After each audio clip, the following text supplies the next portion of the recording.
allowing yourself to get carried away by the moment. That's how a great vacation should be. Being able to forget everything, even the little choices of life.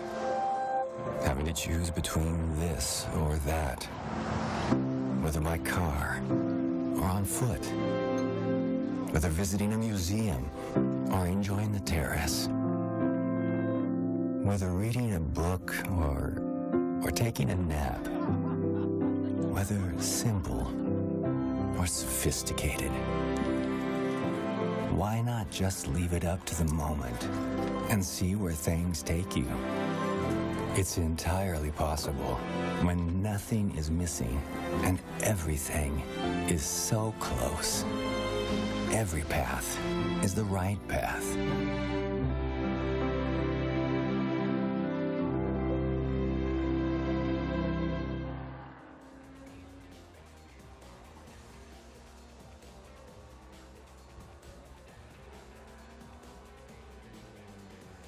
Good morning, everyone, from Estoril.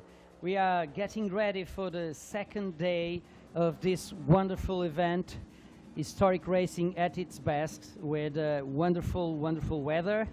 I'm Adelino Diniz, and I will be with you alongside Alistair Douglas. Alistair is in England. I'm here at the circuit, and we will try to provide you with all the best information regarding the races we have today.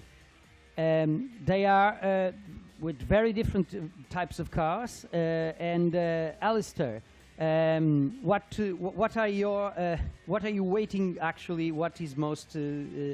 What do you think will be the highlights of this day? Well, good morning, Adelino, and good morning, everyone from the UK. I think I'm a fan of touring car racing, always have been. So I think the Heritage Touring Cup, which we're going to see as the second race today, and also your own Iberian historic endurance race at the end of the day, both very full grids, and the Iberian race a mixture of saloons and GTs, but that would be my two favourite races of today. We'll start the day with the trophy regarding some of the greatest manufacturers and cars of the 1950s and 60s. It's the second race of this series, which is Peter Auto Series, and they are starting now. They are starting on schedule, which which has been a common feature throughout the weekend.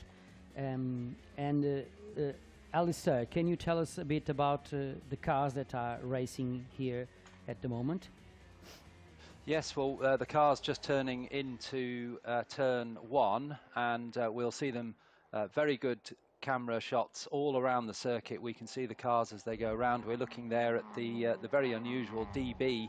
We'll talk a little bit about the cars in detail during the race, but here they go through turn two and up towards the end of the tight section through VIP now, and then onto the back straight, which is very fast indeed, with a kink in it, which you can see just there beyond the EFG bridge, and the cars will make their way then to the Parabolica interior, a long left-handed bend, and the greatest trophy, which we're seeing now, a 40-minute race. And looking at the cars that are out on track, we have unfortunately lost some of the cars that we saw out yesterday. Perhaps the most significant of those is the Lister Costin, which took the win yesterday. That has not appeared for this race. That's David Hart's car. We were expecting to see Nicky Pastorelli driving that today, but maybe they've had some technical problems. The cars we're seeing on screen now, the two Ferraris, they spent the whole race yesterday having a great battle. They are good friends, the two Belgian drivers. It's in the leading car, number 20, the white Ferrari, that's Christian Dumoulin. And following there, number 120 is Pierre-Alain Thibault. And they're both in Ferrari 250 GTs, but you'll see a difference in the body shape, and it's the 120 car, the Drogo body shape, designed by Piero Drogo, which I think, Adelino, is one of your favourites, isn't it? It is indeed, because I find that, well, Ferraris have always been examples of sporting elegance, and their, I would say, their standard bodies, which of course were mostly handmade by Italian specialists, have always been a very good balance between aggressiveness and elegance. But I think Piero Drogo, in the cars he designed, he went a bit further on the aggressiveness part, and some of his cars are incredible. They actually make the Ferraris we like the 250 GT Berlinetta, that it's also known by as short wheelbase, and even the GTO sometimes feel rather normal, which is quite strange. This example that we're seeing here is not one of the most radicals. Probably the most radical is the one we know as the bread van, which is Yes. almost like a little camionette. That's perhaps the most radical.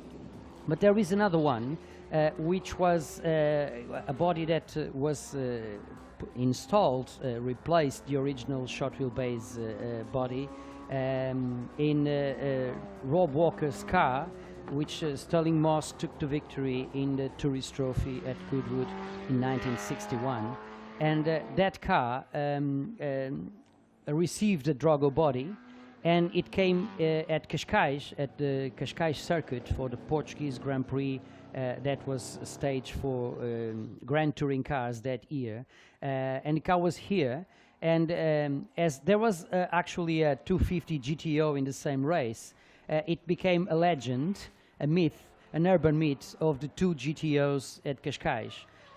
But of course, well, one was the GT Drogo, and the other was 250 GTO.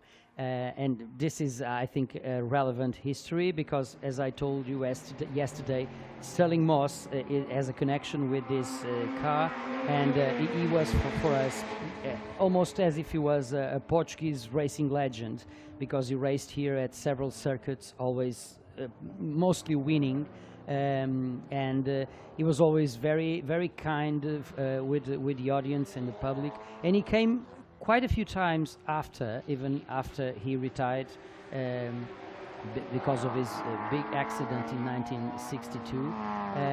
But he became a household name for historic racing, and he came to Portugal several times.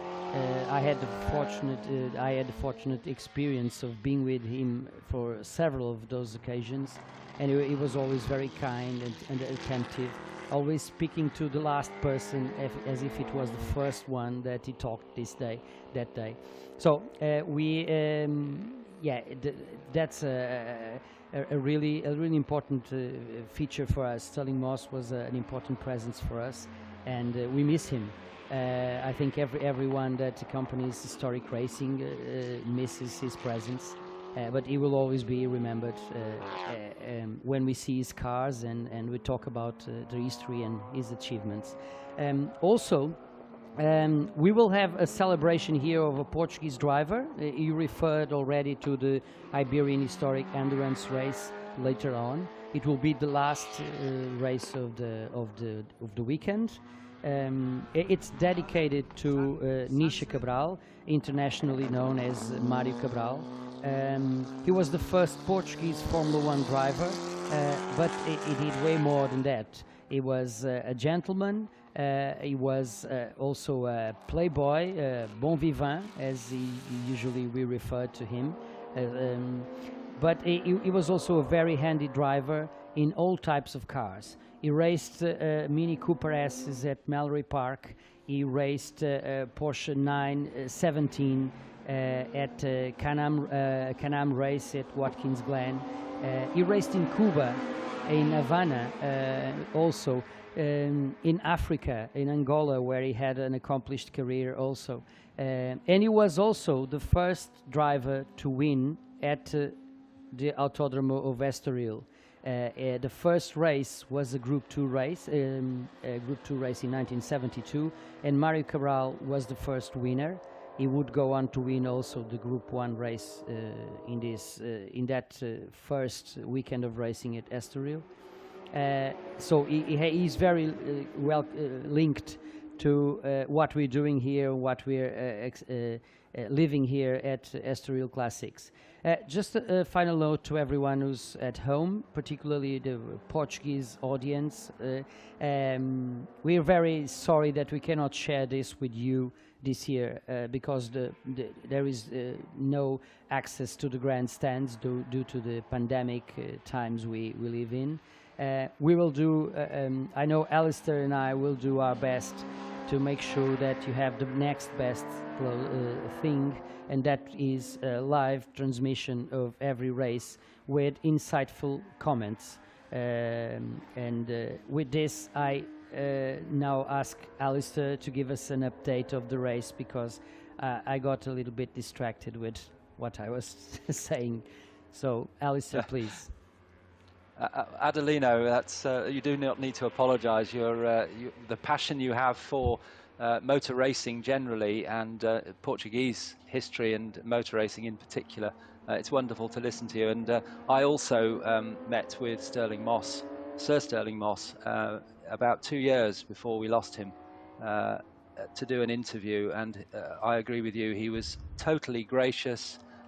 He had time for everyone. There was an enormous queue of people for his autograph, and it was quite a cool day, and he was in his 90s at this point, but he sat there and signed every single autograph that he was asked for, way beyond the time that he'd been allocated for that. So yes, I agree with you. He was a great man, and the car that you described, the Rob Walker short wheelbase Ferrari, was there at that event, and we both talked about it. A wonderful car, similar in shape to the white car we see on track there, the Berlinetta shaped 1962 Ferrari 250 GT. That one being driven by Christian Dumoulin, and he's chasing good friend Pierre-Alain Thibault in the similar car, the 250 GT Ferrari, but with the Drogo body that you've described earlier. Leading the race, we haven't seen much of this car, but the number 68 red Bizzarini, Dirk Ebeling driving, and that car, not a familiar name perhaps. Ferrari may well be very familiar to most people, but Bizzarini may not be. But there is a connection between the name Bizzarini and the Ferraris we're looking at on screen, because Giotto Bizzarini was actually a designer at Ferrari and had a hand in designing the 250 GT and the race version, the 250 GTO, but had a bit of a falling out with the Ferrari factory and not unknown, Enzo Ferrari, he fell out with, and he left and set up his own company, which started out as Iso Grifo, but then changed to his own name, the Bizzarini. And the car that's leading the race is one of those, using the big American V8 engine rather than the Ferraris, which used their own V12 engine. And we see those on screen now. So the Bizzarini is leading, of Dirk Ebeling. In second place is one of the most beautiful cars. Agreed that Ferraris are very beautiful, but so is the Maserati Tipo 61. Here we see the leading car. This is the Bizzarini of Dirk Ebeling, number 68, and he turns into turn 1 at the end of the long main straight. And that car, as I say, designed by the same man that was involved in the design of the 250s that we saw on screen before. So Dirk Ebeling leading. The Maserati Tipo 61, which I'm sure we'll see on screen shortly, also finished in red. Known universally as the birdcage Maserati, because the chassis is made up of hundreds of little tubes which were welded together. The idea being that it was a very light chassis, yet because it was tubes, and there's the Maserati, just caught it in the picture there coming up behind the Bizzarini.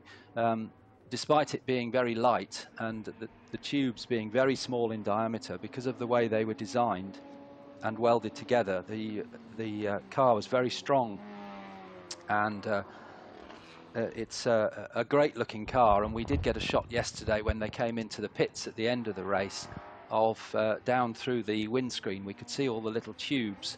Now we're back with this battle that went on the whole race yesterday, the greatest trophy yesterday, between these two Ferraris, and it's the white 250 GT Berlinetta that leads at the moment from Pierre-Alain Thibault. That's Dumoulin leading Thibault in the second of those two Ferraris, and this is the battle for third and fourth places. And they really enjoy their racing, these two. Now the Ferrari behind, that's Thibault, is perhaps looking for a way through on the inside at turn 4, known as VIP, as they go through that left-hander, but he doesn't get through there. And you can see Dumoulin working away at the wheel, just trying to get the car to go through that long left-hander. So a good battle going on between these two. And another car we haven't seen much of. It's not competitive in this race, but nevertheless it was reliable yesterday. But I know that Adelino, you like the DB, which is a very unusual car indeed, car number 82. We haven't seen much of it, but tell us a little bit about the DB. Yes, the car is actually on the main straight now. It's probably very close to the finish line, it's very small. It has a very small engine with a Pagnard base. A Pagnard base. It's a French mark that did constructed that did very small cars. It's usually these cars were looking for class wins, and also the index of performance that l'Automobile Club de l'Ouest that organizes the 24 Hours of Le Mans. And then we see now the Porsche 904 GTS of Hippolyte Pirch being transported to the pits. So the car, we had the information that the car didn't complete the first lap in the live timing, and it seems, of course, that the race is over. Yesterday he did a valiant effort and a great battle with Maserati Tipo 61 of Guilherme Fierro. Even though he was penalized because of exceeding the track limits, but he deserved a better fate than to actually almost not starting this race. It's a pity, because yesterday it was a great battle between the Porsche and the Maserati. And with this, I lost a little bit my way, but I was talking about the DB. And the index of performance was something that the organizers of the 24 Hours of Le Mans, they decided to create another competition different from the overall classification that would give importance to the fuel consumption and the size of the engine. We could just see the little DB. It's probably going to be overtaken by the two Ferraris very briefly. You can see it's a very, very small car, even, and it looks a little bit like a little truck, a little fourgonnette, with that sloping back and the cam tail. It's really interesting. And also, I've been looking to the car at the car on Friday, and it has beautiful patine. It's very well used, and not it does look very original, very proper, and that it's been continuously used in racing. And I always like to see cars that are not excessively new. Because in period these cars were racers, they were work horses. They would have to also most of the times gain their keep, because they were attendance prizes, and and most of the drivers, they would go from circuit to circuit, and they would collect the starting money and also the prizes, and some of them would live and pay off the bills of this with this operation. So, Alistair, do you remember this time? You probably don't remember this period when this was so important. But even in Formula 3 racing, that prepared some of the future champions in Formula 1, they would also do this. They would be like gypsies, going from place to place with a trailer and the racing car, and sometimes a mechanic, those who could afford it. And they would collect the prize money, and if actually they didn't get any prize money, they perhaps would struggle and eat much less until the next event.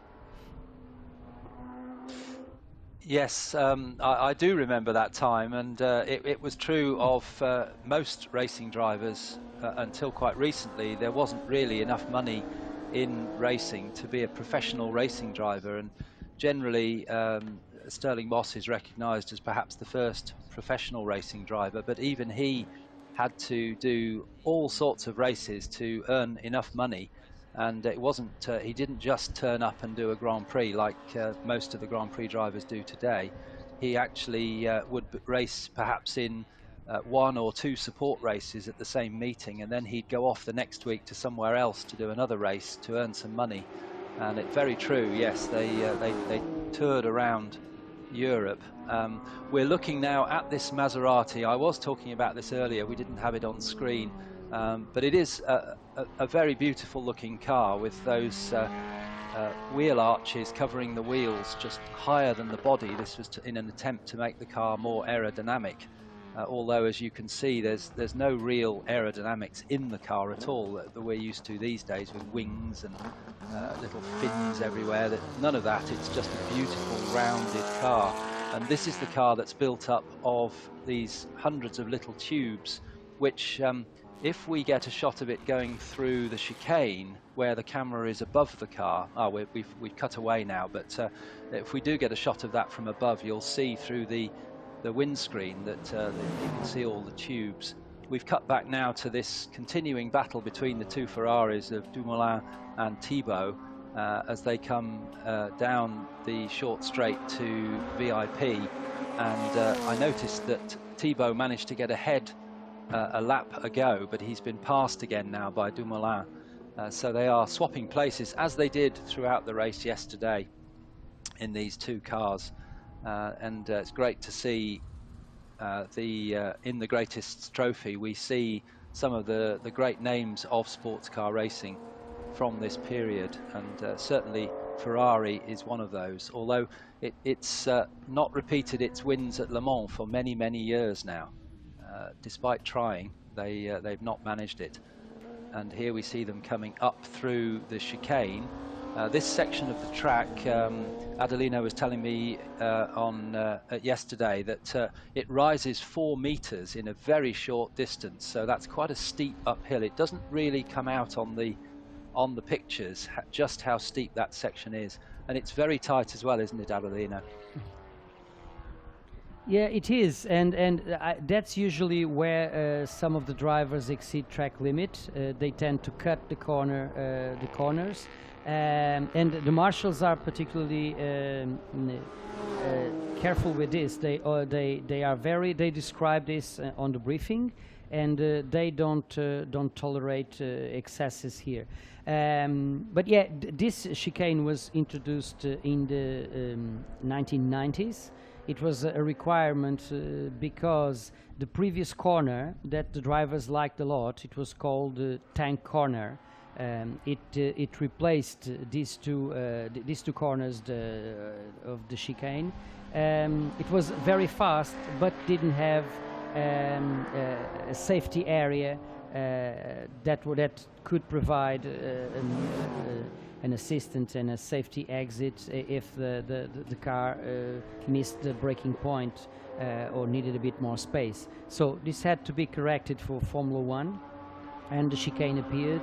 At first, people didn't like it much, but now the drivers seem to enjoy it. And I even know that it has received, in the part of some of the drivers, the nickname of the corkscrew. We know the corkscrew is a famous corner at Laguna Seca. For me, I always see Valentino Rossi overtaking in there. That's my image at the corkscrew in Laguna Seca. But in Laguna Seca, they go down. The corkscrew is down, and in here it has a similar effect, but they go up. I don't think anyone in Portugal calls it the corkscrew. We call it the chicane, or a variant, because it's an alteration and a different layout from the original one, which is still there. There are some events that actually use the tank corner now. For some time it wasn't used. But it's now very charismatic and people seem to enjoy it. I particularly like the exit because there is very low traction there, and I think we're going to see this in the touring cars when at the exit of corner number 10. The cars usually bounce a bit and slide if you apply too much power soon. It's very easy to break traction at the exit of the chicane. Regarding the Maserati, I would like to tell you that when I first saw it on yesterday, first I thought it could be an A6 CGS. You know, that model is beautiful. I think the body was done by Fantuzzi.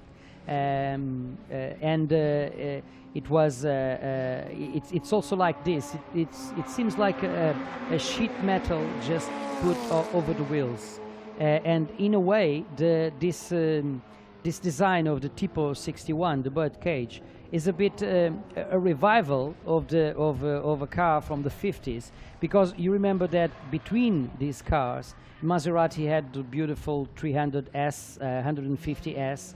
And 250S, and those sports cars had an all-involving bodywork that had the wheel arches a bit more included. But perhaps this is why we find the birdcage so beautiful, because it actually looks a little bit of a revival of a previous design from the 1950s. It's from the early 1950s. Well, it certainly is a very beautiful car, and I'd agree that. And we're looking now at the leader of the race. That's the Bizzarini of Dirk Ebeling from 1965. And now we're back with this Ferrari battle again, which is still going on. It's now the silver car, the Drogo-bodied 250 GT, that leads this little tussle between Pierre-Alain Thibault and Christian Dumoulin. As Dumoulin comes alongside on the main straight, they're side by side. You could almost suggest that they're looking at each other, perhaps smiling and waving, but I'm sure they're too busy for that. As Dumoulin takes the lead of the battle, the white Berlinetta bodied car looks to be slightly quicker on the straight than the Drogo bodied car of Thibault. So maybe the white car can get through there before turn 1, but then as they turn through turn 2, maybe Thibault will be able to come alongside and get through, perhaps on the run down to turn 4. That's where he seems to be most competitive as they come round turn 3. Now we've got a short straight down to VIP, but in fact Thibault goes very wide there, so he's got a completely different line on the corner, comes out a little tighter than Dumoulin as they head on around the back of the circuit. Of course, both these cars share very similar mechanics. Of course, particular specification can change a bit, but they all share the V12 engine designed by Gioacchino Colombo.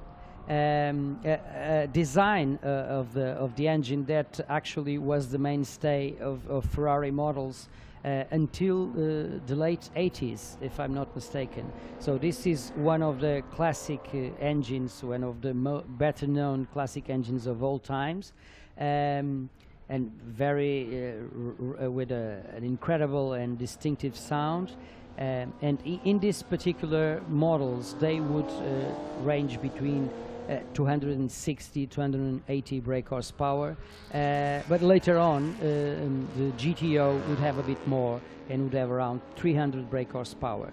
In historic racing, there is an interesting phenomenon that some of the cars have been continuously developed, but others had some more limitations also due to their value.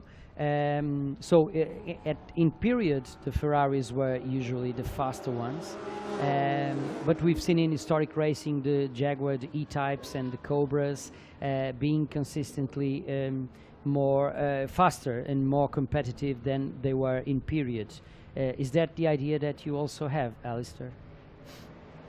Yes, I think just talking about the 250 GT Ferrari in particular, when you talk about being competitive in period, that was a car you could, as long as your pockets were deep enough and you had enough money, you could walk into the Ferrari factory and say, I would like a 250 GT please, and it would be delivered to you ready to race. You could take it off and do races in whichever country you wanted to, and through that they were very, very successful, and they were developed into the full race version, the GTO, which was a very rare car later on in '62, and that's why perhaps the 250 GTO Ferrari, as we see these 250 GTs, and it was turn 4. It's turn 4 VIP they're going through, isn't it? I did suggest last lap that maybe Thibaut would find his way through. Yeah, they are having a very interesting dice with full of respect of each other, giving themselves each other space, which is okay, because it's nothing worse than actually damaging one of these beautiful cars.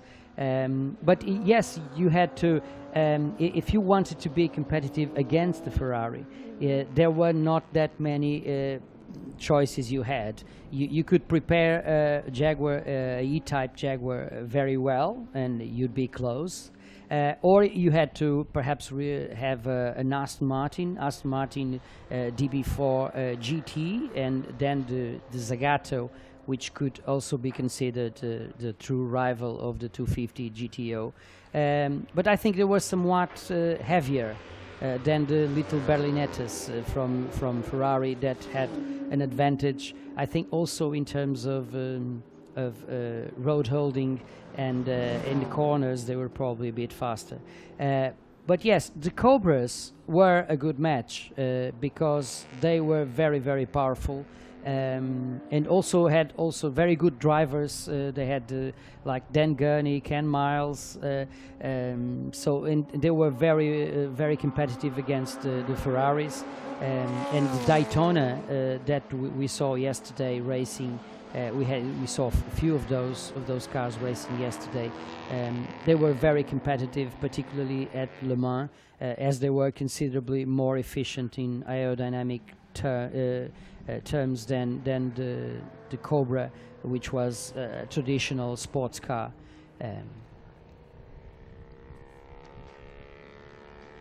Yes, we saw the Daytona Cobra racing yesterday, which was a more aerodynamic body fitted onto the Cobra, which in its original form, based on the British AC Ace car, and I'm sure you'll talk about this later on, but the whole chassis of that car designed by a British man, John Chigiro, but born in Estoril, so a very strong connection back to Portugal there.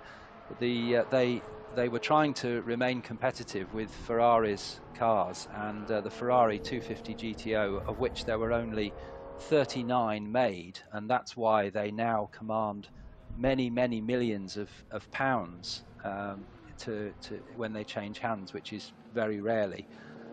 The 250 GTO was very fast indeed, and certainly Jaguar, who tried to remain competitive with the E-Type by using aerodynamic bodies on them, known in the UK as low drag E-Types, with completely different body shapes on them, very similar to what you've been talking about with the different, the Berlinetta, the Drogos and so on in Ferrari. Well, Jaguar did exactly the same thing and built different bodies for their cars, but they weren't really competitive in the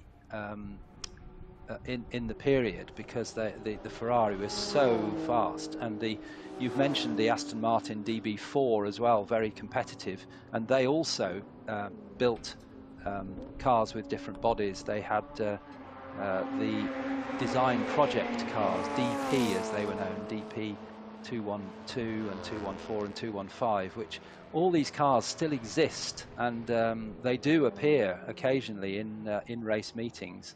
Sadly, with the current restrictions on travel, we haven't got too many British entrants over in Portugal, but I'm sure that if in normal circumstances we'd have seen perhaps some of these cars appearing on the entry list, because they still race regularly all these years later. As we watch this wonderful Maserati birdcage just sliding through the corner and into another tight left-handed hairpin, and you can see there the tubes through the windshield of which make up the chassis of the car.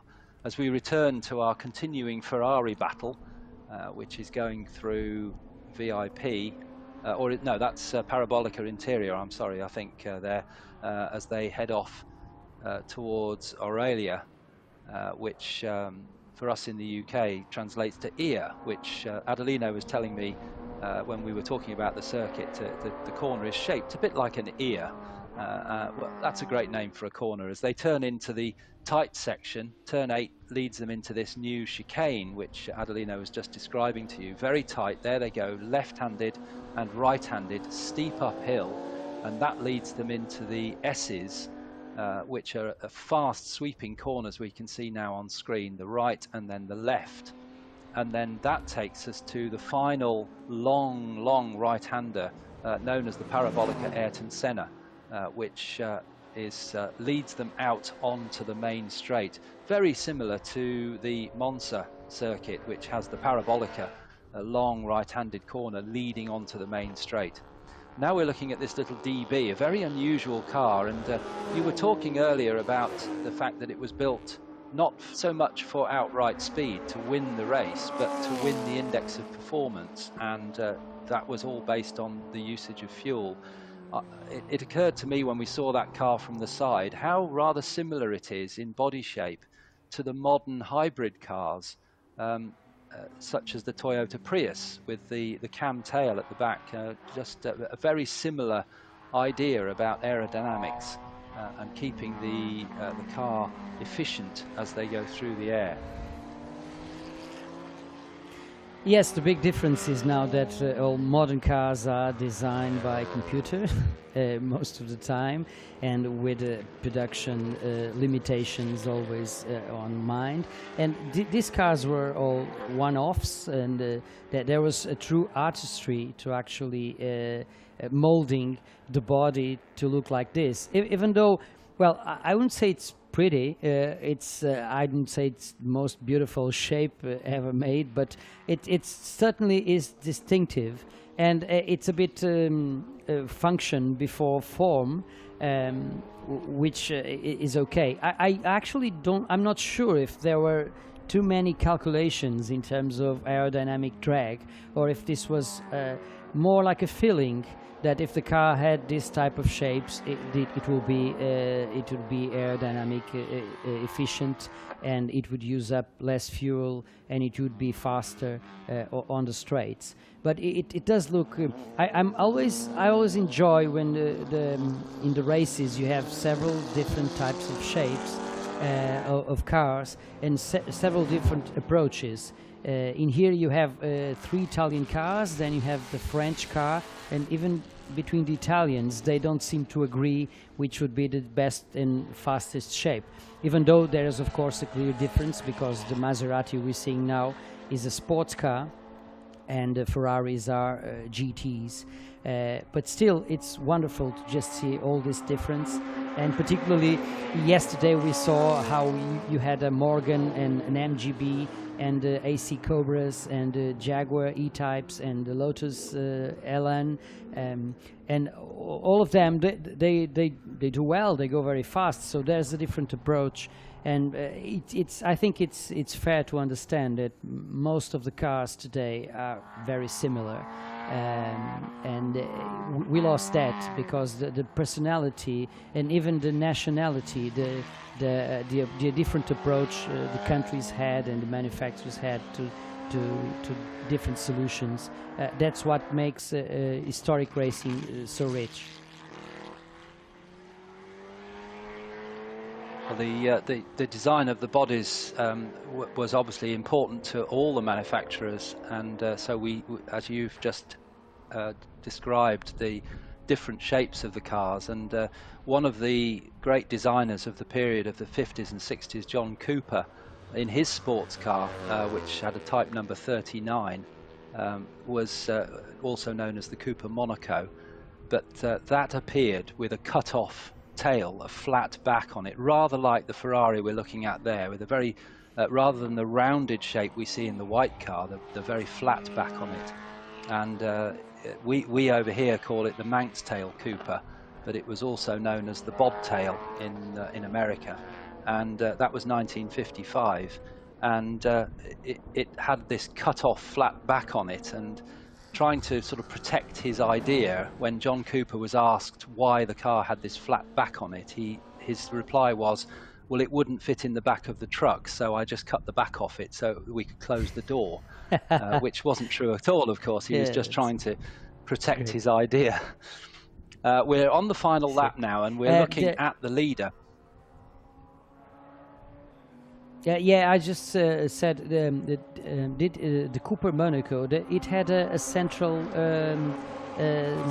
driving position, didn't it? Or am I mistaking it to another Cooper car? No. I think the driver was more. Yeah. Yes, you're correct. It was actually based on, or with the centre driving position, it was based on a Formula car with a single seat car, but the regulations said that the car had to have room for two people as to be a sports car. So yes, that's right. It was somewhat different to the more traditional left or right hand drive cars of the period. Yeah. As we watch the Bizzarini, I think they enlarged a little bit the glove box.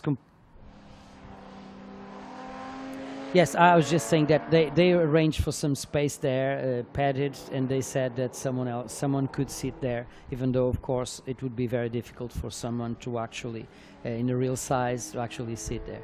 But this is the final lap. Go ahead, please, Alistair. Yes, thank you, Adelino. Yes, the final lap, and coming through the final series of corners, that's the chicane that the Bizzarini has just gone through, now going through the S's, and we're back with this battling Ferrari pair, and they're battling right to the flag as we turn now to the Bizzarini, who's coming through the last corner, the Parabolica Ayrton Senna, out onto the main straight, and we should see the checkered flag fly now to Dirk Ebeling in the Bizzarini. There is the checkered flag going out now, and so that's a win for Dirk Ebeling in the Bizzarini with the 5.3 litre engine from 1965.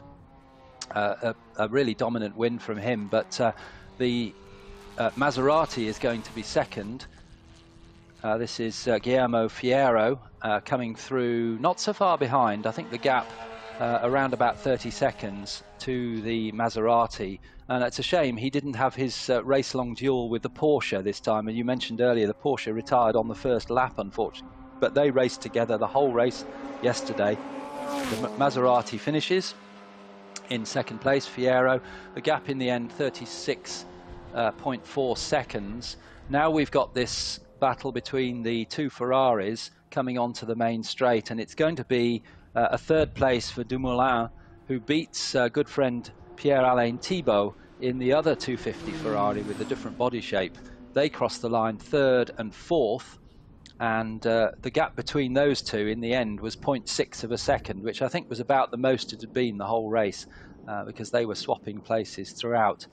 And the final car to take the flag will be the little DB, who was many laps down, but as you've said, just a little less than a 1 litre engine in that car, so it's really not competitive with the big 5.3 litre Bizzarini and the Ferraris. So, but it has finished both races totally reliable, the DB of François Fouquet-Hetevelin, and he will cross the line in 5th place because we lost Pires in the Porsche on the first lap.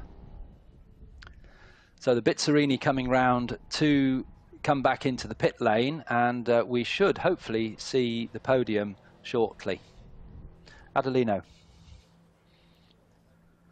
Yes, after the podium, we will have the Spirit of Speed bike exhibition, and that would Rui Belmonte is here with us to comment to make the comments on that exhibition. Rui has been yesterday.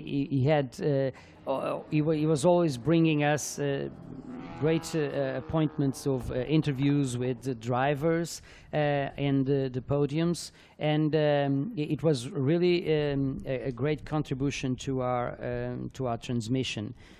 We see now the little DB entering the pits, stopping and going again like a proper motorcar. It really is a great shape. He's, of course, in a class of its own. In fact, I think that all cars that raced in this race belong to a different class. So Ebeling in the Bizzarini won its class. Guilherme Fierro also won its class.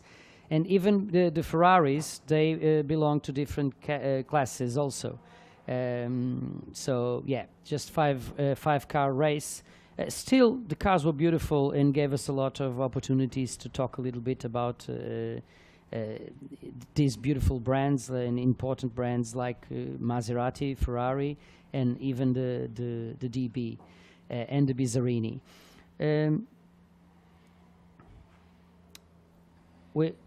We're now going for a break, a little break, and we'll come back shortly afterwards. Allowing yourself to get carried away by the moment. That is how a great vacation should be. Being able to forget everything, even the little choices of life. Having to choose between this or that, whether catching the waves or laying by a pool, whether visiting a museum or enjoying the terrace. Whether simple or sophisticated. Why not just leave it up to the moment and see where things take you? It's entirely possible when nothing is missing and everything is so close. Every path is the right path.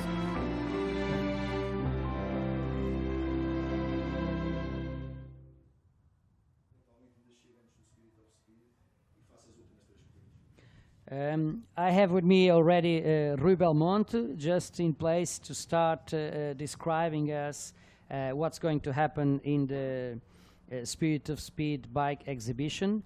Rui, how do you've been here yesterday talking with drivers, always on the pits. Can you tell us a bit of what are your feelings regarding this event? Well, good morning, all.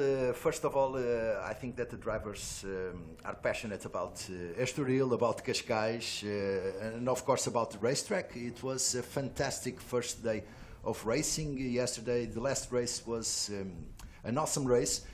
After 2 hours of good racing, the first two were separated under 1.5 seconds. So it tells us all about the competition that we saw yesterday in this first day of the Estoril Classics, and I hope that today we'll find also very good moments for those who are watching us at home, and of course for the drivers that are racing in this fantastic circuit. A sunny day again, no wind, completely clean the sky, very fantastic blue over our heads, so we can expect good races and also a good exhibition from the guys from the Spirit of Speed.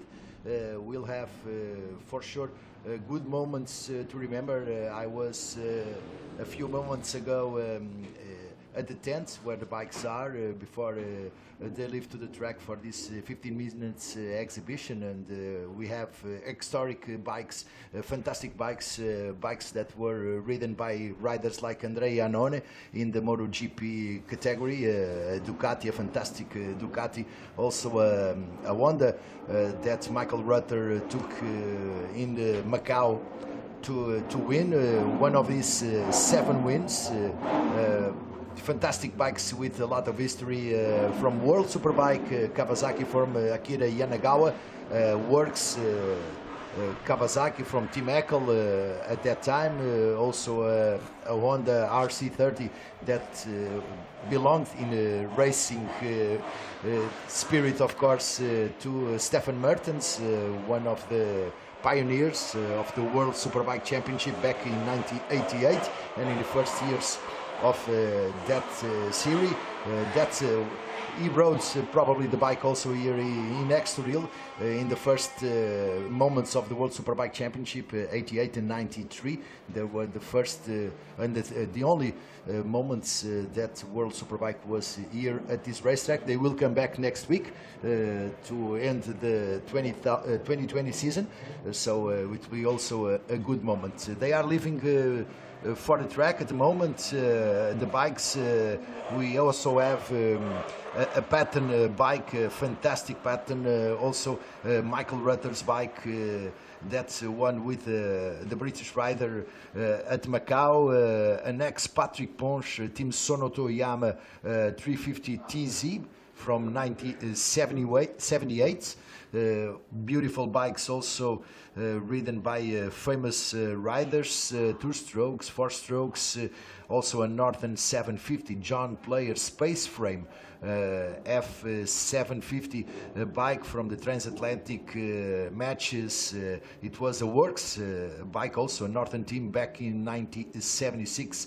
It was ridden by Peter Williams, 2-cylinder bike, 4 strokes, 75 horsepower, 5-speed gearbox, also a fantastic bike. I also found an endurance bike on the recent Honda CBR from the latest model, no, not the recent generation, but CBR 1000 from the first moments of the new generation of the bike, Yamaha 750 TZ from 1977, bike that was ridden to try to achieve a world speed record in Italy. It was also a fantastic bike that we can see on track in a few moments, the Kawasaki also, but that 7050 TZ from 1977, it was a bike that went to France in 87. It was a bike that Team Sonoto runs in the World Championship F750 in 77. It was the bike that finished in 3rd place at the time, and they tried to get a world speed record at Nardo in Italy in September that year, and after that the bike was sold to France, and it's ridden by Coluche at the moment. They tried to get 252 kilometers per hour world record. It's a bike with 120 horsepower, 11,000 RPMs, and can achieve more than 280 kilometers per hour. It's a fantastic bike. The 750 ZX7RR, it's a World Superbike machine back from 1999. It was ridden by Akira Yanagawa and Gregorio Lavilli. It's a Works bike from Team Kawasaki Eckel. a 750cc, 4 cylinders, 173 horsepower, capable of achieving 310 kilometers per hour. Also a fantastic bike, a rock bike also. We saw this Yamaha YZR 500 Rock from 1992 yesterday. 4 cylinders, 2-stroke, 175 horsepower. It was also one of the team bikes that was used in the World Championship by Peter Goddard. He was a rider from the team WCM at that time. When we see that the bikes are already on track for 4,182 meters. Sorry, it's the first moments of this exhibition here at Estoril. I also found a machine that was ridden by Hervé Moineau in the World Championship back in 1983. Also a machine that was from the Works team, the Team CERT, Suzuki Endurance Racing Team. They were world champions that year with this bike, riders and builders, also manufacturers trophy for this machine, 140 horsepower, more than 275 kilometers per hour for this machine. We see these first moments. Here's the Michael Rutter's bike. It's ridden by André Pires, the Portuguese rider that in the recent years has been at Grand Prix of Macau. So it's one of the riders that deserves to ride this bike. It's property of a Portuguese collector. He brought several bikes. Unfortunately, it seems that Michael Rutter's bike just stopped. Something happened with the bike in this first lap. Also a 50cc. It's the smallest bike here on the paddock. They are coming down the straight line. André Pires, something happened with the bike, probably with the clutch or the gearbox. It seems to be blocked. This is the John Player bike I was talking about a few moments ago. This fantastic Norton 750 John Player space frame. Peter Williams was the rider of this bike. This is turn 3 of the Circuit de Estoril. It's no doubt that it's very, very good to hear again the 2 strokes. Akira Yanagawa's bike also. Bikes from the 70s, bikes from the 80s, from the 90s also. The Ducati is not on track. Probably it will be ridden by André Pires later in the afternoon in the second exhibition moment for the Spirit of Speed. The Spirit of Speed, that is a club of motorcycle passionates. This is a beautiful Suzuki 3-cylinder, also an ex-GP bike. Unfortunately, no public allowed inside the paddock or on the stands to watch these magnificent bikes. But the Ducati, it's the ex-Pramac bike. Andrea Iannone was the rider of this bike. It's from 2014. It's a 14.2 bike from Team Pramac. Those were the satellite bikes that Ducati handled to the private teams. Andrea Iannone was at the moment before he became Works rider, was a Pramac rider. Here's the Norton and the beautiful Patton also. 2 fantastic bikes here on the start-finish line of the Circuito de Estoril. The 750 and also the Patton, an Italian bike. We see the Honda from the World Endurance Championship, CBR 1000RR. Riders riding in different ways, of course.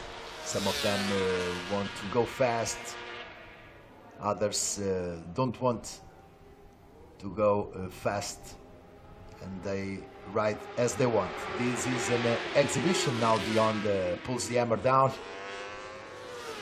full throttle down the straight line, showing all her power. A fantastic bike, no doubt about it. Here it is, a works bike also from Team Honda France, proudly used here by her owner. Also again we see the John Player bike, and this is the Peter Goddard Rock Yama, the 500cc bike.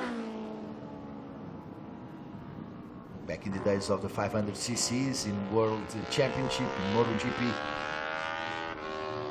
there were also a few private teams. Team WCM was one of them, getting their ways with the works teams. Not easy. This is the second moment that the Spirit of Speed is on track. After the first run yesterday, they will come back later at 2:15. 15 minutes again for this fantastic moment. Spirit of Speed is a club with several members from Europe, from France, from Belgium, from Germany, from Portugal, from Spain. We have quite a large number of members in this Spirit of Speed. Last year also Giacomo Agostini was here with one of his MV Agustas, as we see another of the bikes that are here at Estoril. A racing, obviously, bike back from the 70s, early 70s, by the shape of the fairing. And here is the Suzuki that was world champion in '83, and the beautiful 50cc's. Special sound also for this machine.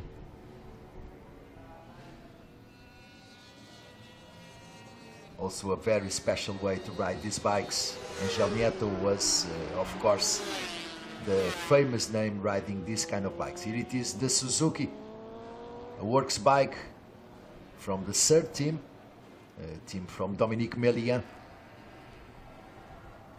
world champion back in '83. This fantastic bike also.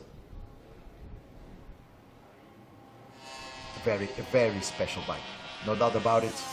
It is the Parabolica Ayrton Senna, beautiful colors. Back in those days also there was sponsoring from the tobacco companies. And the pattern goes back in the start-finish line again.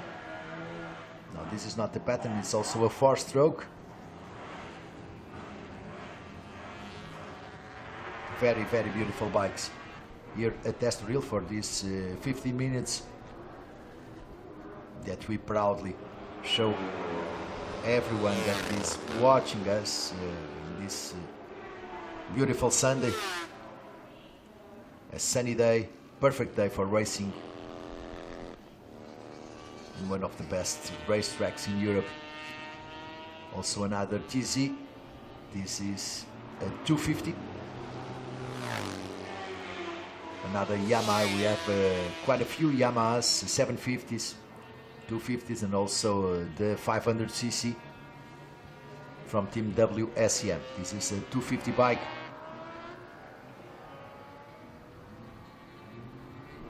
Perfect conditions for all of these bikes.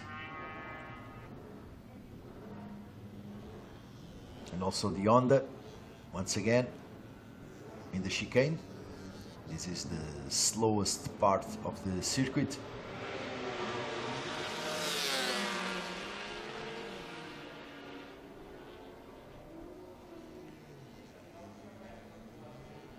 And now the 250TC in the S's before the Parabolica Ayrton Senna. Parabolica Ayrton Senna, the last corner of Estoril.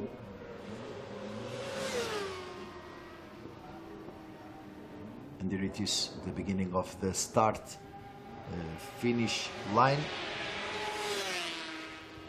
A little bit over 900 meters till turn 1. Another bike. Oh, this is also one of the ex-Team Sonoto bikes. Patrick Ponche, who rode this bike with those famous Sonoto colors, the Gauloise brand,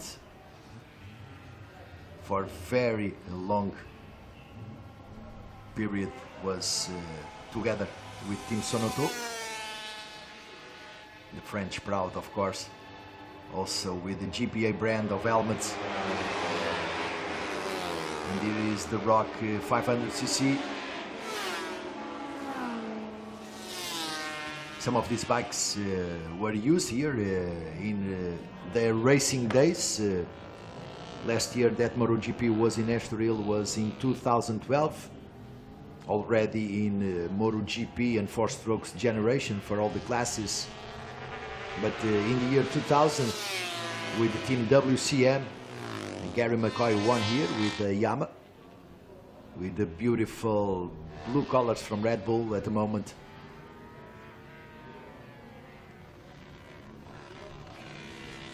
That was the exit from turn 3, VIP corner. With this beautiful machine. Now the inside straight line with that little kink.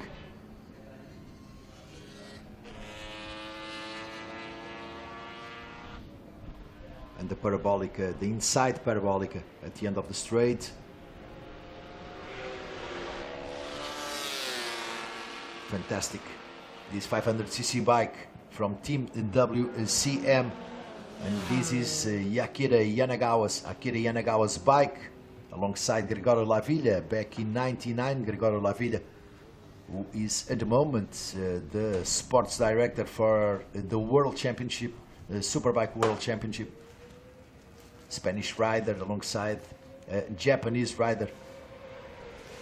A works bike.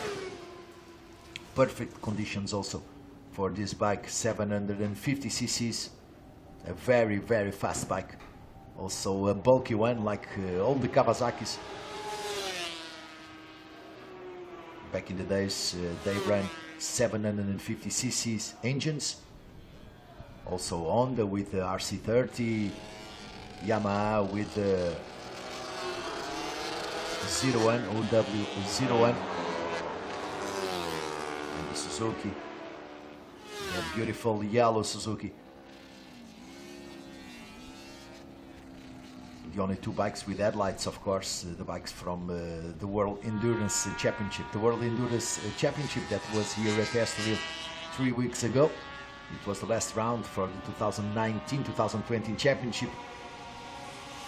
The team Yamaha Yard won the championship, but the world champions are once again the guys from Team Cert. Team Cert that won here the first two events for the World Endurance Championship. A red flag being shown after the flag finishing this exhibition. The checkered flag finishing these 15 minutes of exhibition, and the red flag warning all the riders to come back to the pits and to the tent where they have their bikes parked.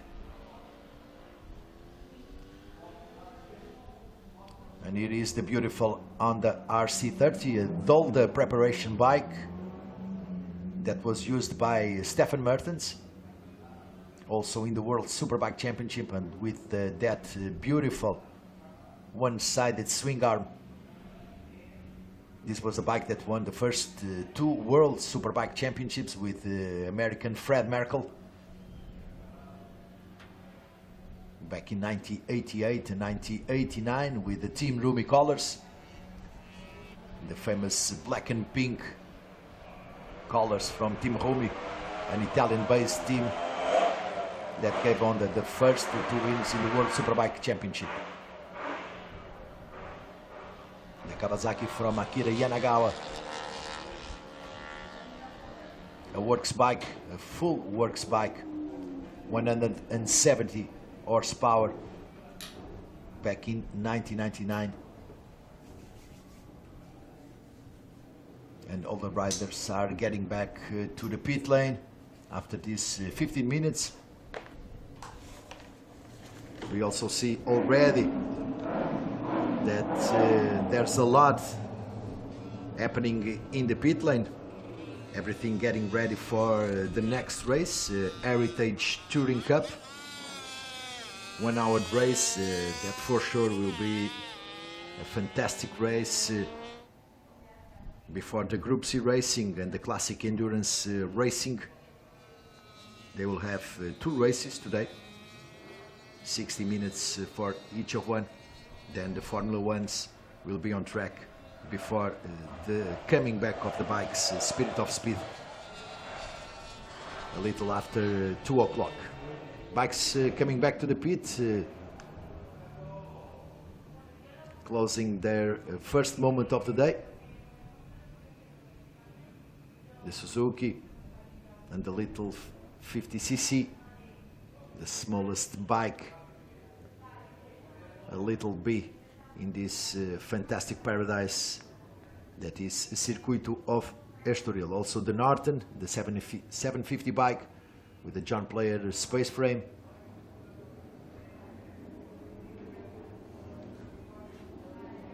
And everything is ready to start the next race. It will be one of the best races of this Sunday for sure, Heritage Touring Cup. Thank you very much, Rui, for this insightful information. Alistair, shall we prepare for the next one?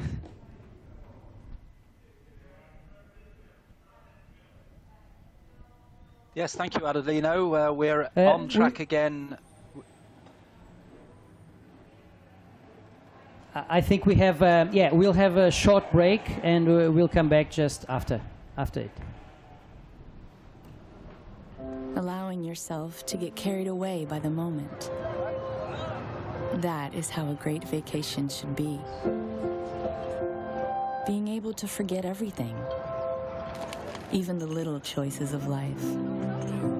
Having to choose between this or that, whether this will be in the morning or in the afternoon, whether catching the waves or laying by a pool, whether reading a book or taking a nap, whether visiting a museum or enjoying the terrace, whether by car or by foot, whether simple or sophisticated. Why not just leave it up to the moment and see where things take you? It's entirely possible when nothing is missing and everything is so close. Every path is the right path.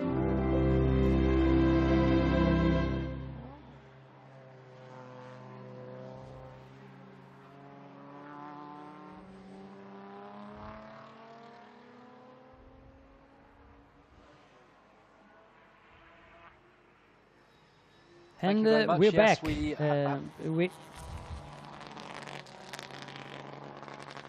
Adelino. Yes, we are back now for the Heritage Touring Cup, and I know, as you confessed earlier, that touring cars are your thing, so I would really like to have you presenting this one. Alistair. Thank you, Adelino. Yes, thank you very much. Yes, touring cars has always been one of my great loves, and I actually attended the Spa 24 Hours race in the years before the long circuit was closed and the current shorter circuit was opened, and that was a tremendous experience. And we watched cars very similar to the grid we've got here at Estoril today, with the BMW CSLs and the Ford Capris very much in the battle for the European Touring Car Championship through the early 70s, right through to the end of the 1970s, and BMW were winners of the European Touring Car Championship for 6 of those years in the 70s, and Ford were their big rivals, and they took 3 wins in the European Touring Car Championship. And we've got examples of the Ford Capri and the BMW in this race, very much in tune with what was battling on track in the 70s in the European Touring Car Championship. On pole position, we have the Ford Capri 3.1, the 3.1 litre RS Cologne Capri, the fastest Capri I think ever made. It was built for the 1974 season. But the car, which is owned by Zak Brown, who is the chief executive of McLaren, and you often see him on the pit wall at Grand Prix, but Rui interviewed him yesterday, and he said he was having a weekend off from Grand Prix, and he was sure the team would be able to carry on without him.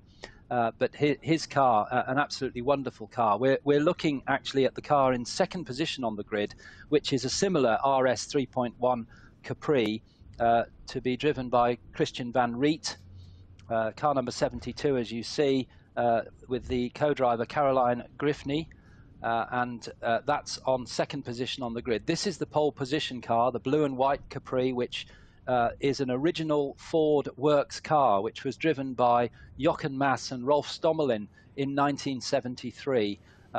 Cars like this in the Ford team were also driven by names such as Andy Rouse and Dieter Glemser. Jackie Stewart, even, the world champion, drove in 1973 for Ford. We now move back to the second row, and we're looking at the gorgeous black BMW 635 CSI, a later car from 1983. So this was competing in the Group A category. The regulations had changed by this point. And the 635 CSI from 1983 of Johannes Schuten, number 165. He's on third position on the grid. Now we see a lovely side shot of another of these Capris. This is car number 60, another of the 3.1 RS Capris, fourth on the grid. And according to our timing screen, that's Guillaume Maillet who is driving that. Although there's some confusion on my entry list as to which of the Maillets might be driving that car, but Guillaume is shown on our timing screen. We move now back to the third row. This is the slightly smaller engined, still 6 cylinders, but 2.6 litre RS Capri from 1972. And you can see on the side there, that car would appear to have been driven by Gérard Larousse at some point, his name on the side there. And the driver of that car, Yves Simama, from Switzerland, car number 52, is on the third row of the grid. I think we're missing the other Maillet Capri, which may explain why we've got some confusion over which driver's in which car, but the 49 car does not appear on the grid. We now move back to the next row, and it's another 635 CSI, car number 13 of Philippe Truffier, and that's from 1980. And alongside a lovely colour scheme on this car. This may be the car that used to race in the UK very regularly, built by Rick Wood. It certainly is the same colour scheme. An expert on these cars. This is Emil Brettmeyer, number 123, who is on the fourth row of the grid. So we've got two or three BMWs and 2 or 3 Capris at the front there.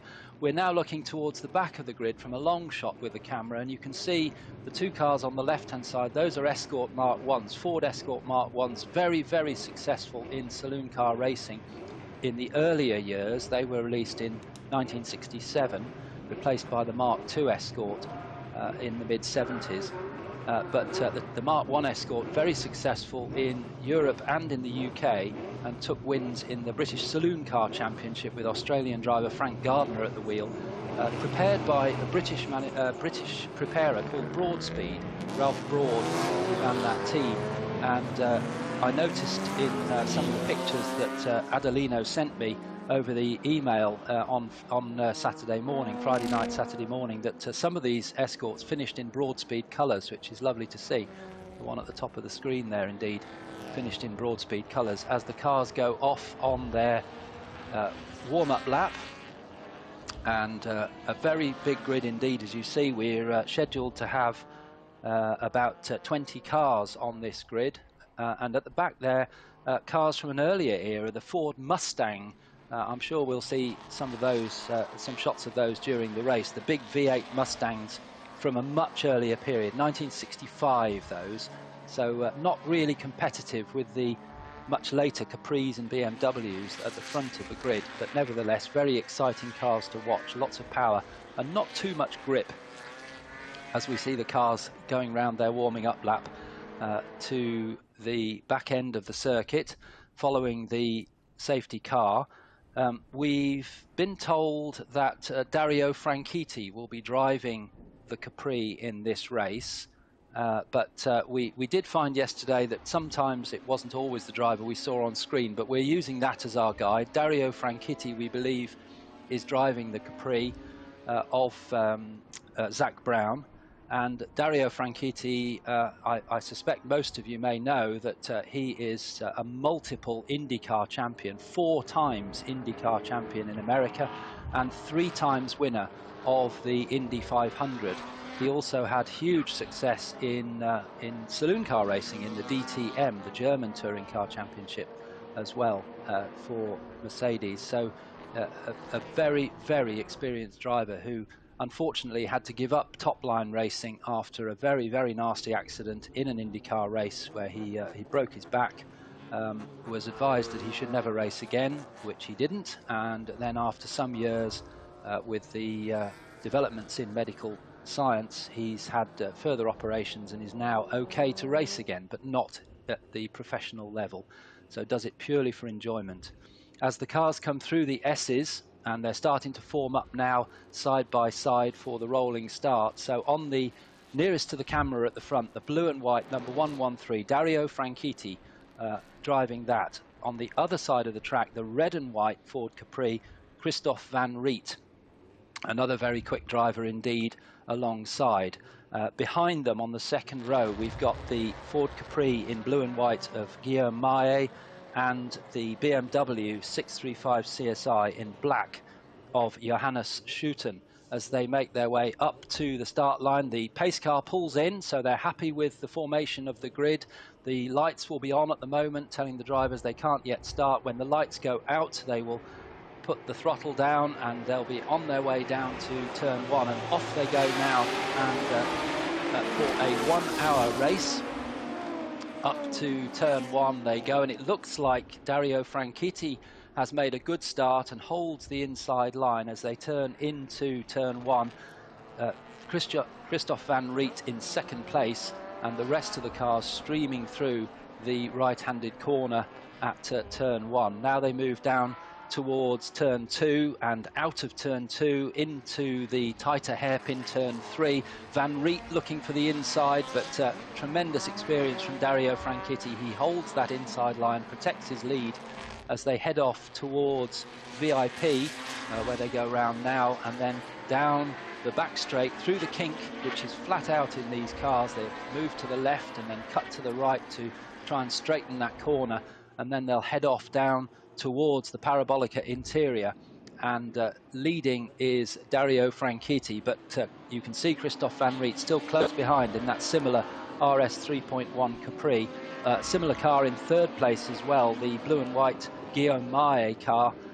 Then it's the black BMW. No, it's actually the 2.6 Capri of Simama, who is in fourth place as they come.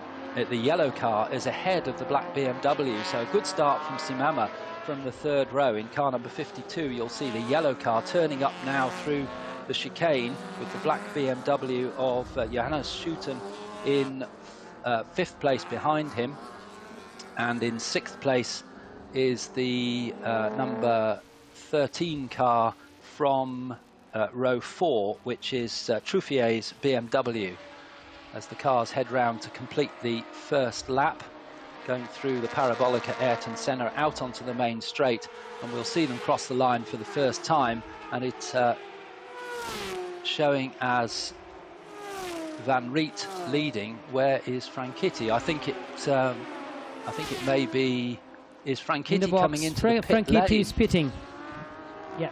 Yes, we see him coming into the pits. So it's a problem on the first lap for Dario Franchitti, Adelino.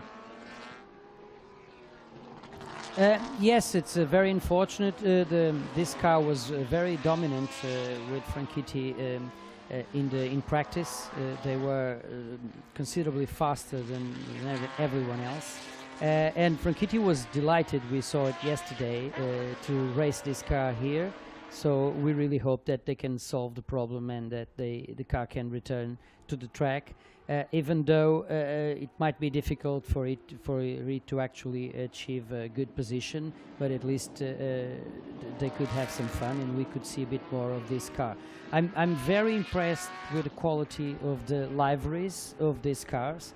I think there's been a great deal of thought and care with the presentation of these cars. Most of them, apparently, they use the original liveries. I'm particularly impressed with one of the cars that you talked about, which was the Capri of Gérard Larousse, with the Rampolin livery. But also there is what we can describe as an art car, which is car number 22. It's a BMW CSL, the famous Batmobile, and it has a comic book theme on it. It has on the bonnet the Incredible Hulk, and on the left door, on the driver's side door, it has Thor, and on the right door it has Captain America, and in the back there are several mentions of Batman. So I think it's really fun, really one of the highlights of this grid is actually this car number 22, driven by Breitmeyer, as I have the information here on our screen. It's currently in 11th place and is the best BMW CSL in the race so far. We only actually these cars, there are only two different classes in this race, and the BMW 635 CSI from '83 are Group A cars, as you told us, and all the other ones they race in the TC2 category. The only exceptions is the Ford Mustangs and one of the BMW's 3.0 CSI, not a CSL, from '74, and they have a different class. They are running in the TC1 category. So I think we're in for a good race. We're hoping, car number 113, the Franchitti and Brown car, still in the pits, as is car number 42, the car from Bertrand Rouchot, Ford Escort RS from 1974, is also on the pits. So that actually means that we have 17 cars, I think, in the moment, at the moment in the track, which is still a very good set of cars for this race. Don't you think, Alistair? Yes, indeed, 17 cars on track, as you say, and unfortunately those two cars in the pits, and both of them we are seeing from our camera shot, both of them seem to have engine problems. This is the Ford Escort Mark I of Rouchot, who is stopped number 42. We've also seen pictures of the Dario Franchitti Capri being worked on, again the bonnet open on that one. So that's a shame, both of them having engine problems, it would seem. But the BMWs, you mentioned the CSI there, that's running in the TC1 class, but the CSL, which we see in the one that you mentioned, the sort of art car, a wonderful car, and with all its wings and air dams and so on, was known in period as the Batmobile, because it was it looked like the car that in the TV series, with sort of made up with wings and different lights and so on it. But the BMW, a beautiful car, and I note that unfortunately one of the, I think, the prettiest ones of those, which is Dumoulin's car, number 20, didn't actually start the race. That's the one finished in green, which looks wonderful on the track, but unfortunately that's not taking part in the race. We see there's a warning flag for track limits going out to car number 131, which is the Renovant BMW 2002.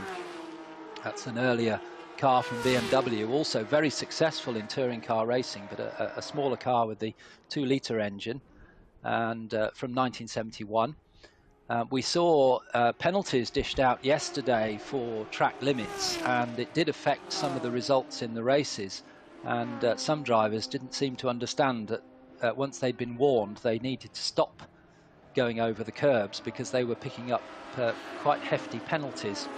So we're already seeing a car being told to stay within the circuit boundaries, as we watch the very pretty yellow and red Capri coming through car number 52. That's the car that I was talking about. Yes. Yeah, that's the car that I was talking about, so thank you for showing us a bit of this car, the Ripollin. I think it's a French brand, and it looks very purposeful, and a bit in a comic language also, because of the letters and the contrast of the colors. I think it's very, very much spot on.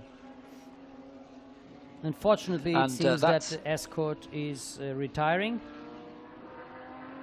Yes, it's being pushed into the pit garage. We're seeing now on screen the battle for between the Capri and the two BMWs. This is for third place, and it's Simama in the Capri who is leading that group, but the black BMW behind, which is the Johannes Schuten car, and the second of the BMWs, the white and blue car number 13, immediately behind is Philippe Truffier, and they are battling for that third place. And not far behind them is the Mark 1 Escort of Damien Kohler, which is also in with a chance in that third place battle. That's in 6th place at the moment, as we turn back to car number 60, which is Guillaume Maé in his RS 3.1 Capri. And now we're looking at the leader, Christian Van Riet, number 72, in his RS 3.1 Capri. And the two leaders were just 2 seconds apart at the end of the last lap. So that's very good indeed, with Maé managing to hold Van Riet in sight. We will have a mandatory pit stop in this race. The pit window will open 25 minutes into the race, which is about 14.5 minutes from now, and it will remain open for 10 minutes, and the cars must stop for 1 minute, and then there's obviously the time to get in and out of the pits.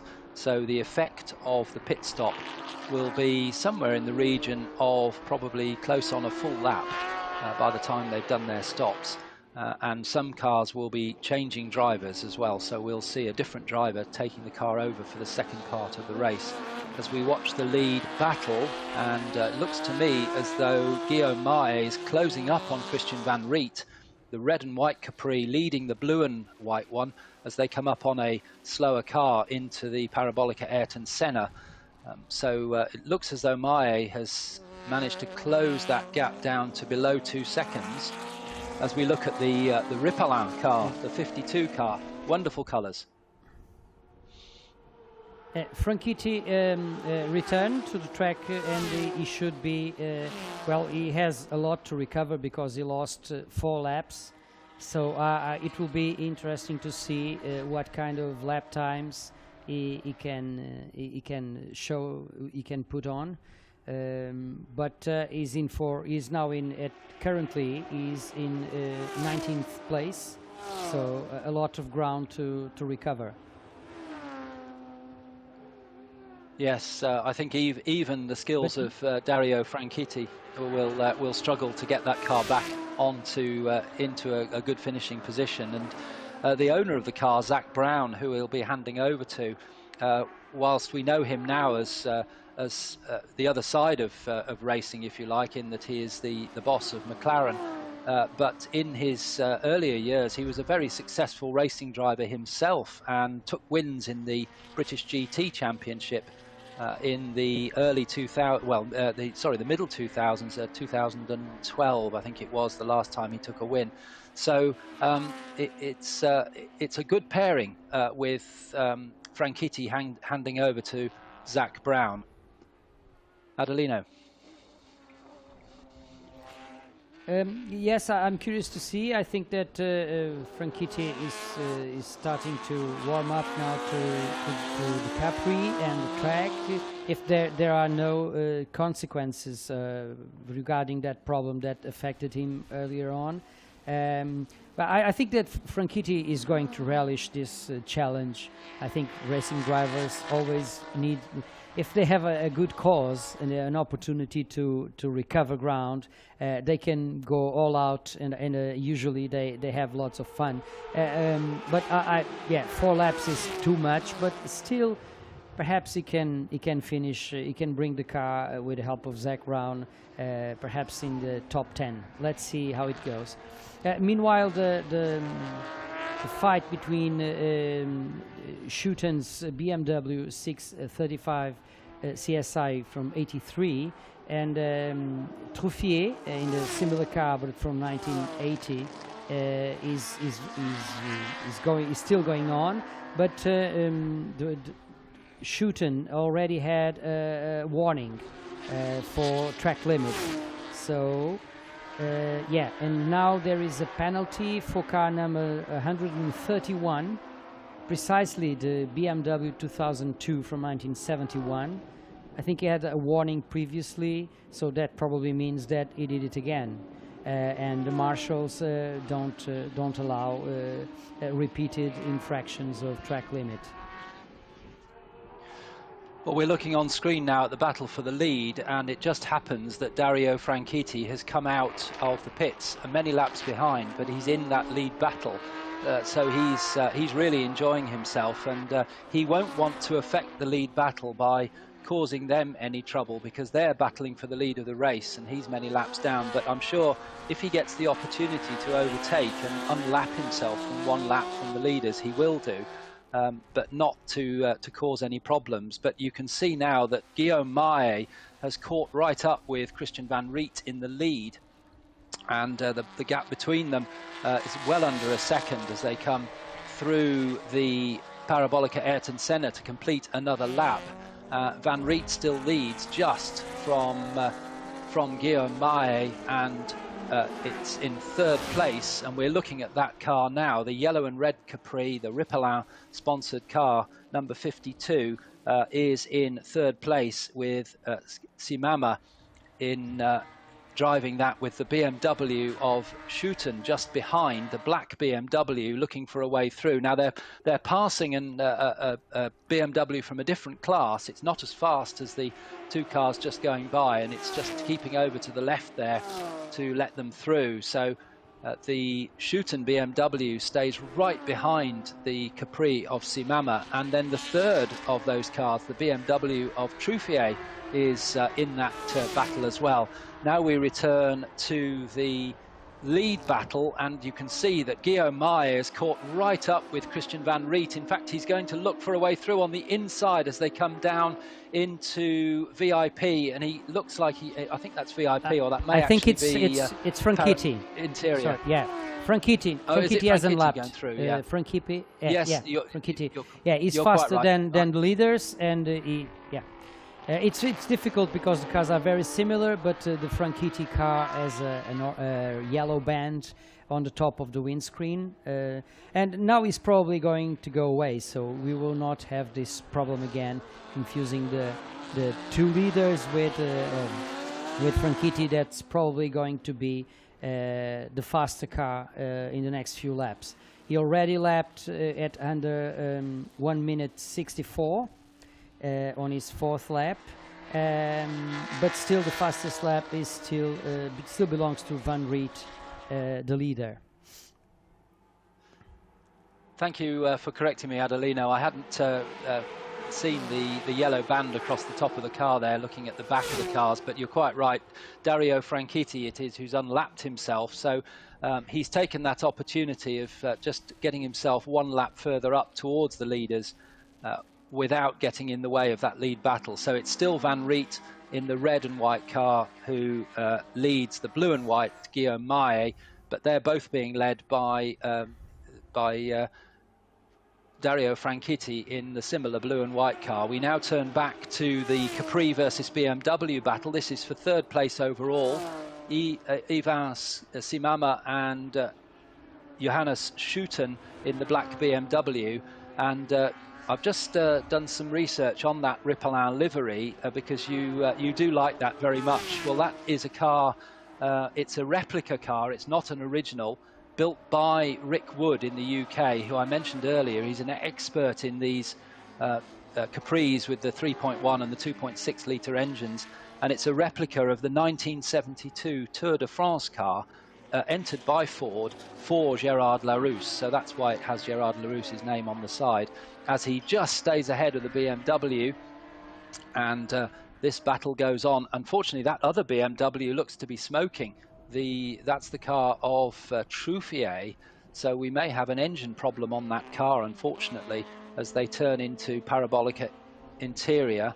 The black BMW chasing the yellow and red Capri, and the BMW looks to be a little bit quicker in that left-hand bend there, and it's come up very close behind, and will try to get through. No, there's no room there at Aurelia. Now they turn into the tight section through the chicane. Will the BMW be quicker through here? There's not a lot of room in here, it's very tight corners, but he may try to come alongside as they exit the chicane, but no, he has to stay behind. Now they're going up to the S's, and then that will lead them onto the very fast long right-hander at the Parabolica Ayrton Senna and back onto the main straight again. We've got 40.5 minutes remaining. The pit stop window will open in just over 5 minutes, 5.5 minutes time. The BMW comes right up behind the Capri on the main straight going down to turn 1, but the Capri looks to be a little bit quicker on the main straight. As we turn back to our lead battle, Christian Van Riet still leading Guillaume Maé as they turn through, and Maé really using all of the track there and a little bit more as he gets sideways. And ahead of them now, as we said earlier, is the Capri of Dario Franchitti. Adelino. Yes, Franchitti, as we predicted, is now lowered the fastest lap considerably.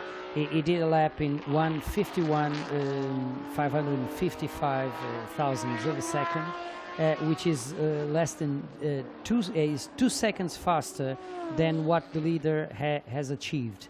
Almost 2 seconds faster. So that means he's really flying with this powerful Capri, and is in for a good recovery, but is still in 18th place, and he needs to gain quite a few laps on many cars to actually be able to finish in the top 10. Regarding this fight between this Capri, the Capri 2600 and the BMW 635, they are cars from very different periods, because the Capri is a 1972 car, and the BMW is a 1980 car. In practice, they were in qualifying, they were separated by a very small margin. I think about 50 thousandths of a second. Oh, now the BMW had a spin at BMW had a spin, and the Capri was able to gain some space. But Schouten, I don't think he didn't lost four place, so he's still in fourth place, despite that mistake that cost him quite some time. And we need to see how that will impact on the fight. But I think he's now at least 15 seconds behind, probably, around 10 to 12 seconds behind the Capri. But it does allow Damien Kohler in the Ford Escort RS 1600, the Mark I Escort, to close right up on Schouten after that spin. So it'll be interesting to see whether Kohler is quick enough to challenge Schouten. I suspect not. The BMW should be quicker than the Escort, a much bigger engine. The Escort just 1600 cc's. As we turn back to the leaders, and we can see that Christian van Riet is starting to ease away a little bit from Guillaume Maillet. Just a few laps ago, Maillet was very much in a challenging position, but he's now dropping away a little. Christian van Riet will be handing over at the pit stop, we're told, to Caroline Griffney, his partner, and she will take over for the second part of the race. And she is also an experienced driver, so this car will be quick throughout the race, as we see in the pit lane a BMW coming in, which is going back out again. The pit window doesn't open for another 1 3/4 minutes, so that's a non-scheduled stop for Renovant in the BMW, who I think you told us had already got a penalty for track limits. And we're seeing a warning flag now going out to car number 8, Galland, in the Mark I Escort from 1974. So another driver being warned about using too much of the circuit. And we're looking now at that BMW versus Escort battle as it goes across the start and finish line on the main straight, and the Escort staying with the BMW. This is for 4th and 5th places, with Damien Kohler in the Escort just behind. We can see them coming through into the tight right-hander at turn three, and then up to VIP.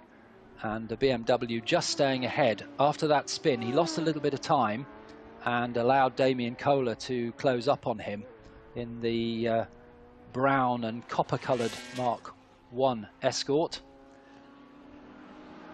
Meantime, out front, the gap is 2.3 seconds between Van Riet and Maillet for the lead. The pit window will be opening in 10 seconds. So we'll see every car must come into the pits and stop for 1 minute, and if they are sharing the driving, the driver will change during that minute, and then they'll be back out on track again to the finish. No refueling required in this race. Adelino. Yes, I've been accompanying the recovery of Franchitti. He's closing in on the 17th place Boni with the BMW 2002. He is a minute behind, but he actually recovers almost 15 seconds each lap, so it won't take long for him to actually move up a place. In the front, we seem to forget that actually there's a fight for the lead. That is, the first and second are separated by less than 3 seconds, and when you still have 34 minutes and a pit stop between, a lot can change, and even the lap times of the first two, they are not that different. They keep lapping consistently at 1:55, so they are very. They're still, everything is opened for the win in this race.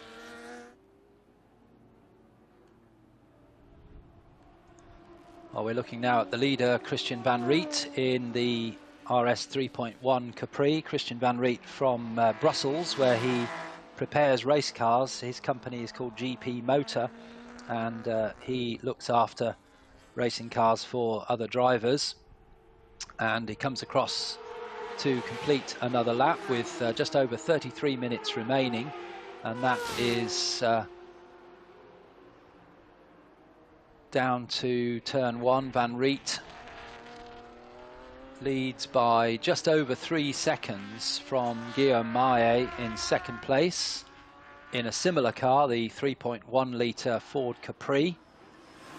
In third place is the slightly smaller engine, 2.6 litre Capri of Yves Simama, car number 52 in third place. There we are, we see it on screen now. That's the third placed car, which was battling in the early part of the race with the black BMW, but the BMW had a quick spin, and so Simama now has a fairly big lead of about 8 seconds over the BMW for that third place. Next up in fourth place and leading the Group A class is car number 165, which is the black BMW 635 CSI of Johannes Schutten. That's in fourth place overall, and has pulled out a gap now on the Mark 1 Escort, which closed right up when Schutten had that spin. So in fifth place and in the pits now is the Mark 1 Escort of Damien Kohler, car number 16. And that's the first of the leading cars to make its pit stop. Damien Kohler, we're told, will be driving solo, so he won't be switching over. And we can see on our camera shot the number 19 Mark 1 Escort, which was running in around 10th place. It's dropping down now as it sits in the pits. That's finished in the colours of... we have a warning of oil suspected on track between turns 9 and 10. So this is an information from race control. So the drivers will be being careful through the turns 9 and 10, which is the tight chicane uphill, the slowest part of the circuit. So they'll perhaps be able to see whether the track has oil on it when they arrive there. Oil makes the surface very slippy indeed, so the drivers will need to be very careful through there. As we see in the pits now, the second placed car, number 60 of Guillaume Maillet, and according to my information, he may take that car through to the finish, but we'll see whether our timing screen tells us that the driver has changed when that car returns to the track. But Maillet in the pits now. This is the second placed car we're looking at, the 3.1 litre Capri. Has to stop for 1 minute and then we'll return to the track. We've seen a pit stop from Kohler in the Escort as well. That was up in the leading group. That's now returning to the track, as is Maillet in the second placed number 60 Capri, as in comes the Capri in the background there, the white, red and blue. That's the Emil Bretmeyer car, number 123, another of the 3.1 litre Capris. That's running in the top six. It's shown as fifth at the moment, but that will start to drop down. Quite a lot of cars coming into the pits now during the 10-minute pit window. So there'll be a lot of activity down there as cars coming in, changing drivers, or maybe just not changing and going back out on track. Adelino. Yes, the leader just is in the pits now also. So after he's released, we will see how it stands and if he was able to extend his lead, or if Maillet was able to recover some ground. And I don't see a driver change going on in that car, so no. Perhaps Christian van Riet has decided to take the car through to the finish and will not hand over to Caroline. We're going to see Christian take that car throughout the whole race. Yeah, the car number 60 is now arriving at the chicane, so he still has some ground to cover. He's now heading for the S's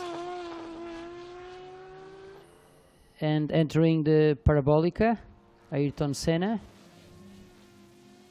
and he'll be in the straight finish line in just a few seconds.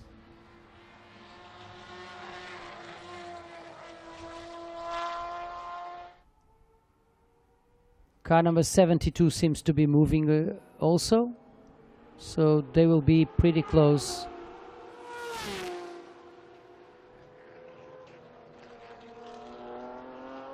Yes, car number 72 now exiting the pits, and we need to see where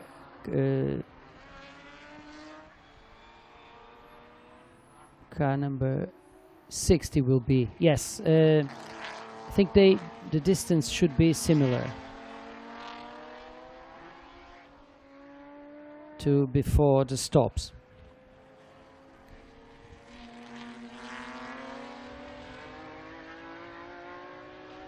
Franchitti in the boxes. Yes, Dario Franchitti handing over to Zak Brown. We can see a driver change there with the belts being done up. That looks like Zak Brown in the dark overalls being put into the car, with the belts now being put over his shoulders and tightened up by the mechanic there. So Dario Franchitti out of the Capri that led early on but then had an engine problem. It's back on track again, and before it went into the pits it had made up quite a few places. As Adelino said, the lap time very quick indeed for that car, so it was able to make up some places. There's a Mark 1 Escort returning to the track, finished in the colours of Broadspeed, the UK preparation company that was very, very successful in saloon car racing. Also produced the wonderful Jaguar XJ12C touring car, which wasn't very reliable, so didn't have much success, but was a great car to watch on track. As Zak Brown returns to the track, and we can see actually in the shot there Dario Franchitti walking across the pit lane to go up on the pit wall to watch Zak Brown when he comes round. There's Yves Simama in the pits. That's the car that took over the lead for a short time whilst the others were in the pits, but will drop back again to probably third place. And it looks as though the 52 car of Yves Simama is solo driven, so he's not getting out. In fact, that's all three of the leading cars haven't changed drivers. There's number 72 just going round the inside of the Broadspeed Escort, and that car should resume the lead when it crosses the start-finish line, having done its pit stop, being chased there by one of the wonderful BMW CSLs that I described as the Batmobile, and you can perhaps see what I mean there with the extra aerofoils on the roof and the boot lid, and then the big air scoop at the front. And looked a little bit like that wonderful cartoon creation of the Batmobile following the leading car round, the orange BMW. That's a car driven by Charles Firmenich, car number 11. That's running in 7th place at the moment, as the leader comes around through the S's to complete another lap.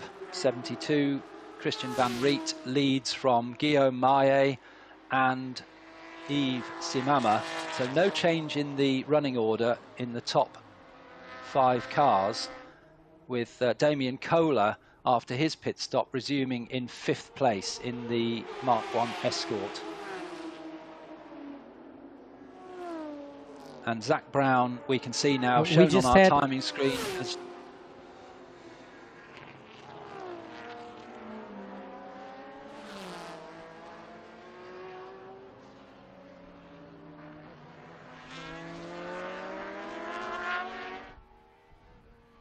Zak Brown shown on our timing screen as having taken over car number 113, and that's now in 16th place.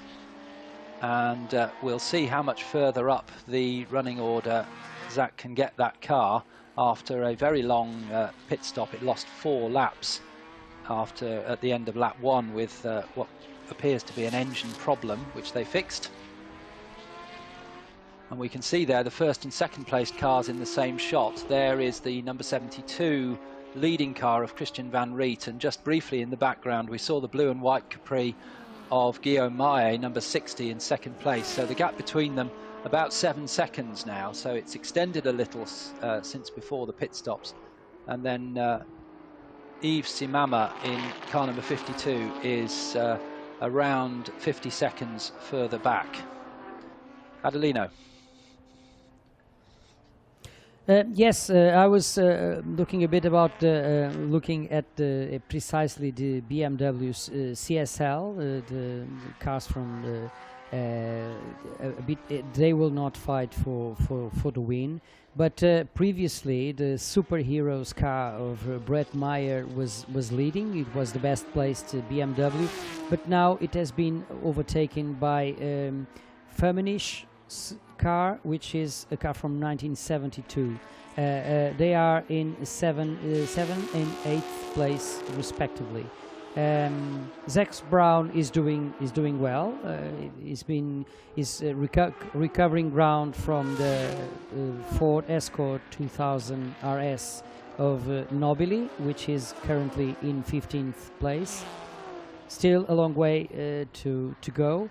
And let's see if Zach Brown can actually put the Ford Capri in a better, a more suitable position. This has been throughout the weekend the fastest car in this series. The leader should be quite comfortable now. He has 7.5 seconds of a gap to second place Mahé in a similar Ford Capri 3.1 RS, and Simama is doing great with smaller engined Capri, a bit an older version that has been then replaced by the 3.1 liter car. But he has a comfortable lead from Schouten in the BMW 635 CSI from 1983.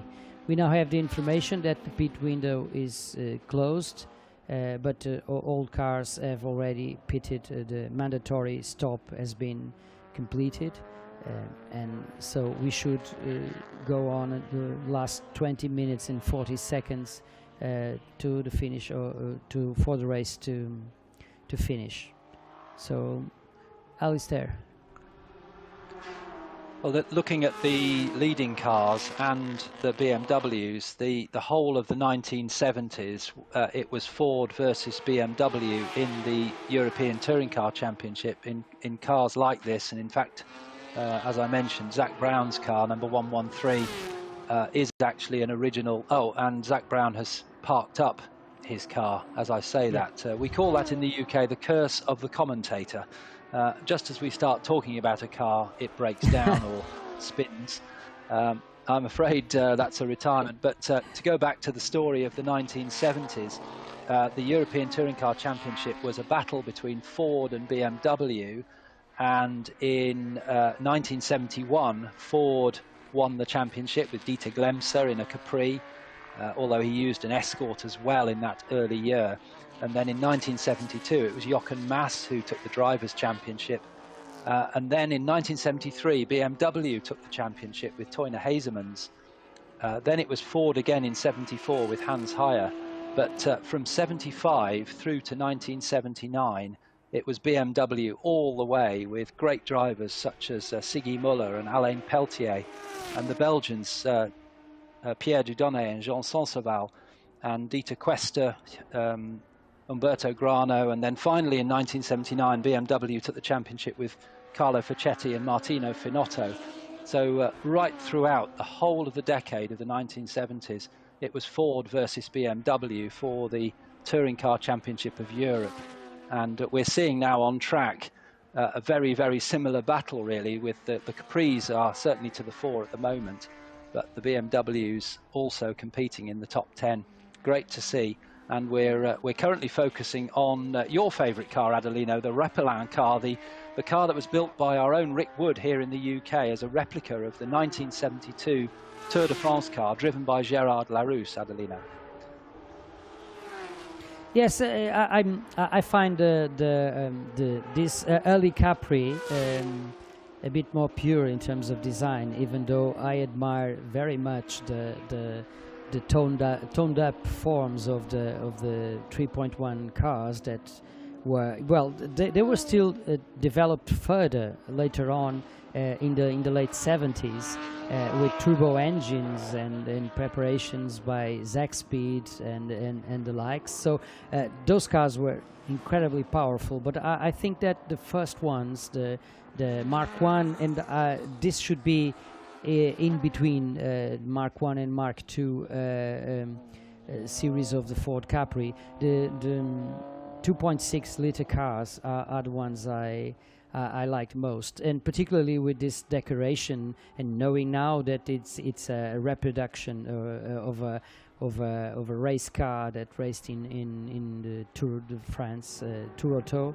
I think it makes it even more special. And also, that car has been proving to be very, very fast. He was even able to keep at bay the car that we are now seeing, which is a car from 1980, the 83, the BMW 635 CSI. Yeah, I think that those. I'm enjoying this race very much, and the liveries of the cars are one of the main reasons for this. I really like to see cars with proper historic liveries, and I think they did a good job preparing all these cars. The original ones, of course, keeping them like they are, but the replicas, they also give us the opportunity to see and have greater grids, larger grids, and sometimes even some faster cars. Yeah, I would prefer, of course, that we had a bit closer racing. Let's see if at the end of it, it seems that second place car is now recovering a bit of ground. They are now separated by less than 6 seconds, now less than 5 seconds. So perhaps we can have an end of the race where everything could be opened, particularly the winner spot. Yes, very much so. The gap around 5 seconds at the moment, but you can see here, I think we'll catch the second place car. There it goes through the bottom of the picture. So the gap between them is not very far at all. They're separated at the moment in the sandwich, if you like, by the number 1, 2, 3 Capri, which is that's running a lap down. That's down in 6th place, Brett Meyer's car. Behind the leader, but then it's the second place car of Yves Mahé, which is only 5 seconds behind. We're looking now again at the third place car of Simama, Yves Simama, number 52, crossing the start and finish line. You can see him there, just turn the wheel as he turns into turn 1 and makes his way up towards the dip that drops down through turn 2.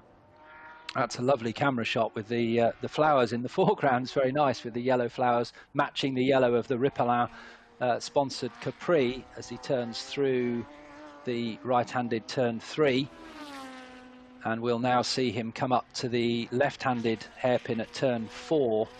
And that car in the sunshine looks absolutely wonderful. It would be nice to see that BMW with the cartoon livery on it. I don't think we've seen that during this race. It's not in the leading group, but it's a great car to look at, isn't it? Yes, it is, and the car has the number 22, so I think the car is now crossing the finish line at this precise moment, so perhaps we could get some images of he's approaching now the corner, the first corner.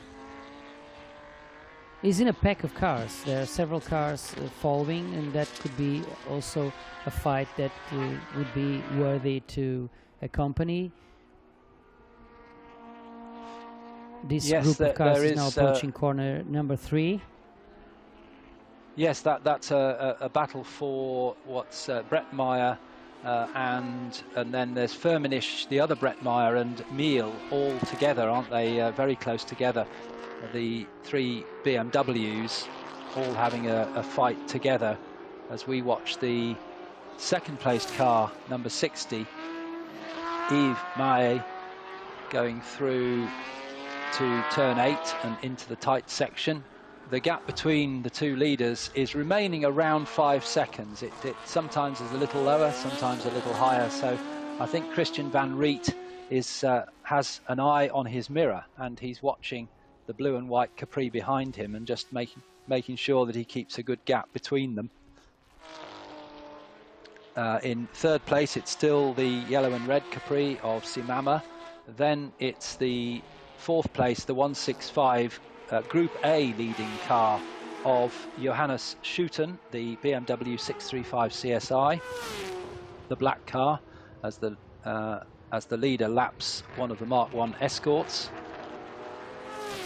Schouten in fourth place. In fifth place, it is still the number 16 Mark 1 Escort, 1600C car, Damien Kohler, who is in fifth place, and he's around 5 seconds behind Schouten. So he's keeping in touch, but not in a challenging position. And then completing the top 6 is the white, red and blue Capri, number 123, which is the car driven by Emil Brettmeyer. And that is in 6th place. Then it's this close battle between 3 BMWs for 7th, 8th and 9th places. And in 7th place is car number 11, which is Charles Firmenich in the BMW 3-litre CSL. In 8th place is number 22, the car we've been mentioning with the cartoon characters on it. That is car number 22 in 8th place, which is Olivier Brettmeyer. And then in 9th place and leading the second in the Group A class is the BMW 635 CSI number 66 of Armand Miele. That's in 9th place. And then the final car in the top 10 is car number 19, which is Jose de Rocha in his RS 1600 Escort, and that completes the top 10.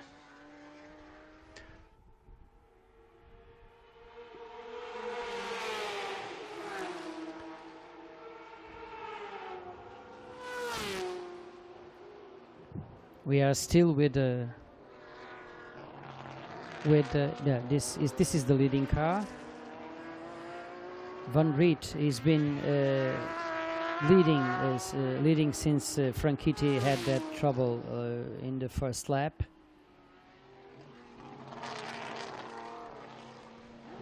He hasn't been able to extend the lead, but it's a bit below 5 seconds now from Yves Maé's Ford Capri, the blue and white car.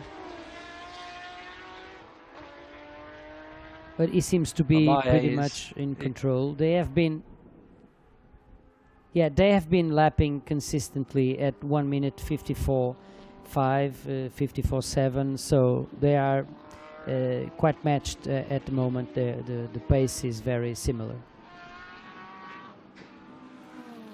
Yes, Yves Maé is managing to stay in touch with the leader, but doesn't seem to be able to close the gap sufficiently to make a challenge, as we see the number 60 car going around into turn 8, chasing after the gap about 4.5 seconds, so it's a little bit less than it was a lap ago, but we'll see when they go onto the main straight whether Christian van Riet just opens out that gap again to the 5 seconds he seems to prefer. A lot further back, a further minute and 20 seconds behind the leader is Simama in the 52 Capri, and he's 9 seconds ahead of the leading Group A car, Johannes Schouten, in the BMW.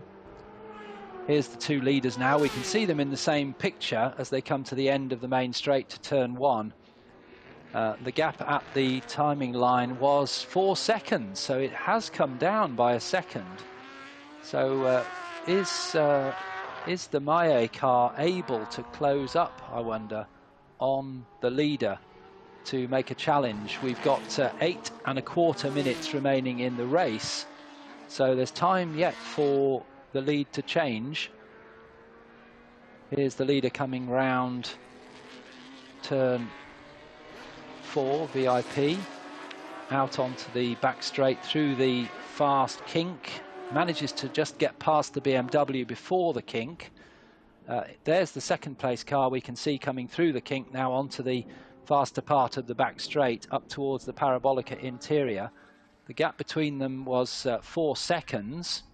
We now turn to the 165 BMW, which is leading Group A. Johannes Schuiten in the black and gold car. Looks a good livery for a BMW, I think, black and gold. It looks very good. They used to run in these colours in Australia. And there's one car which has been rebuilt now in these colours that races in the UK, and it looks fabulous in those colours. So that car we're looking at is in 4th place, leading Group A, completing another lap. The leaders have done 26 laps, and we have just over 7 minutes remaining. The gap between the two leaders is still coming down, Adelino, so we may have a battle for the lead in the last few laps. Indeed, yes, that could be close, but I think Van Riet is managing. I think he's managing his car and his pace, and if needed be, I think he can push a little bit more. But that's just a feeling. Only he knows what he's doing, but he seems to be fine, consistently lapping in the 1 minute 55 seconds.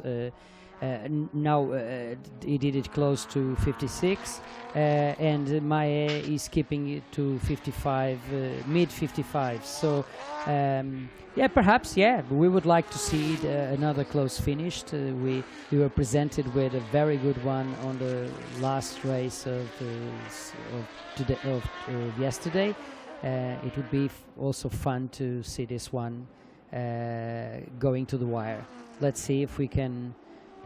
6 minutes to go, but if Maé is going to have to push himself a lot if he wants to be closer to Van Riet.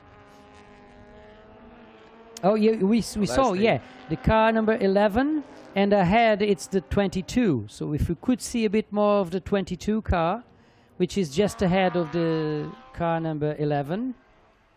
So they changed positions, and now the car number 22 with the comic book and superhero theme is the best placed BMW 3-liter CSL. It's just ahead of the orange car. And the white BMW behind is also battling for that position, and also the Escort I think is a lap down, so that's not involved, but those 3 BMWs are all battling for position as well, and there's a change back again. The white BMW gets through, so the 66 car goes back up into 8th place, and so these 3 BMWs, and we are seeing... Yeah, the Batmobile is still going on and fighting, is not letting go. So let's see if he can get back to ahead of the white Texaco BMW.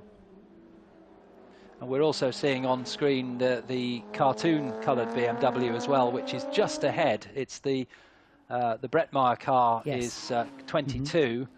That is in 7th place. The second in Group A class, the Miele car, is number 66. The white car, and then it's the 11 orange car, and they're running in 7th, 8th and 9th places overall. So a great battle going on between the BMWs here. For 7th position, yeah, but the orange car has the very celebrated Jägermeister decoration and the colors. That orange was seen in so many beautiful cars, BMW cars, but also, if I remember correctly, there was also a Volkswagen Sirocco that raced with these colors that I remember seeing some pictures here at Estoril. In the 1970s, we had an international touring car race with some of these cars. Yeah, but the livery of the 22 is unforgettable. You cannot unsee after you see Captain America on the flank of the car. It's really difficult to forget it. I don't put it at the same level of the penthouse pin-up on the Esket 308 that we will see later on. But still, yes, it's very accomplished, and the car is also filled with several sentences. The roll bar and the top of the instruments, it's all filled with some phrases in French, and I captured one of them. One of them is c'est la faute de mes neurones, which I think we can translate it. It's the fault of my brain cells, which can explain some things that happen in motor racing. But yes, we can see now Captain America in all its greatness going incredibly fast, even for a superhero. And that BMW is being caught by the Group A car, the white car, which is number 66. You can see there just behind, and that's the Armand Miele car. Now that's getting closer, and although they're in different classes, that's for 7th position overall as we move into the last 2 minutes of the race. And we're going to focus on this great battle, which is for 7th place between 22 and 66. A big flash of flame there as the 66 car changes down through the gears into the tight right-hander at turn 1. Now we're back with the leader, whose bonnet pin has come loose, so the bonnet is just lifting a little. That's a little bit worrying for our leader, Christian Van Riet. And you can see there, as the car speeds up, the bonnet will lift further and further. But it has another pin on the other side, so it should be all right. He's only got one more lap to do when he goes across the finish line. So hopefully that won't cause him any problems. So we'll see now as he gets up to top speed on the main straight. You can see the bonnet just lifting further and further up. But the other pin seems to be holding it firm. So it's okay, but not ideal as he turns into turn 1. So it's Christian Van Riet in the 3.1 litre 6-cylinder engined Capri that leads onto the last lap of the race, and the gap back to Yves Maé is only 3.2 seconds. So once again it started to come down again, and Yvan Maé has been able to get within 3 seconds or so, but just doesn't seem to be able to close any further as Christian Van Riet continues on his way around the back of the circuit. And there's the 2nd place car. You can see they're in the same shot now as they turn into the right-hander at the far end of the short straight there. Now they're coming down to the Parabolica interior, and certainly that 2nd place car is getting closer. I wonder if Christian Van Riet can hold him off to the finish as they turn through Parabolica interior. Not so far to go now. We're probably halfway round the lap, so we're coming down now into Aurelia, and the red and white car of Christian Van Riet, which has led since the short retirement and back to the circuit for Dario Franchitti, now up through the chicane. And we'll see the 2nd place car. There it is, turning into the chicane. It's very close as they come to the finish. Up the hill they go and into the S's for the last time. Here's Van Riet turning through the S's. He's only got the long right-hander of the Parabolica Ayrton Senna to go. As he turns through the long right, he'll now come on to the main straight. We should see the checkered flag as they cross the line, and they come up to the line now, and the checkered flag will go out to our winner, Christian Van Riet. A very good drive indeed from him in his Capri, and only 3.3 seconds behind at the end, the car number 60 in 2nd place, Yvan Maé. So it was very close at the end. Christian Van Riet Christophe Van Riet. My apologies to him. I've been calling him Christian the whole race. Christophe Van Riet it is who takes the win. I do apologise to him for that. And in third place, we should see the Ripalin sponsored Capri of Simama in car number 52. Yves Simama taking that third place, but he was a fair way back at the end, as we see Christophe Van Riet acknowledging the marshals around the circuit. Of course, no spectators, I'm afraid, at the Estoril circuit this weekend, but he is saying thank you to the marshals. Here comes our car that's finished in third place, car number 52, which is the smaller engine, 2.6 litre Capri of Yves Simama. And in fourth place, yet to finish, in fact, indeed, he's coming up through the chicane. Even the third place car hasn't finished yet. So, and a very disconsolate driver walking away from his Mark 1 Escort there, a retirement on the last lap. Yeah.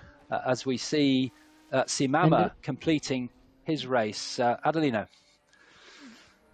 Yeah, do you remember that BMW with the Texaco livery? I think he had a problem because not only he fall back, he is now trailing the two BMW 3-liter CSLs, the Jagermeister car and the Superheroes car.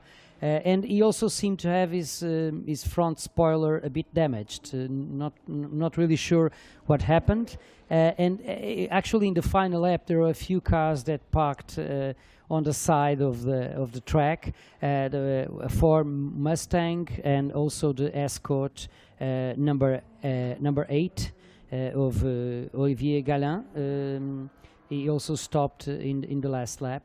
So we saw quite a few things happening at the same time, whilst the leaders had finished the race with a big advantage. So it's almost 2 minutes ahead of third place, the Capri 2.6 RS. So we should now go in for the podium, and the three first placed cars will stop at the pits, and the other ones will follow to Parc Fermé, and we have the podium ceremony. We had a brief shot of the 66 BMW you mentioned, lost some places right at the end of the race. It had some damage at the front. The front air dam was hanging down, so I wonder whether he'd either been off the circuit briefly or maybe even come together with another car.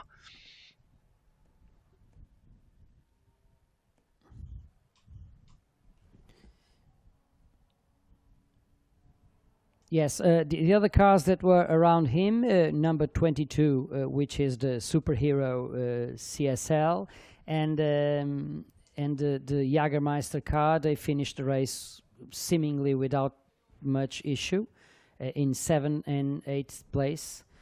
Followed by that BMW with the damaged front end.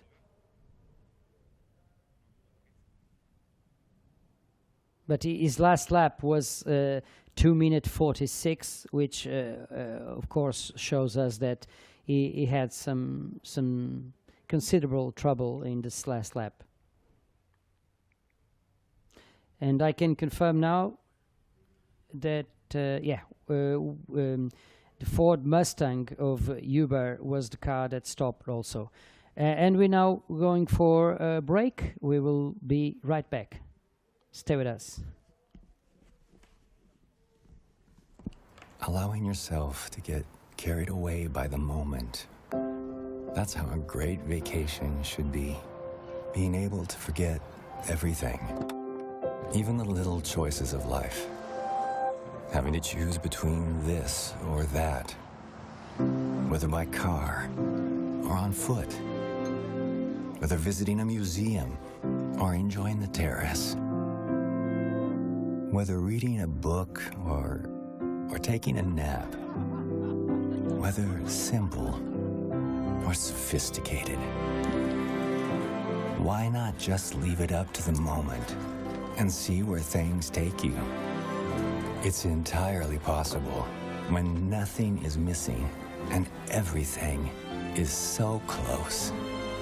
Every path is the right path.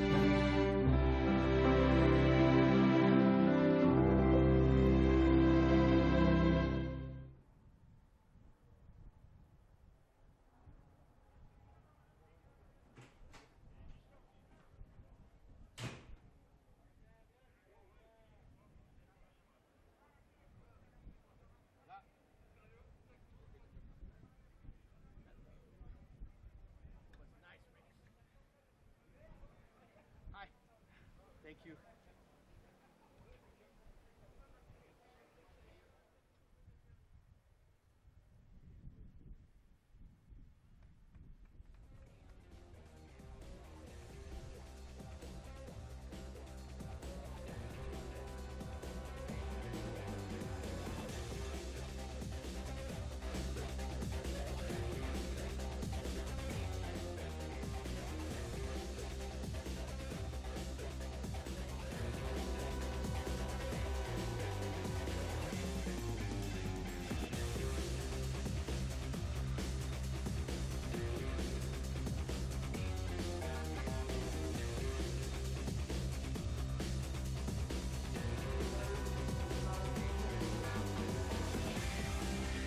We're seeing a replay now of that Heritage Touring Cup race, and we're looking now at the gorgeous liveries of the various cars. This is our winning car, number 72, of Christoph van Riet, and there's the BMW number 165, which is finished in that lovely black and gold livery, the car of Johannes Schuten that won the Group A class.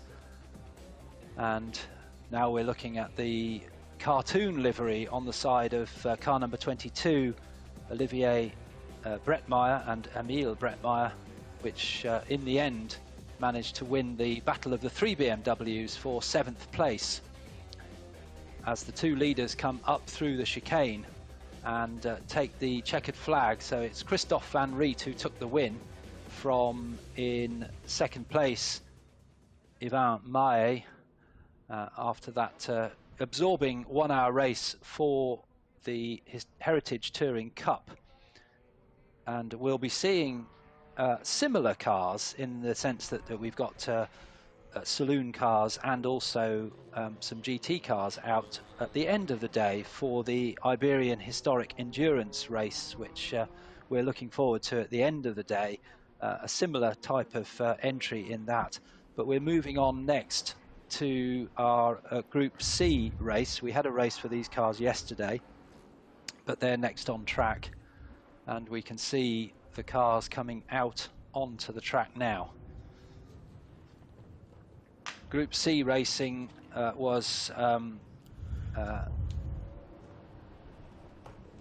took in Le Mans and other races around, long distance races around the world.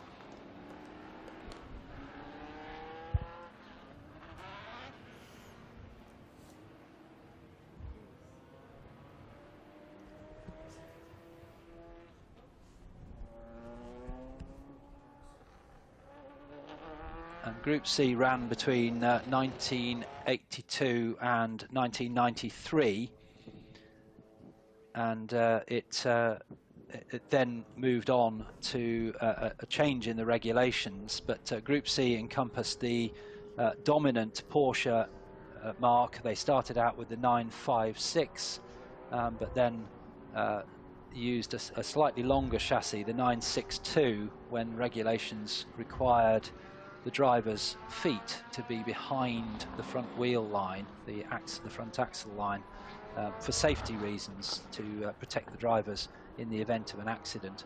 So the 962 was launched, and that proved to be completely dominant in world sports car racing for many years. And there were years at Le Mans where it looked like the only car entered was a Porsche 962 in the top Group C class.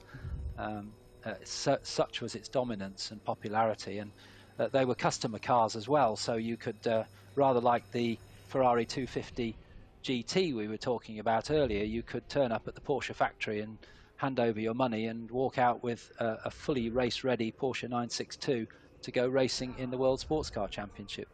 And many private teams ran them. The cars will line up on the grid for this 45-minute race with Michel Lecour on pole position, according to my screen. I haven't seen a grid sheet for this race, but I think we've got the grid up on the screen. So it looks like the pole position car will be the Porsche 962C. As we look at the podium for the previous race, the drivers going up to take the applause of the few people that are allowed to be here at this race meeting. It's very sad that we're not able to applaud all of our drivers in the numbers that we normally see, but the drivers up on the podium there for the Heritage Touring Cup race.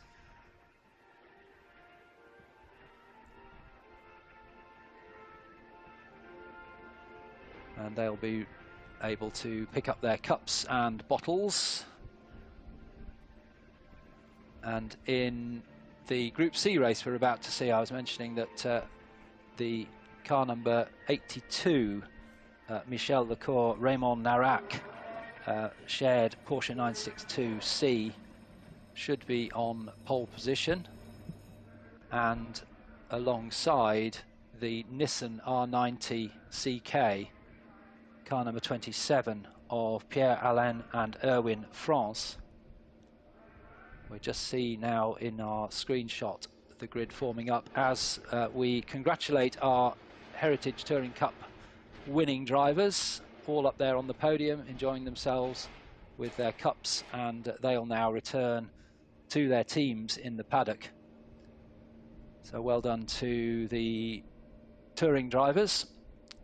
Back to Group C, you can see there on screen the pole position car, the turquoise coloured car number 82 of Michel Lecour, Raymond Narac, the 962C. This is the yellow livery. In period it ran in these colours from a sponsorship for the Nissan R90 CK, the car that actually took the fastest speed and lap at Le Mans after the introduction of the chicanes in 1990, driven by Mark Blundell, and that car got the fastest speed, which has never been beaten as the regulations have been changed, reckoned to have over 1,200 horsepower when it was turned up for qualifying at Le Mans.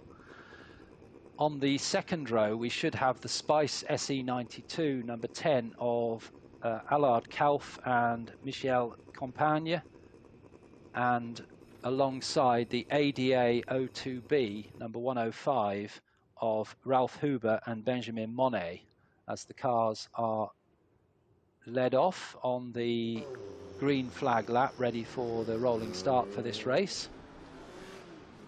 I'll just check now which cars are on the grid. We can see the front two are certainly there.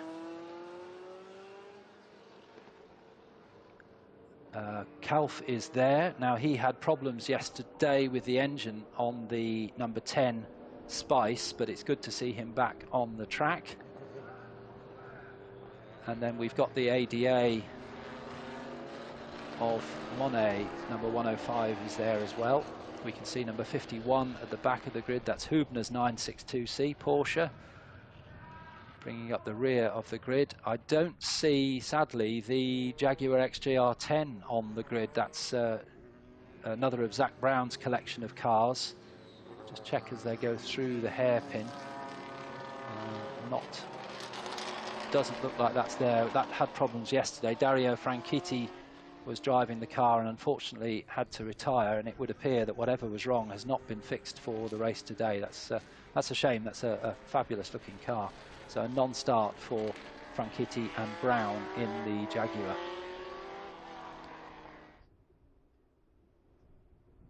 The rest of the cars come through on this pace lap. It's a 45-minute race. and the pit window is from 17.5 minutes to 27.5 minutes into the race. So a 10-minute pit window for these drivers to come in and either change drivers, or indeed some of them will be driven solo. They must stop for 2 minutes, and then there's the in and out time from the pit into the pits and out of the pits. So quite a lengthy delay for the cars, so it will really shuffle up the order when they take their pit stops until they've all cycled through. And if they have a professional driver in the car, then they also have to take an extra 20-second penalty as well. So the pit stops will start after 17.5 minutes.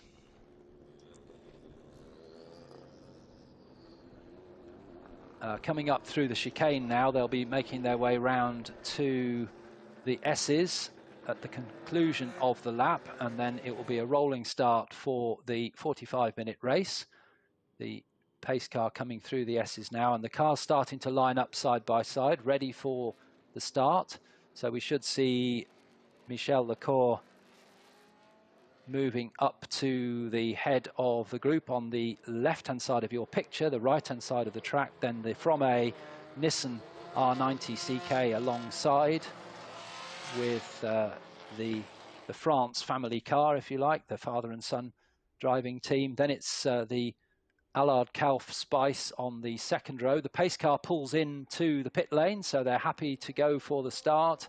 And we are racing for 45 minutes.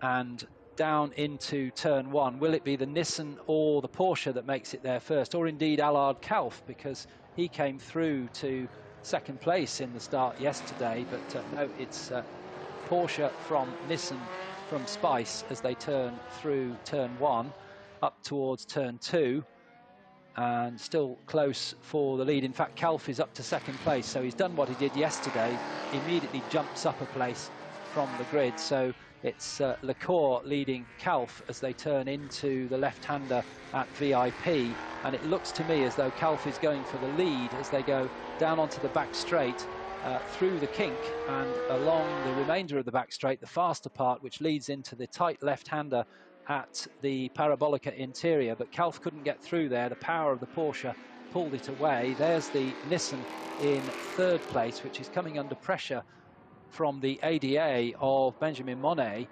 Kauf looking for the outside there. Lecour feeling he needs to go a little bit defensive into the right-hander at Aurelia. Now they're turning into the tightest part of the circuit. Already a problem for car number 104, which is the Spice of Fischer. So looked like he'd gone wide at the Parabolica interior and taken the escape road there as the leaders make their way through into the S's for the first time. And we have a yellow flag, and that's probably for that 104 Spice pulling off. That's at turn 6, which would be right. Yes, that's the Parabolica interior as the leaders go over the line to complete the first lap, Adelino.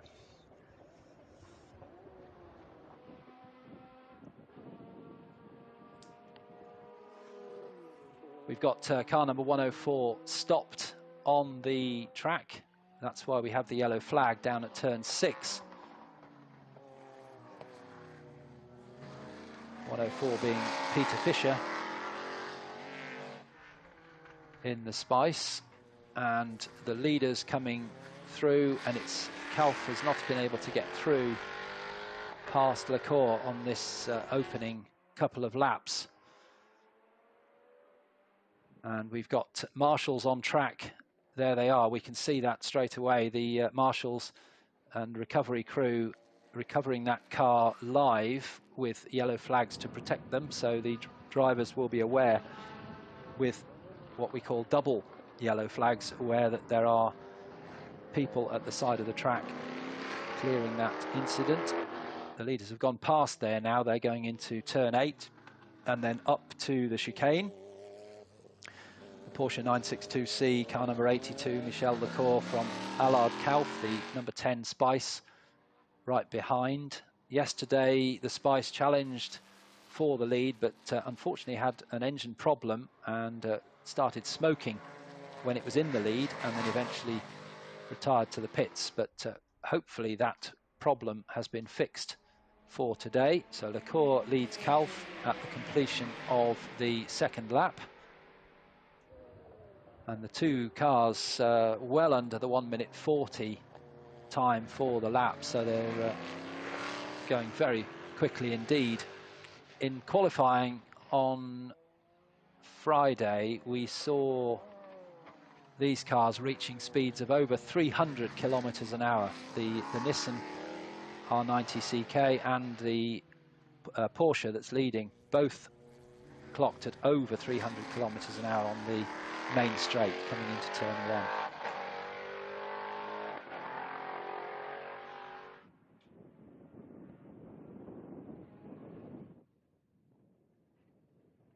And we can see now that the number 104 car has been safely parked behind the barriers. Hence, the yellow flag has gone in, and we are green all the way around the track now, as Calf is starting to challenge for the lead. And they're just going through Aurelia there, and now into the tighter section of the circuit, up the hill through the chicane. Is Calf building up for a challenge along the main straight? He's coming up very, very close behind Lecour in the Porsche as they go up through the S's. Just lost a little bit of time in the tighter section, but now the faster sweeps of the S's lead into the very fast right-hander at Parabolica Ayrton Senna, now onto the main straight.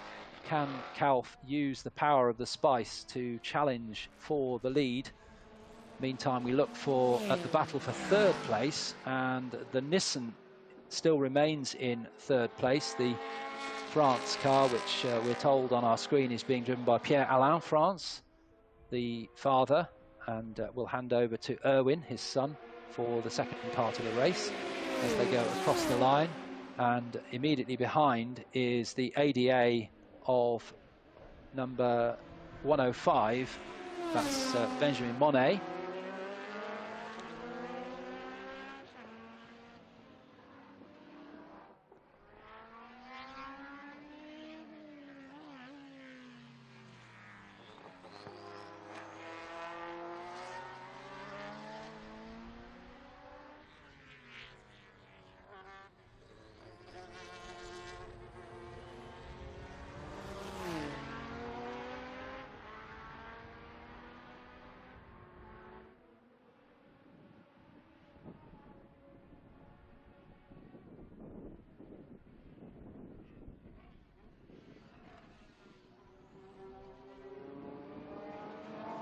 We're looking at the Nissan and the ADA battling for third place.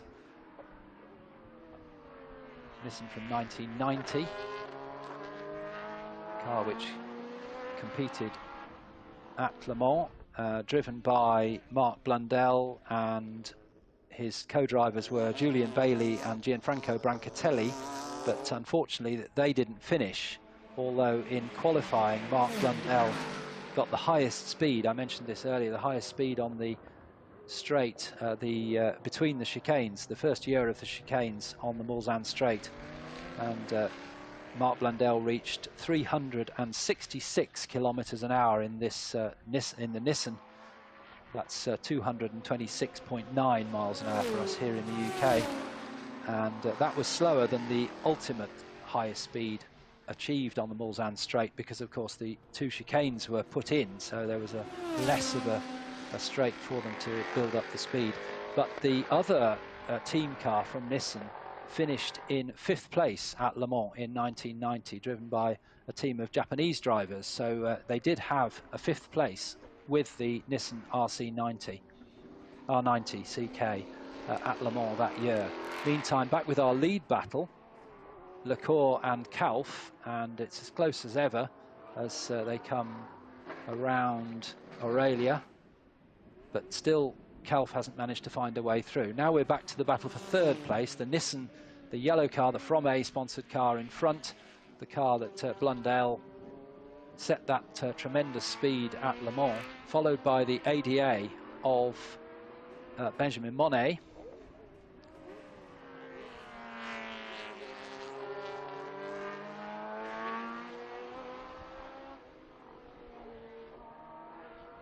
So that's for third and fourth places. They are in different classes.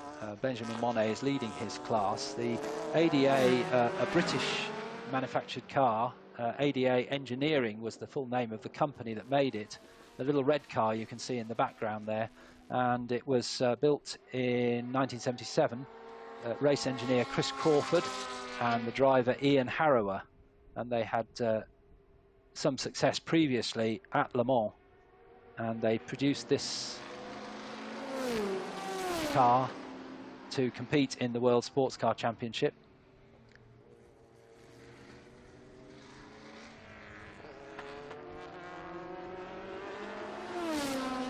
And a nice rear shot there of the Nissan, and you can see the amount of aerodynamic downforce that will be generating with the big wing at the back. Meantime, back with our lead as we see, unfortunately, the 104 the Spice of Peter Fischer being towed in.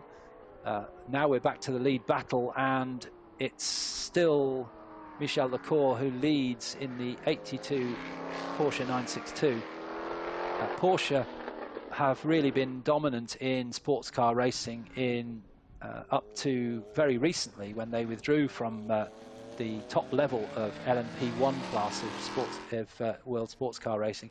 But the Porsche Mark has won Le Mans 19 times, starting back in 1970 with the great drive from our own British driver Richard Atwood and German Hans Hermann in the Porsche Salzburg entered Porsche 917, which took the win in 1970. But prior to that, they'd been winning their class at Le Mans many times with the 356 and the 550 Porsches, which Adelino was telling us about yesterday. Very successful in the lower classes, but it wasn't until they developed the 917 that they took the overall win at the 24-hour race at Le Mans.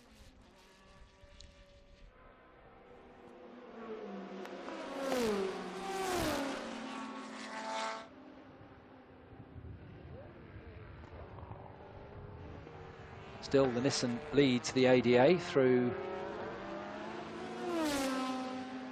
the turn 2 up towards the tight turn 3, the right-handed hairpin. The 104 car still being towed back. It's a long way back to the paddock from where he retired at turn 6.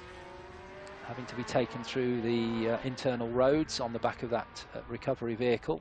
There's the Nissan, and the much smaller and more nimble ADA just behind.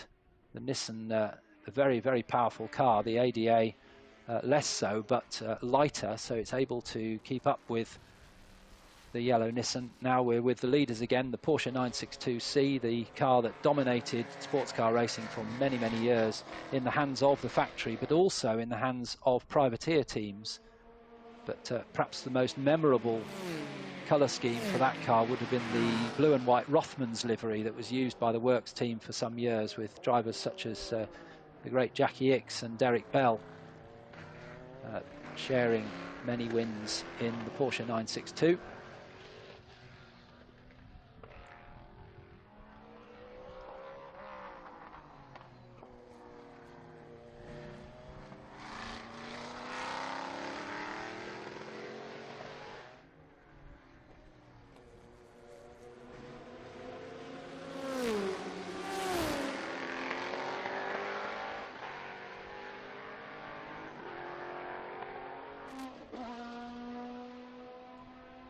The two leaders coming round. Kalf has not been able to challenge for the lead in this race. Yesterday he did challenge for the lead. We see there the Kenwood livery on the Porsche 962C. That's the car of Hübner, number 51. Hans-Jörg Hübner. Kenwood livery also used frequently on the Porsches. Here's Lecour coming through the chicane.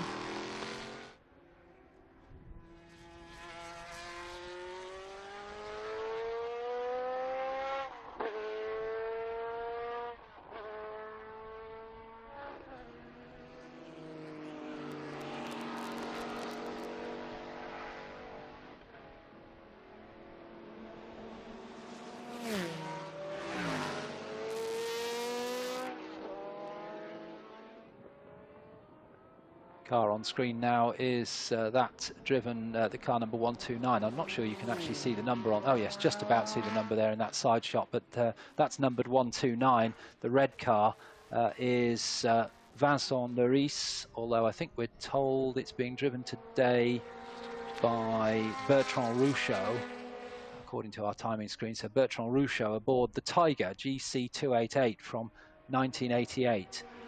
Tiger, a company formed in partnership between Tim Schenkin and Howden Ganley, the TI and the GA of their two names, both successful racing drivers in their own right, and they produced sports racing cars and some open wheel cars as well, but mainly sports racing cars throughout the 80s, very successful in some of the smaller engine formulas, such as the 2-litre Ford engined called Sports 2000 in the UK. But they also produced cars for the Le Mans classes, and the Tiger GC288 an example of that, as we see the leaders once again coming through the chicane up towards the S's, and the gap between them 1.1 seconds, but it seems that Allard Kauf is not able to do anything about Michel Lecour. He's come close on a couple of occasions, but hasn't really made anything like the challenge that he made yesterday, where he took the lead before having to retire with an engine problem.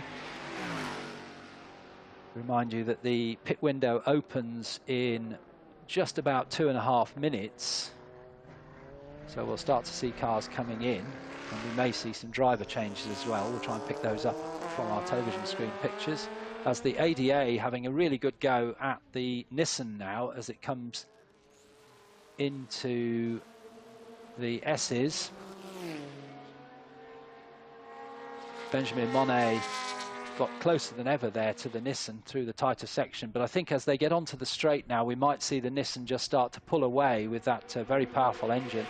I doubt that it's turned up to the full power that it was using at Le Mans in 1990, when they wound the boost up on the turbocharger to the maximum and produced somewhere in the region of 1,200 horsepower for Mark Blundell. But the engine would not last very long at that level.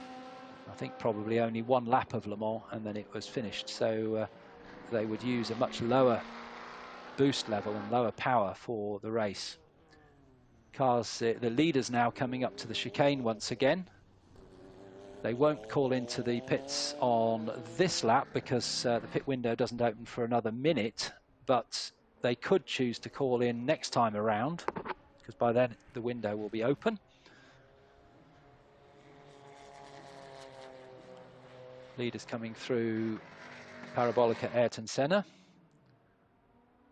Adelino, it's good to see the Spice back with Allard Kauf, but he's not able to challenge it today as he did yesterday. No, and I think he's just entered the pits, so I'm glad to pitch in at a moment where actually something that I can share with you happens. Number 10 is in the pits, but we have been having a race where there are two pairs fighting for first place and third place. And they have been very evenly matched. So I'm curious to see how things are going to stay after the pit stops. We also be having Francisco Melo in the pit stops to try and speak with some of the drivers that might be now relaxing a little bit since the stint will be over. Let's see how that goes. But I actually have been enjoying the fight between the Porsche 962C from Lecour and the France Nissan, the Tiger, which is now still in the pits, and also the Nissan and the Ada. I think that's been good. It's a pity that the Spice and the second. And the second, what's the second Tiger?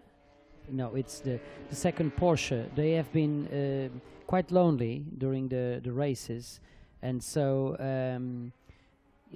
well, they're probably not having that much fun than the other ones, which have a paired match for them to keep seeing on the rearview mirrors or at the front. So now the leader has also stopped. Lecour is in the pits just now.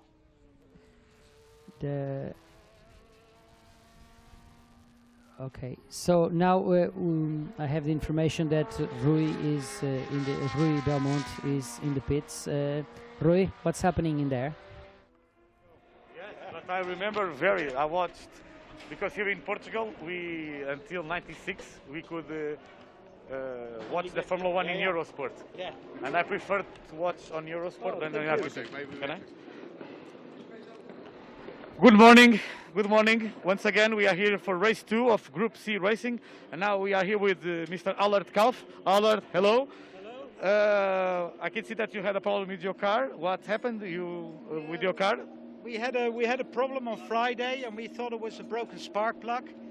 But now it sounds exactly like we had the problem on Friday. So I just switched it off because we don't want to damage the engine or do anything silly. So maybe if the spark plug is okay, maybe Michiel can go out, but it's a shame because the car is a dream to drive and it's lovely, and yeah, it's a shame. Yeah. Tell me about, you said that the car is a dream to drive. I believe that because it's amazing to watch these glorious cars from the 80s. Tell me a little bit how to drive this car. Is this a racing beast? Yeah, it's a racing beast because it's the ultimate Pro-Am car, so to say, because Michiel can drive it because it has a lot of torque, but if you keep the revs up, it's like a wild bull, you know, so you can drive it both ways and both have fun, and it's fast, it's really fast, so yeah, I'm just, every time there's a big smile on my face. You can't see it, but it's like, it's absolutely brilliant. Yeah. So it's your first time driving in Estoril racetrack driving? Because I remember you here working when you were a Eurosport commentator. If you don't know, Mr. Kalf was a Formula One Eurosport commentator and one of the best.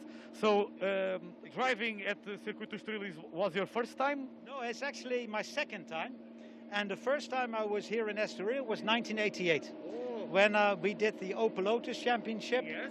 And we were here for the support race. Yes. And I remember I was on the second row, and Heinz-Harald Frentzen and Mika Hakkinen were second and third and first and third. And we had a really good race. But that is a long time. That's 32 years. Yeah, I'm getting old. Wow. No. Jesus. Wow. You're happy to be... So happy to be at Estoril. Yeah, I'm really happy to be at Estoril, but I know my girlfriend Bianca is watching at home, and I'll be home tonight, darling. So glad to go home as well, because I love Cascais, I love Estoril. It's perfect people, perfect weather, good food, absolutely brilliant. Thank you. Thanks for coming here, and have a nice trip back home. Thank you very much. Thank you. So this was an interview with Mr. Allard Kalf, a very experienced driver, one of the best commentators. He talking about his team, the problem with his car. He was saying that he hopes that Michel Campagne, his teammate, could go back to the track. They are trying to solve the problem with the car, as you can see. Now you can see a very old school car. As you can see, the engine cover is out, so it's a great opportunity for our spectators to see a Group C car. Look at this humongous wing, the rear wing, lots of aerodynamics, big tires.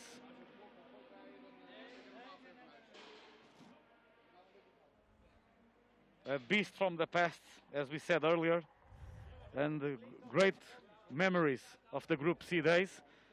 And here you can see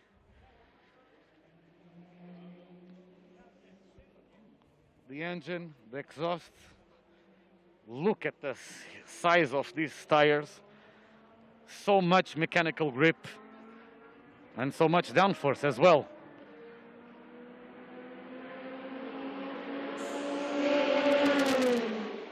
Mechanics are trying to solve the problem. So this is the race 2 of the Group C.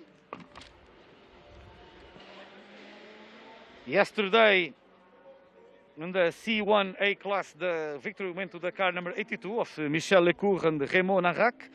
In the C2A class, Vincent Norris and Bertrand Rouchard. And in the C3A class, the victory went to Hans-Jörg Hubner in his Porsche 962C from 91. So we can now go through we continue to walk to the pit lane. We are now watching the Michel Campagna and Allard Kalf talking. The purpose is to Campagna for him to still can do some laps.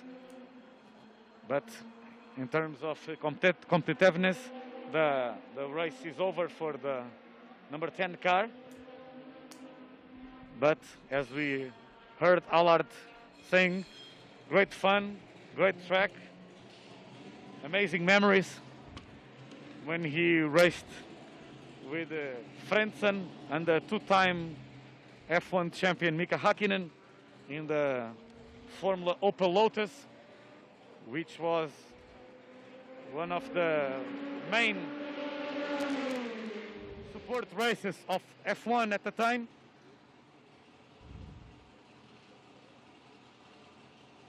Now some more look at the front of this car. It's a beauty to watch.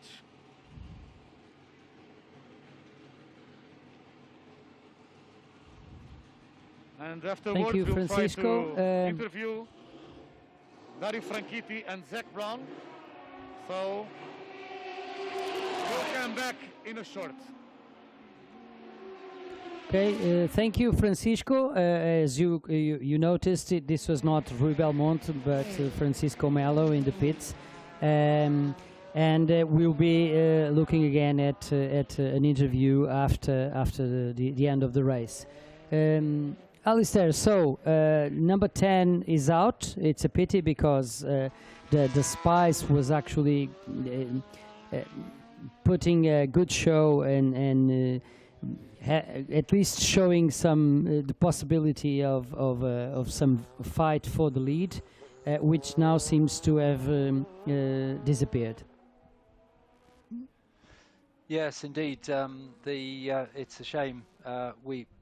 It would appear that they're not working on the Spice anymore, so maybe they've decided they can't identify the problem. And as Allard said, they don't want to damage the engine, so that looks to be a retirement. Meantime, the leading car, the Porsche 962C of number 82, has been handed over now to Raymond Narac, who has taken over in the lead car. And we're looking at the second placed car, which is now inherited that second place from the Allard Kalf Spice. So number 27 in second place. And that's been handed over to Erwin France, who is the son of Pierre Alain, who started the race. So Erwin now at the wheel. Remember, yesterday he had a spin in this car, so he was really trying yesterday and he lost control. But today, been going very well indeed, and he's opened out a gap on the ADA of Benjamin Monet. And we're watching now the leader cross the start-finish line. Raymond Narac, number 82, leads. Another lap completed, 15 laps and 17.5 minutes remaining in the race. And he's just lapped the Tiger. But here's the ADA we were talking about earlier. This is in third place now, and this car has Le Mans history, this very car, the ADA 02B that we're seeing on picture now, number 105. It was built originally in 1987 and was crashed in South Africa at the Kyalami circuit and rebuilt into the car we see today, the 02B, slightly updated from the original car. In 1989, it raced at Le Mans with the Ford Cosworth DFV engine in the back, driven by Colin Poole and Lawrence Bristow and Ian Harrower, who was a part of the ADA engineering team. And I happened to be at Le Mans that year myself. I don't actually remember this car particularly, but I was there, and the door flew off twice, and once it was returned by a spectator to the pits, to the team. So it was quite an eventful race for them. But it came back out at 6 o'clock in the evening, but it eventually retired.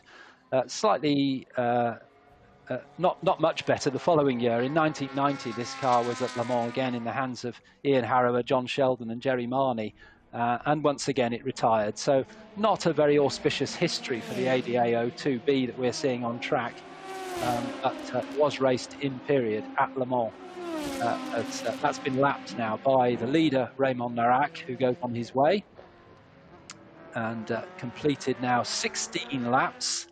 Erwin France in second place in the Nissan R90 CK, which told you some stories about that car, which its top speed at Le Mans, driven by Mark Blundell. Again, that car, Blundell's car, didn't finish the race, but the sister car, driven by a team of Japanese drivers, this car we're looking at now, finished 5th at Le Mans in 1990. And then the ADA in 3rd place, Bertrand Ruchot in the Tiger is in 4th place, and Hans-Jörg Hubner in the second of our Porsche 962Cs in 5th place. Adelino.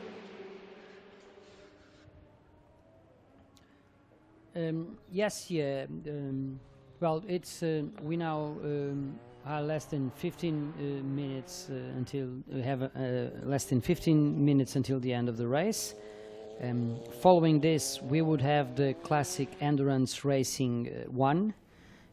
That will be a race for with a duration of 60 minutes. After the classic endurance racing, at 2 o'clock, we will have the classic Grand Prix, the race for a 20-minute race for a Prix 1986 Formula 1 cars. This has been, I think, Narac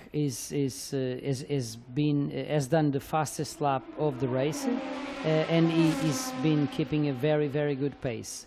But the Nissan R90 is also now much faster after the driver's change, and has been consistently lapping in 1 minute 38 seconds. Then the Tiger is a different, a completely different rhythm. It laps at 1 minute 45.9, and the best it achieved was 44.3. So that still means that it's on its pace, but it's outclassed compared to the leaders. That are really going much faster. The Tiger is also 1 lap down on the leader. The Ada is 5.5 seconds. It seems to be 5.5 seconds. Now I have 34 seconds of the difference between car number 129, which is the Tiger, and 105, which is the Ada. And then the Porsche 962C, it's alone. It's 2 laps down on the leader. The reason for the big change in the gap between the Tiger and the ADA is that the ADA made a very quick pit stop there. It looked like perhaps the bodywork might have been a little loose. I didn't exactly see what the mechanics were doing, but it came into the pits and they made some adjustments, and then it went straight back out again, so lost about 30 seconds. So Benjamin Monnet back on track now. Yeah, yes, I didn't understand why, but I was looking at the timing and not the images, so thank you for that update. That explains why the difference jumped 30 seconds. You can, Alistair? Well, we're looking now at the Nissan again, the car driven by the son of the family team, Erwin France. We saw him on the podium yesterday in the final race of the day, the 60s endurance race. Erwin and his father Pierre Alain in the Nissan. A lovely shot of it there coming head on into turn 1, and you can see there are 3 lights at the front of the windscreen in the car. Just pick those out as it comes up towards us now, and those were to identify the car at night in the 24-hour race at Le Mans, so that the team knew which car was coming in.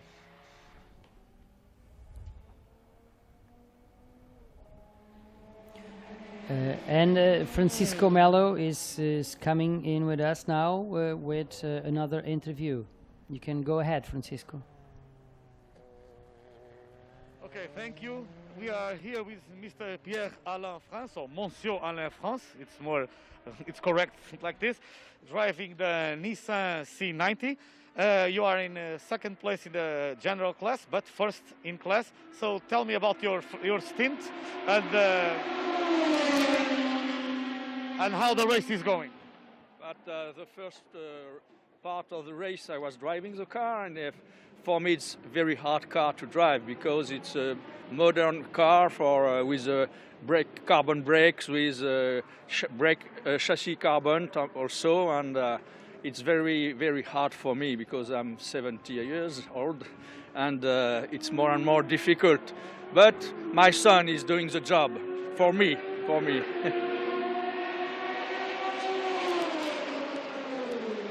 So do you think that, do you consider this car, it has much downforce, much power, a lot of torque, it's very physical, brutally physical to drive, and tell me the feeling of driving this car. How would you describe driving a Group C car? Yes, it's the most beautiful car to drive, but it's very, very hard. The steering wheel is very hard. No power steering. No, the steering wheel. Oh, yes. And the brakes are on carbon, so you have to push on it very, very hard, and the brake is so strong that you shorten your distance of braking. Yeah. And for me, it splashed me to the ice, and it's very difficult for me to adapt my physical capacities to this car because it's very monstrous. Yeah, it's about 850 horsepower. Yes, I remember these cars in the 80s, the Group C, and it was like, they were dangerous, they were fast, you can feel the speed and the sound, everything, and you have a manual gearbox as well, yes? Yes. So no pedals? No pedals, no gearbox, pull and pull. Yes. Push and pull, yes. Another difficulty. Yeah. Yes, and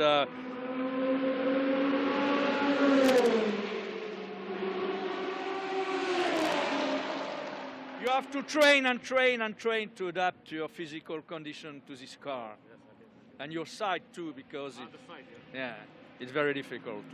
Okay. Thank you, Pierre Alain. Hope you continue to have a good race and a good weekend. You said before the weekend didn't start great, but it's turning to be a good weekend. Yes, it's well finished. Okay. Thank you, Pierre Alain. So this was Pierre Alain France from the Nissan car, first in his class and second in the general class. So back to you. Thank you, Francisco. And in the race, there are no changes. Narak in the Porsche 962 that won the race yesterday is still leading comfortably with more than 1 minute from Erwin France's Nissan R90. 1 lap down, we have the Tiger of Rouchot. 31 seconds later, we have the Ada of Monet, and 3 laps down, the Porsche 962 of Hübner. Alistair. Well, we have the chance at the moment on screen of seeing two of the two 962 Porsches that we have in this race running together, although many laps apart. But nice to see the two cars in their different liveries. This one in the Nisake livery, and the second car in the Kenwood livery. And this car, the leading car of Raymond Narac. Now we switch to the yellow from A livery of the Nissan R90 CK, the car driven in the first part of the race by the driver we've just had interviewed in the pit lane, Pierre-Alain France, telling us that it's very, very hard to drive. And I can understand when he was explaining how he had to drive this car, how it would be really difficult for an amateur driver to fully use the capabilities of such a well-developed car. Here we are looking at the Porsche. We've got 5 minutes and 40 seconds remaining in the race as Raymond Narac comes around. Raymond Narac has raced at Le Mans himself. He won his class in the GT2 class in 2007 in the Porsche 911, and won his class again in 2013 in the what was then called the GTE AM class, but again a similar sort of specification to the GT2s. So Raymond Narac has much racing experience. Now we're seeing the Nissan again of Erwin France coming through in second place, but a minute behind the leader. So the Porsche has really, after the retirement of Allard Kalf, has really dominated this race and opened out a gap of over a minute on the Nissan. And then it's the Tiger in third place, number 129 of Bertrand Rouchot, a lap behind. The leader has completed 23 laps, and then the only other cars running now after those retirements, Benjamin Monet in the ADA, which was challenging, was in third place and was close behind the other, behind the Nissan, but after its quick pit stop, it's obviously dropped back and it's now in fourth place. We're looking here at the Tiger that's in third place, Bertrand Rouchot in the GC288 Tiger, coming through Parabolica Ayrton Senna and onto the main straight once again.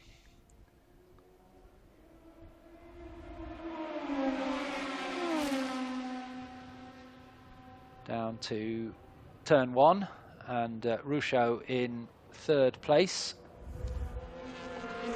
with Laurent Perrier sponsorship on the side, so he won't be short of a bottle after the race. Here's the leader again now, coming up through the chicane, Raymond Narac, with just 3¼ minutes remaining in the race, coming out onto the fast, long, right-handed Parabolica Ayrton Senna, leading onto the main straight to complete another lap, and 2 minutes 54 seconds on the clock, so it will be penultimate lap. I don't think he'll get round to do a further lap after that before the flag goes out. His lead now 1 minute and 6 seconds over the Nissan, which since Erwin France got on board the Nissan, it has speeded up a little, and his lap times are close to the leader, but he's not been able to close up that minute gap as he comes through the chicane and up the hill into the S's to complete his 24th lap. 1 minute 38.3 seconds. You can see on screen there, that's his fastest lap of the race. So Erwin France has not given up in his challenge for trying to catch the leader. You never know what's going to happen. Narac could have a problem on the last lap, and the lap times being set by France could take him into the lead, but at the moment the Porsche 962C is doing what we expect of it, and it's metronomic in its circuits of the lap. Very, very reliable car. Out onto the main straight again. 1 minute 12 or so seconds, I think, or 1 minute 15 seconds as he crosses the line. So this will be the last lap for Raymond Narac. And we can see there the top speed of the car on that lap, just a little bit below what he's done his best time, 294 kilometers an hour. So these drivers really are pushing these cars nearly to their limits, 294 kilometers an hour on the main straight. And the Nissan just putting another lap on the Tiger in third place. Nissan coming through turn 8 and up towards the chicane to complete his 25th lap as the leader makes his way around the back of the circuit for the last time. Raymond Narac through that long left-hander. He's still trying. You can see the car moving around. Despite the fact he's a minute in the lead, he's really pushing the Porsche on as they go through Aurelia and then up, and he almost makes Aurelia and turn 8 one corner. And I think we said earlier, this is where they're getting told that they're using too much of the curbing there to try and make those corners into one. As the leader comes up to lap the ADA, which is running now in 4th place, comes through Parabolica Ayrton Senna to come on to the main straight for the last time. The checkered flag will be ready for Raymond Narac, who took over to complete the race as the checkered flag goes out from the start driver Michel Lecour. Now we're looking at the second placed car, which over a minute behind, so going round the back of the circuit, the Nissan, whilst the leader is already gone past the checkered flag. It's Erwin France in the Nissan through the Parabolica Anterior, coming up to lap the Kenwood liveried Porsche, which is running in 5th place. Hans-Jörg Hubner. Up to turn 8 goes the Nissan. Turns into the very tight uphill chicane, and then speeding up all the time through the sweeping S's, just having to modify his line there a little to get past the Porsche of Hubner, but makes his way through now into the Parabolica Ayrton Senna for the last time. The Erwin France started by his father, Pierre-Alain France, who we heard interviewed in the pit lane, and across the line goes the Nissan to finish in 2nd place. The gap at the flag was 1 minute and 10 seconds, so even the last lap, Narac opened out that gap and already finished the other cars. They've all been lapped. So first, the 82 Porsche 962C of Raymond Narac, started by Michel Lecour, and we see that on screen now. In 2nd place, the France family car, the Nissan R90 CK, started by father Pierre Alain and finished by son Erwin France, finishes in 2nd place. In 3rd place, number 129, driven solo by Bertrand Rouchot, the Tiger GC288, finished 1 lap down in 3rd place. In 4th place, the ADA 02B of Benjamin Monet. He drove solo for that race, number 105. And the only other finisher in the race after the retirements, the number 51 Porsche 962C of Hans-Jörg Hubner, who finished in 5th place. And as you can see on the screen, we had 2 retirements, that of Allard Kalf in the Spice and Peter Fischer in his Spice. And of course, we didn't ever see the Jaguar XJR10, which was entered in the race, but unfortunately after problems yesterday, did not start today with Dario Franchitti and Zach Brown. So now we've got the leader coming round, Michel Lecour, Raymond Narac, will be going into the pit lane to take the applause of the marshals. You can see there they move to the trackside and applaud the drivers coming into the pit lane. Marshals are doing a great job there. We are in for We are going for a short break now, and we'll be right back. Stay with us, please.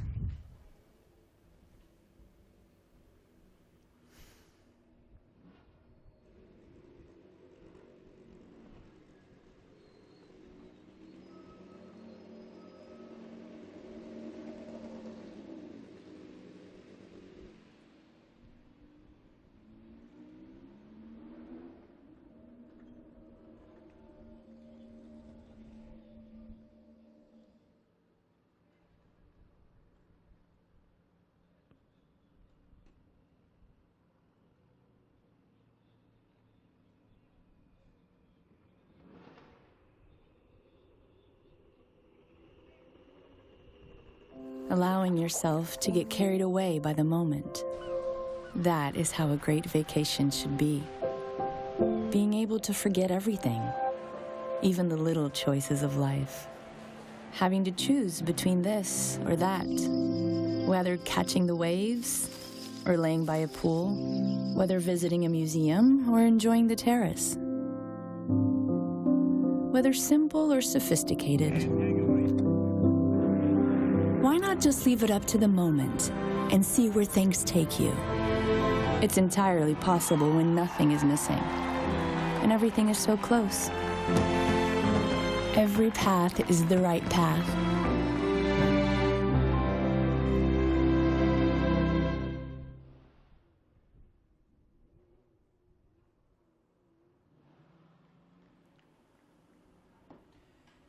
Here we have the first three position cars. They will now go to the podium. We have the Porsche 962C of Raymond Narak. He did the last stint, the second stint, and he also did the fastest lap of the race in lap 25 of 26. So probably they could have been much faster if they wished to. Alistair, you told us that this car yesterday was clocked at more than 300 kilometers per hour at the end of the straight, as was the Nissan R90. Oh, but we have to go to Francisco. Francisco Melo has an interview probably with the winner. Francisco, tell us. I will try to get the interview now. It has to be a quick one because I have to do the podium ceremony, but let's start.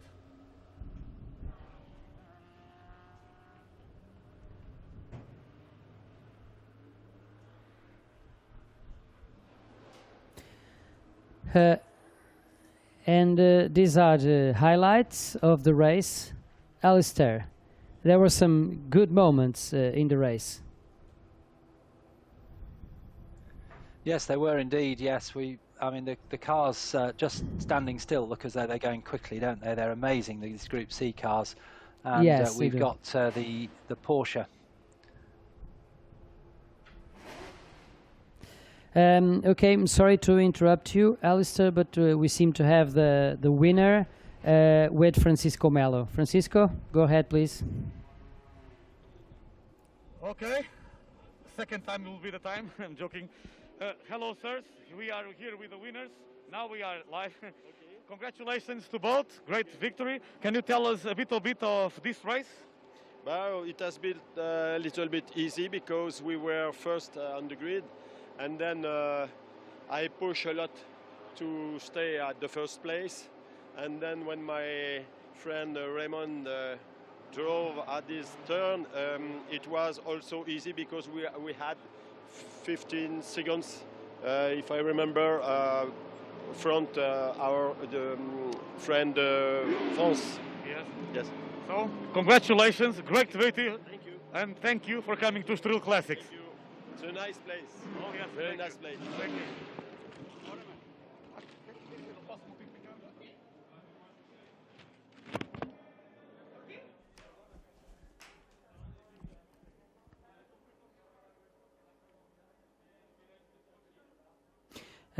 We are Alistair. Now the next race will be the Classic Endurance Racing 1. It's the first and only race of this series included in Estoril Classics. They practiced yesterday and on Friday free practice. This is a 1 hour race. What can we expect of this race that I think has 13 cars that are going to start? Yes, the Classic Endurance Racing 1 is, as you say, on the grid now. This is for GT cars from 1966 to 1974 and prototype cars from 1966 to 1971. So we see cars from the great manufacturers in the UK, such as Chevron and Lola and McLaren. And we've also got two examples of the Ford GT40, the car which Ford designed to win Le Mans and beat Ferrari. And you may have seen the recent released film about known as Ford versus Ferrari, I think in America, but over here known as Le Mans 66, which was the year that Ford first took victory. And then they won for 4 years until 1969. And then, of course, Porsche took over with the 917 in 1970. We've just seen a brief shot of the podium for the previous race, but the cars lined up for the Classic Endurance race. And on pole position, we'll see the McLaren M8C fitted with the same engine that is used in Formula One at the time, and we saw in the back of some of the cars in the Group C race. That's the Ford Cosworth DFV engine, and this particular car is the only one to have had that engine fitted. All the other cars used the more traditional big 7 or 8 litre V8 Chevrolet engine in Can-Am racing. But this particular car, chassis number 01, was built for the DFV engine, and that's the engine that's in the back of the car now. It has had different engines. There we see it now. It has had different engines in it over the years, but it's been reverted to the original DFV engine. And we see in the car there Mark DeVee, who is the owner of the car, and we believe it will be taken over at the pit stop by British driver and car preparer Martin O'Connell. Martin O'Connell, a very, very good driver indeed, races successfully in a few years ago now, but he was very successful in Formula 3 and Formula 2, but now runs OC Racing, which is an expert preparation company of historic cars.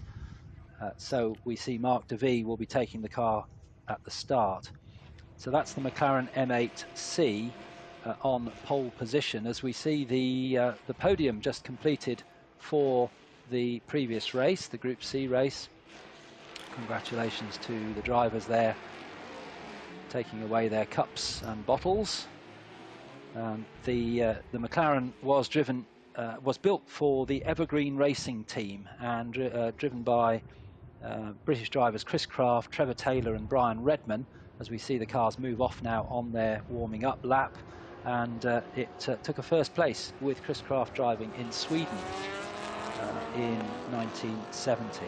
So that's the pole position car. Alongside is an example of one of the Lola T70s, and they came in 3 different forms. This is the closed car, the Mark IIIB from 1969, driven by David Hart, and it should be shared with Nicky Pastorelli. We see on our screen that David Hart is in to start the car. So that's the Mark IIIB Lola T70 with a V8 engine in the back, designed by Eric Broadley, and he designed a whole string of Lola cars which were very, very successful over the years. The T70 wasn't hugely successful in period in international racing, but was very, very successful in national series. and in its open form, the Mark I Spider form, it won the very first Can-Am Cup in America, the Canadian-American Cup, and driven by John Surtees, who of course was a world champion, and he took the Lola to the very first Can-Am win, but it then became dominated by McLaren and later by Porsche with the 917s that had been developed in open form and really dominated Can-Am racing. On the second row, we've got an example of the Chevron. Sorry, Adelina.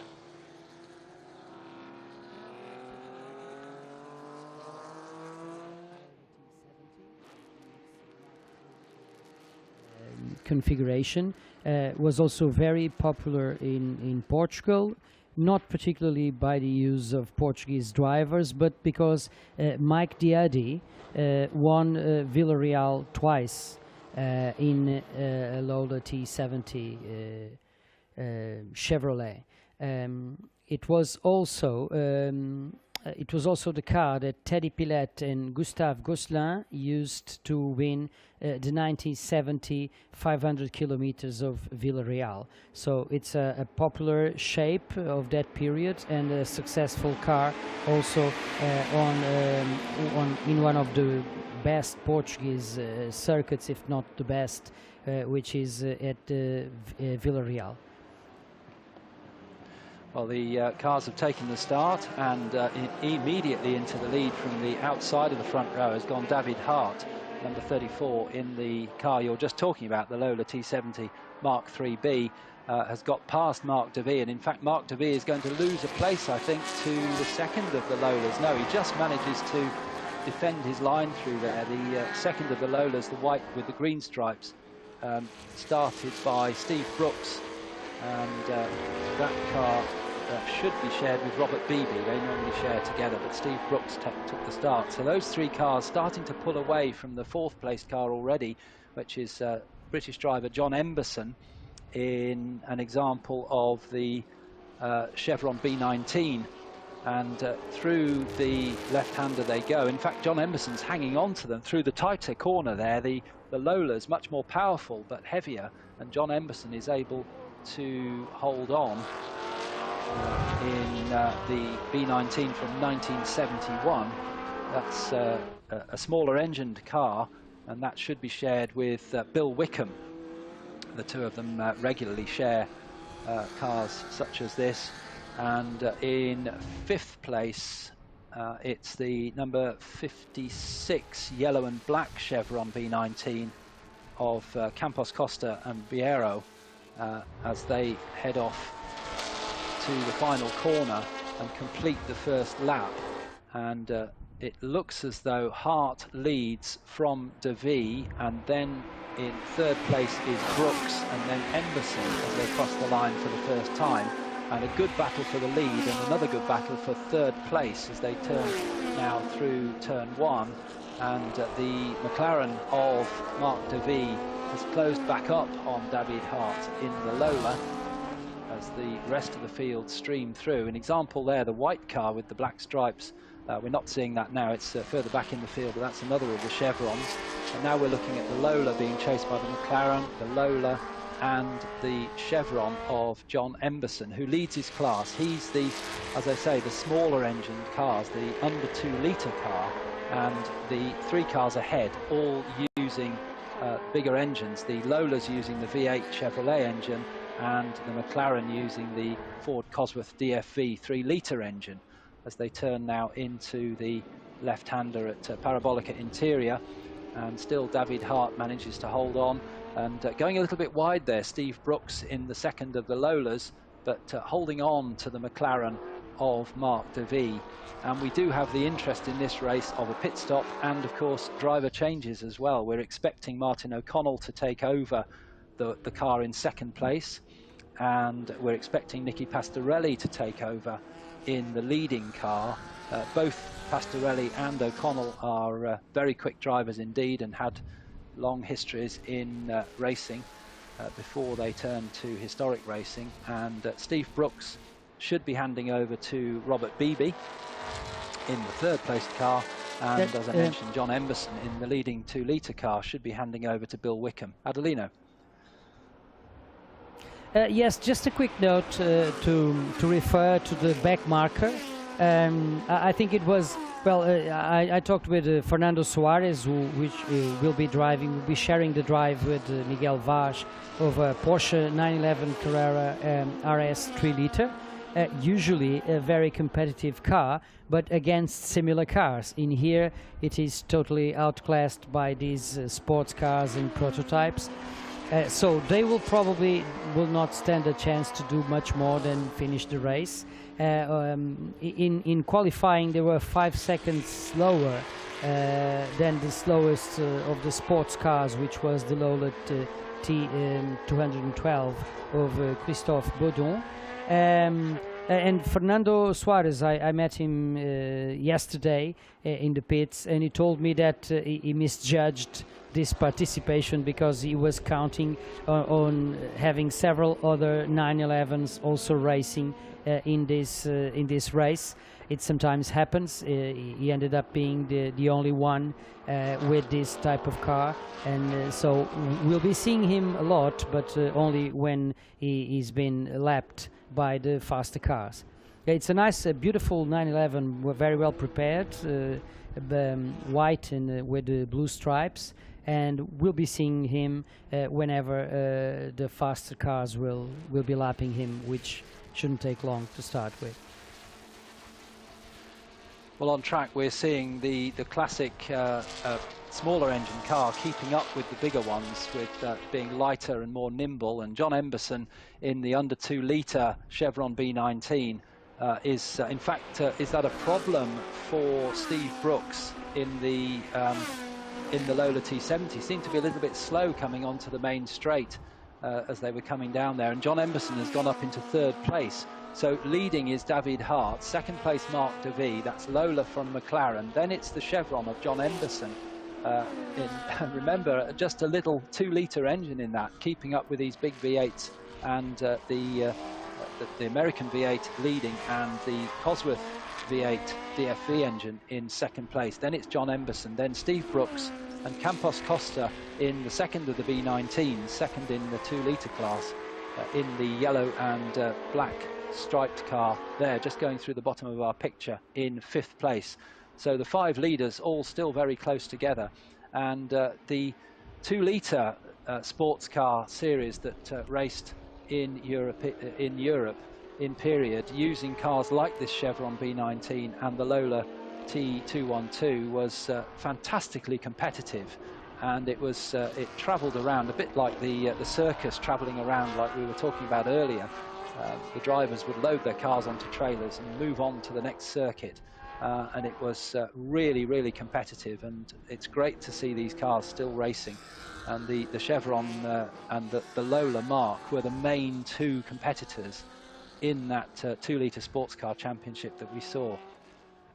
That's number 35 on screen, which is the Lola T212, which is the competitor to the Chevron.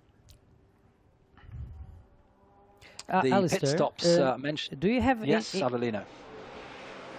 Yes, I would like to. Do you have any information regarding the chassis number of the McLaren M8C that's racing?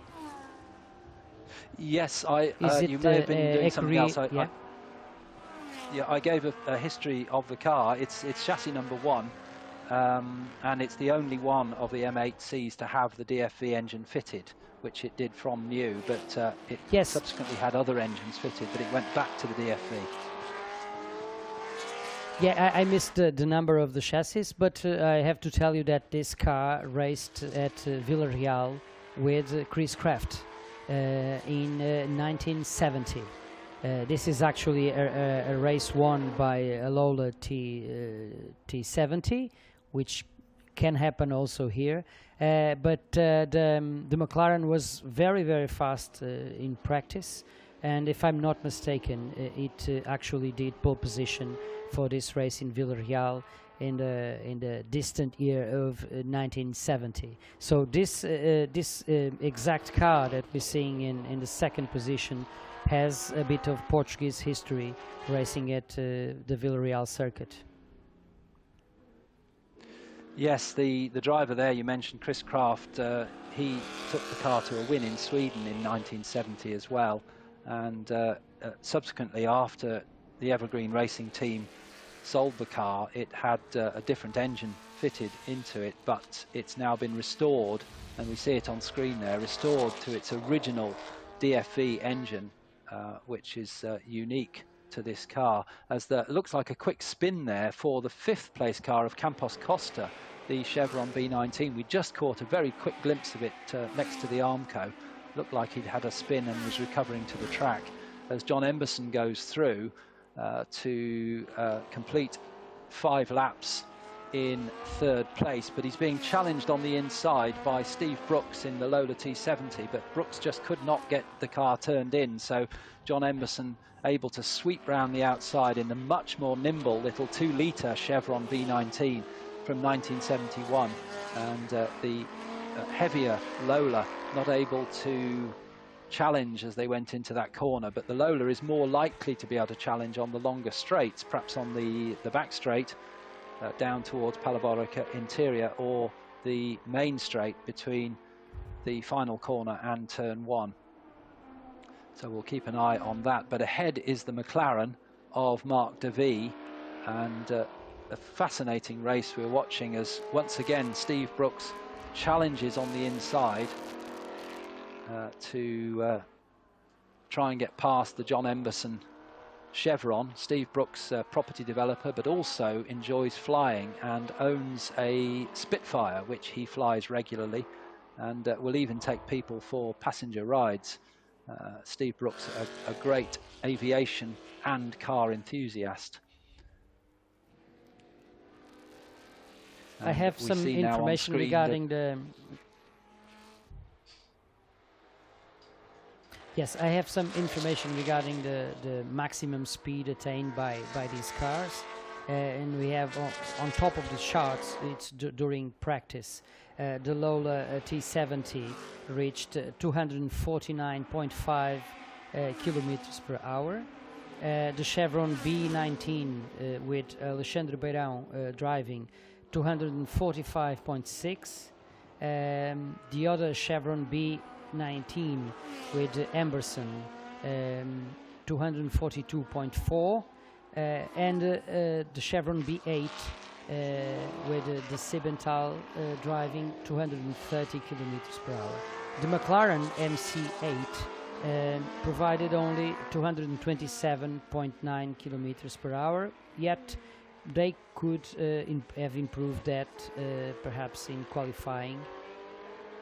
Let me check. No, I think they only have this this information. So these are the top speeds. The faster car almost 250 kilometers per hour. The Porsche was the slowest with 188.9 kilometers per hour. So back to you, Alistair. Thank you. Thank you, Adelino. Yes, we're watching the change of position there at the end of the main straight into turn 1. Steve Brooks managed to squeeze past John Emberson. We're looking here at John Emberson now in the leading 2-litre car, and he was passed in the end, having valiantly held off the big Lola for a number of laps. But as I suspected, it was the power and top speed of the Lola that took it past, and he managed to get through into turn 1. So that car's now up to 3rd place and is looking to close the gap on Marc Davy in 2nd place. The gap between them is only 2 seconds, and then John Emberson comes through in 3rd place. So it's still David Hart leading in the car number 34, the dark green Lola. And the only major international success, interestingly, for the Lola T70 Mark IIIB was to win the Daytona 24 Hours. So not a bad race to win, and very hard indeed on the cars. Quite a rough circuit with parts of the banking used as well, so it's a tough race. And the Lola T70 won that race, but didn't really follow that up with any other major successes. But it's remained a mainstay of historic racing right through the last 20 years. And in fact, the original designer of the car, Eric Broadley, made continuation cars, as they're called, which are exact copies of the original cars, and known as Broadley Lolas, to differentiate them from the original Lola T70s. But they still very successful in historic racing, as we see here, leading the race and in third place, with in between them Mark de Vie in the McLaren M8C, which as a car is not unique. There were 10 of them made, but as a configuration using the DFV engine, this car is unique. And as Adelino was telling us earlier, had success in Portugal in 1970 and in Sweden as well in the same year, driven by Chris Kraft. We now see them going down the main straight, and Steve Brooks is closing on Mark de Vie, but hasn't closed up completely. Mark de Vie from Antwerp in Belgium, where he deals in racing cars and always has a great collection of cars for sale, and a real enthusiast and very quick racing driver. He it is who is at the wheel of the McLaren M8C, which we believe will be handed over to Martin O'Connell, a British driver from the Midlands, and a successful driver in his own right in his younger days, but now very, very quick in anything he sits in. And it'll be interesting to see whether the speed of Martin O'Connell can drag the McLaren closer to the leader, which David Hart will be handing over, we think, to Nicky Pastorelli, another very quick driver. So that'll be a fascinating battle towards the end of the race. But Steve Brooks now is closing up on Mark de Vie. He's trying to go through on the inside. Steve Brooks on the limit of adhesion in the Lola. The car squirreling around as he was braking there, just keeping the car about under control. And I was slightly concerned there he might run into the side of Mark de Vie, but very good driving indeed from both of them as they go through the chicane and up the hill now to the S's, as we see a shot of the Porsche that Adelino was talking about earlier. Not competitive in this race, but great to see it out. But unfortunately, that's having, looks like maybe an engine problem, could be transmission, rear engine car. But now we're watching the leaders, the second place battle, and it looks like Steve Brooks might get second place, but the McLaren is faster on the straight. But now they're coming into the braking area, and Steve Brooks has got the inside line, so he takes second place away from Mark de Vie. So it's now Lola, McLaren and Chevron, the top four in the race, and then the fifth place car, Campos Costa in another of the Chevrons, had a little bit of a spin earlier, I think, and dropped himself down to sixth place. But we're looking at that car now, the Chevron B19, car number 56, finished in the yellow with the black stripe. And that car is in sixth place, third in the under 2 litre class. The Chevron B19, the open version of a car which we've got in the race a little bit further back, the Chevron B16, was modified to the B19 to comply with the regulations of the European 2 litre Sports Car Championship. And the Chevron Mark, the designer and a gentleman who started the company, Derek Bennett, British designer, and he designed some wonderful cars, the B19, the B16, and we've got an example in the race of a B8 as well, which was a different class, really, a much earlier car, the late 60s. but just happens to be my favourite racing car. I just think it looks wonderful. We've got one example of that in the race as we're looking at the battle for second place again, and Mark DeVee trying to do what Steve Brooks did to him a lap ago and come through on the inside on braking. And look who's in the background, the orange under 2 litre car of John Emberson, trying to get in on the act as well. So John hasn't lost touch with this battle. It's an amazing sort of David and Goliath really, because Emberson only has 2 litres, the car ahead has 3 litres, and as he turns in to the corner, we've just cut away, but it looks like he might have got the inside line, and Emberson goes up to 3rd place momentarily, but I think he'll lose that again as they turn into the next corner. But it's completely side by side all the way through the left-handed hairpin there. Fabulous driving from these 2 experienced historic racers, but in the end Mark DeVee gets the 3rd place back on power in the McLaren. But now they're coming up to the Parabolica interior, Adelino. I hear you're back. So yeah, this is a wonderful battle, isn't it?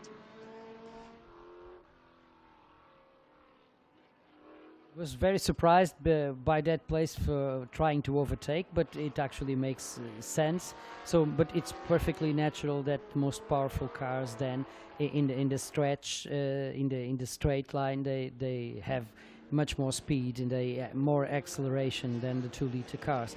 But 2 litre cars are known to be extremely nimble and also very light on the brakes. So that means that probably as time goes by and the bigger cars push their brakes more and more, that there could still be an advantage for 2 litre cars. And I have the information that Francisco Melo is with some information for us in the pits.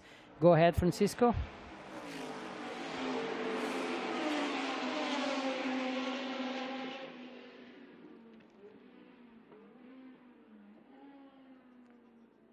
So the classic endurance racing 1 is already going on. We are almost half point of the race, so the mandatory pit stops are about to start, and we will show the team leader stopping. And now we are here with the Portuguese team of Fernando Soares and Miguel Vaz.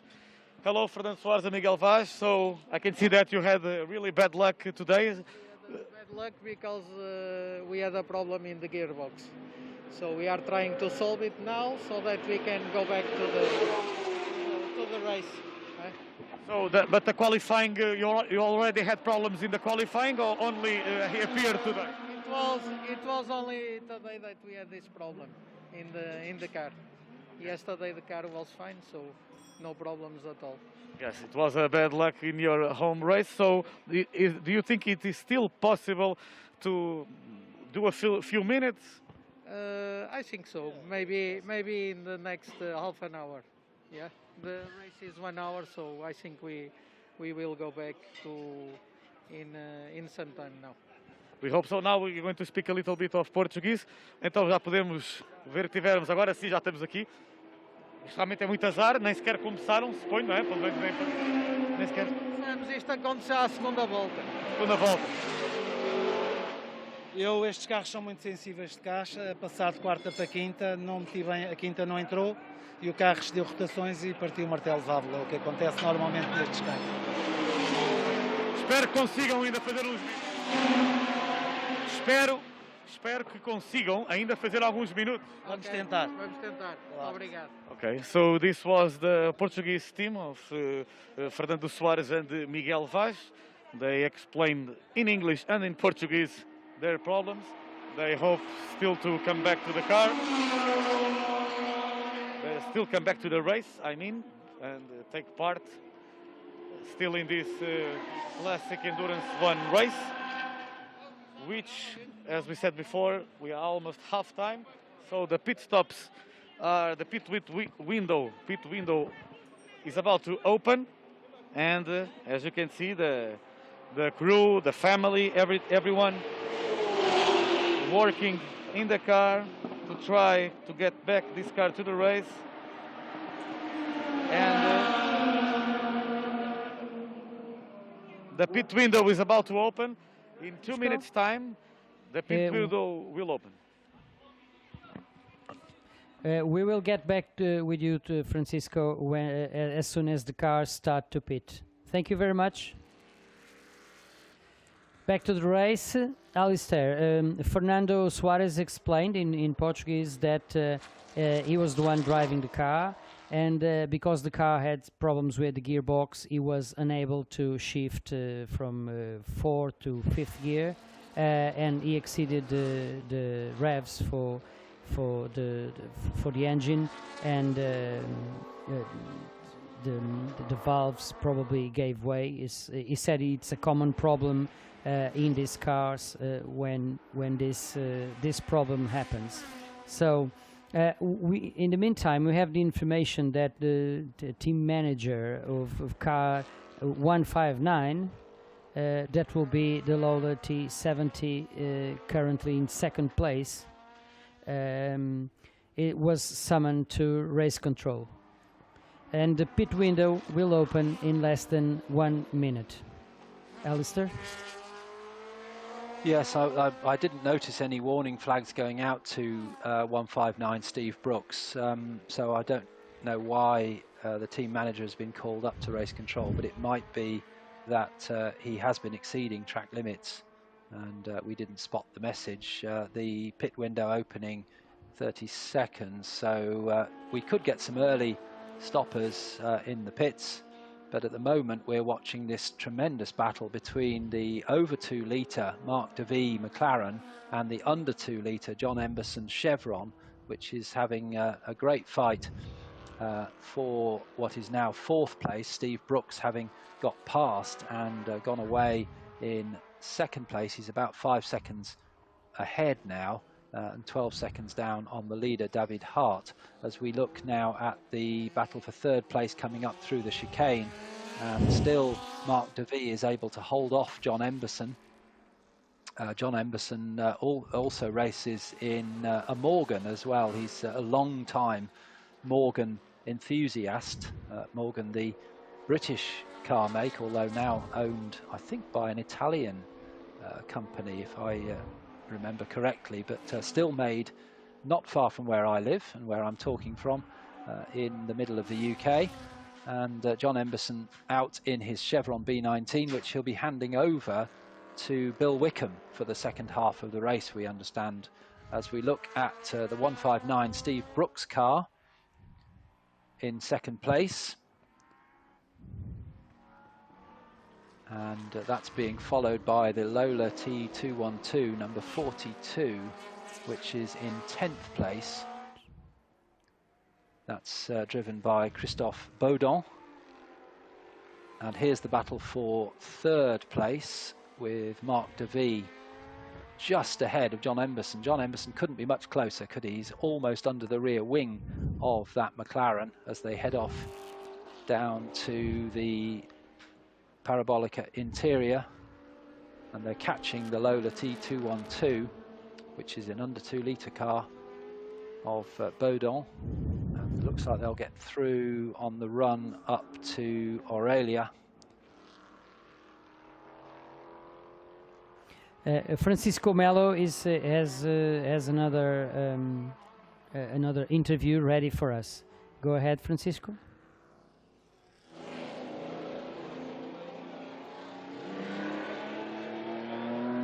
Can I?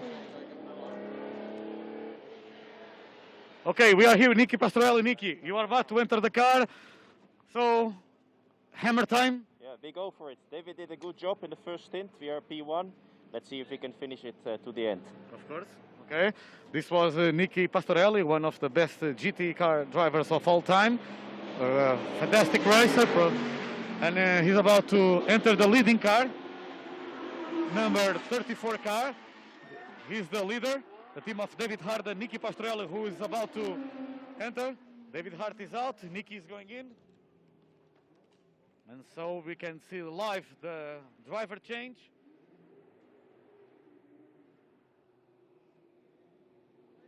So we can watch now the pit stop. The mechanics and team members cleaning the windscreen.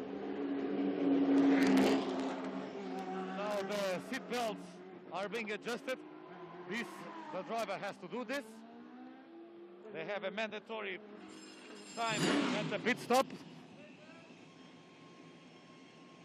The mandatory pit stop must be, they have to change between the minutes 25 and 35th minute of the race. And they should complete a driver. After the 25th minute of the race, they have to make a driver change. As you can see, Nicky is returned to the track.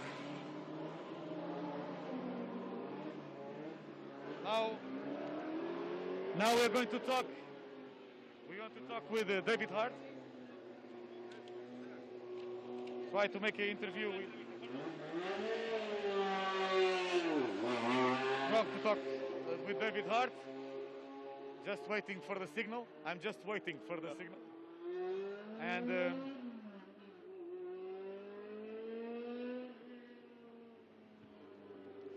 so we are here with David Hart. David, great first stint. You are P1, so everything is going smooth. Yeah, still now it's going smooth, but the car is really good, so I'm happy. It's better as the Cobra yesterday. That was not good. But today is going good. So tell me a little bit about your stint, the start, and tell me if you can describe to us how is about to drive this car around the Circuito do Estoril. Yeah, first of all, I like the circuit a lot. It's technical, so I have to learn, and it's the first time out here. The car is brilliant. It's one of the cars that I really like and drive a lot, and so I know him well. And Nicky can explain me what I do wrong. Yeah. Although I saw that I get a flag, I think I went too far on the green, and so after that I have to change my style. And but I was okay. I couldn't see my lap time, but that's it.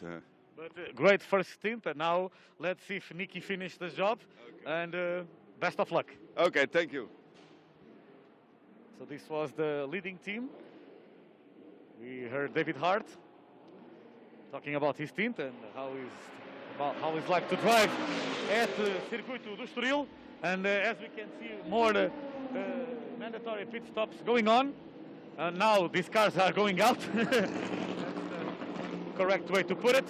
So they have the window is open. So all the teams have to do their mandatory pit stops.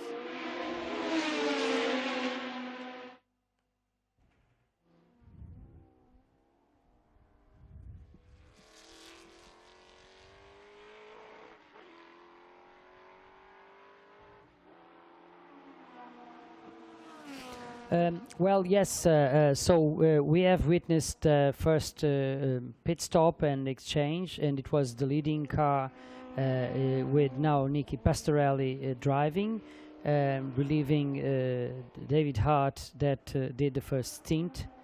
We have now the Siebental in Chevron B8, Alistair's favorite, and it's in second place now, but of course has yet to visit the pits.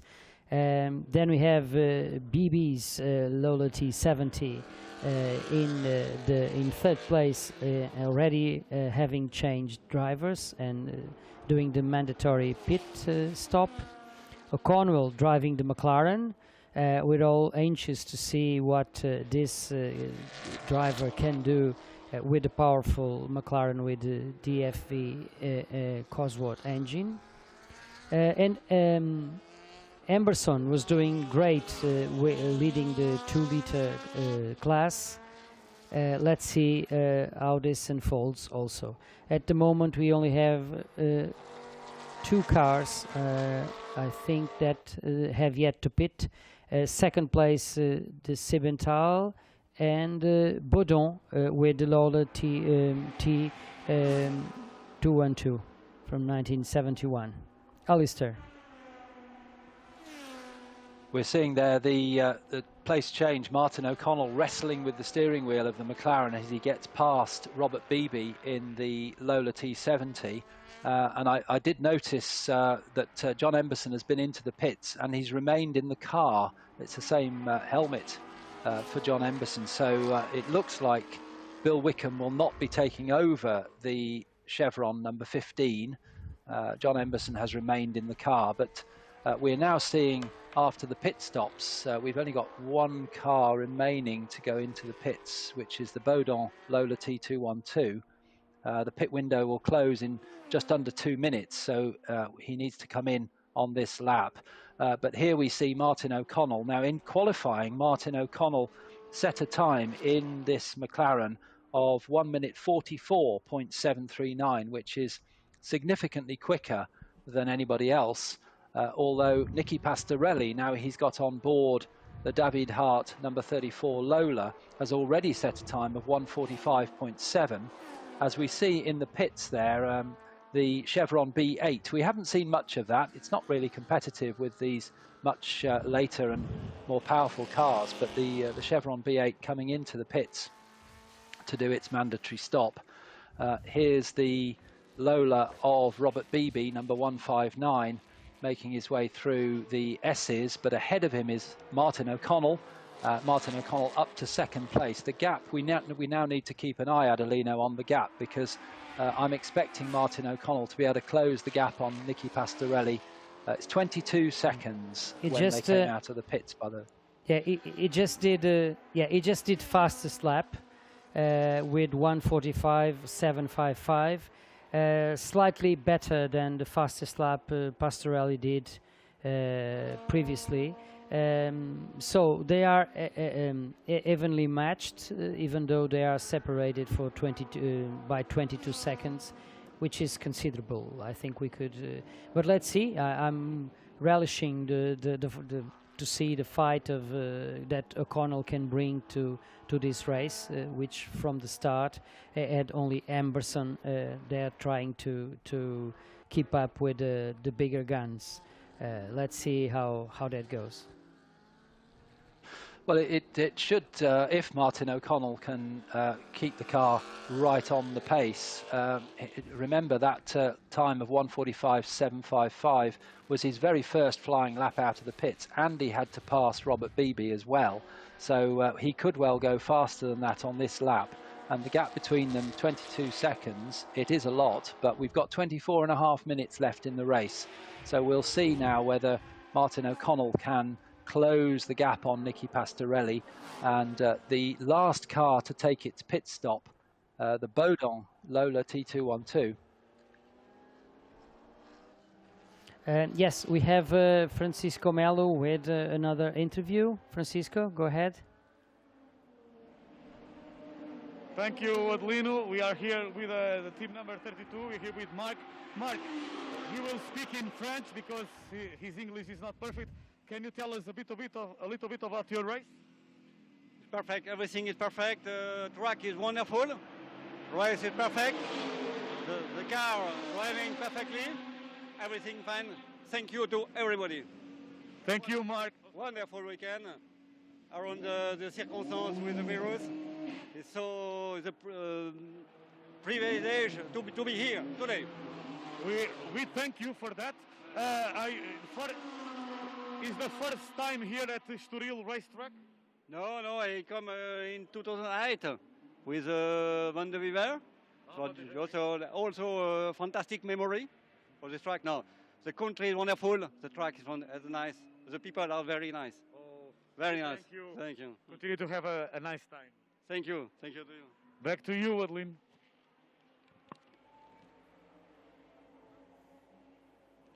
Back to you.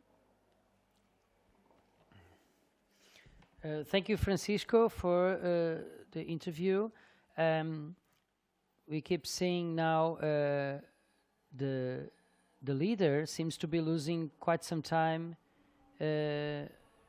lapping the Ford GT40 of Ayari, which is, of course, a very good driver, very fast driver also.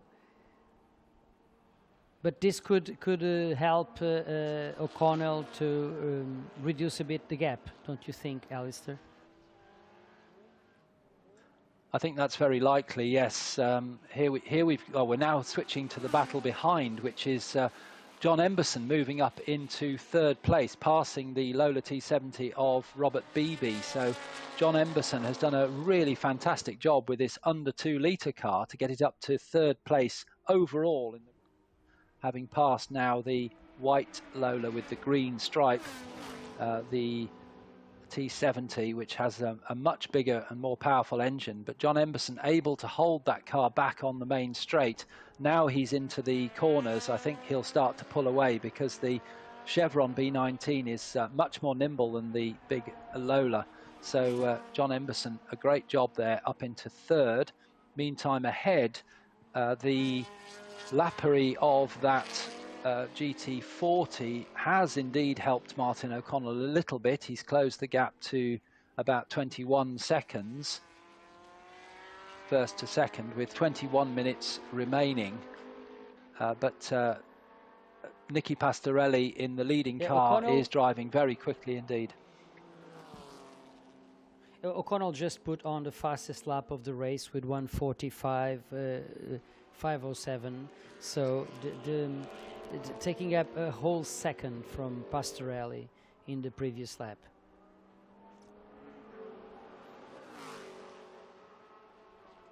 But now, of course, Pastorelli responded, and he did the fastest lap when 1:45.339 thousandths of a second. So Pastorelli has all the possibilities to actually defend his position.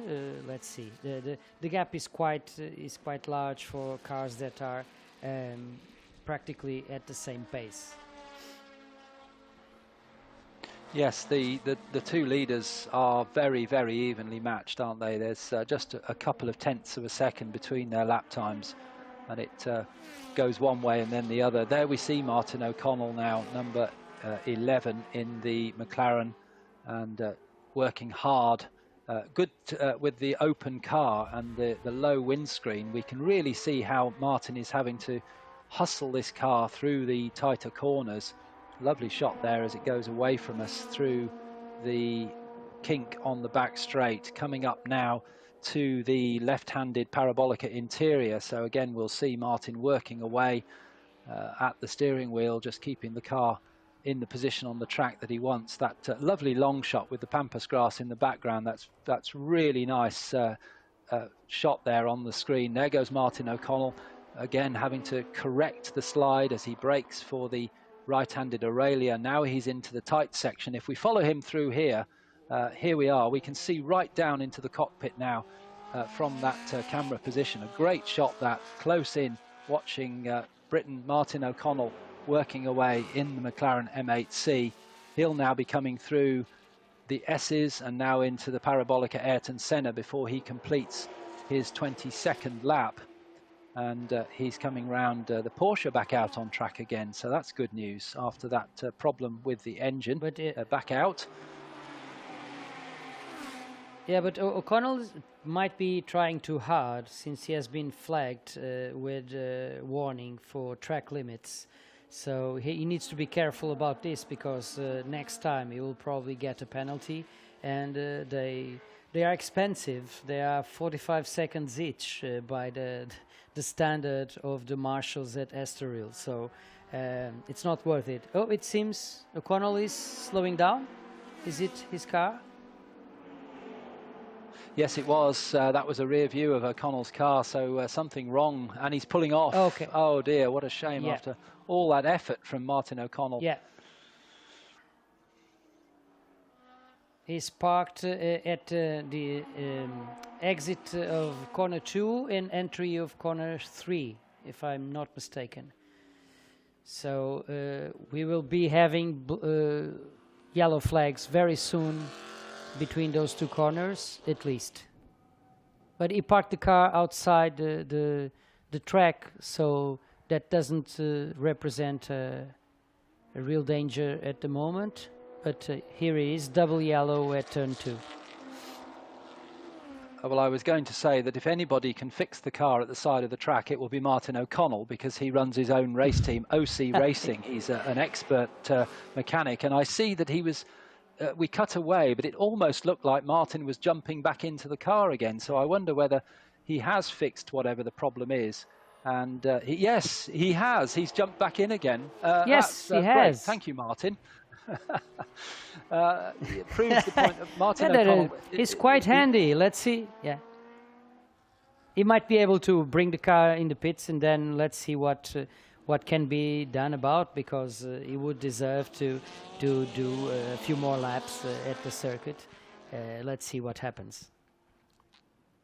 We're now looking at the battle which has become the battle for second place because of Martin O'Connell's problem. And interestingly, the Lola T70 of Robert Beebe has repassed the Chevron B19 of John Emberson, who got through a few laps ago, you may remember.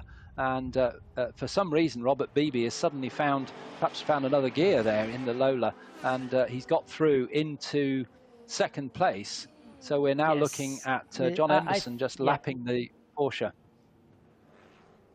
Yes, I have the information here that in the last lap, Emberson took 1 minute 57 seconds against 1 minute 52 from Beebe, which probably explains why they changed position now. We don't know what happened, but something cost him at least 5 seconds to Emberson that made him lose the third position at the time, and now second position. O'Connell is entering the pits.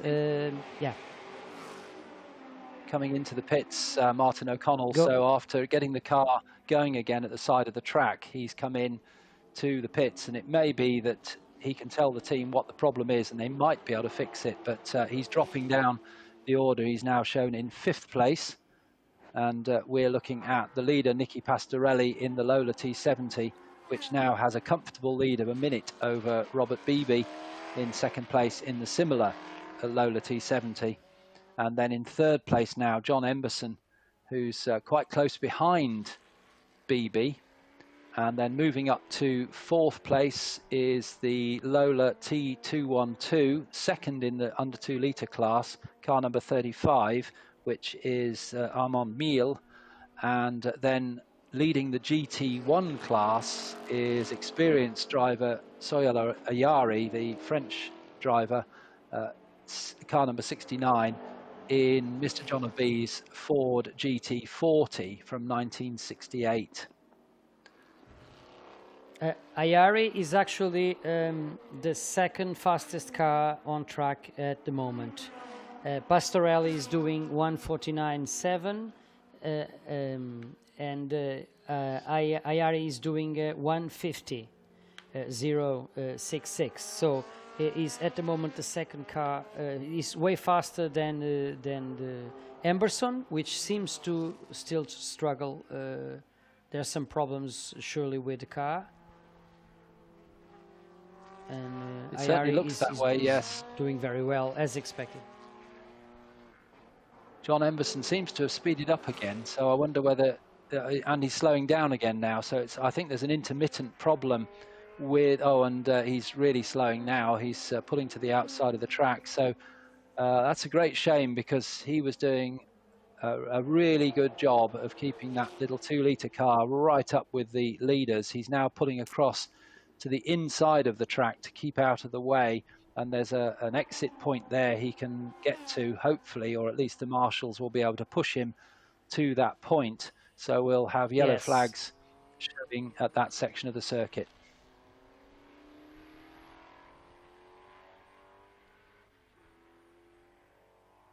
Yes, he is stopped after corner 5. After corner 4. And we have Francisco Melo with another interview. Francisco? Thank you, Adelino. We are here with Martin O'Connell with 11 cars. So, unfortunately, you had to retire. So, what happened? Just a simple thing. The rod to change gear is broken, so there's no chance to change gear. So, we had to stop. Sure, it's a short DNF. So, and before that, how was the race going on for you? It was going okay. The 34 car was quick, so we were going at about the same pace, but we just had to keep pushing. But obviously, this is racing. This happens sometimes. So, but we have had a good day. We have a Formula One race in a minute as well, so that'll be good. Yeah, it's been a good day really. Just unfortunate. So we have another car in this. The 159 car is our car as well. So hopefully they have a better run. It was your first time here at the Circuito do Estoril, or you have driven here before? The first time I raced here is this weekend, so it's a fabulous place, and it's been a really good weekend. Everybody is so friendly, and all of the organisers have been very helpful, and it's been a pleasure. It's been a real pleasure to be here. Thank you, Martin, and I wish you all the best. Thank you very much. Cheers. Thank you. Back to you, Adelino. Thank you, Francisco. As we now, of course, we have a yellow flag at turn 4, waiting for the car that stopped to be removed. It will be Emerson's number 15 Chevron B19, which was doing a very good race. So now the order is Pastorelli, Lola T70, 26 laps. Then we have Miller's Lola T212, which is a surprise. This car is also leading the under 2-liter category. And then we have Ayari with the Ford GT40 leading the GTs. So the first 3 cars are also leading the section. So that actually means there's a problem also with car 159, which is now being pushed. So BB's car, which was in second place, is not in a very dignified moving stance, isn't it, Alistair? We've just heard from Martin O'Connell that he also prepares that car, the 159 car. So Martin was a bit despondent about the car he was driving failing, and now he's got a second car failing. So he's got some work to do on those cars.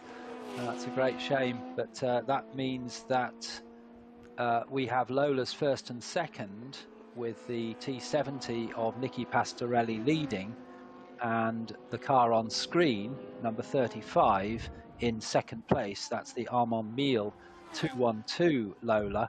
And amazingly, up to third place has come Soyal Ayari in the Ford GT40, which is leading the GT1 class. And that's up to third, car number 69, the car owned by Mr. John of B, and driven by Soyal Ayari today, who himself has had a huge amount of experience, particularly at Le Mans, and he has managed to get that 1968 car, which really shouldn't be competitive in overall positions, in much earlier design, and he's got himself up to third. The Ford GT40 was the car that Ford produced to win Le Mans, and it took them a couple of years of trying, 64 and 65, but they came in 66 and took the first win for the GT40, and it then won in various development shapes in 1966, 67, 68, and finally in 1969. And then the baton of the Le Mans wins passed to Porsche with their 917 in 1970. So the Ford GT40, one of the most iconic sports racing, GT racing cars ever produced, along with the Porsche 917. Certainly those two are very much at the top of any wish list of a racing driver wanting to go historic racing. As we look at Nicky Pastorelli has taken over the car of David Hart. Here we have the GT40. We've got some pictures of it now. I don't think we've seen much of it during the race, but up to third place now. Finished in the gold livery, car number 69, Soyal Ayari at the wheel. And the car was called the GT40 because it was 40 inches high from the ground to the top of the roof. Very low indeed. So much so that some of the drivers with slightly taller had to have a little bubble put in the roof. One of those drivers, Dan Gurney, and I think it became known as the Gurney bubble, if I remember rightly. But anyway, a tall driver, they had to put a little dink in the roof to give them room to get their crash helmets in. This one has doesn't have that little bubble in the roof. And the GT40 with a little bubble, known as, I think in slang, as the GT42, because it was 2 inches higher with the little bubble showing. But this type of car took the win at Le Mans in 66 through to 69.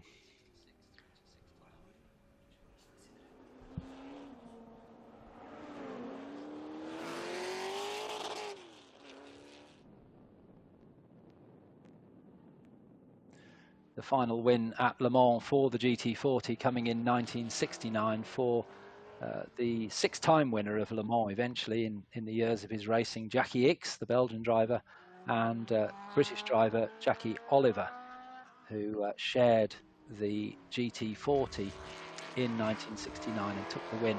There we have 2 Lolas on screen. Sorry, Lola and the Chevron on screen. Sorry, Adelino, you were saying something. Chevron. Yeah, I was just saying, look at wonder of the beautiful Chevron B8, which is your favorite. I think my favorite would be the B16. I think the proportions of that car are really so beautiful. It's a little prototype, but with smaller engine. They would use a Ford engine, an FVC. I think it's the engine that the B16 would use. Yes. Below 2 liters. I'm not sure if it is 1.8 probably. And it's such a delicate figure. I think it's one of the most beautiful cars of this period, even though it was not, of course, an overall winner. It was a class contender, but I think it's the most beautiful. But I also like the B8. They would use mostly BMW engines, is that correct? They would probably, it could be suitable also for Ford engines easily, 4-cylinder engines. And we have Francisco Melo with another interview. After this, we'll resume our conversation about chevrons, Alistair. Francisco, go ahead, please. Thank you, Adelino. We are here with Mr. John Offby. Mr. John, tell us about this race. You are in 3rd position right now, so tell me about your race and your teammates. Ok, aujourd'hui, donc, on est en train de terminer la course de CRE. C'est une belle course, le circuit est fantastique, mais il est très exigeant. Et c'est vrai que c'est un plaisir pour moi de partager le volant avec mon ami Soel, avec qui je roule depuis près de 20 ans maintenant. Et donc avec les 2 meetings que l'on a avec le CRE1, la GT40 et puis avec la BBLM tout à l'heure, je crois que c'était important de partager ce volant. Donc ça s'est bien passé. Je me suis arrêté assez rapidement dès que la pit lane a été ouverte parce que j'ai la course d'F1 juste derrière pour me reposer avant de repartir avec mon petit bébé qui est là pour la course d'F1. Yes, Mr. John, and looking at this car, this beautiful car, it was the car that Didier Pironi won his first race. Pironi won the first race, this car, I remember. So tell me about this magnificent Ligier and how is to drive this. I don't have words, this car is so beautiful. Tell me about. Oui, j'ai l'habitude de rouler qu'avec des voitures qui me plaisent et qui m'ont fait rêver quand j'étais plus jeune. Et surtout des voitures françaises aussi dans les monoplaces. Et donc cette voiture, pour moi, est une voiture fantastique. C'est une Ligier JS 1115, elle est née 11 la première année et puis 11-15 l'année suivante. Donc elle a roulé avec Lafitte la première année et avec Didier Pironi, un pilote que j'adore, la deuxième année, avec laquelle il a gagné un Grand Prix et il était en tête à Monaco quand il a cassé sa boîte à vitesse, ce qui l'a amené, je dirais, à quitter Ligier pour aller chez Ferrari et je suis très heureux de pouvoir rouler dans cette voiture. Merci. Merci à vous, à plus tard. Back to you, Adelino. Thank you, Francisco. We are now 2.5 minutes just remaining for the end of the race. Alistair, I think it's very neat that every one of the winners of the classes is in 1st, 2nd and 3rd. as I like things organized, so this pleases me very much. Yes, well, it's interesting in GT and sports car racing. You often get the smaller cars up near the front because they are more nimble. But I have to say that Sohail Ayari's efforts in the car owned by the driver we just saw being interviewed, Mr. John O'Bee, in the pits with his Formula One Ligier, is an outstanding performance in a car which isn't really competitive in this company. So a great drive from Sohail in third place. We're looking now at the leading car, Nicky Pastorelli. Oh, and look, there's an accident. Car number 56. Yeah, and there's some debris, so he must have hit something, and he's right in the middle of the track. Near, I'm trying to locate the corner. Yes, it's at the end of the straight, at the entry of corner 1. So yellow flag, and I'm not sure if we'll just remain with yellow flags in this situation. The car is in a really bad position. And we've got a red flag this now. Is not so safe. Yeah. So they. It doesn't surprise me because the race is being stopped with that car in, and it was the last lap anyway. So the safest thing to do was to stop the race because the car, as you've described, was in the middle of the track. So that's a great shame for the Lola T212. No, that was the Chevron, wasn't it? Yeah, sorry, it was the no, that's the Chevron. Yeah, that was I think it was the Portuguese team. Yeah, and Beirão, which I think is there, and I think the driver should have take sheltered near the marshals immediately. He stayed there at near the track. I thought that was not a very good, very wise move. So now everything seems under control. I think there's still one car that has to pass there. It's car number 90, which is the Porsche 911. Yeah, is entering the pits now. So it's clear there's no other car is going to pass through the car number 56, which is currently stopped. We have now the pickup truck of the organization is now heading for the car that will be quickly removed.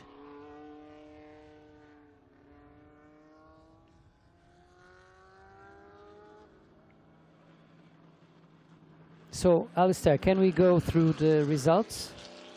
I imagine that the classification will be the previous lap. That's correct, yes. We'll. I don't think much changed on the last lap, but we will see the 56 car, which is shown as in 6th place. That will be removed from the results because it was the cause of the red flag. So, but the general rule is that the timekeepers go back one lap before the red flag, but we should still see a win for number 34, Nicky Pastorelli, which is now coming into the pit lane, the green Lola T70 Mark 3B, started by the owner of the car, David Hart. So that's the win for that car. In 2nd place and winning the under 2 litre class, car number 35, Armand Miel in the Lola T212. And we can see that in shot as well. That's very handy. We've got the 1st and the 2nd place class in shot there. Armand Miel in 2nd place, 2 minutes and 2 seconds behind the leader at the finish. And then in 3rd place, the winner of the GT1 class, and that's car number 69, owned by Mr. John O'Bee, but driven by Sohail Ayari, the Ford GT40 from 1968. Car number 69 in 3rd place. And I think the 56 car will be removed from the results, which should promote number 95 into 4th place. That's the Caroline Griffney. I'm not so sure. Yeah, we'll have to wait a bit because I've seen in previous occasions that as the last lap results appear, even the car with the accident will be credited with the last lap that he did. So that would probably place Alexandre Beirão somewhere in the 4th to 6th place. Let's hear what's the decision for the organization. But it makes sense that since it was the car that stopped everything, that it could also not be classified as you said. So that that car would be in 4th place, number 56, and then the Griffney and Van Riet car in 5th place. That's the Chevron B16 that we saw in shot towards the end of the race, and we were talking about that beautiful car. And then in 6th place, yes, I just have the information that Team 56 driver and team manager will have to report to race control after this session. So there might be some updates on that soon.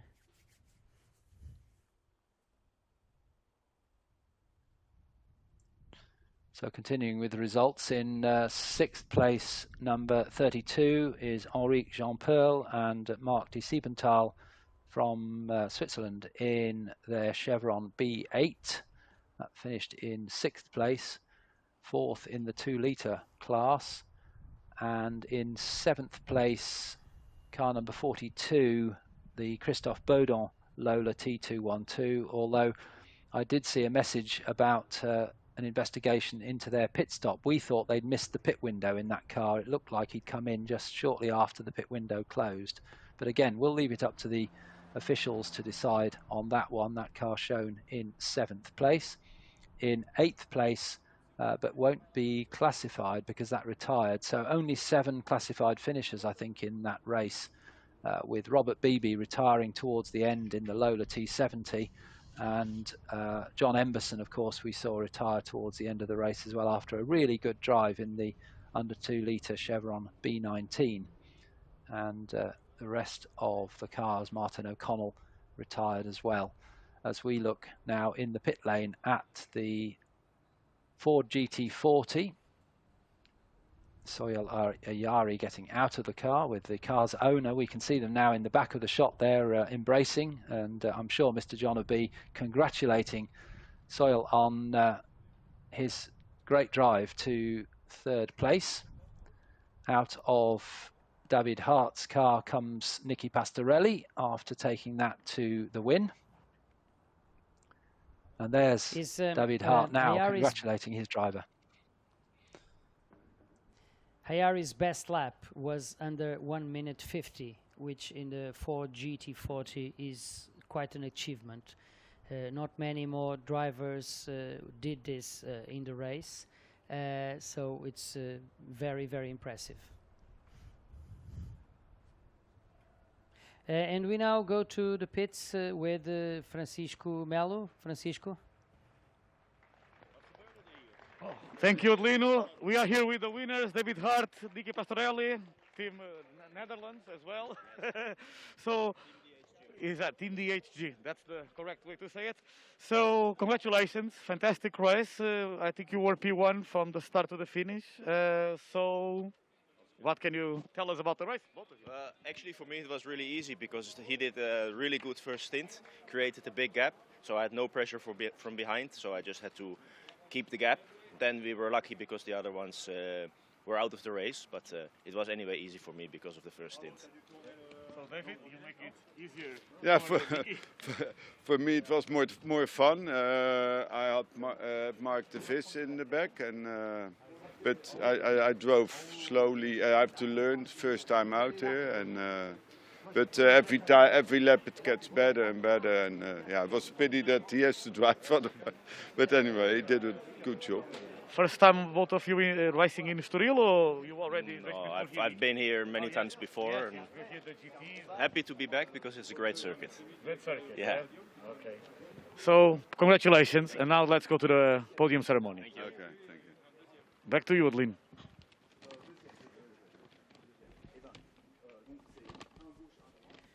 And thank you, Francisco. We have the highlights of this race, Classic Endurance Racing 1. we will have a second race for Classic Endurance Racing 2, cars from a different period, still GTs and sports cars, but that will be later at about 15:20. Alistair, this was a race with some close fights, some surprising performances, but a bit plagued with some retirements that could have made the race more interesting. Yes, it reflects really how the sports car racing was at the time these cars were current, and they good battles throughout. I mean, the 2-litre sports car championship was hotly contested between cars such as the one we just saw there, the orange car of John Emberson, the Chevron B19, that car there, and the Lola T212. Perfect timing with the pictures there. That was the real competitor to the Chevron, the Lola with the 2-litre engine. And then we're looking here at the Ford GT40, and now the recovery team's working hard to clear up the track after that accident for the Chevron B19, the Portuguese entry, number 56, which unfortunately looks to have lost control under braking and hit the barrier on the inside. There's confirmation of the result with David Hart and Nicky Pastorelli taking the win by 1 minute 43 seconds at the flag from the 35 car of Armand Miele, and then Mr. John O'Bee and Soyel Ayari in the Ford GT40 in third place. I have to say that in the live timing I have Alexandre Beirão in the 56 car that caused the accident, not classified in 10th position, which would confirm your assessment of the situation, Alistair. But now in the oracle that we saw in the transmission, it appeared still in 4th place. But I now more inclined to think that you are right, and probably they will not be classified. We go for a short break and we'll be right back. Thank you. Allowing yourself to get carried away by the moment. That is how a great vacation should be. Being able to forget everything, even the little choices of life. Having to choose between this or that, whether this will be in the morning or in the afternoon, whether catching the waves or laying by a pool, whether reading a book or taking a nap, whether visiting a museum or enjoying the terrace, whether by car or by foot, whether simple or sophisticated.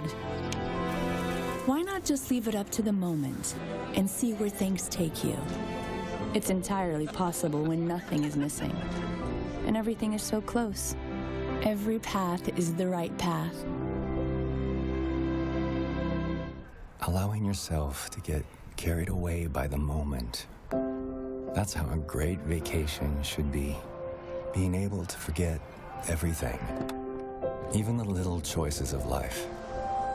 Having to choose between this or that, whether by car or on foot, whether visiting a museum or enjoying the terrace, whether reading a book or taking a nap, whether simple or sophisticated. Why not just leave it up to the moment and see where things take you?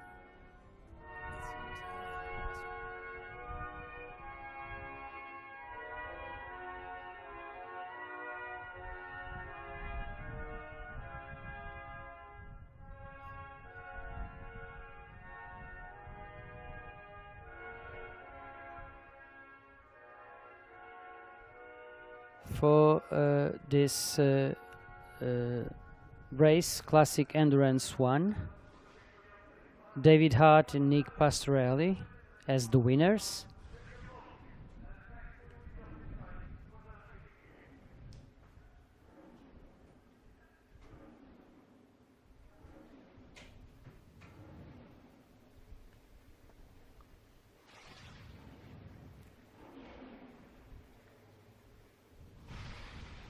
Mr. John of B and Soleil Ayari in third place in the Ford GT40.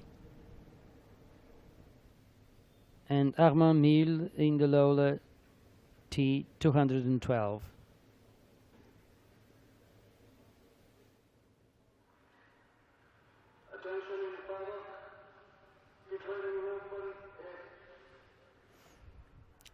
Track is cleared and everything seems set for the next race, which we expect that will start in a few minutes. It's the classic Grand Prix, dedicated to the Prix 1986 Formula One cars. You can see in the image that Estoril is right up in the nose of what looks like a long face of the Portuguese border with the sea. The weather here is spectacular. We have 24 degrees Celsius and a very blue and clear sky that's been with us all weekend.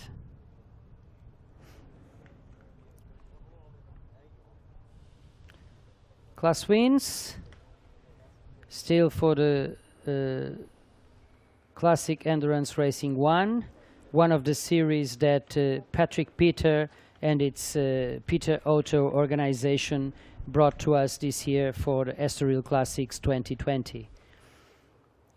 This was a very special effort from Peter Auto, from the Cascais Tourism Board and Race Ready to stage an event of this magnitude in this time of pandemic and so many social restrictions that we have.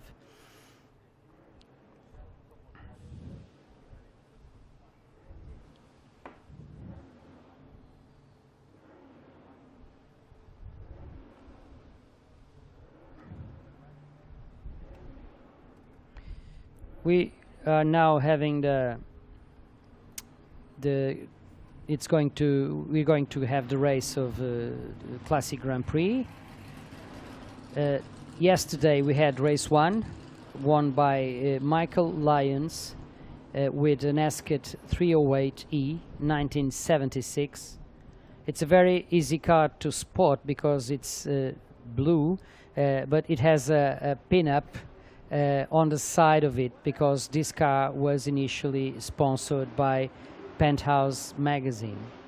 Steve Brooks in Lotus 81 was second, and Jamie Constable in the Brabham BT 37 was third. Mark Hazel in the Williams FW 08C did everything he could to actually get third place from Jamie Constable, but this was not to happen. And so this will be the first 4, so the first 2 lines in the grid. It will be on the first row, Lyons and Brooks, then Constable and Hazel, then Davis and Mr. John of B. Davis will be at the wheel of the Surtees TS16-2 from 1974, and Mr. John of B will be driving his Ligier JS11 from 1979. Very beautiful, beautiful car with a Gitane livery. Vincent Rivet with the Marche. Yes, Alistair, please go ahead. I was just going to mention that when we interviewed Soil Iyari in the pits yesterday, he indicated that he would be driving the Ligier, so I'm wondering whether he will drive it today, because Mr. John of B drove it yesterday. But that's just speculation, I don't know, but he did say that he would be driving it. Okay, that would be nice to after his performance in the GT40. I would be looking forward to see him taking the place of Mr. John of B in the Ligier. and perhaps seeing this car clinching a top 3 finish, that could be nice. But let's see, because the Escort and the Lotus 81 were out of reach yesterday. Constable and Hazel had a wonderful dice with the Brabham slightly edging the Williams in straight line performance, which actually didn't allow Hazel to overtake, even though he was clearly faster on the twisty bits. Let's see. So you have Bonnie on the Trojan T103 from 1974. O'Connell with the Embassy Hill Lola. And Lyons in the 30s TS9 from 71.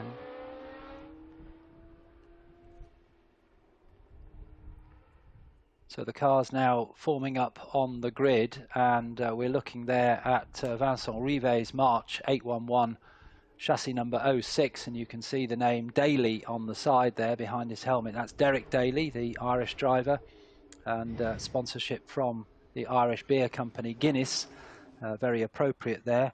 And that was the March 811 built for Ram Racing. That's the Trojan number 41 of Philip Bonney, the chassis number 1, which was driven by Tim Schenkin in 1974. His best result, a 10th place at Belgium and in Austria. And that car was a development of a Formula 5000 car that Trojan built with the help of designer Ron Taranach, who'd moved over from Brabham, where he designed cars with Jack Brabham. We're looking there at the pole position car. That's the number 24 Michael Lyons Hesketh 308E, chassis number 1, which was driven in period by Rupert Keegan, hence the sponsorship from the Penthouse magazine that Adelino has mentioned. And that was crashed in 1977 in Canada, but rebuilt at the end of the 70s as chassis number 1-2. And that has continued to race ever since. And it was actually the last Hesketh produced before the team was closed down by its patron, Lord Alexander Hesketh. We looked briefly there at the beautiful Ligier, which we don't know whether that's being driven by its owner, Mr. John of B, or by Sohail Iari, but that's the JS11 Ligier, which was updated to later specification, driven in period by Jacques Lafitte and Didier Pironi. That's the Williams, car number 16 on the side, Mark Hazel, the FW08C Williams, chassis number 10, which was driven by Thierry Tassin in 1985, but not in Grand Prix racing. It's used in Formula 3000, but that type of car was driven in 1983 by Keke Rosberg, Jacques Lafitte and Jonathan Palmer, and Keke Rosberg actually took a win in the FW08C at Monaco in 1983. And that was a development of the earlier FW08, which was a full ground effect car, but ground effects were banned for 1983. And so Patrick Head and Frank Durney redesigned the FW08 to C specification, which had lost all its ground effect aerodynamics.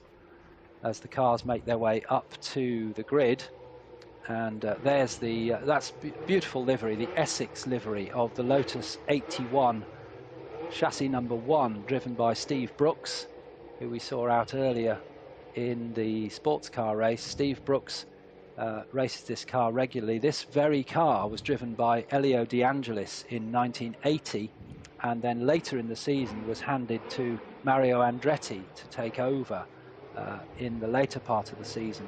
And then the following year in 1981, it was the very car that Nigel Mansell made his Formula 1 debut in Belgium in 1981, and he finished third. We're now looking at Michael Lyons, the young British driver, his mum Judy Lyons in car number 9. His dad Frank, also a regular racer on the historic scene, but Michael also races in contemporary GT cars as well. A very, very good driver indeed. Now we're looking at Steve Brooks in the Lotus 81, as I mentioned, the car that Nigel Mansell made his debut in Formula One in 1981. The pit board the grid board showing us we've got 3 minutes to go. There's the Essex liveried Lotus 81 of Steve Brooks. Now we're looking at the 99 Jamie Constable Brabham BT37 chassis number 2, which was driven by Carlos Reutemann and even Graham Hill, Andrea Diadamic and John Watson also drove this car. Best finish was a 4th place in Canada for Carlos Reutemann. Now we're looking at the Williams again.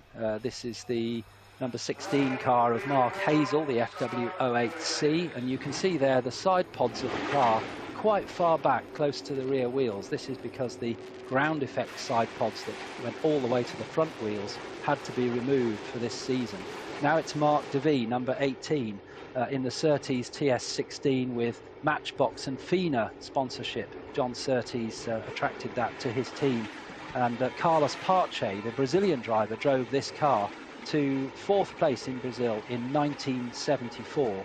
The car also driven by Jochen Mass, Jean-Pierre Jabouille, John Watson and Derek Bell, the Surtees TS16, and Mark DeVee driving that car today.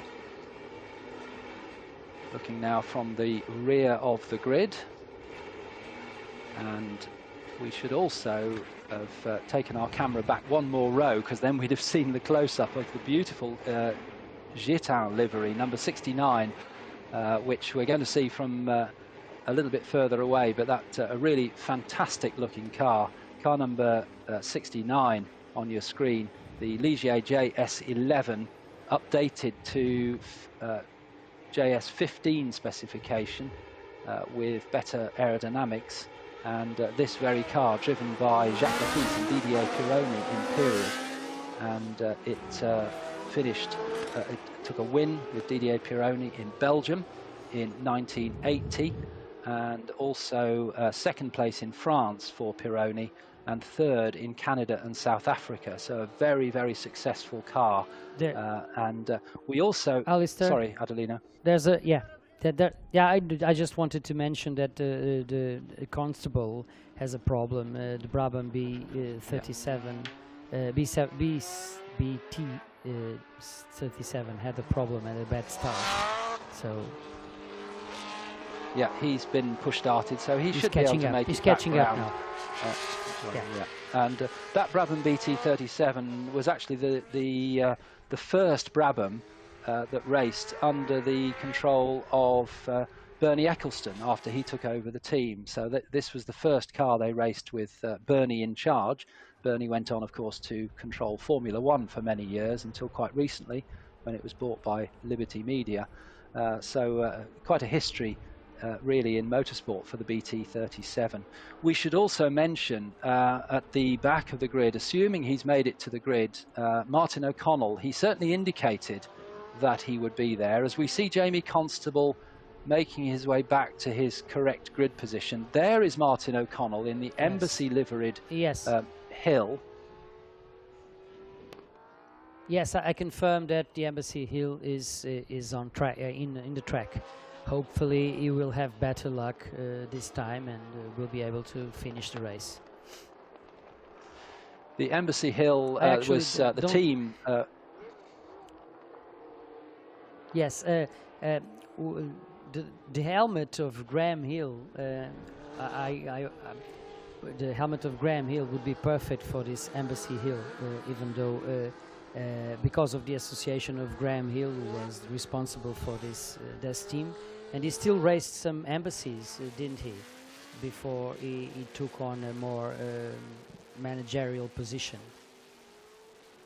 Yes, and then unfortunately lost his life in a plane accident with his number 1 driver, Tony Bryce, returning from testing in the south of France.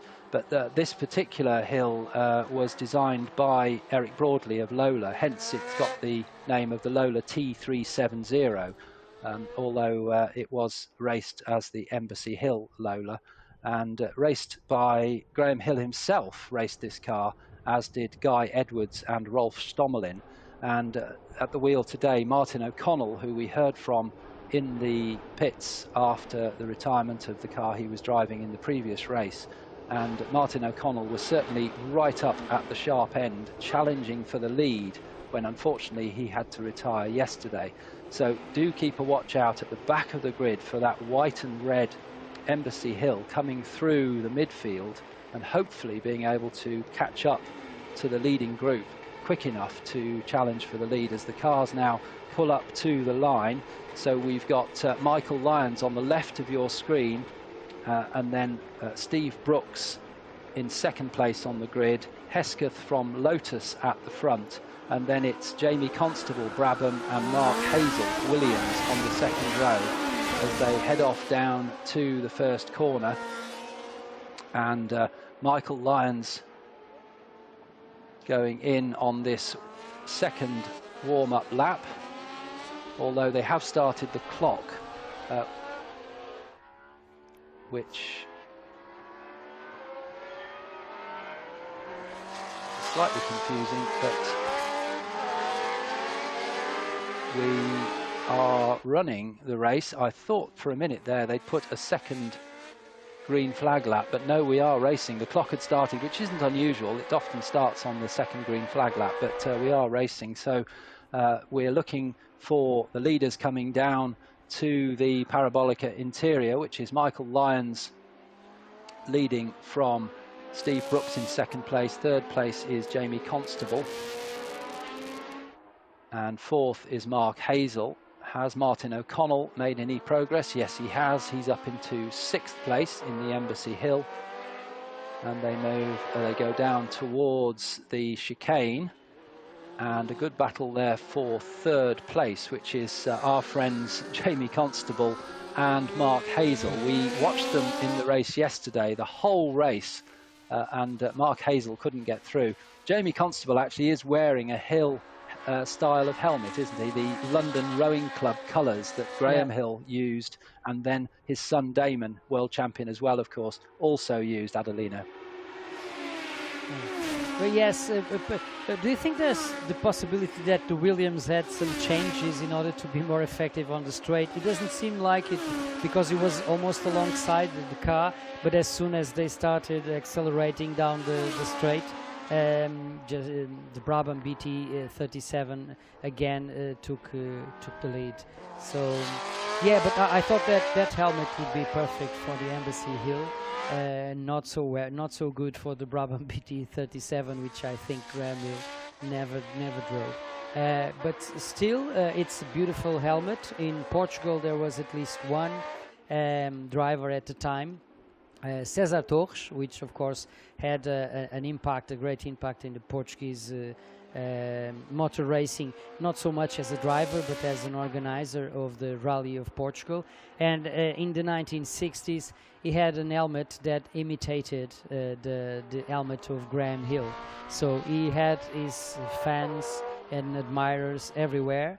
A great character, an excellent racing driver that I sometimes feel is a bit overlooked, well, because he lived during the period of such a talented driver as Jim Clark, also Jackie Stewart, John Surtees, and perhaps they were a bit more naturally gifted.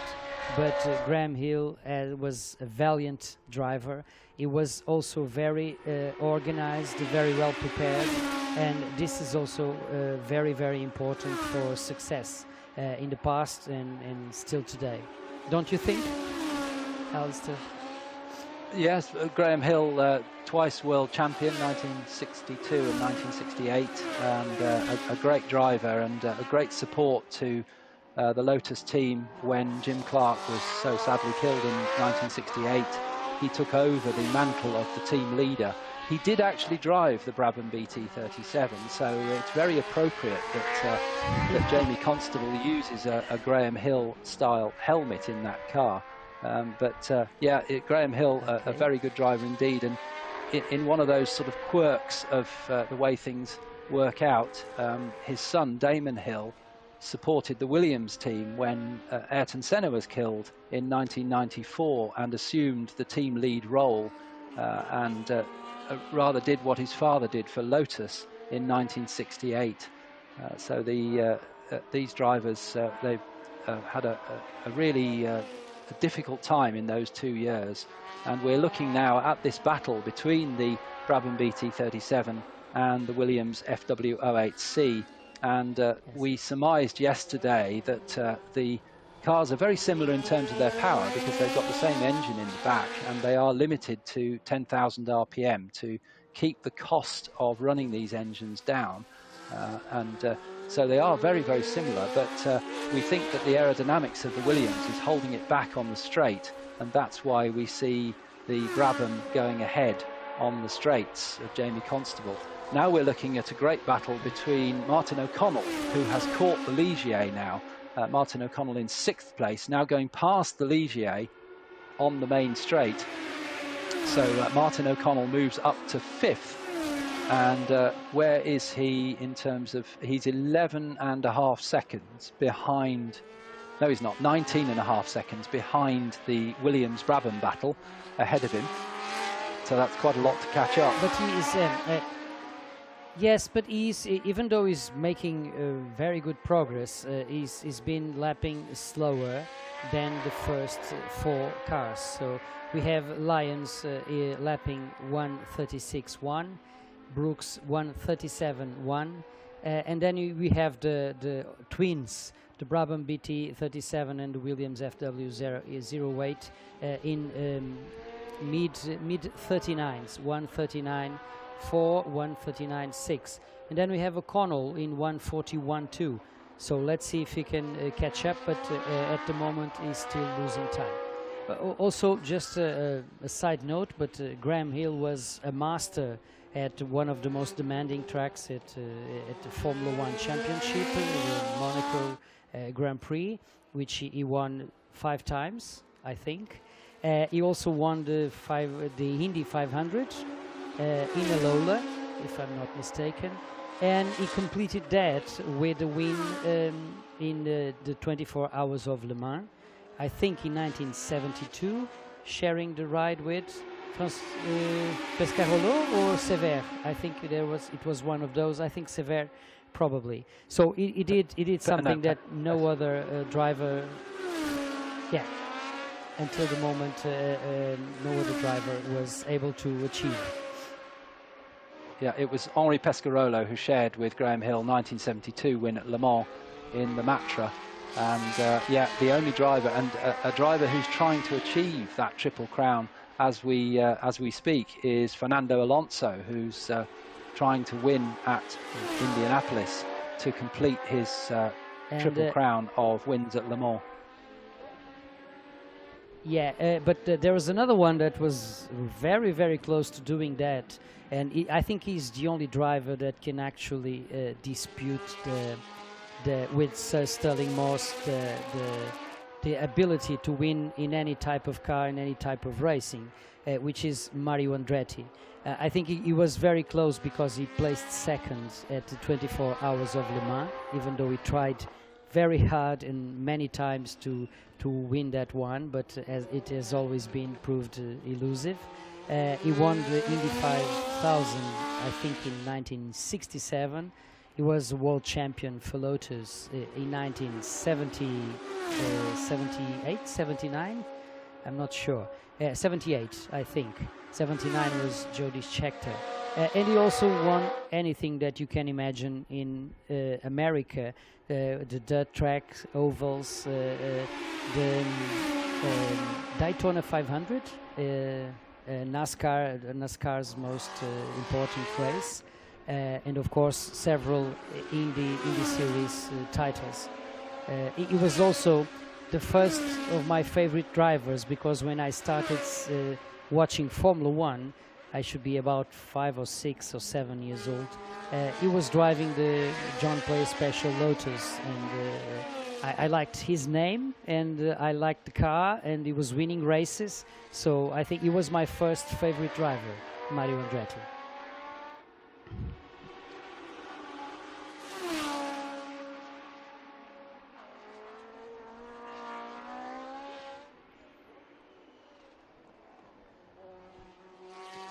So and still watching this, following the race. the continuing battle between the Brabham BT37 of Jamie Constable and the Williams FW08C of Mark Hazel, which we watched the whole race yesterday, and it's virtually a copy of that, where Hazel is able to catch up with the Brabham with less downforce through the tighter sections, but as soon as they get to the fast front straight, which is where Michael Lyons is going now, the Brabham is just faster in a straight line with less aerodynamic drag on the car.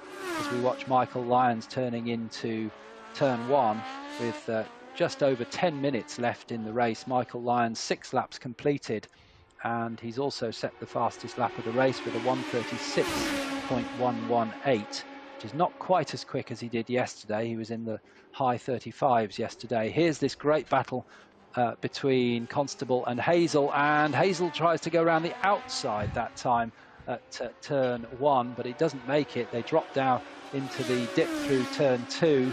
Hazel trying again as they come up to turn 3, a tight right-handed hairpin, and he goes wide there, trying to cut back perhaps now as they come up to turn 4, which is a left-handed hairpin, and he's trying every side of Jamie Constable. I'm sure Constable is looking in his mirrors thinking, which side is he coming next, as they go down now to Aurelia, and then they'll be into turn 8, and a good chance for Mark Hazel here perhaps to break into the corner, but no, he can't get through there as they go through the Parabolica interior. My apologies, not Aurelia earlier on, that was the kink and the back straight. Now it's coming up to Aurelia, so will Hazel try on the inside here? No, he doesn't, and Constable remains in that third position as they turn now into the tightest section of the track, steep uphill through the chicane. Constable leads Hazel, Brabham leads Williams, two great names of Grand Prix racing, as they head off now towards the S's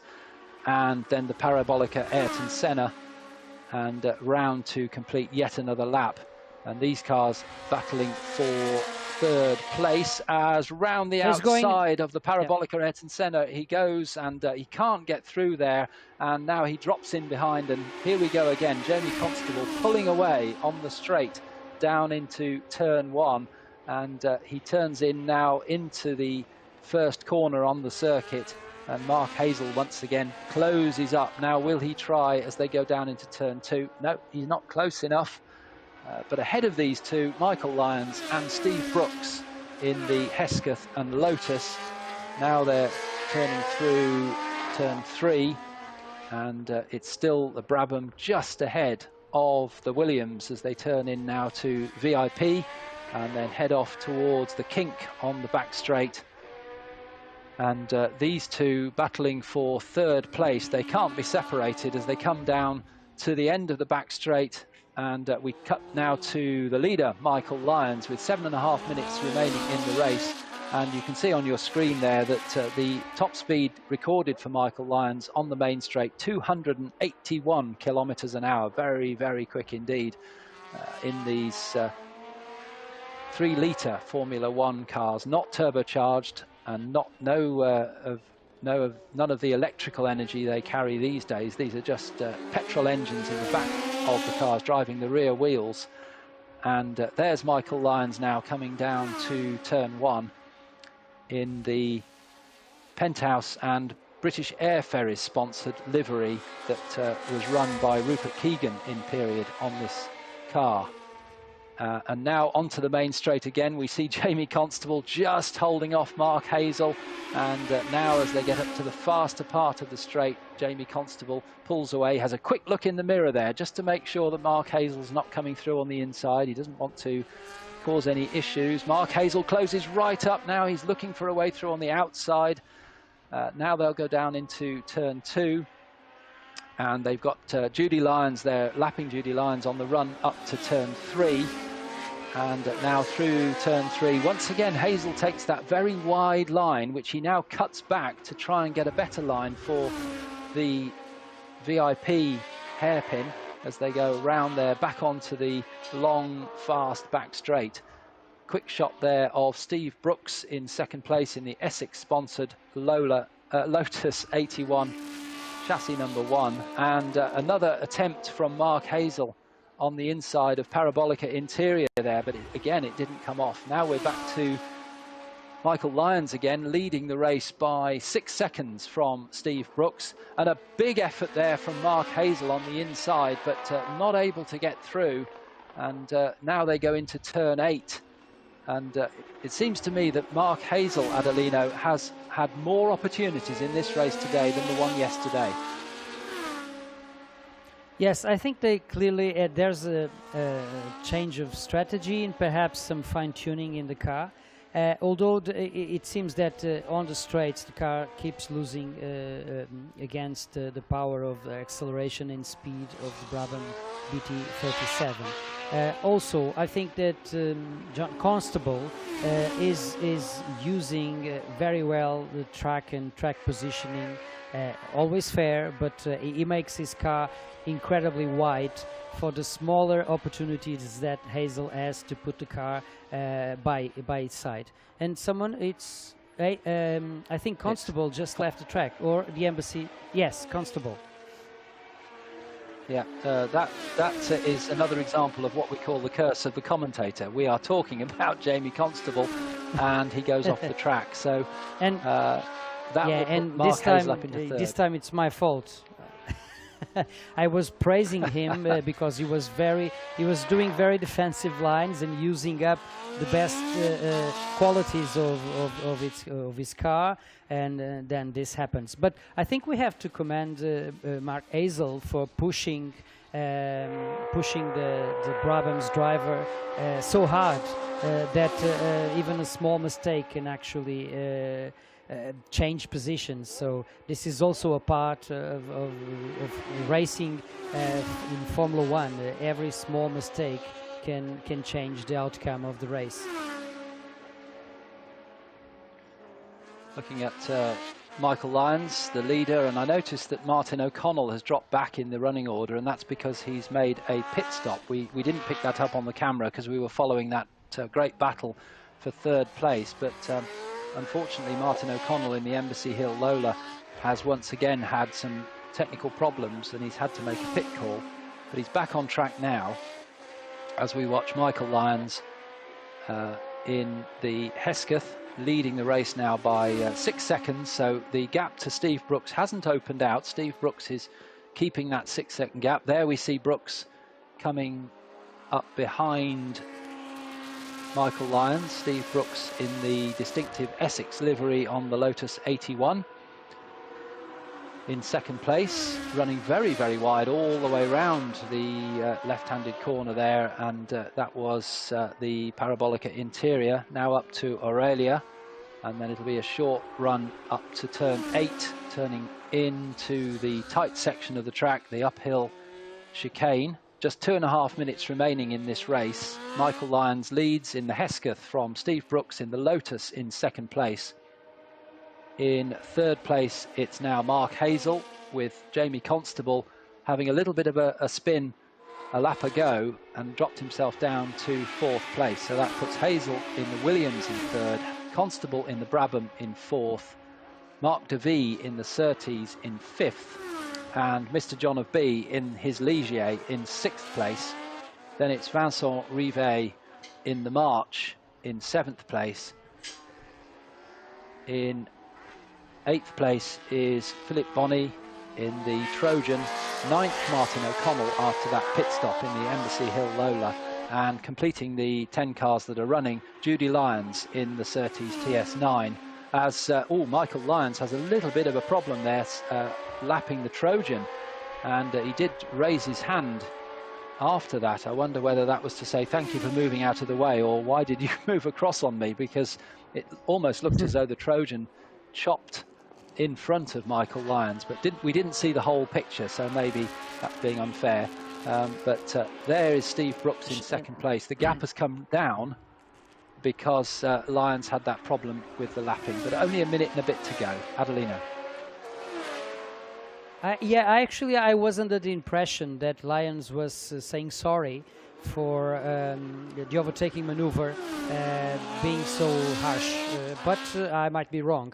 Also, as we couldn't see the positioning of the fingers in the hand that he raised, we're not sure what the intention would be. But I was under the impression that he was actually saying sorry for the perhaps the abrupt maneuver that he did to overtake the Trojan.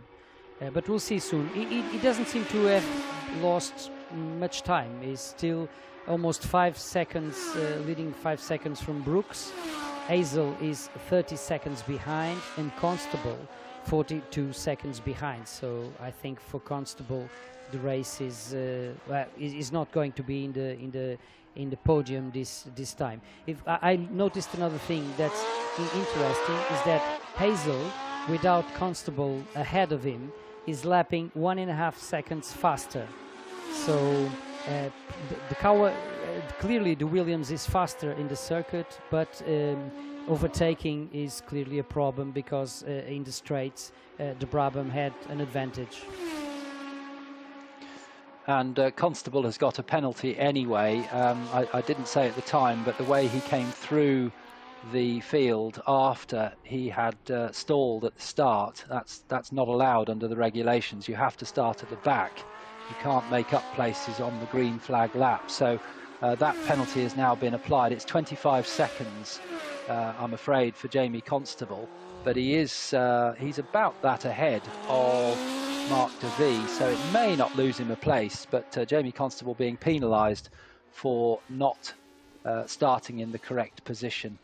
We're watching Michael Lyons now on his final lap and in the final corner as he comes round to take the checkered flag, and he lets the car run wide a little bit onto the curbing there, but comes out across the start and finish line, and the flag goes out to Michael Lyons. So that's 2 wins in 2 days for Michael Lyons, and he acknowledges the marshals around the track as he slows down on the slowing down lap back to the pit lane.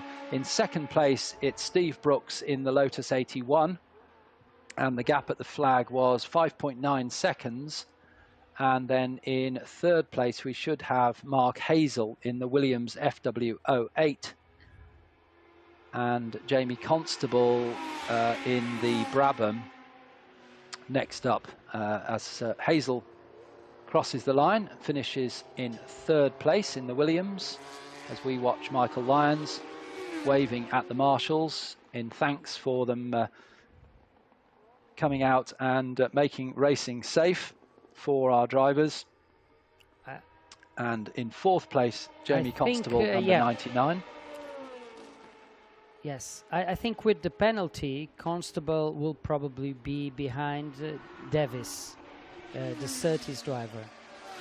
I'm not sure, we have to see because things, I think that they have already corrected this, and so we have Davis and Mr. John of B, 4 in fifth place, and then Constable in sixth place.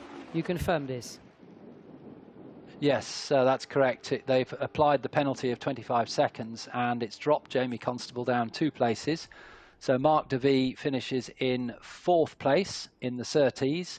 Then it's Mr. John of B in the Ligier in fifth place, and in sixth place, Jamie Constable in the Brabham. And in seventh place, Vincent Rivet in the March. In eighth place, it's Philippe Bonny in the Trojan. And in ninth place, after a pit stop, Martin O'Connell in the Embassy Hill Lola. And completing the 10 cars that finished the race, Judy Lyons in the Surtees TS9. And the fastest lap went to Michael Lyons, the winner of the race, at 1:36.118. So Michael Lyons really dominant this weekend, as he often is in Grand Prix, Classic Grand Prix racing. A very, very good driver indeed. And today bringing out the Heska 308 for us to enjoy. Adelino, another great chance to see Grand Prix cars from an earlier era. It is, yes, and for Portugal particularly, we were actually we haven't seen these cars in period, because Formula One in here had a gap between 1960 at the Boa Vista circuit, and then 1984 when we finally appeared again on the map of the World Formula One Championship. So the cars from the 60s and 70s didn't race here in period. From 84 we started having the Grand Prix, and those are more familiar shapes for us, and we can relate them more to the circuit. So but it's great, and the sound of these engines, they all race with the 4 DFV Cosworth, the cars we watch here. It's magical. I'm not quite sure if they were the fastest cars this weekend. We have to check, because I think that the fastest qualifying lap of Michael Lyons in the Ascot was 1 minute 34 seconds, which is the same second of the Porsche 962C, that the white and blue and pink car that also won both races in its category, and I think those were the 2 fastest cars of the weekend, and they should be separated by thousandths of a second. We will now have the podium soon of the 3 first places, and then Rui Belmonte will take it away for the bike exhibition again. But for now, we have the highlights of this Formula One race.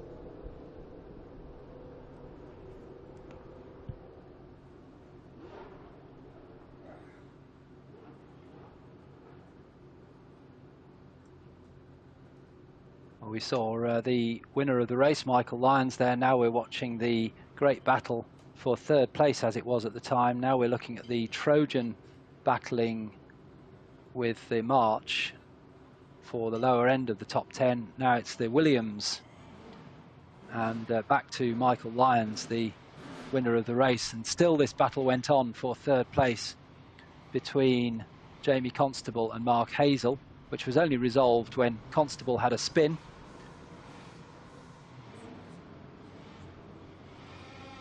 Here's the winner, Michael Lyons. A lovely shot there, looking down onto the cockpit of the Hesketh. Steve Brooks, who finished in 2nd place in the Lotus. And here we have a picture now. We didn't see this at the time, I don't think, or at least I didn't spot it, was what happened to Jamie Constable. So he went wide and into the gravel trap. Lucky to get the car back onto track there.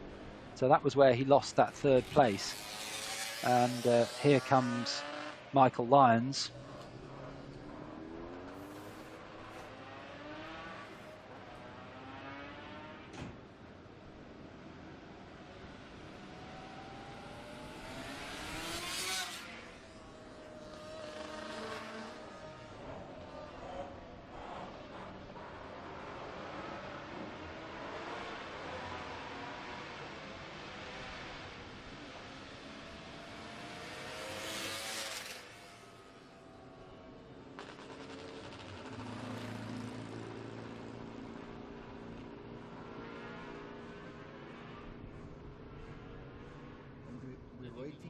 For the first 3 to come up to the podium for the final moments of this F1 Classic here at Estoril. The winner was Michael Lyons. Brooks was the 2nd. Hazel finished in 3rd place. Ascot for Lyons, Lotus 81 for Brooks, and Hazel with the Williams. They finished in the first 3 places. Davis was the 4th at the finish line. The 2nd for Class A, Mr. John of B with the beautiful Ligier finished in 5th place in front of Jamie Constable with the Brabham. As we wait for the final moment of this race.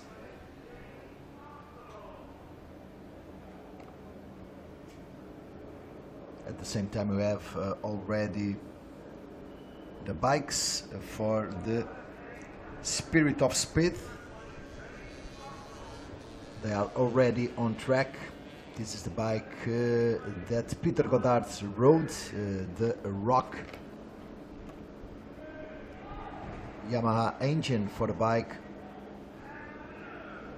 They have already been here first thing in the morning, those first 15 minutes. Now we have already the first two on the podium, Hazel and Brooks, and now Michael Lyons, the winner.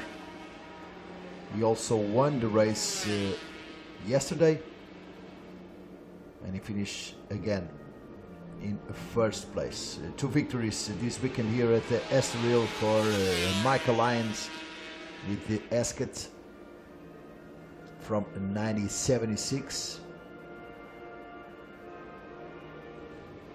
From 1981, the Lotus of Brooks and Hazel with the Williams finishing in third place, 34 seconds away from the winner, 6 seconds between the first two.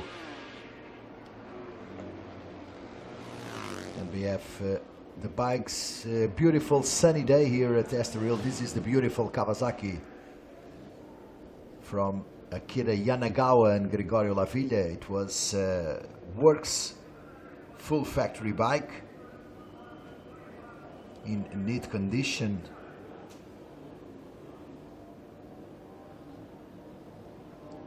This bike was one of the bikes that Team Eckel brought to the championship of bot in 1999. Akira Yanagawa and Gregorio Lavilla were the riders, official bike 750 cc's.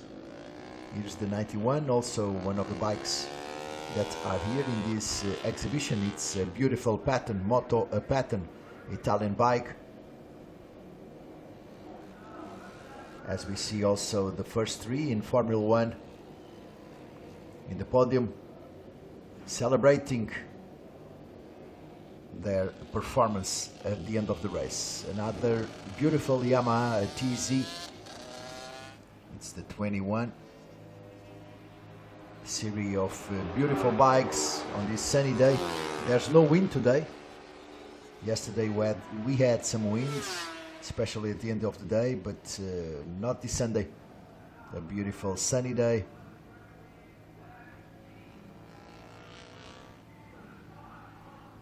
It will be perfect for the last three races of this event, this Estoril Classics 2020. We'll have endurance racing legends, a 30 minutes race, then classic endurance racing 2, 1 hour, and at the end of the program, Iberian Nisha Cabral Memorial, Iberian Historical Endurance with 50 minutes of race. It will be the last race of this Estoril Classics 2020. In the moment we have the bikes of Spirit of Speed. Oh, this is Michael Rutter's bike, the bike that he won in Macau. It's ridden at the moment by André Pires. He was a Portuguese Superbike champion back in 2014. Usually rides in Macau also. The only Portuguese rider in these days riding in Macau year after year. Also in the Isle of Man. And the smallest bike of the group here, this beautiful 50cc, the smallest engine. And another of the Yamaha's TZ. Private collectors from this Spirit of Speed. This is probably a TZ 250, yes, 250. We have also 500 cc's from Yamaha and also a 750, 1 or 2. This is Tom Sousa Machado, one of the Portuguese collectors. He used to race this bike in the classics events here in Portugal. Also in the paddock we have a Ducati from 2014, ex-Andrea Iannone bike. Look at the difference in size between the 50cc and the other bike. It seems like the bike from Michael Rutter. Michael Rutter that won in Macau for 7 times. One of them with this bike that we have here at Estoril. As we continue on this exhibition, waiting for the endurance racing legends. They will make their second race. First one was held yesterday. Another Honda. It's a machine that was used in the World Endurance Championship by Team France, Team Honda France.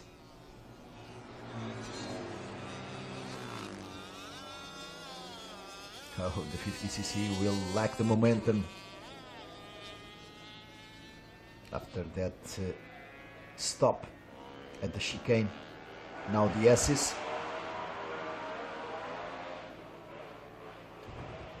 Few other bikes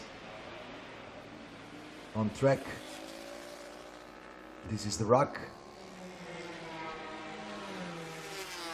the bike from Team WCM. Peter Goddard was the rider of this bike.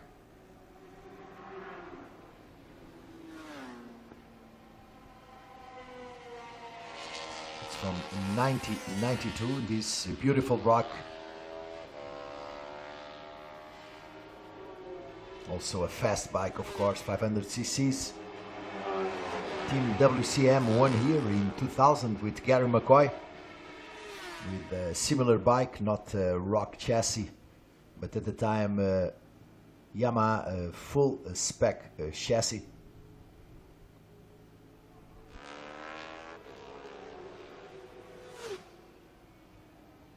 As we wait for other bikes.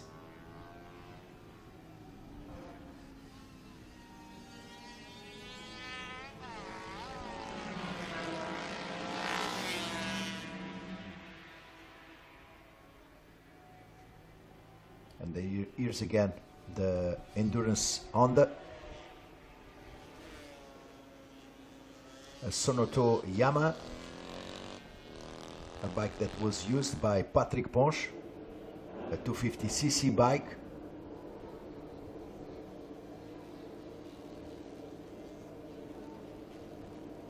Also the Formula One John Player Special, a space frame.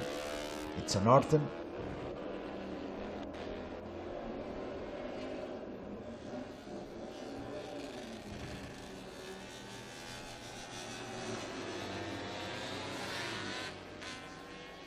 And here's the on the RC30.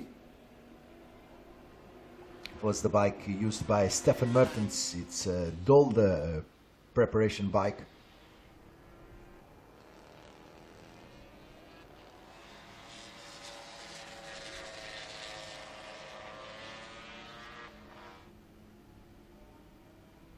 A few riders in the straight line, start finish straight line. Oh, there's a fast bike. The Honda from Stefan Mertens, and also a two-stroke.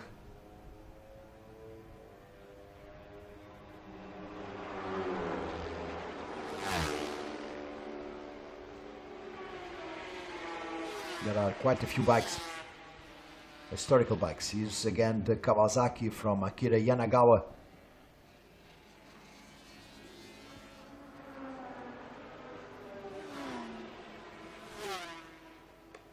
This Spirit of Speed bike exhibition, it's the final exhibition of the weekend. All started last Friday, first thing in the morning, with the private testing, also qualifications for the several different categories that are racing here this weekend. In an event that will be again here at Estoril in October 2021, from 8 to 10 of October 2021.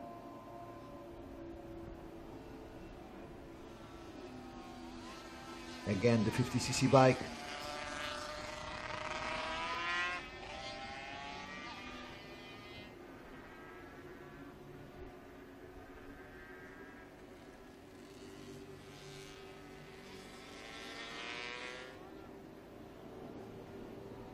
And here's again in the internal straight before the inner parabolica, inside parabolica, opposite way from the Ayrton Senna parabolic. Is the Norton again, not the Norton, the Patton.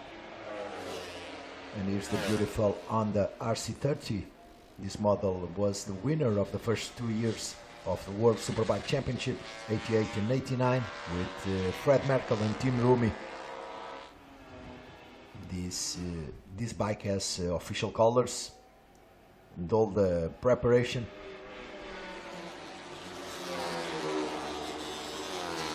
No problems here for this TZ Yamaha. One of the first years with disc brakes on this model. Completely different. The Rock from Team WCM.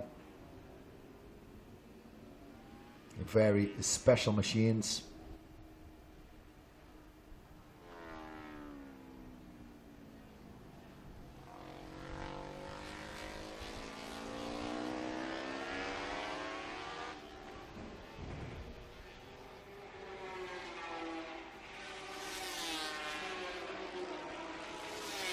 And it is again the beautiful pattern.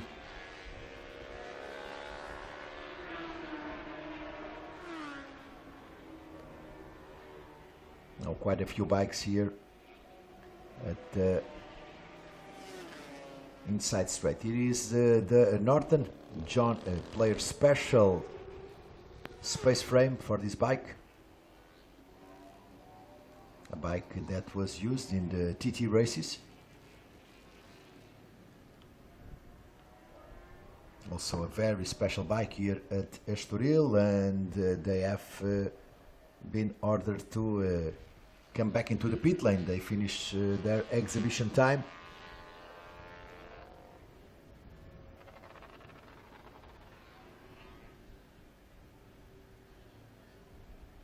Next race will be the Endurance Racing Legends.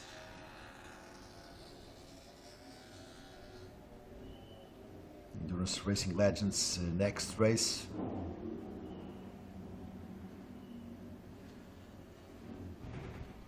And at the moment we see the bikes coming back to pit lane. Those were the bikes from Spirit of Speed, this club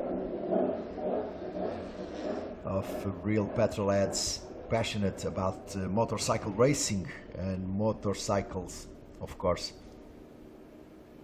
They came from France, Great Britain, also Portugal and Spain.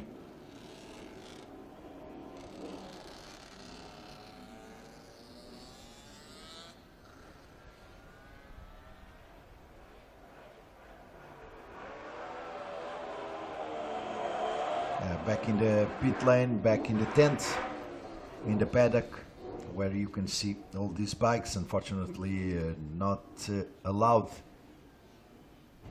to have public this weekend here at Circuito do Estoril.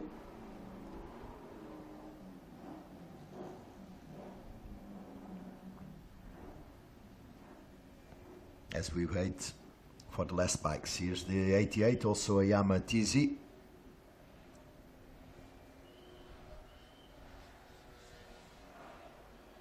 Next race will be Endurance Racing Legends.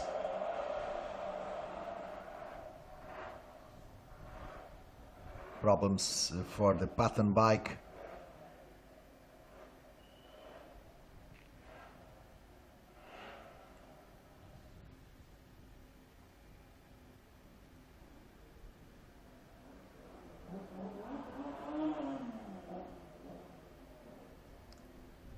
The marshals helping the rider to get out of the track into the service roads where they can get back bike without stopping the program. A little delayed the program for this Sunday, but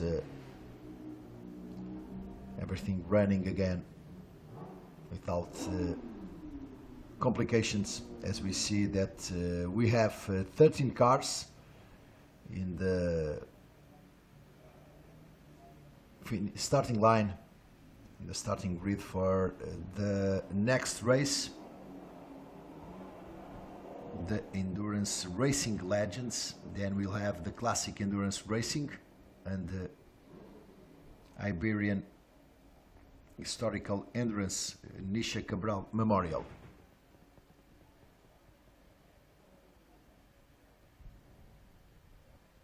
Okay, we'll have a little break at the moment before the start of the race. Time for commercials.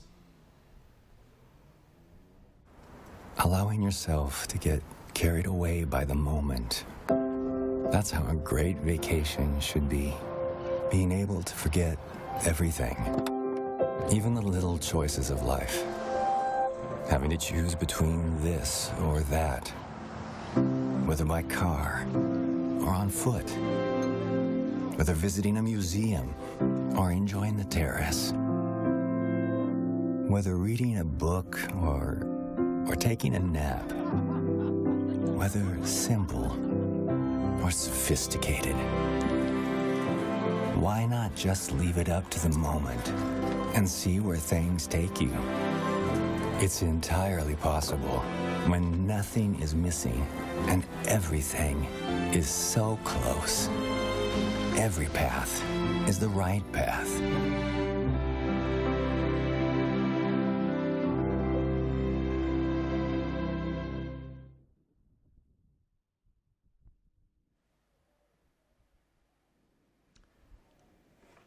The charm of the Atlantic coast. This is Cascais. Of course, the invitation has been done. All of you are welcome here in Portugal and here in Cascais when we have the Racing Legends exhibition.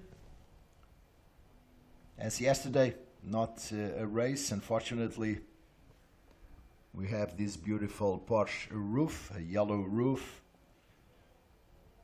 on track at the moment. Before the Classic Endurance Racing 2, we have 2 races, and this is Endurance Racing Legends exhibition.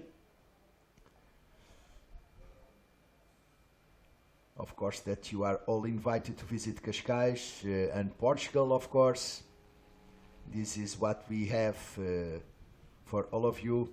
Nice weather, nice food, and for sure a very special moment to live and very special places to visit.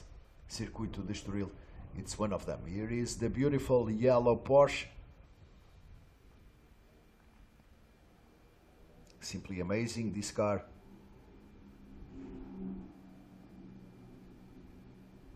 It's passing through the pit lane again.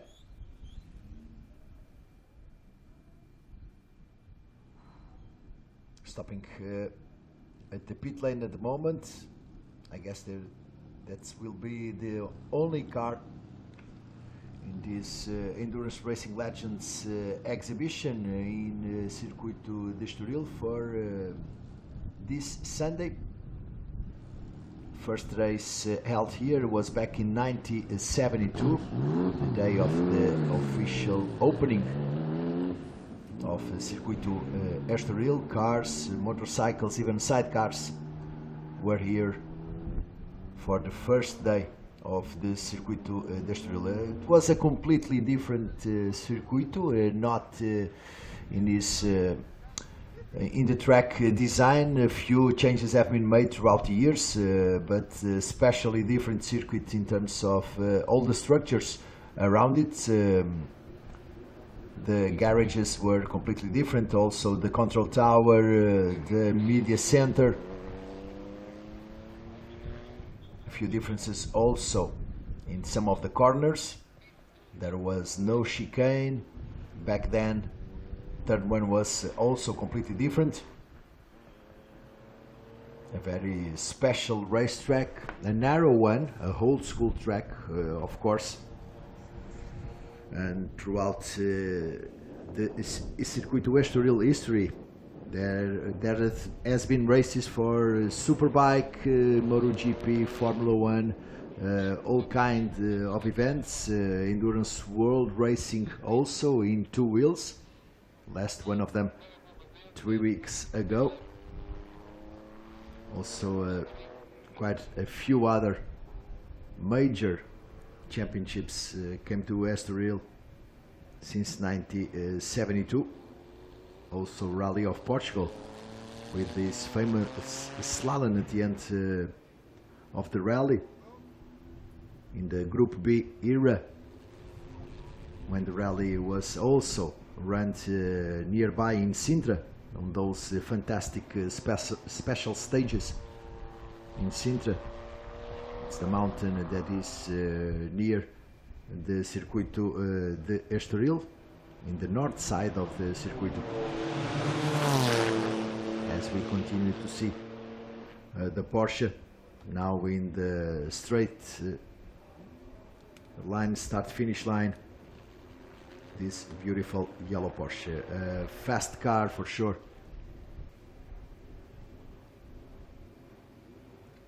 We have once again a 30 minutes gap before the start of the next race. Classic endurance racing will be the next race on the schedule. A total of 11 different events inside the program since last Friday. And we have at the moment only this Porsche, as yesterday. A few laps for the German car, the beautiful Ruf Porsche. An amazing car that we have the privilege to watch here at Estoril.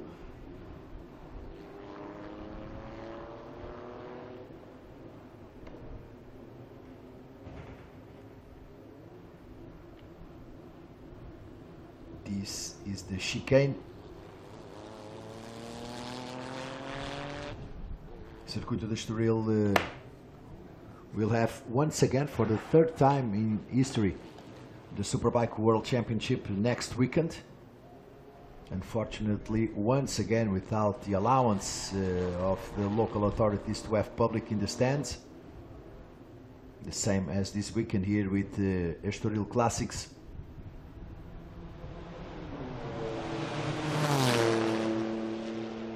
It will be the last race of the season for the Superbike World Championship. A difficult year for everyone, drivers, teams, promoters, and of course the circuits.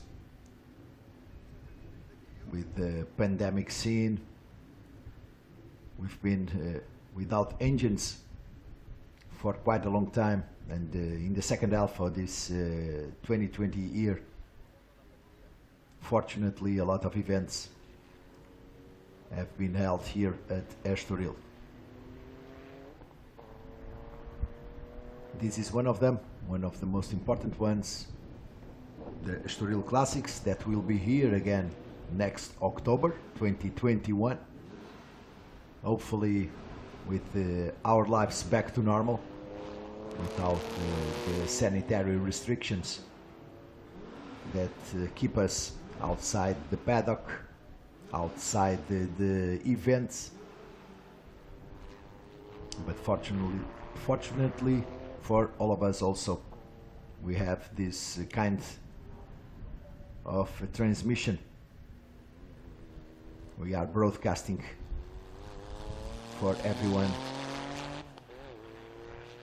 to watch and to be able to be here at the Circuito of Estoril for this event, a special event. We hope to have a lot more drivers and teams in 2021 to make this event one of the significant ones in Europe, here by here.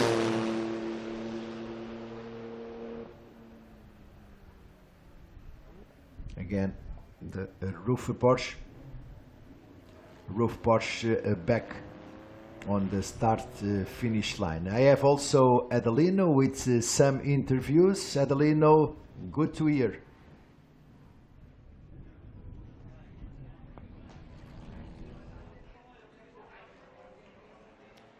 I'm here with Duarte Nobreguedes, chairman of Cascais Tourism, to talk about Estoril Classics. Duarte, are you pleased with what has been happening this weekend here at the Autódromo of Estoril? I must say that I'm extremely happy because I think the partnership we signed, the contract we signed this year, and for 3 years with Peter Auto, puts this event a level that with the other partners, Race Ready and ACP, we'll reach a point that we begin to build an event that will be in the top of the classics events for the future globally. And everything is going very well. Of course, we have some difficult, let's say, details because of the COVID. But anyway, people are very happy. Everything is going very well, so I'm extremely happy. So this is a new chapter for Estoril Classics. It's almost like restarting again with an international partnership with Peter Otto. How do you see the event in the next years? What's going to develop and evolve to put it where you think that this event should be? Well, you know, this event, and that's different maybe from the others. We have several spots, let's say, because we have the Elegance, Concours d'Elegance, we have the rallies, we have the circuits with car, motorbikes, and that we want to keep it because Cascais and Estoril, we had the World Championship in every for motorsport. So I want to be present. Of course, we will increase. I think we have the perfect partners for the event. So the partners were difficult to build the event for them to join. And that we have achieved, and we have done. It's perfect. Now it's a question of in every year upgrading a little. I know exactly what we must do. Well, of course, I'm an optimist. I don't think about COVID anymore. It will be finished. So for the future, it will be the same, but upgrading until, honestly, I would like that this event would be the best in the classic world. Okay, thank you very much, Duarte. I will now ask Mr. Patrick Peter to join me here, and we will talk a little bit about Peter Otto and the contribution of Peter Otto for this event. Thank you very much. That's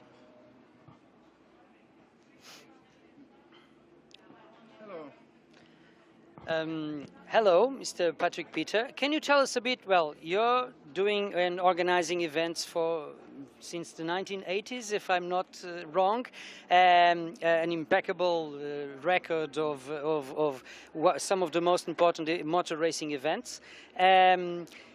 What's the importance of this particular event, Estoril Classics, in 2020 for you and for Peter Otto? It's the first time in Estoril since a very long time. We visited Estoril probably 10 years ago, something like that.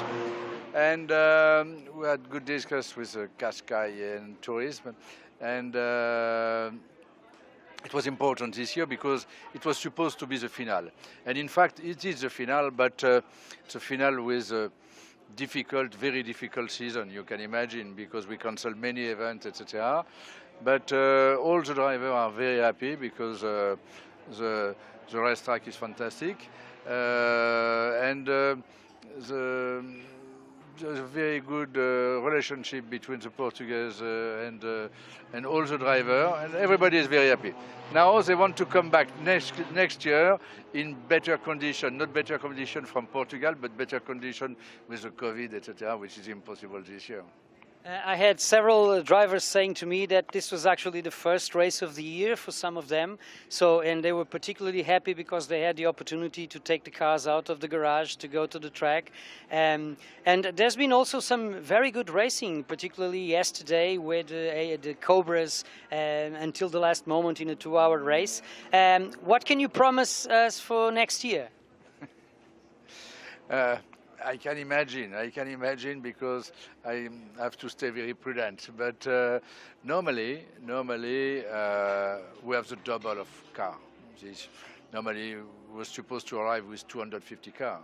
And unfortunately with the problem with from the Swiss driver, from the British driver, etc., we lose a lot of cars and a lot of drivers on the last moment.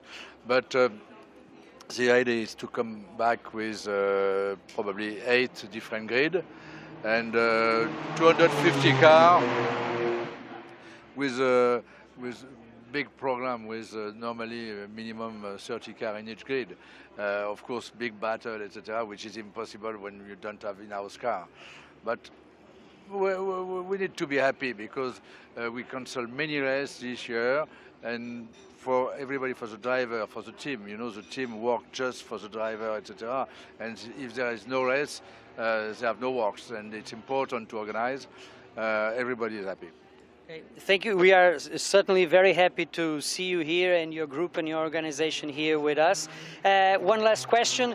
Duarte Nobreguedes told us that he sees this event as potentially one of the best, most important events of the year. Is that really possible? We will do the best for that. We will do the maximum for that. We have a date for next year. We have a date for 22, etc. It's very important to come back on the same period, etc. It's important for the driver, but I think it's important also for the public, because the public take habitude to come back, etc., etc. Of course, not this year, but we want to attract the same public every year, and we wish more and more people every year. Okay.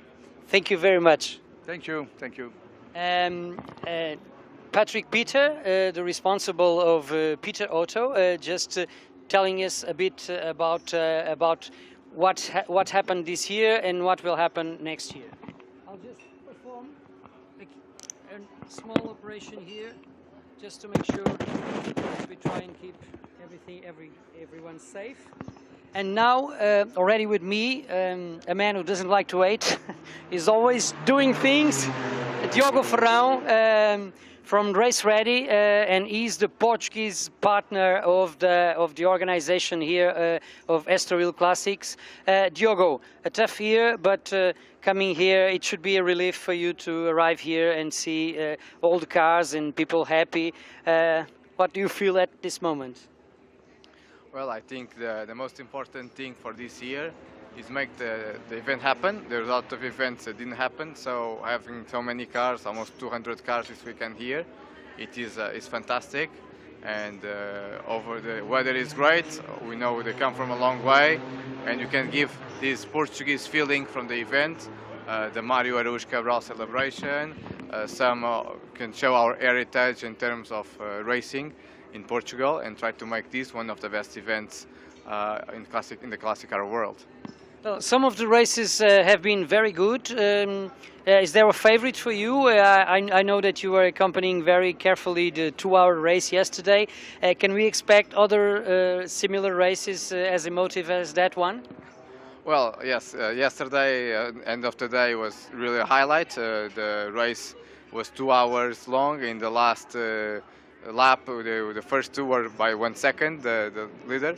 So if you are at home and you can watch yesterday's TV streaming from the race, and it was a fantastic race.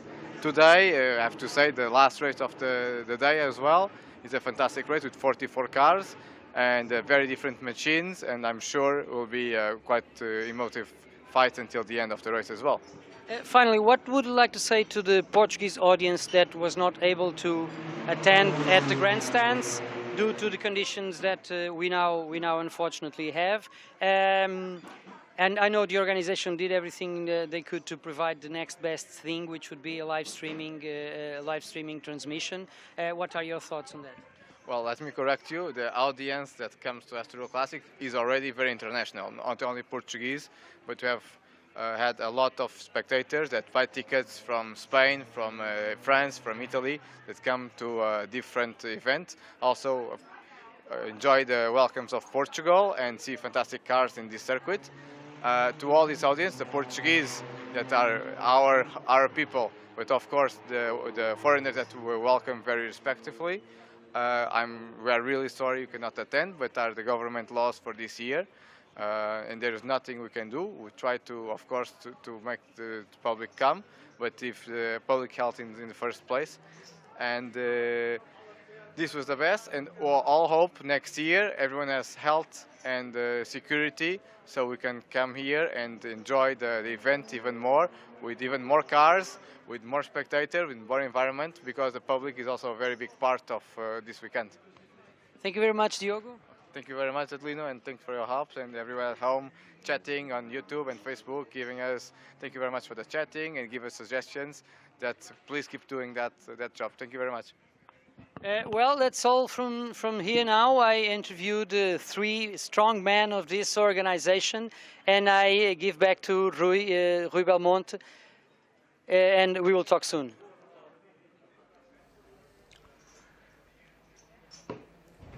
Okay, thank you, Adelino. We see once again the beautiful roof Porsche in the start-finish line. Three important names in this event, of course. Duarte Nobreguedes was also a Portuguese racing driver. He drove in the famous Dakar. He was the first Portuguese to win a special stage in the Dakar with Nissan Patrol. Was a special moment also for Duarte Nobreguedes. Since then he's been also connected to the Turismo of Cascais and Turismo of Estoril especially. Now also an important part in this event, the Estoril Classics alongside Peter Auto and of course Diogo Ferrão, which is in a way of speak, the man that brought everything that we have this weekend here. He was the one that led his team and everyone that works with him to make this event possible here at Estoril, an event that will be here back again in 2021, and also the contract signed for 2022. Very, very special.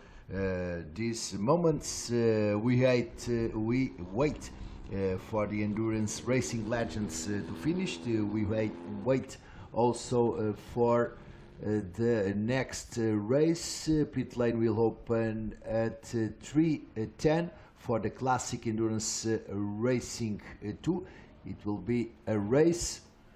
We have for sure nice cars racing here, as yesterday will be the second race. Yesterday we had the first one, now it's time for the second race. 60 minutes race for these cars. It will be the race that will allow us to start also to think about the last moment of the weekend, the Iberian Historic Endurance with the Nisha Cabral Memorial, the famous Formula 1 Portuguese driver. He was the first one to drive a Formula 1. He was born in 1934 and sadly passed away in this year 2020, and also it's quite logical to have his name here at Estoril Classics alongside some of his driving equipment and helmet, gloves.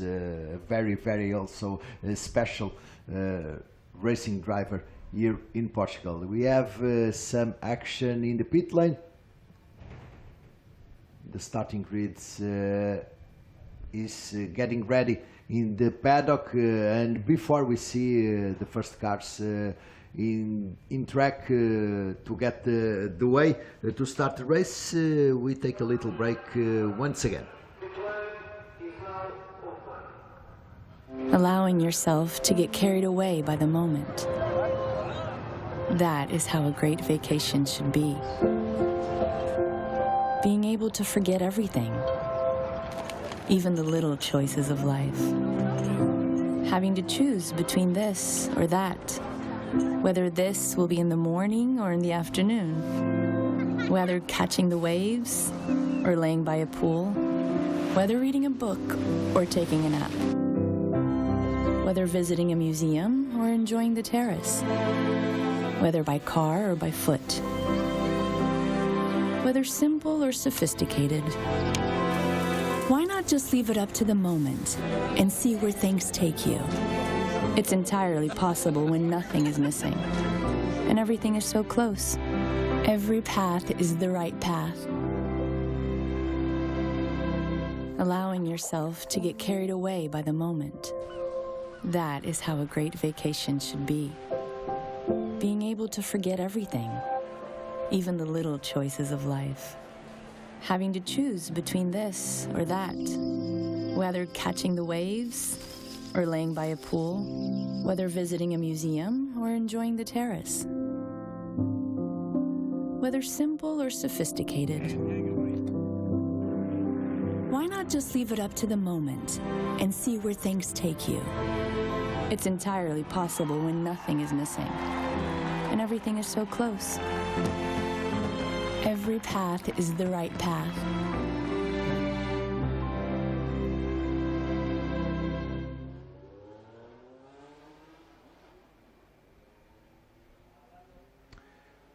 Well, this is Cascais. This is the charm of the Atlantic coast. Once again, I invite you all to come and visit us. We will be happy to have you all here and in Cascais. Pit lane is open for the starting grid to be ready in a few moments. This is Classic Endurance Racing 2, 1 hour race with the first cars already on the way to the start of the grid. Here it is, 1 hour for the Estoril Classics 2020 for this last race of the Classic Endurance Racing before the Iberian Historical Endurance, and I will handle it also to Alistair. Alistair, welcome back, glad to hear from you.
Car, of course, it finished in red, as you'd imagine, being a Ferrari.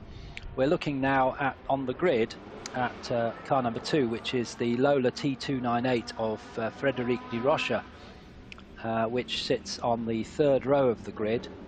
The pole position car is Yves Simama in the Toy SC304, which is resplendent in its period livery, sponsored by Warsteiner, gold colour. Very, very distinctive car. That's car number 58 which is Carlos Tavares, the boss of the Peugeot Citroën Group, PSA Group, in his Chevron B21 from 1958. So the slightly later model of the B19s that we saw in the previous race. Very similar in design, but slightly later cars. Carlos Tavares there, car number 58, on the 4th row of the grid. In pole position, I mentioned Yves Simama. Alongside will be Carlos Barbo in his Lola T280 from 1972. As cars make their way up. That car there, the Lola T600, is Philippe Simama, and very unusual, well, a lovely livery, the BP livery, similar to the car on the 2nd row of the grid of Frank Morel, also in BP livery, but the Lola T600, quite a late car, so it's a 1981, which is why it looks a little different from some of the others. It's right at the end of the period these cars are allowed to be.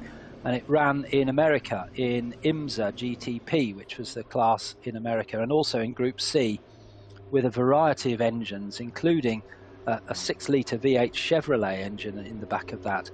The leading driver of the Lola T600 in period was the British driver Brian Redman, and he won the American IMSA Championship in 1981, and he was certainly their most successful driver in that car. So that's starting at the back of the grid. Philippe Simama had problems in qualifying with that car, and I don't think actually set a time. He's got no time on his grid sheet, so I think I remember yesterday he never actually completed a full lap. He kept coming into the pits with problems. But nevertheless, great to see that car out. Yes? Adelino.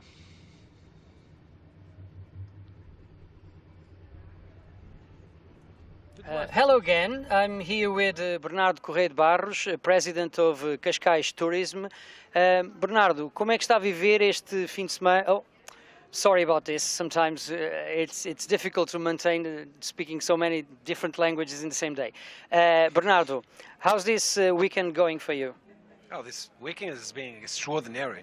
So we are hosting people from around the world with this new partnership with Peter Auto, with Race Ready, with the ACP, our club, our Portuguese club, with the supervision of Duarte Nobreguedes, of course, our former president of tourism. So it has been an amazing weekend that finishes today. We can't wait for the following year.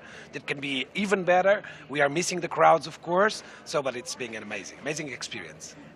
Being a premium touristic destination, Cascais has clear objectives of capturing international audience. What can this international audience expect from the Cascais municipality and Estoril? What can we offer them? So besides this amazing racetrack that we all are looking on the world and in this online TV production, the racetrack is amazing. But we also have our biggest asset is our people, extraordinary people. We have beautiful mountains, beautiful beaches. Our gastronomy is outstanding. Our hotels, we have 34 hotels to host everybody that wants to come to Cascais. So in one place, you have it all. The only thing we don't have is snow sports. Besides that, we have it all. It's amazing. And regarding this event, we know that there is the partnership with Peter Auto is secured for 2 more years. How do you see the future of Estoril Classics? So I envision the Estoril Classics to be the most prestigious classic event in the world. So we want to make a statement in the world. This was the only place in the world that happened the MotoGP and Formula One and the rallies. So no other place on earth had this advantage. So we are doing it on classics. So we want to make a statement in the world because we have everything. We are a charm village. We have an outstanding atmosphere, cosmopolitan atmosphere. So we want to be the #1 in the world in classic events. That's our goal. Thank you very much. Thank you. Thank you so much. Well, now back to you, Rui and Alistair. Bye-bye. Thank you.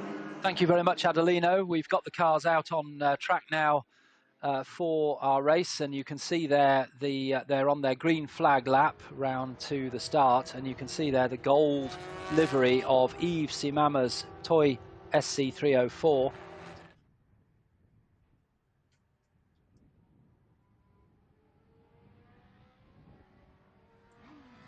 And just following the safety car around. So that's the leading car, number 52. In second on the grid is the Lola T280 of Carlos Barbo, and that car number 31 is solo driven, just Carlos Barbo from Portugal in the Lola T280. And then onto the second row is the second of those cars with that very distinctive yellow and black livery, BP sponsored, Frank Morel, car number 131, and he's in his toy SC206. And that's from 1977.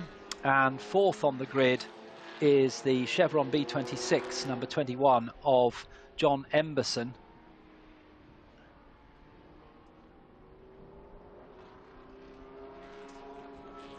John Emberson, who we saw racing in the Classic Endurance 1 race to such great effect in his Chevron B19, but he's out in his B26, which is known as the chocolate drop because it is brown in colour.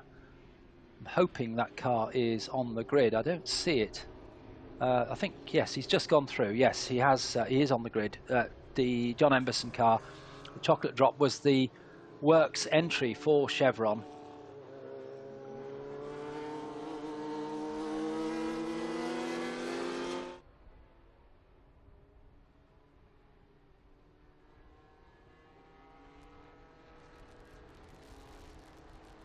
And the field starting to line up now as they come through the final corner for the start. And we'll see shortly, here we are now at the front of the field, we can see Yves Simama moving over to the right-hand side. I think the car that's missing might be Carlos Barbo. Yes, he's not there at all. We can see the chocolate drop third on the grid. But there's only one car on the front row, so unless Carlos Barbo is starting further back, it looks as though he's a non-starter. So away we go for 1 hour, and Yves Simama already taking the lead from the front row. A good start from the Ferrari, the 512 BBLM, which we believe has been started by Mr. John of B, the owner of the car. And that was in 6th place on the grid, but I think moved up a place on the run down to the first corner. Meantime, the leader is turning in to turn 3, and already off the track is John Emberson in car number 21, and spreading a good amount of gravel across the track there as he returns. So that was a car that we were expecting to be challenging at the front, but it looks like he's had a spin on that first lap with the car. Oh, and also we've lost car number 131 as well, which is the toy SC206, which is Frank Morel, which as another car right at the front of the field we were expecting to challenge for the lead. So very early problems for two of our cars. But we do notice that Philippe Simama in the Lola T600, which started right at the back after problems in qualifying, here he is now on screen challenging with 126, the Chevron B36 of Francisco Lara Rezende. And that's good news that that Lola is running well, because he's already up into 2nd place, having not set a time in qualifying and starting right at the back. So it's the two Simama cars, 1st and 2nd, and then it's Lara Rezende in 3rd place in the leading under 2 litre car number 126, the Chevron B36, and in 4th place the 2nd place 2 litre car number 2 of Frederic de Rocha in his Lola T298. And a good battle going on here for second place with Philippe Simama in the Lola T600 being challenged by the under 2 litre class car, the 126 of Lara Rezende. So very similar to the battle we had in the previous race for the Classic Endurance, the earlier cars, where John Emberson in the little under 2 litre car was challenging for second place overall with the big Lolas with the V8 engines. So very similar here. As we go through the tighter parts of the circuit, you'll see Lara Rezende is able to close up on the Lola of Philippe Simama. An enclosed car, most of the other cars are open. Coming now into turn 8, now to the tightest section of the circuit, and I suspect this is where Francisco Lara Rezende will have more chance of battling with the Lola ahead. In fact, he stays right behind it and maybe will try to challenge through the long right-handed Parabolica Ayrton Senna, which takes them round to complete the lap. Here they go now to round to complete lap 2. Meantime, up ahead, the leading car of Yves Simama completes his second lap, the Toy SC304, which finished in that very distinctive gold livery.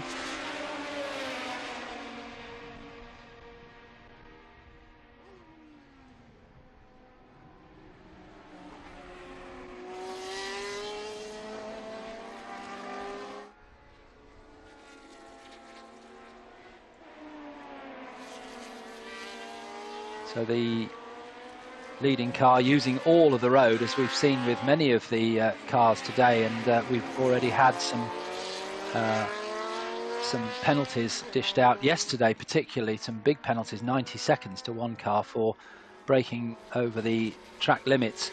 And here we've got the Ferrari 512 BBLM of Mr. John of B in 5th place being challenged by the 176 under 2 litre car of Franck Julien, the Lola T298, challenging the Ferrari. The Ferrari raced at Le Mans. It was the racing version of the road car, the 512 road car. And BB stands for Berlinetta Boxer, Berlinetta being the design house that designed the bodywork, the Boxer referring to the engine that was used, which was a flat 12 engine with the pistons horizontal in the engine, so when they move up and down they kind of come together in the middle. It's rather like boxing, so that's why it was called the Boxer engine. And John Emberson is slowly recovering from his first lap spin into the gravel. That's car number 21. So that's a car we're going to have to keep an eye on, because we know John Emberson is quick. He's just moved up to 10th place. And he's way down in the 2 litre class, because lots of under 2 litre cars in the race. But his next challenge will be to get past Carlos Tavares in the B21 Chevron. In fact, as I say that, he does it. John Emberson goes through. So Emberson is now up to 9th place and is only a couple of seconds behind the next car he will be aiming for, which is 8th placed Chevron B36, car number 26 of Claude Lejeune. Meantime, we still focus on this battle between the Ferrari and this is for 5th place and the Lola T298, car number 176 of Franck Julien, who are back with the leader now, number 52.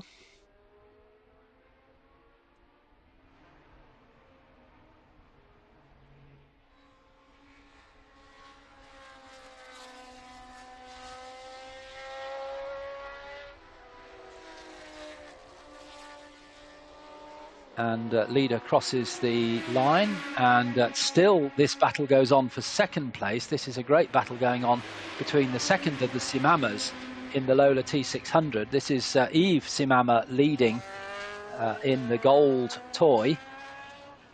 In second place, Philippe Simama in the Lola T600, being challenged still by 126, the leading under 2 litre car of Francisco Lara Rezende from Brazil in the Chevron B36.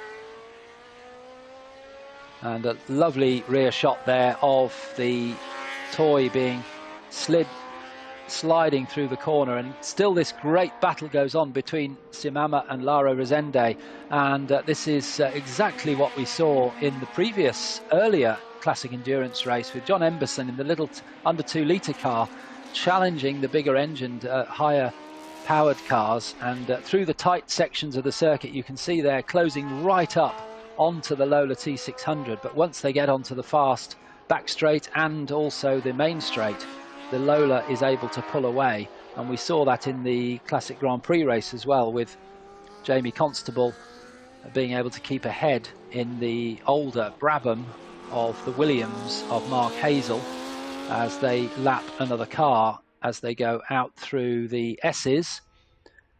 And they're now coming round to the final corner on the lap, going for the inside. A cheeky move there from Lara Rezende. Just thought, I'll try up the inside here, but once that Lola gets onto the power, Simama starts to pull away.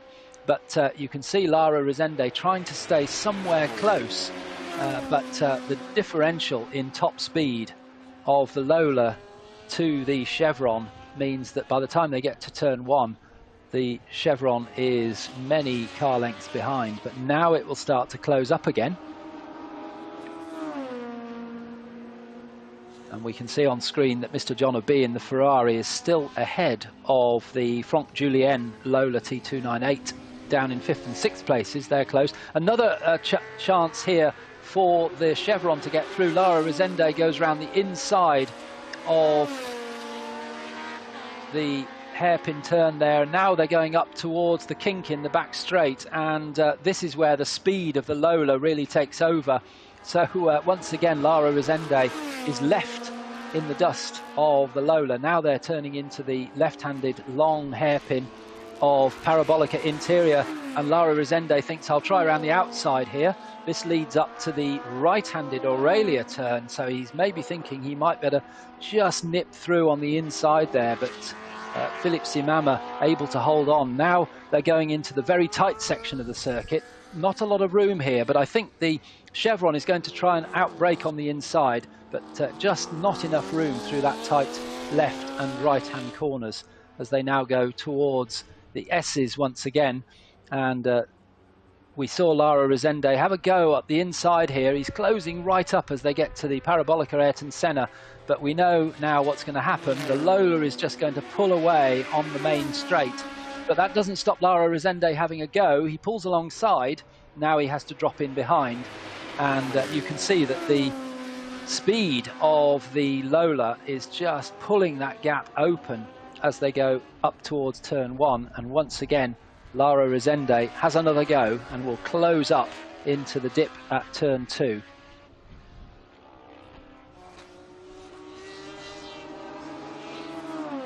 There was some contact on the first lap in turn 1, and that involved John Emberson, who we saw recovering from the gravel, and Carlos Tavares, number 58, who obviously came together in turn 1, and that ended up with John Emberson in the gravel. But the officials have decided no further action is necessary on that incident, so nothing will happen. It was noted.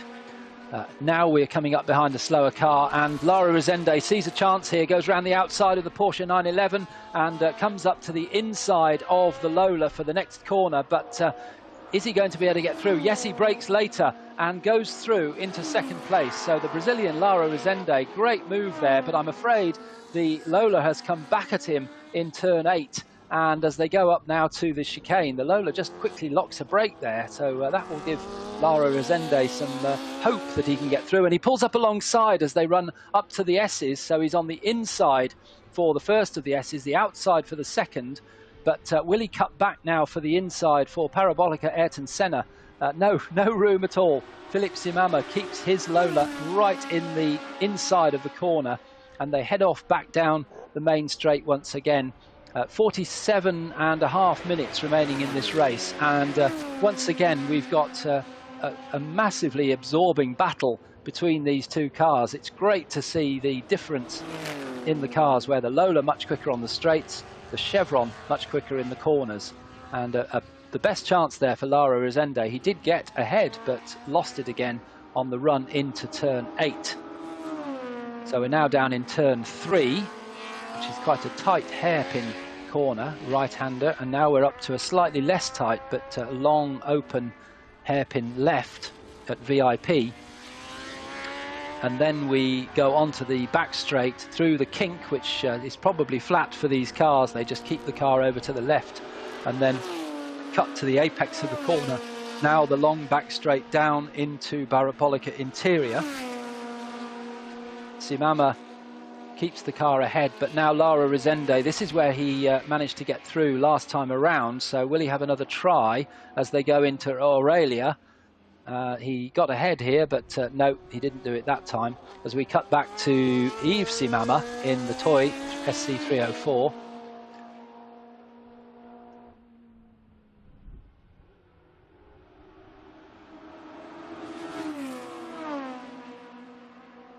So leading the race by 10 seconds from the battle we were watching before, Simama and Lara Rezende. 52, Yves Simama leads, crosses the line, completes 8 laps in the toy, which uses the same Cosworth DFV V8 3-litre engine that we saw in the back of the Classic Grand Prix cars not so long ago. And also we saw that same engine used in the McLaren M8C that unfortunately retired from the Classic Endurance 1 race.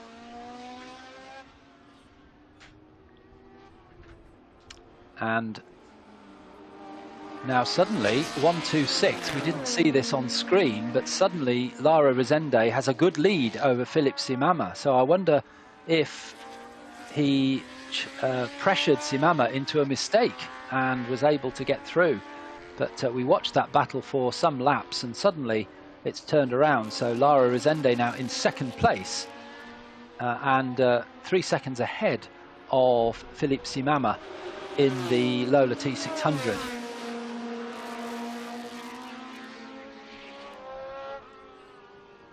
So we can't see from our timing screens where the problem occurred for Philippe Simama. The sector times have been cleared for the next lap, so we didn't spot where that happened, but clearly Simama lost some time and Lara Rezende was able to get through. And there's the distinctive black and yellow and green BP sponsorship livery. And now the Lola is falling away from Lara Rezende, and now that he's released the car that we're watching on screen now, number 126, an up to 2-litre car, now he's been released from behind the Lola T600. He's suddenly setting fastest lap times for that car, and his best lap time is over a second quicker than the leader. So here we go again. We've got 43, nearly 44 minutes left in the race. We've got pit stops to come, and we've got a second place car catching the leader. So that's great to see. Problems though for the Ferrari of Mr. John of B, the 512 BBLM, looked to be going around the escape road, around the Parabolika Interior, and we have a yellow flag and a safety car. Safety car has come out. So safety car, we're not being told where the problem is, but we did see the Ferrari travelling slowly, but I don't think that would have caused a safety car. It seemed to be moving under its own power slowly, but getting out of the way. But maybe it's stopped in a dangerous position. We'll perhaps see now, because this is, oh no, they've cut away. It was in that area.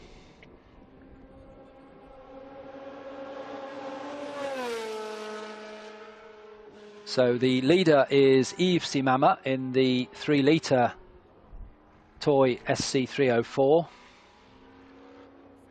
Second place is the under 2-litre class leader, number 126, which is the Chevron B36 of Francisco Lara Rezende, as we look at the third placed car, which is Philippe Simama in his over 2-litre class car, a Lola T600 from 1981, right at the end of the period for these cars. And we can see there emblazoned on the side of the car the name of Brian Redman, who was the most successful driver in this type of car in 1981. The safety car there we can see out on track. So the effect of this will be to close up all of the field, because the leader will be picked up by the safety car, Yves Simama. There is a car that's been lapped. Is that Simama in there? Yes.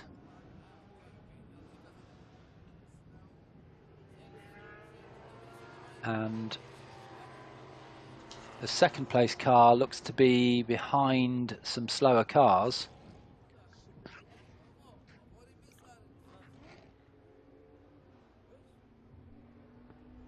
And there's one of the lapped cars being let through. That's the orange Lola T290 of Michel Baudouin.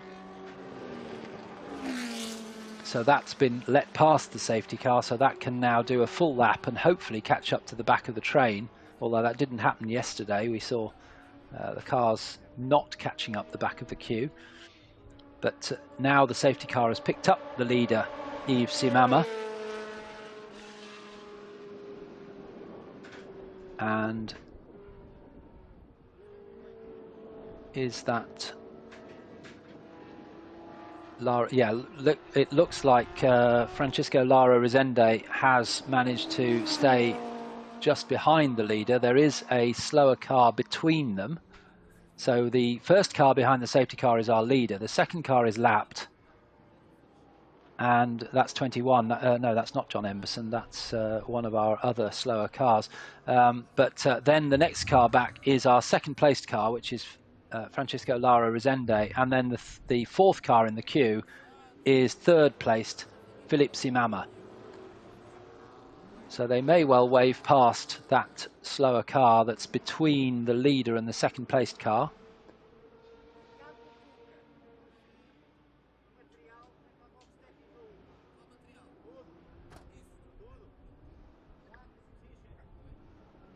Doesn't seem as though they're making any moves to do that at this point.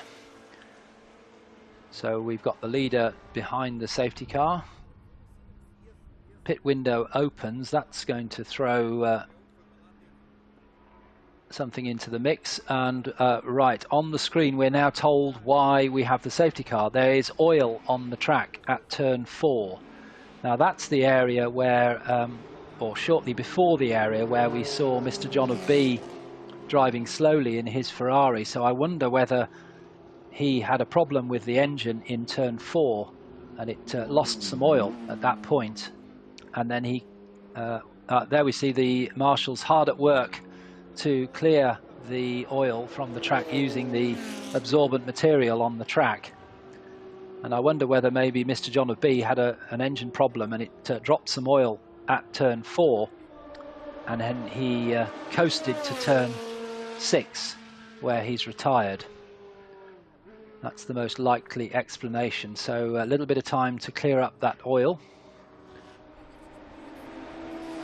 There is the Ferrari in the pits now, and it may be that the oil has come out of a catch tank because they're working at the front of the car and clearing oil from the screen by the looks of it. So it may be that the oil sprayed out from the front of the car with the engine at the back, but we'll see. Maybe that car can get back on track.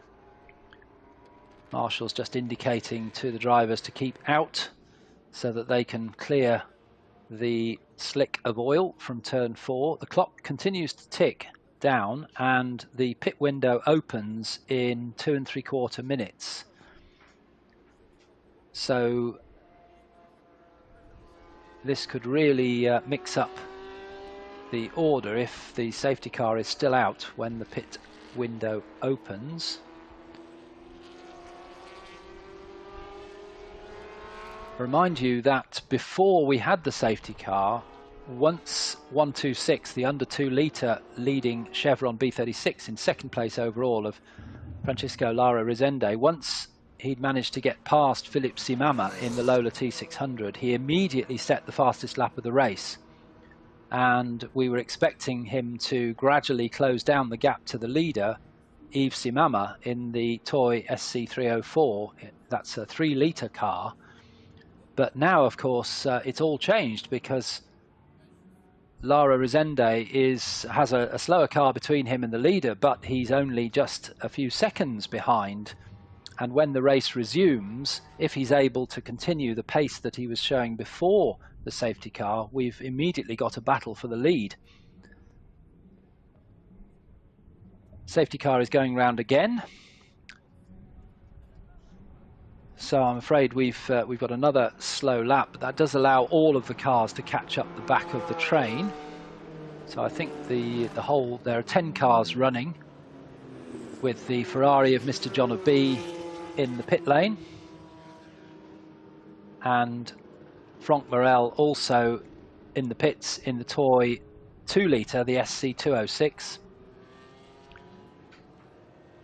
And Carlos Barbo, we know, didn't start the race. So 10 cars running.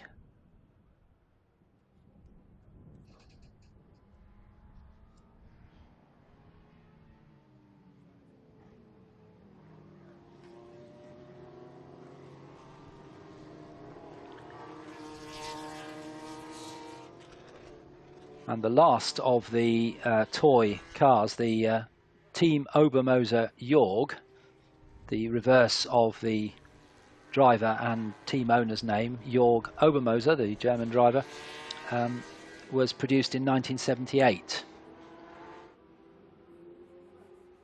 So it was right through the very competitive middle 70s era of sports car racing.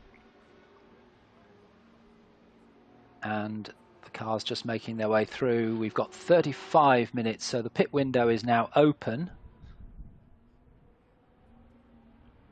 And the safety car will come in this lap. And also worth noting in this train is the chocolate drop, which is John Emberson's brown Chevron B26.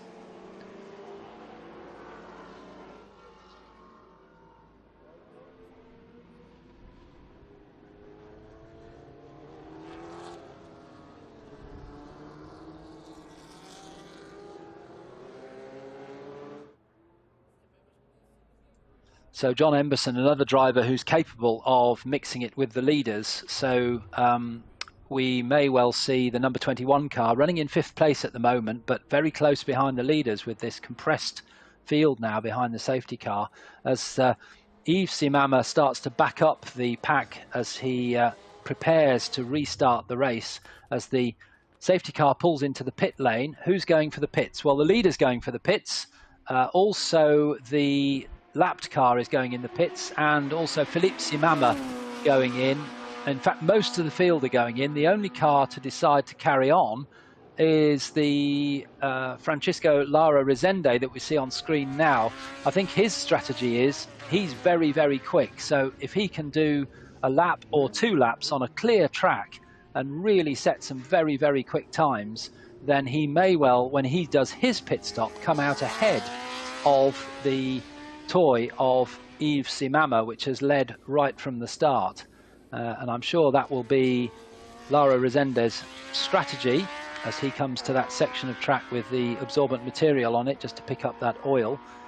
And the completely clear track, only himself and the Lola of Baudouin are out on track at the moment. everybody else decided to go into the pits immediately. The pit stop minimum stop time is 1 minute, and plus the in and out time into the pits, and the pit window is 10 minutes long, although we're not going to need all of that because we've only got 2 cars left that need to do their pit stops. As the leader, Lara Rezende, comes, and here's the leader previous to the pit stops coming out back on track again.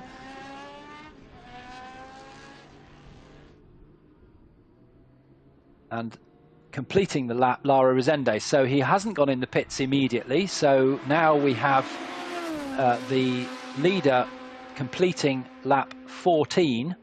Meanwhile, Yves Simama in the toy that led at the start, he has done his pit stop and he is almost a lap down. Not quite, but almost a lap down. So at the moment, we're waiting for Lara Rezende to come into the pits at some point in the next 6 minutes before the pit window closes.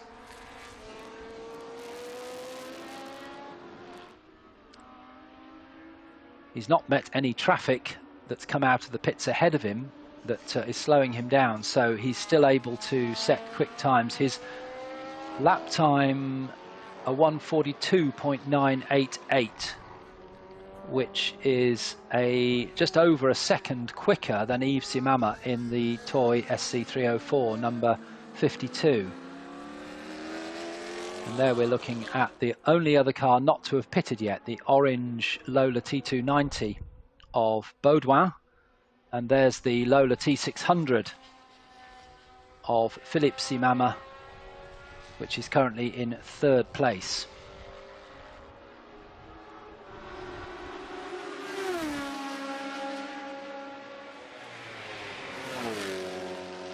And still Francisco Lara Rezende chooses not to come in to the pit lane. So just those 2 cars now, numbers 126 and 15, yet to call to the pits. This car is number 52, has done his pit stop, and now Lara Rezende comes in. So he's into the pits now, the leader is in. So this is the battle now to see whether the 2 laps that the 126 up to 2 litre car of Francisco Lara Rezende, those 2 laps that he did after the leader Yves Simama went into the pits, were they quick enough to have closed the gap?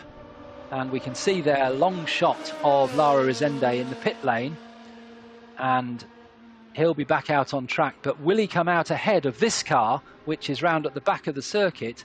Will he get out in time to be ahead of Yves Simama in the toy?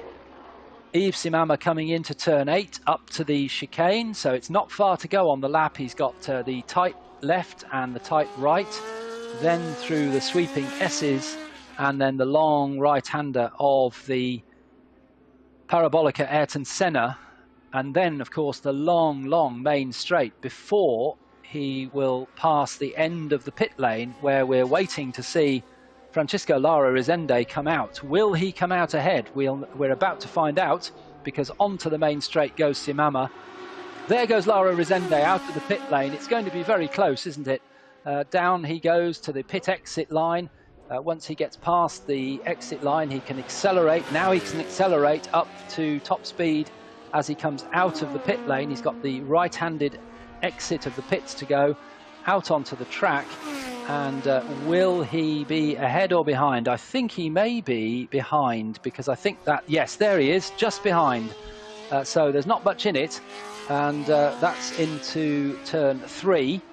So when we were watching Lara Rezende coming out of the pit lane, out of shot, Yves Simama was just sliding through on the outside of the circuit. Now we can see the 2 leaders together as they go down towards the kink on the back straight and up to the tight left-hander. When they come round again and complete their first proper flying laps, we'll see whether the Chevron in second place can keep up the speed that he was showing before the safety car and close the gap to the leader.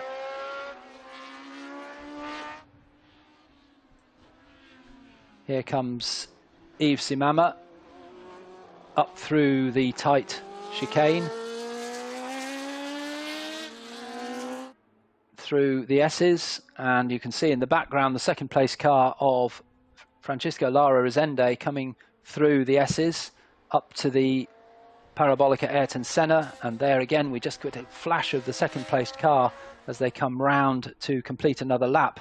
And this will be 16 laps completed with 27 and a bit minutes to go, and the gap first to second, our first chance to really see where they are, is 2.7 seconds. 2.7 seconds between first and second, and the lap time of the second placed car, the best lap time he's done, is quicker than the leader. So the question is, can he keep up that pace as they head down to turn 3?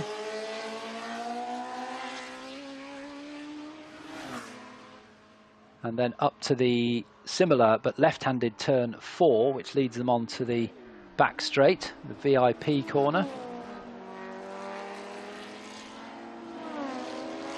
And we revert back to the third placed Philippe Simama, but has he just been passed by number 2? Yes, he has. I think that's for position. They're on the same lap, so yes, that's for position.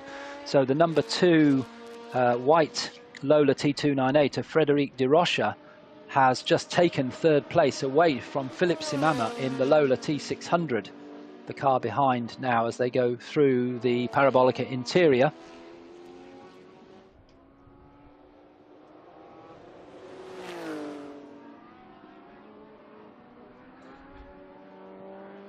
So we're watching now, this is the battle for third place.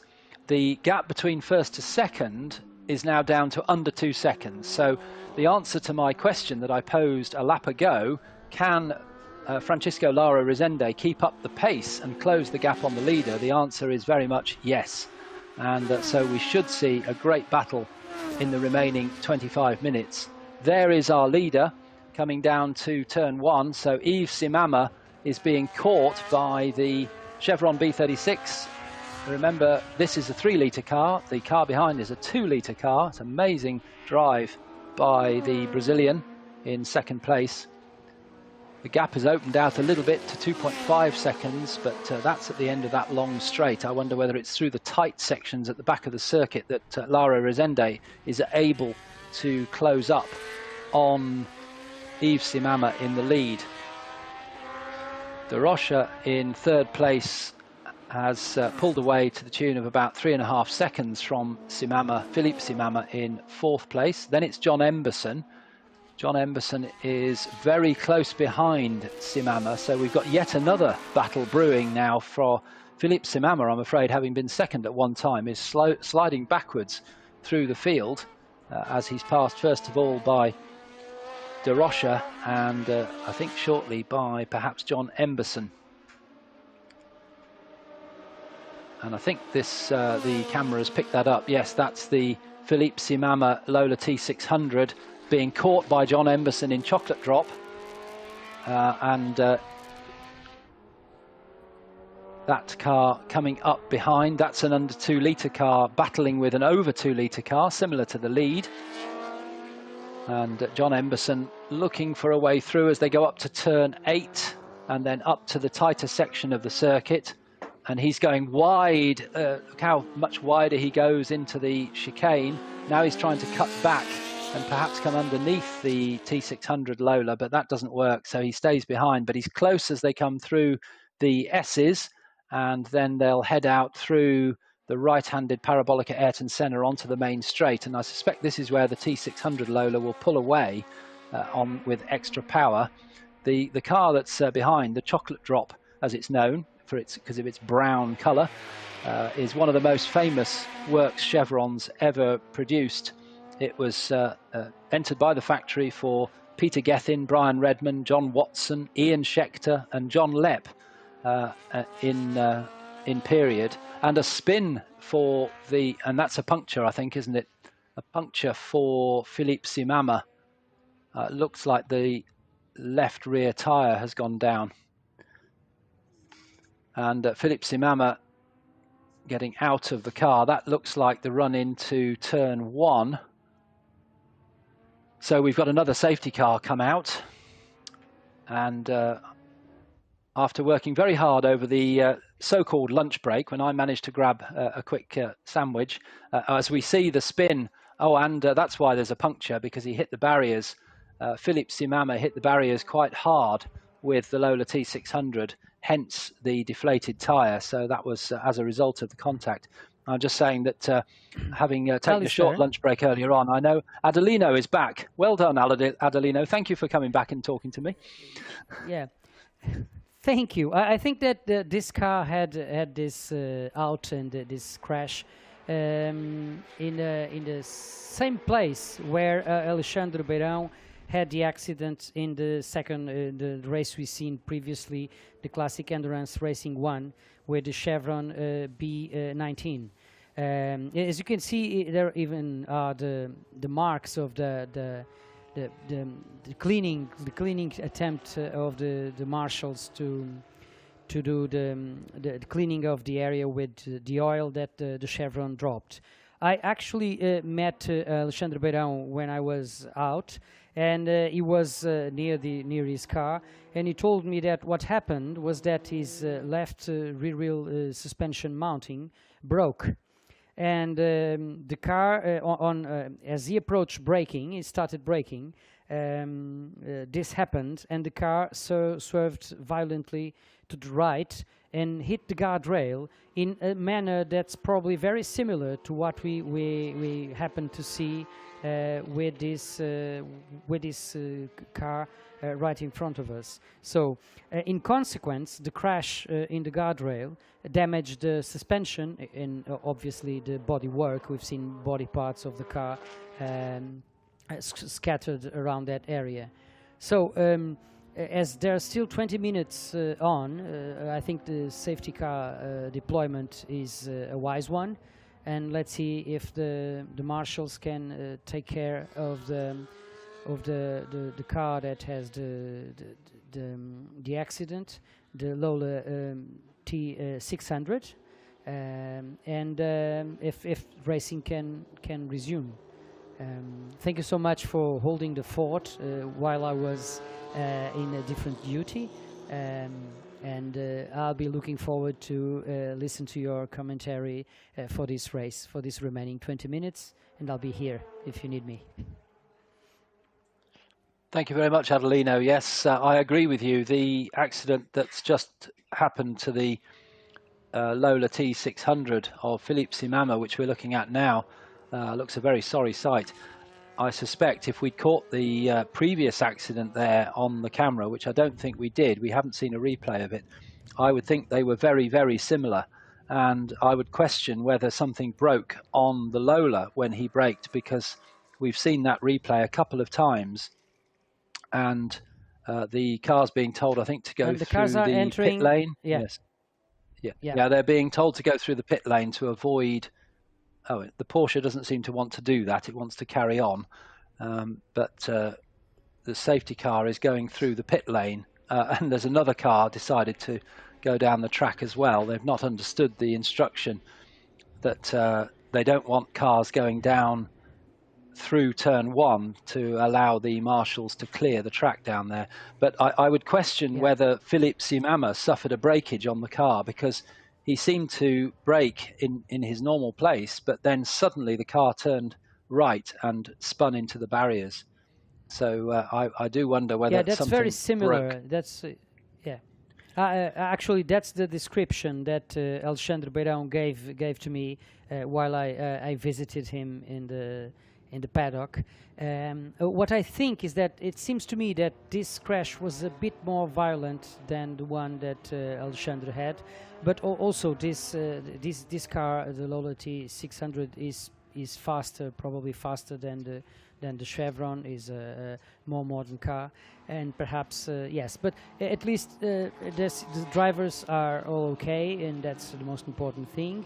And I'm sure that the marshals will do another fine job cleaning up the mess that the cars and drivers arranged for this entry of the first corner, and we will be able to resume racing quickly.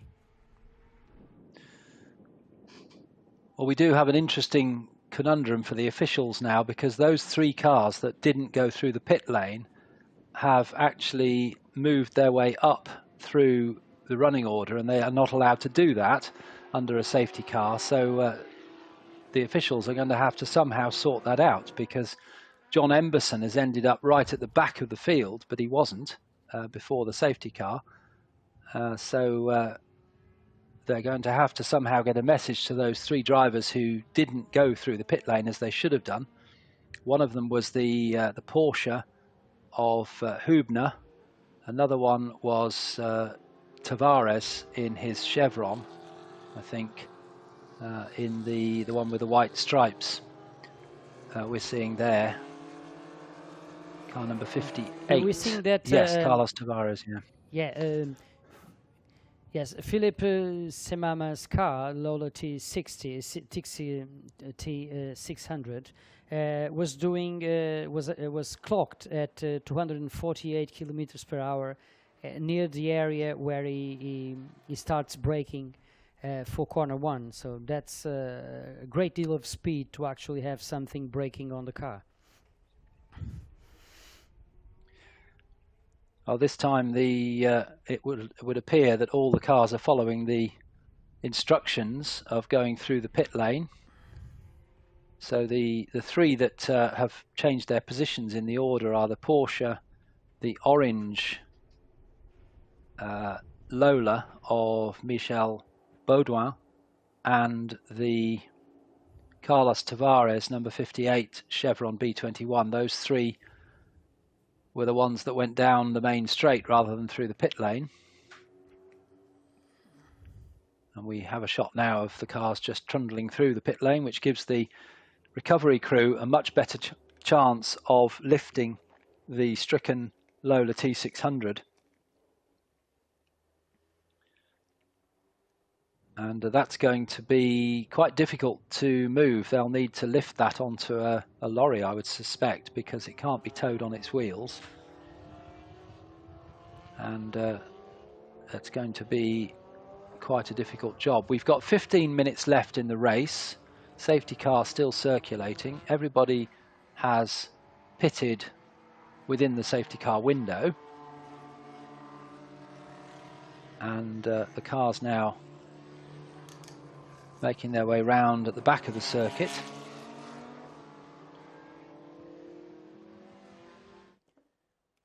And there was actually a cradle to push up the car, but it's now abandoned the scene of the accident, and I can only spot Marshall's pickup truck and the car itself, the sorry looking Lola T600. So there's not much happening at the moment near the car, so no one's moving the car. I think they'll probably be waiting for a bigger truck that can actually have the car on top of it and then transport it to somewhere safe. Yes, I see now two trucks are going to the car to turn one. They should be arriving soon.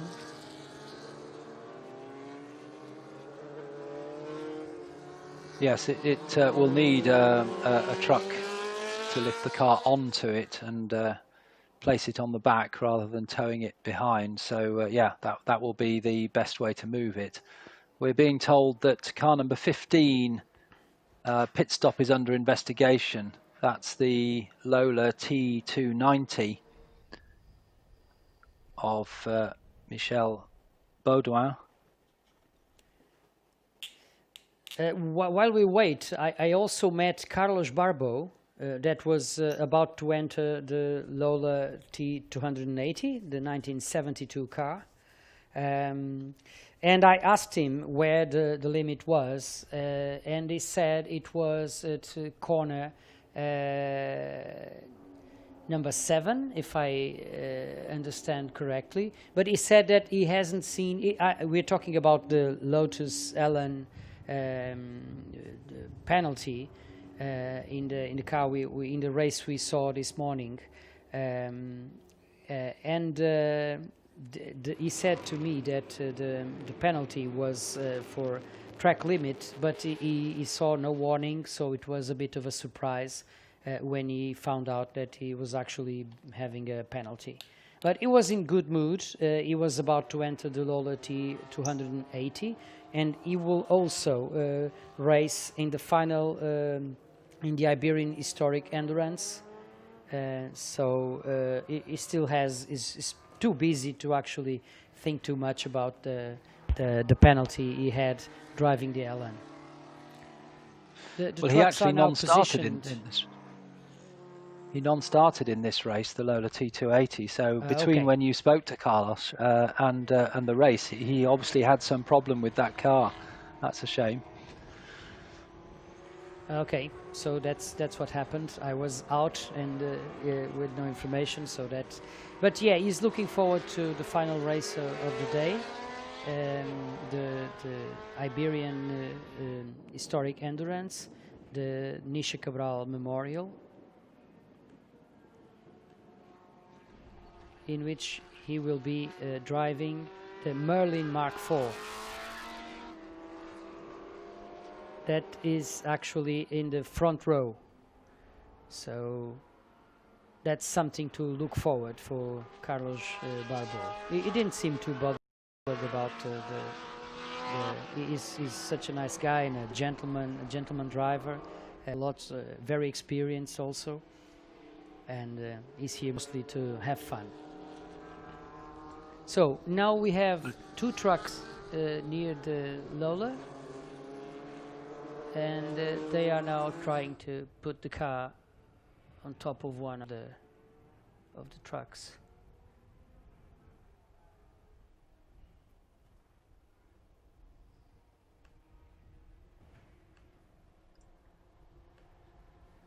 Meantime, the field following the safety car round, we've only got just over 10 minutes remaining in the race now, and they go through the pit lane once again. I'm not sure. Yeah, I'm not sure what's the but I have an image of what's happening near the car, and I know why there are 2 trucks, because one of the trucks is a crane.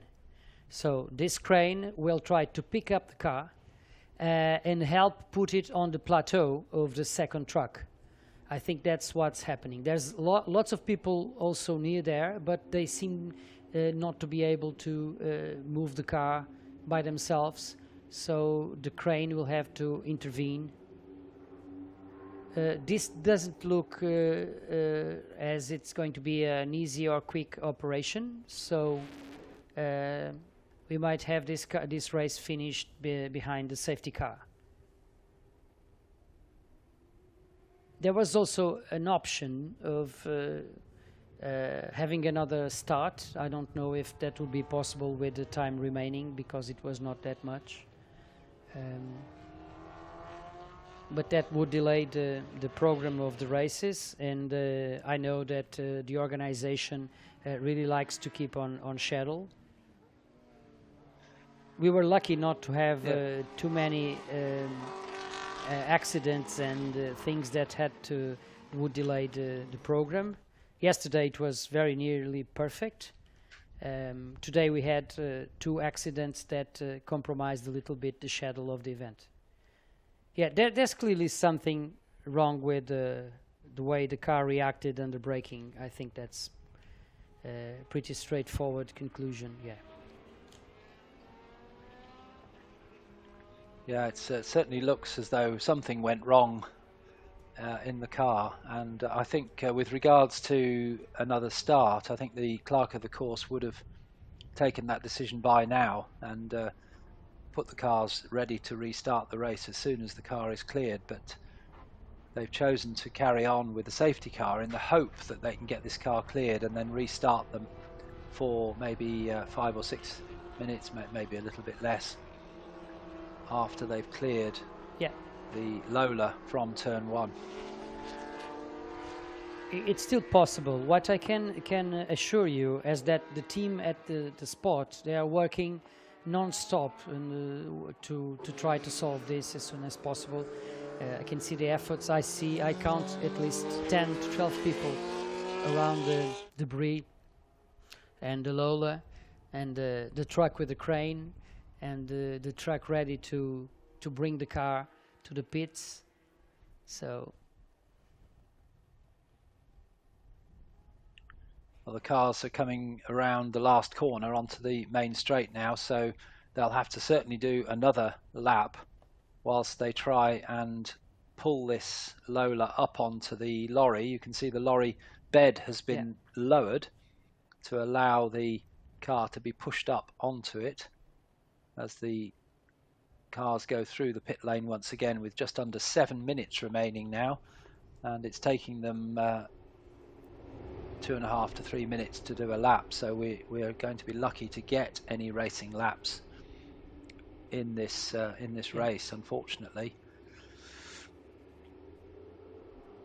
They are trying to use the winch, but they have to be very careful because as the car is considerably damaged, they have to do it very slowly.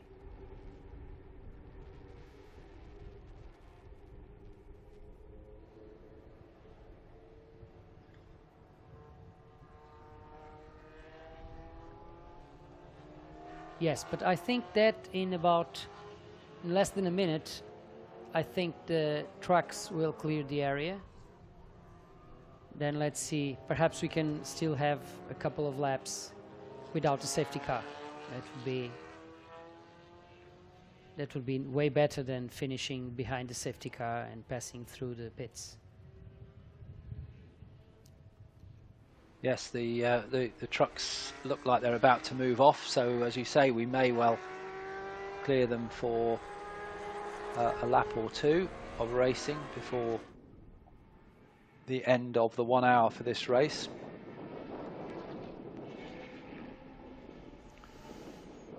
And we have a note on the screen, as I suspected we would, saying that the safety car procedure is under investigation, and I think that's to do with those 3 cars that didn't follow instructions and go through the pit lane, as the Lola on the back of the lorry is moved to the edge, and the safety car is coming in this lap. So you were absolutely right, Adelino. They managed to get that cleared. I can tell you that what's happening now is that the trucks are already inside the area of the circuit and going for the paddock. They entered very close to the exit of the pits, so of course that could not be used for the cars again. And yes, we still have 4 minutes to race and to understand what's going to happen with the placing of the cars. We need the winner and the second place and the third place to complete this process. So, but it's going to be close because they all are, in the same lap. The first 6 cars will be on the same lap.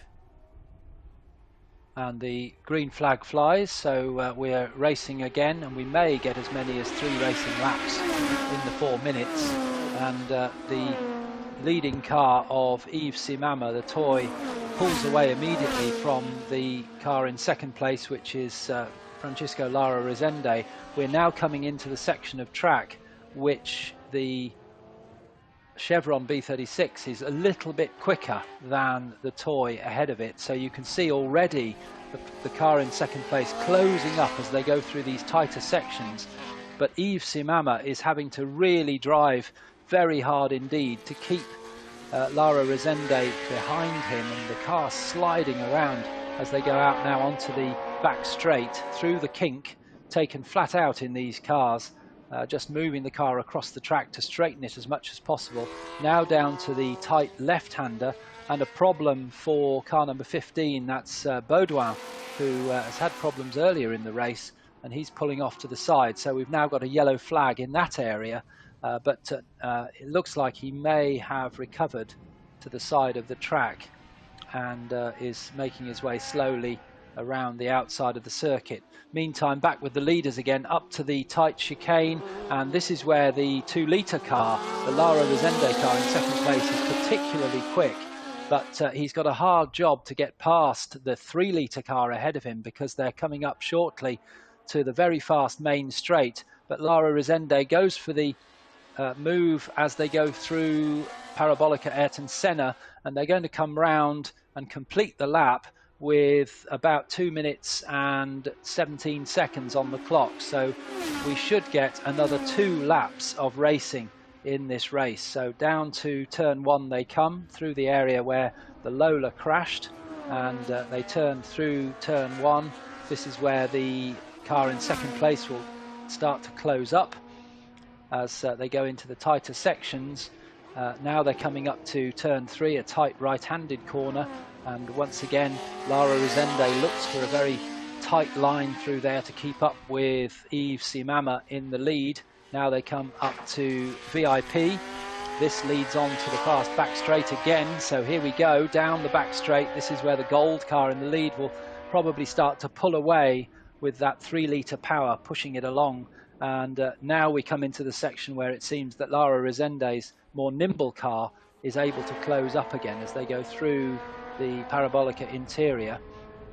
And that looks like John Emberson from the back there, the chocolate drop, which is running in 4th place, has got past Carlos Tavares, but that's only right because Tavares overtook him in the queue behind the safety car when he missed out the pit lane. So that was the right way to go. Emberson should be ahead of him really as they come down in their under 2-litre cars.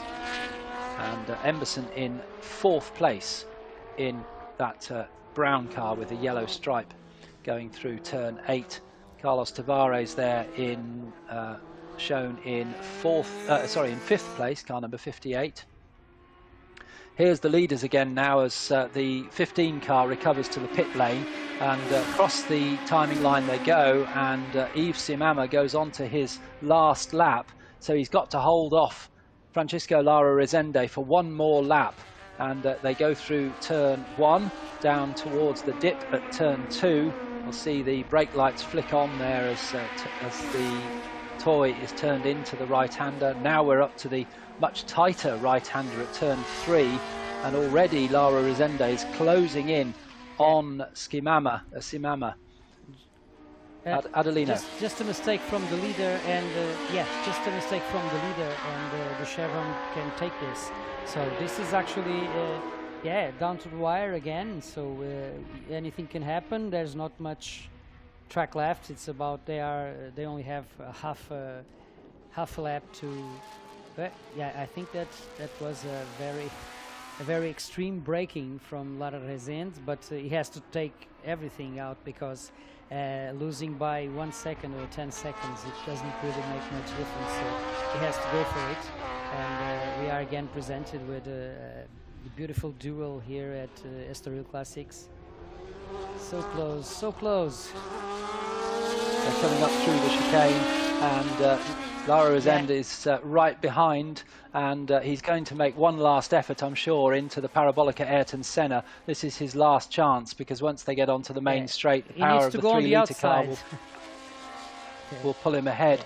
I think you would have to go. Yeah.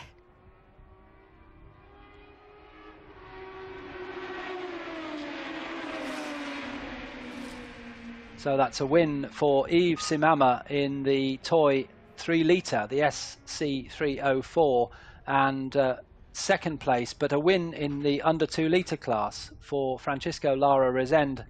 A tremendous drive from him at the end, and in third place, number 2. I was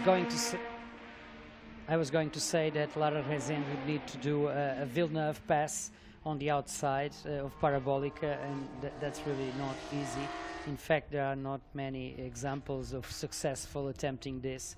Villeneuve's overtake of Schumacher is really a one-off. It's something that's very difficult to do, but still, it was a great drive, and it kept us on our toes until the end of the last lap. So both of them should be commended by their efforts. So the finishing order is a win for Yves Simama in the Toy SC304, car number 52 in the gold car, and wins the over 2 litre class. And in second place, but only at a distance of 1.2 seconds, for Francisco Lara Rezende in the Chevron B36, and that's the winner of the under 2 litre class, second overall. In third place, car number 2, Frédéric de Rocha in the Lola T298. That's second in the under 2 litre class. And in fourth place, after a very good drive from the back, after being involved in an incident right at the beginning. We may see that now as they come down. We're looking for the brown car. No, we cut away, but there was an incident in turn 1 involving John Emberson, which pushed him right to the back, and he ended up finishing in fourth place, car number 21, as we see a replay of the highlights of that race with the gold toy in the lead. Here we see the T600 Lola of Philippe Simama having that great battle with the eventual second placed car of 126 Francisco Lara Rezende as they come down to the kink in the back straight. And a great battle it was, with Lara Rezende looking like he could get through, but the power of the Lola always taking it ahead on the main straight. Here we see Yves Simama in the toy, and there's Philippe Simama in the Lola, and Francisco Lara Rezende in the Chevron. Just kicking up the dust there on the after the loss of oil from the Ferrari of Mr. John of B.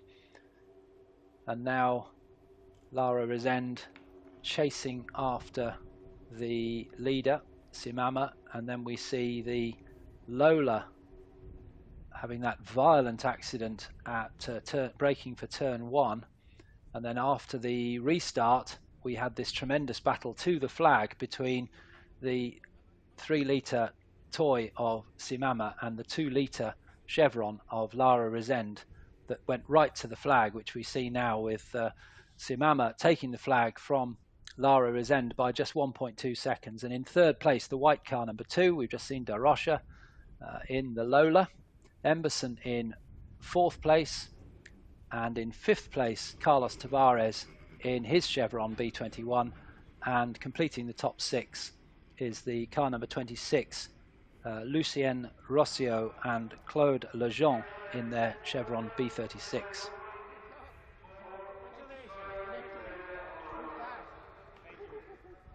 And the finishing order confirmed on screen for you. In 7th place, although not running at the finish, I don't think, was the Lola T298 number 176.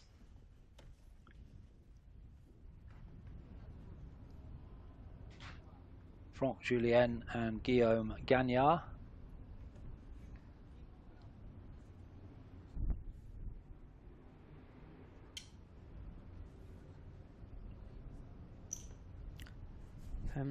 Rui Belmonte has an interview for us.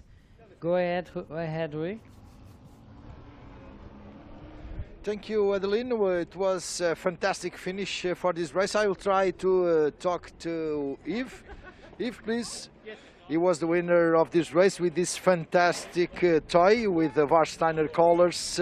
Yves, at the end, the safety car gave a little bit of help to have a nice fight for the final lap, but you managed to keep up the pace and win the race.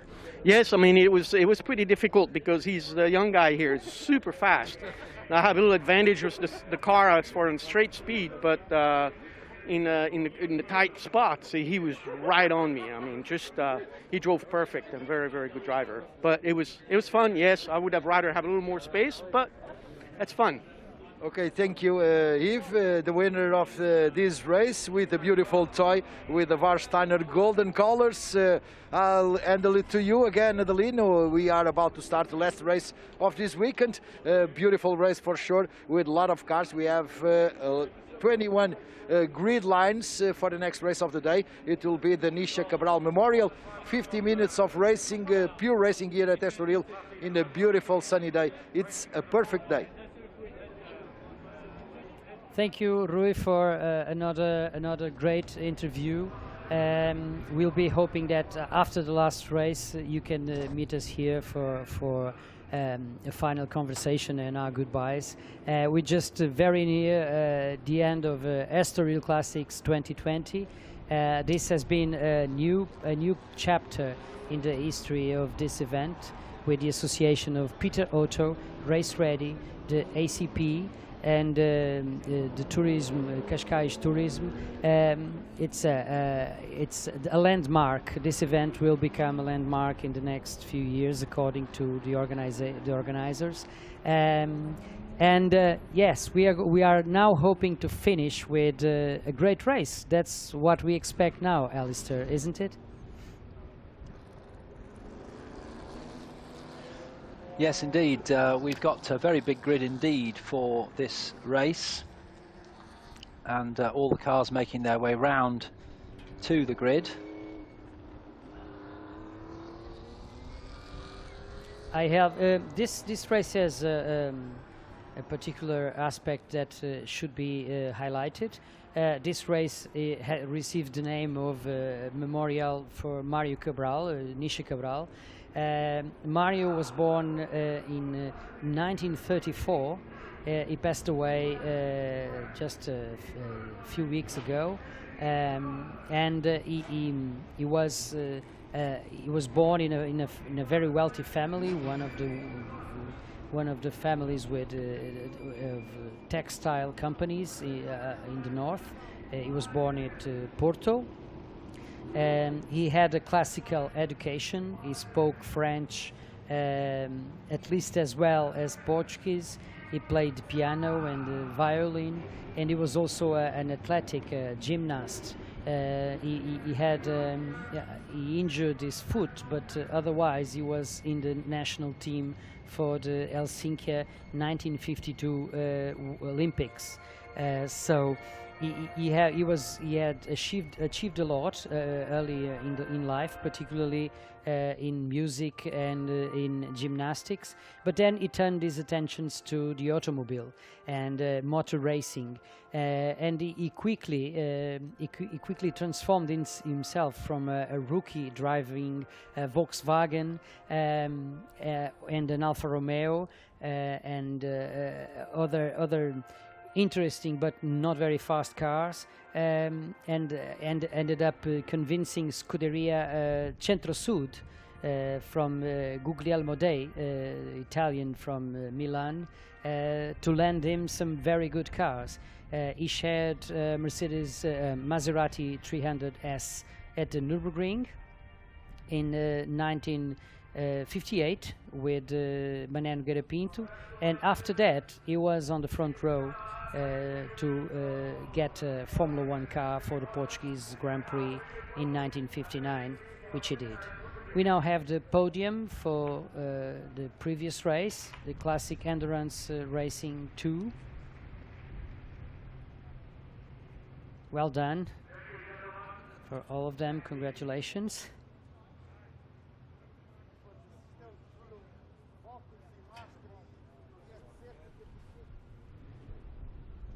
Going back to the historic Iberian historic endurance race organized by Race Ready, we will have a very long list of participants. I think that there are 41 cars ready to start. Let's see if all of them make it to the starting grid, but it seems that they will all be there.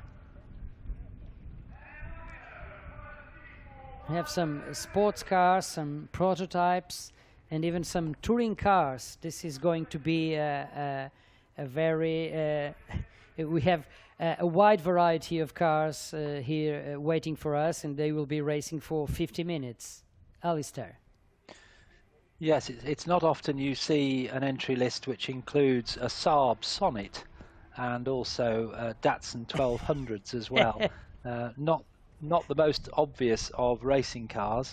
Saab was quite successful in rallying, particularly with Eric Carlson in the early days, but it's not a car I've seen racing. And Stig Blomqvist and also Pat Moss, I think also, yes, Blomqvist and Pat Moss also raced the Saab. And in here it's also a curiosity, even though throughout the history we had some Saabs racing here in Portugal.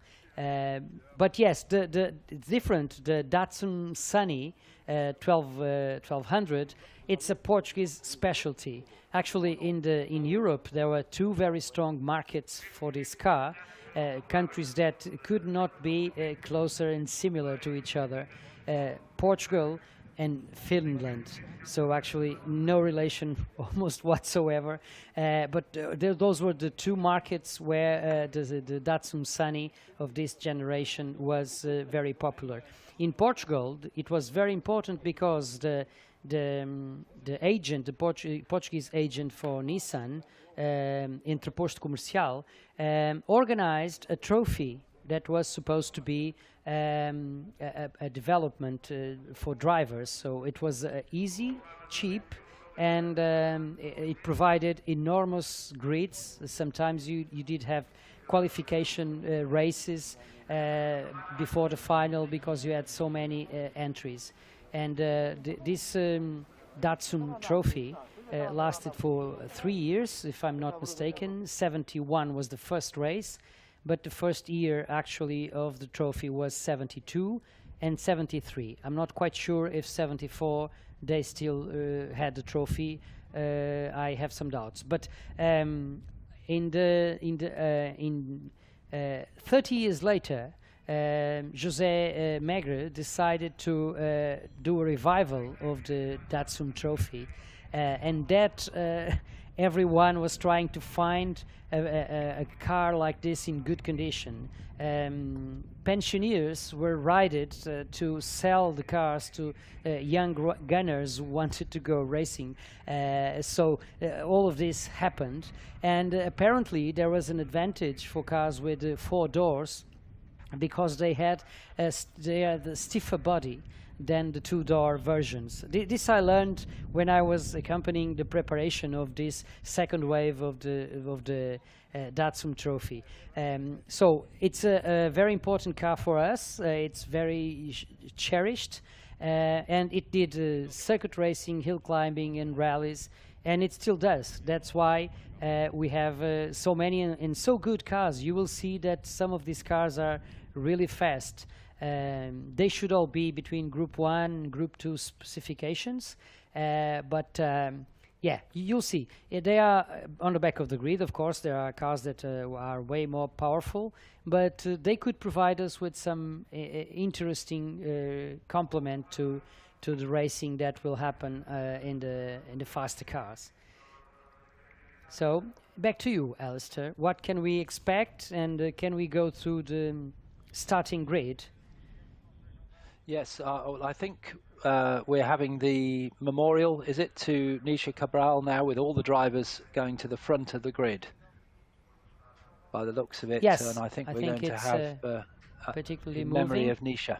Yeah, celebrating our most important motor racing ambassador, Mário Araújo Cabral.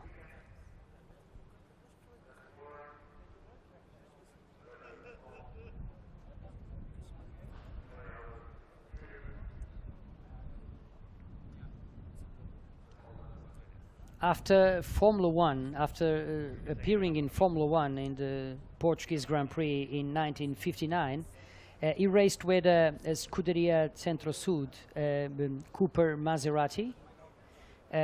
He placed 10th so it was a good result. He had a moment with Jack Brabham that accused the Portuguese driver of actually putting him out of the track. But I think Brabham later acknowledged that he risked his life way more being in an ambulance to the hospital, driven by an inspired Portuguese ambulance driver, than actually the accident on that track. And Mario said that I've seen that Brabham wanted to lap me, but I had my line. If I changed my line, I would probably had an accident, so I kept my line, and I was hoping that he would try to overtake me later on. But Brabham pushed for it, and actually didn't went well for him. Sterling Moss would win that race. And I have the information that we are going for a short break, and we will be right back. Allowing yourself to get carried away by the moment. That's how a great vacation should be. Being able to forget everything, even the little choices of life. Having to choose between this or that, whether by car or on foot, whether visiting a museum or enjoying the terrace, whether reading a book or taking a nap, whether simple or sophisticated. Why not just leave it up to the moment and see where things take you? It's entirely possible when nothing is missing and everything is so close. Every path is the right path.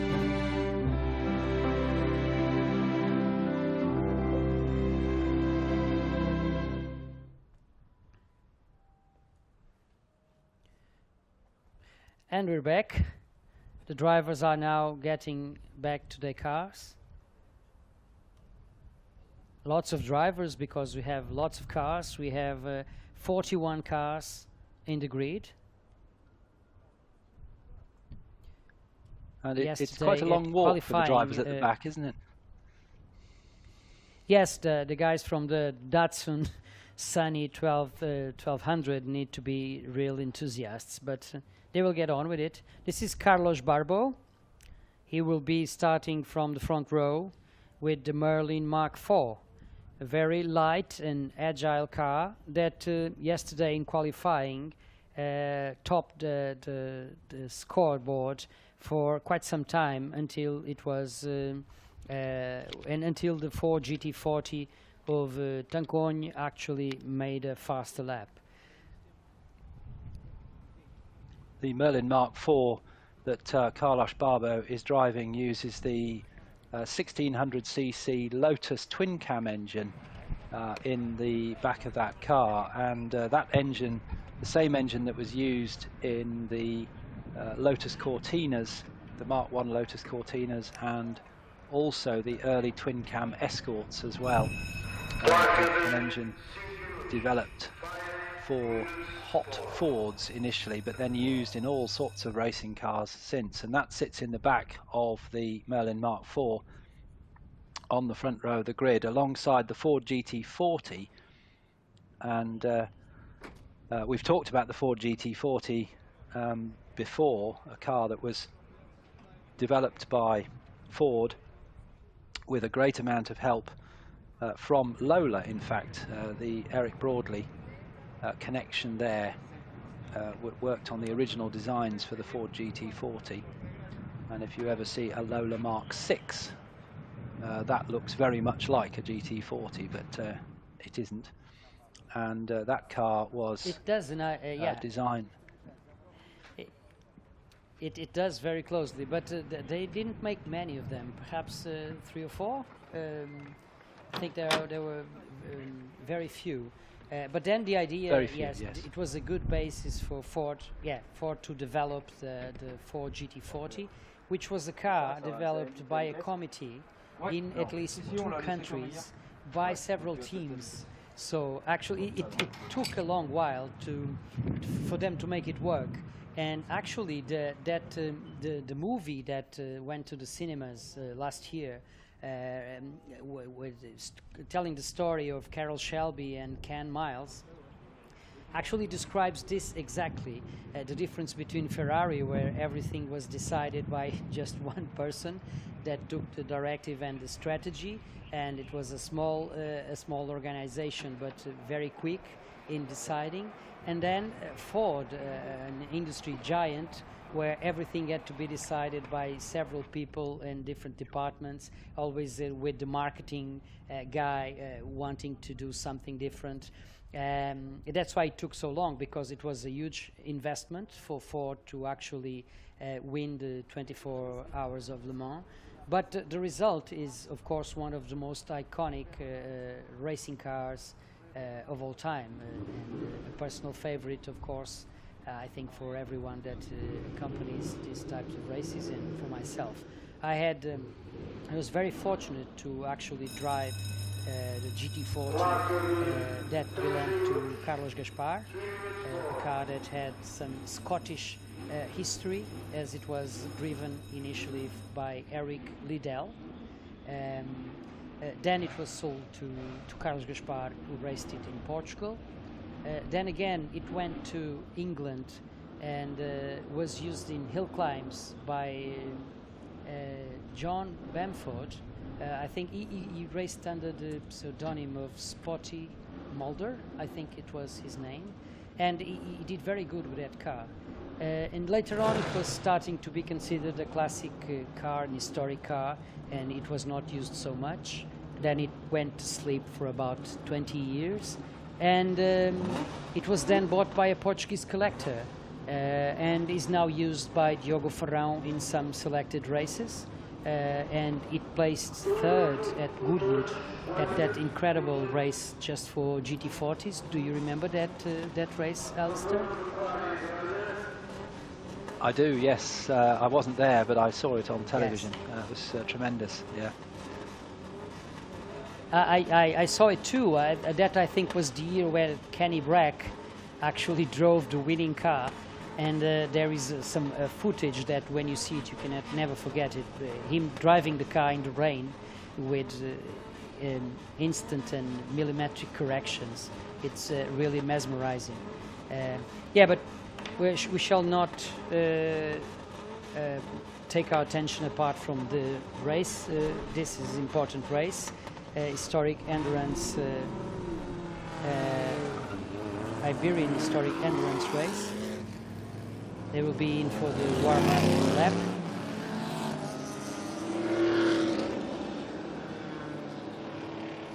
Yes, that's an amazing sight with the very, very large grid of about 41 cars heading off around the circuit for their warm-up lap. And in the lovely sunshine over there at Estoril, the colours of the cars on the screen are absolutely fantastic. So it's a really, really great end to a wonderful weekend of racing.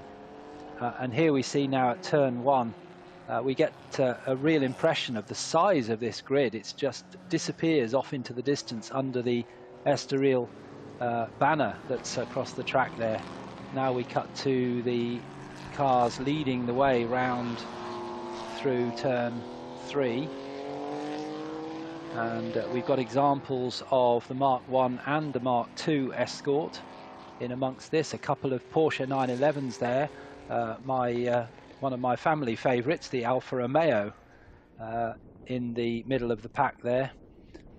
And led by the GT40 and the Merlin, with the Chevrolet Grand Sport, I see it's entered as. That looks to me like a Stingray, we would call it, perhaps. I don't know whether perhaps it has a different name in Europe, in third place. And that's, I think, going to be shared by Allard Kalf, isn't it? Is he starting? No, it's Michael Campagna who's starting that car, but I think we'll see Allard Kalf take that over in the car that's in third on the grid. And as they stream through Parabolica Interior, they are stretching as far as the eye can see. A great sight. Adelino. Yes, I just would like to point out a story that I find incredibly romantic. Usually you don't see all of this in a motor racing weekend. But can you spot the Porsche 911 pink one just passing through? Well, that car belongs to Annette Rollner. Annette Rollner is the wife of, and now you see the gray Porsche just passing by. Is the wife of Lars Rollner. Lars is in the gray metallic 911 3-liter RS, and Annette is in the pink one. So they decided that they would like to have fun both during the weekend of racing. So they prepared two very, very similar cars. I talked with Pedro Fernandes, who takes care of the cars and is a friend of them, and he told me that Lars' car is a bit more aggressive, a bit more powerful, needs a bit more of an experienced hand to drive, and Annette's car is a little more soft and round so that she can handle it easier. But I think it's a wonderful story, and I think that's the sign of a marriage to last for longest, because they share the same passion and they even share the same track time and the same race. Well, we're coming round for the start now. The safety car has pulled into the pit lane and the field now being released, and this is a 50-minute race, and into an immediate lead goes the two more powerful cars perhaps, but the Merlin's coming back, and into the corner the Merlin of Carlos Barbo takes the lead. The little 1600cc engined car beats the 4.7 litres of Ford GT40 and also the big V8 engine in the Chevrolet as well. But by the time they get to turn 3, the GT40 is back into the lead again. The Merlin down into second place, but being challenged now by the Chevrolet of Michael Campagna as they go down towards VIP, and they're going round VIP now, and then that'll be onto the back straight. That's perhaps where the GT40 and the Chevrolet will pull away from the little Merlin, but will the Merlin be able to come back in the tighter sections of the track further round? Here we see now, in fact, the Merlin has lost also third place to the E-Type, which is started by Andy Newell, who is a British car preparer. He shares with Ria Sorter, who is a lady who is very quick indeed in that E-Type, and they in fact it's shown as Ria Sorter starting the car, but I'm sure the film we saw, the camera shot, showed Andy Newell in that car in his traditional black helmet with the JCB logos on it. JCB standing for Bamford's, the digger manufacturers, JCB. The Bamford family, great car collectors. And into the lead has gone the Chevrolet ahead of the Ford GT40. So that's Michael Campagna into the lead. Second placed is now the Ford GT40 of Tancon, and they complete the first lap, and the Jaguar is in third place, Barbo in the Merlin in fourth, but Barbo's going for the inside of the Jaguar and will get through at turn 1, and then we've got two Porsches battling for 5th and 6th places. One of them you mentioned, the Rollner car you mentioned in your build-up, and that's in 5th place. But as we hold on that shot for a minute there, we saw the enormous grid just making its way down at the end of the first lap to turn 1. There's a Mark II Escort there battling away. Now we've got the Jaguar versus Porsche, and this is for 4th, 5th and 6th place. Up ahead of them, the GT40 is back into the lead again. The car number 89, Olivier Tancon, in the GT40, which was on pole position. In second place, Michael Campagna in the Chevrolet Grand Sport, and then in third place Carlos Barbo, who has lost out again to the E-Type. So the E-Type's back up into third, Barbo down into fourth, as we get that lovely rear shot of the GT40 twitching its way into turn 8 and then into the tight chicane. And it looks like the E-Type is still ahead of the Merlin. Yes, the E-Type still ahead of the Merlin, 3rd and 4th. And then behind them are the pair of Porsches. And it looks to be the silver one still ahead, the 242 Porsche of Lars Rollner.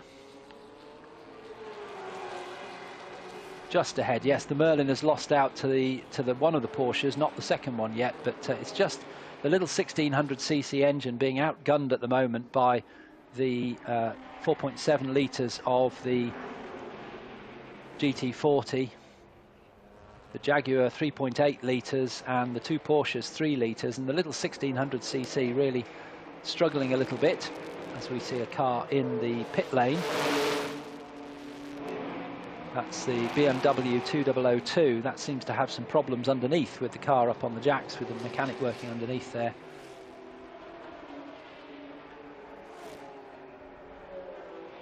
So see the Datsun's maybe a battle, transmission it's always problem. like this. Yes, the Datsun will be fighting probably throughout the race. You have Francisco Freitas, José Carvalhosa, and Tomás Pinto de Abreu. They're all friends, so they will have fun exchanging places, they will be at the back of the grid, but they wouldn't mind too much having fun. It's nice to see it at the front. You have a great variety of cars. The GT40, of course, developed in the mid to late 60s. The Chevrolet Corvette is, as you said it well, it's a Stingray. It really looks like a Grand Sport. Perhaps it is a recreation of a Grand Sport, since I think those cars are extremely rare, but I have no information regarding this particular car. And then we have the Jaguar E-Type that you so well described, driven by Rea Soter. Carlos Barbeau, I don't know if he's still in 4th place, or if he's, I think he's after, the Porsches are in front of Barbeau. But down the grid, we also have some interesting choices for this race. We have a Lotus 7 driven by João Mira Gomes. João Mira Gomes is currently the ambassador of the Portuguese ambassador in Spain, but is also a very well-known petrol head and car enthusiast. He's been racing several types of cars, and he really motors very well the little Lotus 7. We also have, a bit ahead, we should have Luís Sousa Ribeiro with the number 177. He drives a BMW 2.8 CS, a car that actually has the livery similar to a car that Mário Cabral drove in the 6 hours of Nova Lisboa in Angola in 1971. That car, Mário Cabral's car, then received a new decoration, white and blue. And with that car, Cabral won the first race ever staged at the Autódromo of Estoril in 1972, the day of the inauguration. So lots of memories here and some landmark history present here. As we see one of the Porsches having apparently problems. It's number 60 that is fuming. Yeah, number 60, Bastos Rezende. The car is fuming, or it was. Now it doesn't seem to. And Ginetta is again in 4th position. Still the first 5 separated by 13 seconds, if my timing is correct. Alistair, can you the confirm? Little Merlin. Yes, the Little Merlin still in 4th place behind the E-Type, and then we see that Porsche that you mentioned. It's smoking very badly indeed, but only at certain points around the track. So we can see there through that long right-hander that it was throwing out a lot of smoke, but not on left-handers. So we'll see whether it does it again. There we saw a little puff of smoke there. That doesn't look too good for that car. The Porsche, the engine in the rear, so very short exhaust pipes. And there it is again, smoking into the face of your trio of Datsuns, which are having a great battle, as you said they would do. Poor guys.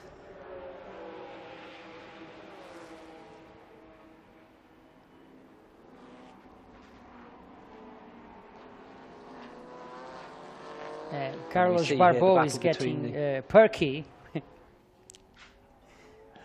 Yes, just trying to find his way through as the smoke screen is laid by car number 60, the Porsche, Pedro Bastos Rezende, and we're focusing on that with the camera, and it's difficult to tell what's causing that to happen, because it's a lot of smoke coming from that car. There's a black flag with an orange disc for this car, which makes perfect sense. In this condition, he's probably spreading oil all over the track.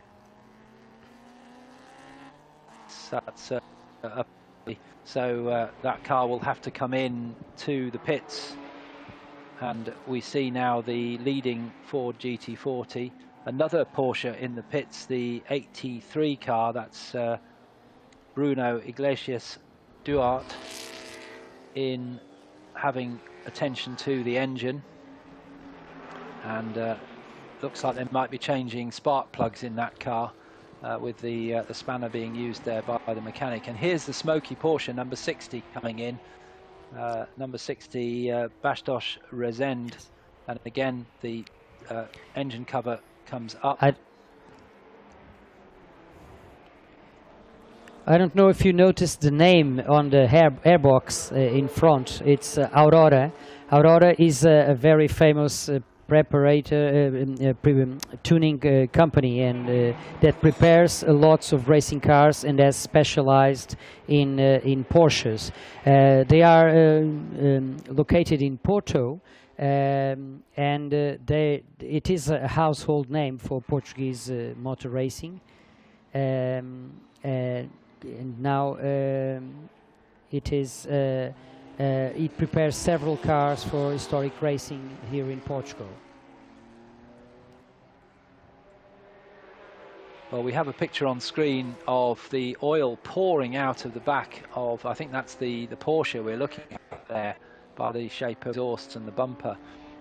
So I assume that's the one that was smoking, and that looks very, very serious indeed. It's coming out like it's coming out of a tap in your bathroom. And the mechanics are working on it, but I can't see how that can be repaired in time, or maybe it's just a pipe come off, and certainly very serious oil leak. And we're looking now at great variety, because we've got the Ford Falcon. This is the Lotus 7, car number 14. Lotus 7, very popular car, built in the UK. By the Colin Chapman Lotus company, and he's gone through on the inside of the Ford Falcon.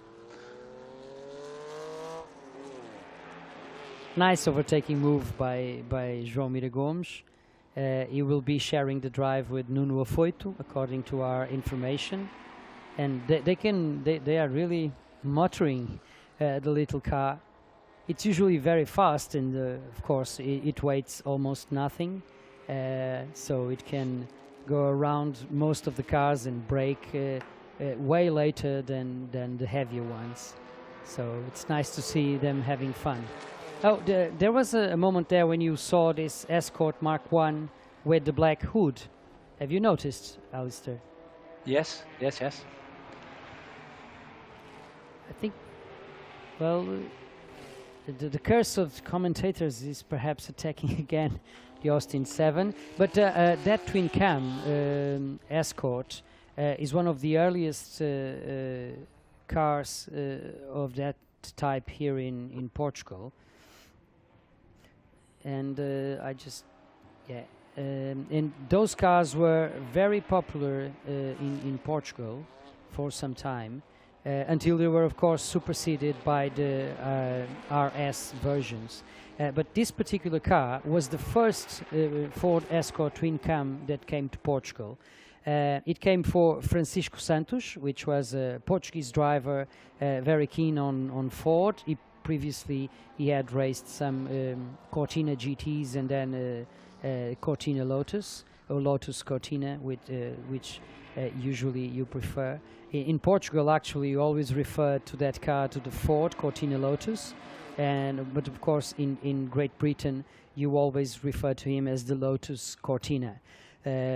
So it's the same car. We use a different thing because the car here was clearly a weapon of promotion for the Ford Motor Company, not so much for Lotus.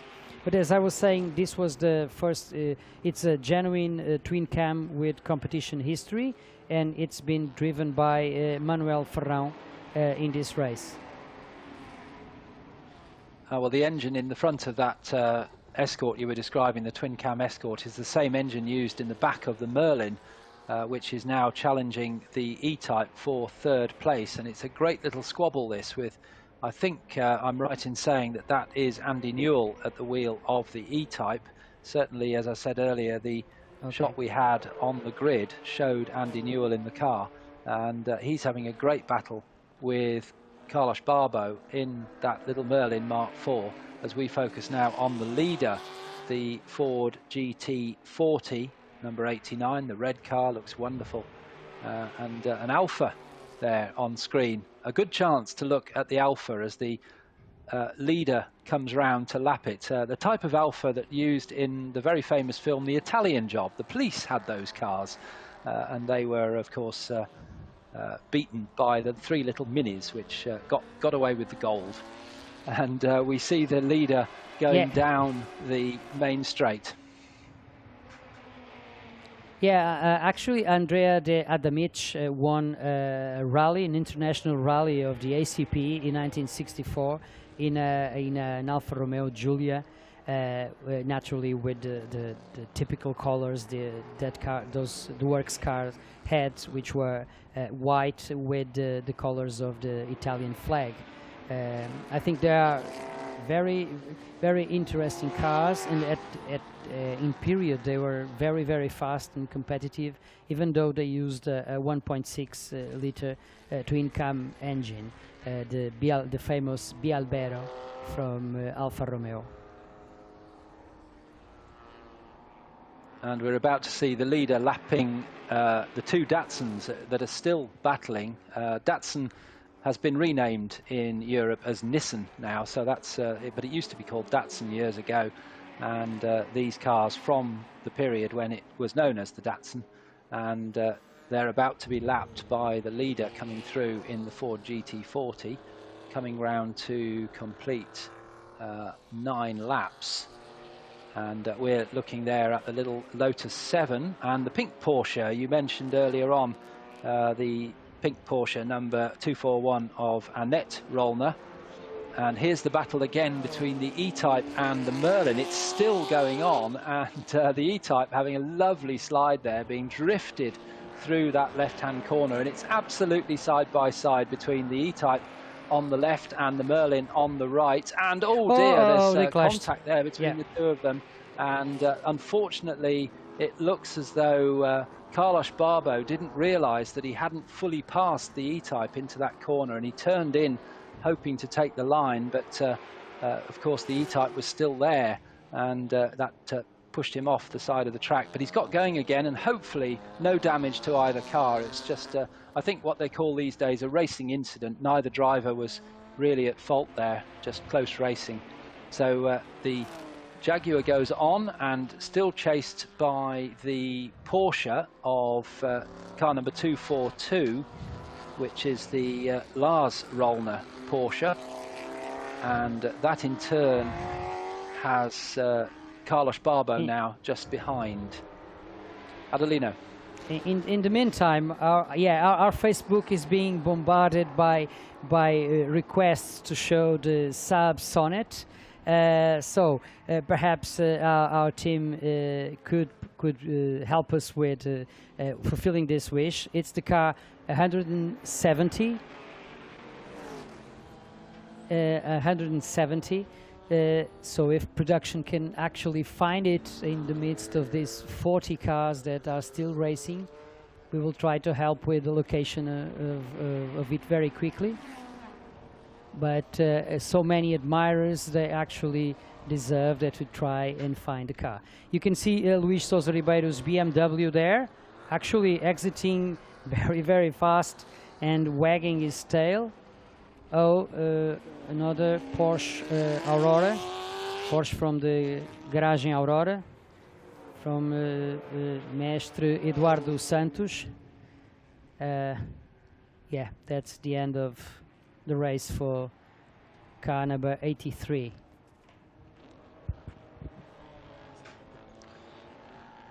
And we were looking before then at a battle that was going on for the bottom end of the top 10 between the Shelby Mustang, the Porsche and the BMW 2800, which preceded the 3-litre BMWs that we saw racing earlier. But we're now back with our Datsun, the favourites, at the back of the field. They aren't competitive at the front, but they are having a great... In fact, they're in the mid-30s in the pack. So we've got 40-odd cars started the race. We've got a yellow flag and a safety car now.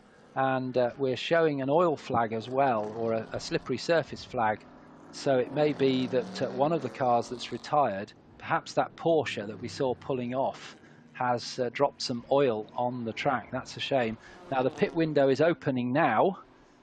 So Adelino, we're going to see a lot of cars coming into the pits, aren't we? Yes, we are. I think we are, and it's going to be crowded. But it's going to be the right crowd, isn't it? Everyone eager to race and have fun, and racing with friends. In Estoril, what more can you ask? I think it's really perfect. But we'll try to spot the Saab Sonnet. I think it's now heading for turn 6. The Parabolica Interior. We'll have certainly an opportunity to have a glimpse of that car soon. Now the leader goes through the chicane, so he may choose to come into the pits this time around. We've already got Carlos Barbo in the Merlin into the pits, also Ferreira in the Escort, and Cruz in the BMW have come in as the leader comes through Parabolica Ayrton Senna. And here we're looking at the Saab Sonnet. So there we are. We have, thank you very much to the director of the cameras. The requests to see the Saab Sonnet have been met, as 2 Fords come down the pit lane. The Ford Escort Mark II, followed by the Ford GT40. Slightly different cars from the Ford production line. And here we see once again our hard-working marshals applying the highly absorbent material to the oil slick, and that is confirmation that it was that Porsche we watched roll to a halt that caused that problem. Now we're in the pit lane and we've got the leader of the race in the pits, and a good shot there of the Ford GT40 with the door open, and you can see how the door goes over and forms part of the roof. So when it's open, it's much easier for the drivers to enter and exit. That was part of the strategy for the driver changes at Le Mans, to make it easier and quicker for the drivers to get in and out of the car, which was so low, 40 inches high only.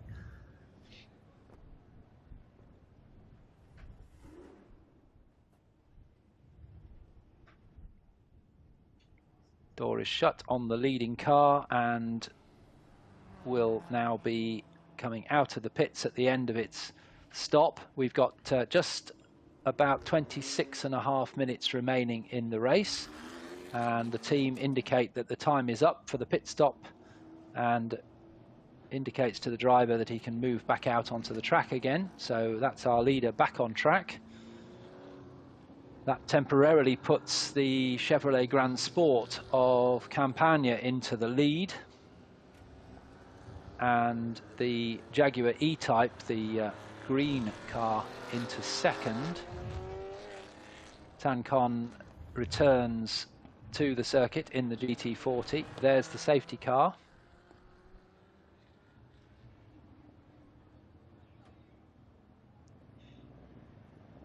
And I think there'll be an advantage to the cars that do their pit stops during the safety car period, because they lose less time on the track.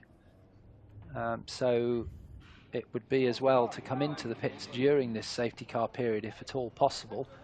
And in fact, all the cars are being told to go through. The safety cars going through as well. So I think perhaps there's an instruction for everybody to go through the pit lane. Yeah, obviously some of them will take the chance to pit now.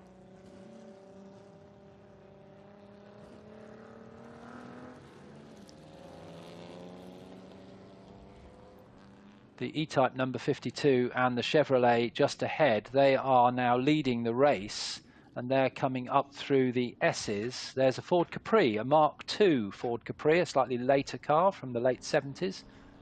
Very successful in Group 1 saloon car racing with a 3-litre engine at the front, and took wins at the Spa 24 Hours.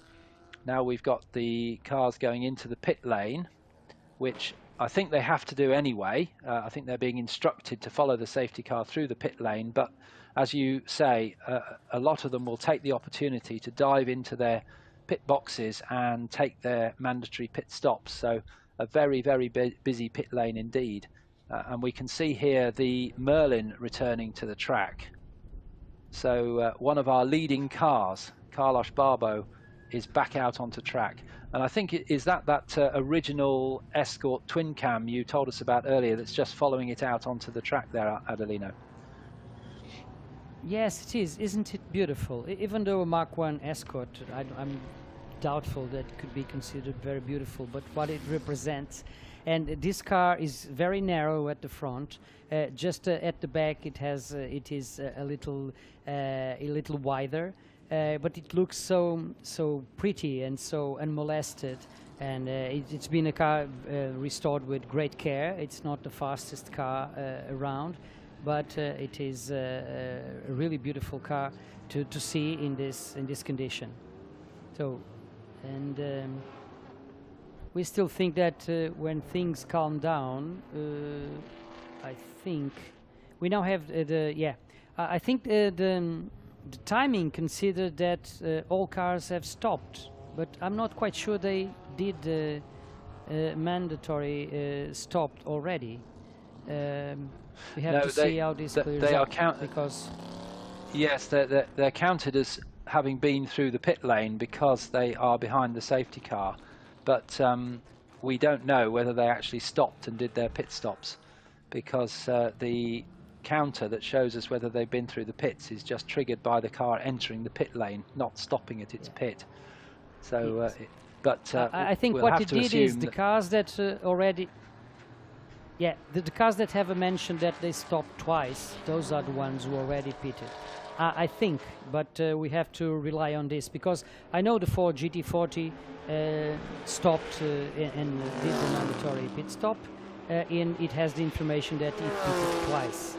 So let's see how the race unfolds. We have green flag again. And the little Merlin, I think, now has been taken over by Pedro Matos. Is that correct? From Carlos Barbo. I think that was the plan, wasn't it? Carlos has got black overalls, and that driver has white overalls. I think so, and he's still in the same lap of the leader. Let's see if he can make up ground. We need a couple of laps to see if everyone already pitted. I don't think so. I think that there are still a lot of cars that have yet to stop. But the pit window will close in less than 1.5 minutes. Yes, I think they'll all have had to have stopped, or if they haven't, they'll have to stop this time around, because they'll not be back at the pit lane in time. And we're looking here at the car, the Chevrolet Grand Sport, that's running in second place with Michael Campagne at the wheel, and the Ford GT40 is out in the lead still, Tancon, and the Chevrolet coming through the Parabolica Ayrton Senna. There's the leader, the Ford GT40, number 89 of Olivier Tancon,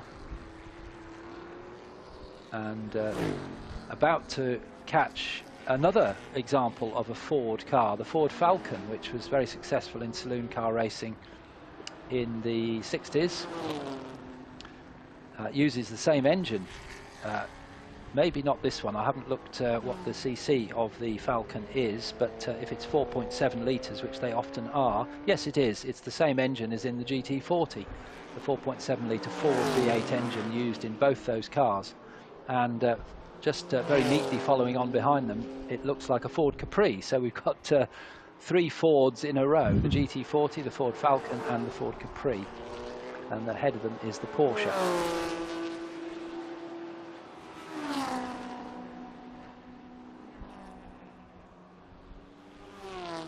Here's the leader coming up through the chicane, and this will be when he comes round to the main straight. 14 laps completed. Yeah, Carlos Barbo's woes are not finished, because car number 227 has received a drive-through overtaking before the finish line. That's probably the lap when the safety car entered. But it's probably not Carlos Balbo driving anymore. It will be his racing partner. Yes, we actually had that on screen, and I can see how that kind of happened, because there was certainly confusion in my mind as to whether the safety car was going in or whether it was telling the drivers to follow it through the pit lane once again. But we'd had the message that the safety car was going in. But I think the little Merlin was already going off on another lap, and it must have just passed one of the slower cars before the start-finish line, which is quite a way down the track beyond the pit lane entry. So Carlos has had some trouble with penalties this weekend, as we see one of the Porsches, the 924 Porsche, I think that is.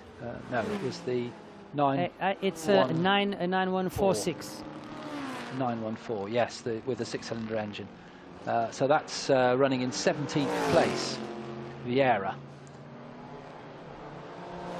We see another Alfa Romeo, that grey Alfa Romeo pursuing the Chevrolet, is a very close replica of a 1750 GT-AM. So I was talking to Pedro Fernandez, who also prepares this car, and he told me it was made very carefully, including with the capacity of the engine. It was made on top of an original 1750 Alfa Romeo Giulia Sprint.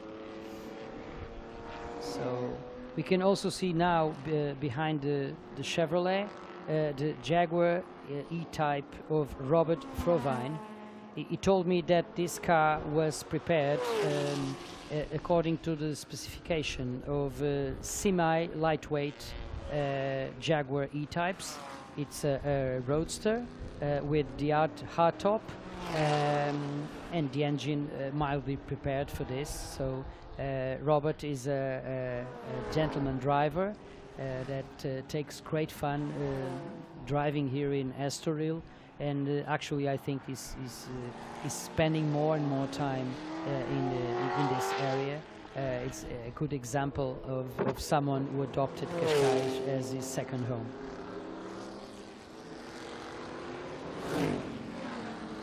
We see now the leader, the GT40, passing once again, lapping the two Datsuns, still battling away. And that's for the class lead as well, those two Datsuns. So they have an important race to run as we look now at the Merlin of the taken over from Carlos Barbo by Pedro Matos, passing the Porsche.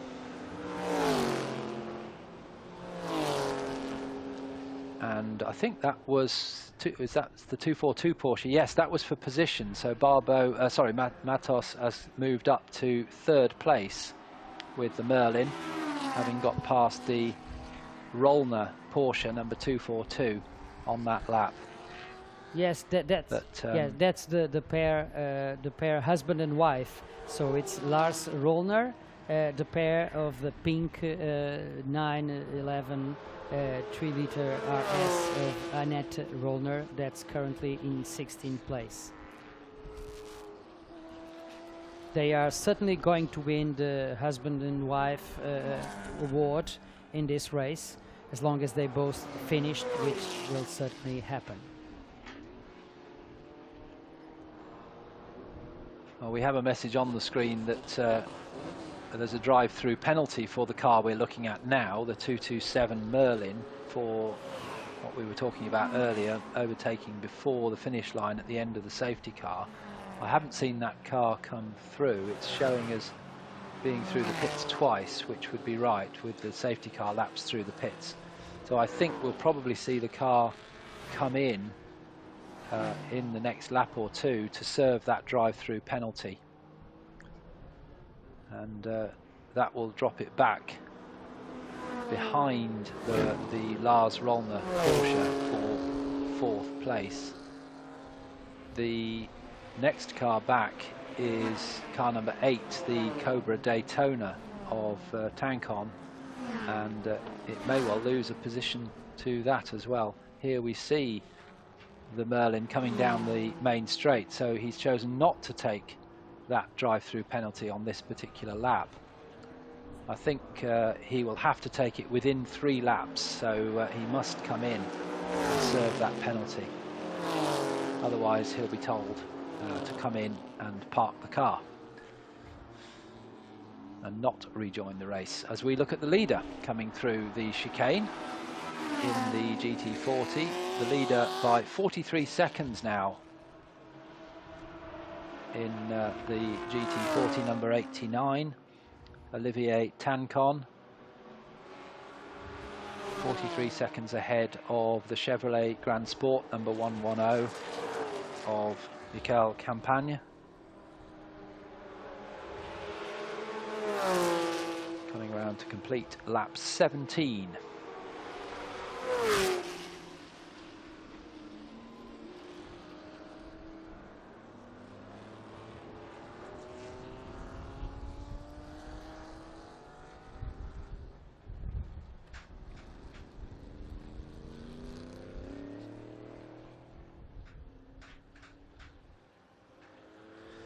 We notice we have a pit caller, which is not scheduled because it's outside of the pit window, for our class leader in the 1971 class. That's the BMW 2800 CS, car number 177 of Luis Souza Ribeiro. And that, of course, now is dropping down as it sits in the pit lane, so a possible problem for our class leader there.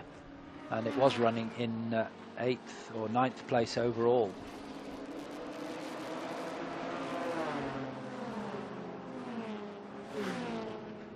And it looks like it was a quick pit stop because it's now shown as coming out of the pit lane. So that's the 177 car has lost the class lead. That's now been taken by the 337 Porsche. That's Piero Dal Masso, Nuno Nunes. There's 3 drivers in that car actually. Don't know how they get 3 drivers in a car when there's only 1 pit stop, but that's in the 2.5 litre Porsche ST. car number 337, takes the lead of class 1971.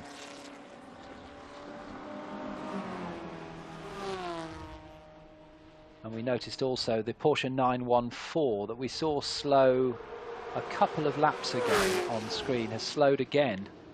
So is that problems for that car? That's running down in, well, it's actually just taken a place. 21st place, Vieira, in car number 17, the white Porsche 914 with the 6-cylinder engine.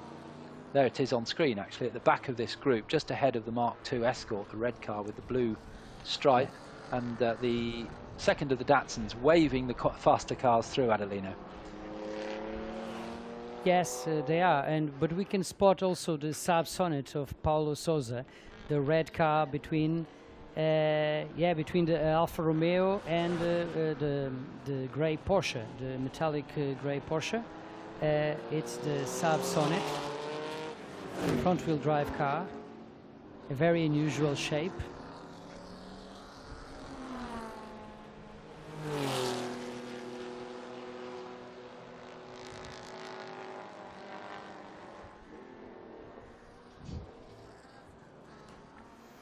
You can see them now entering the straight, the finish line straight.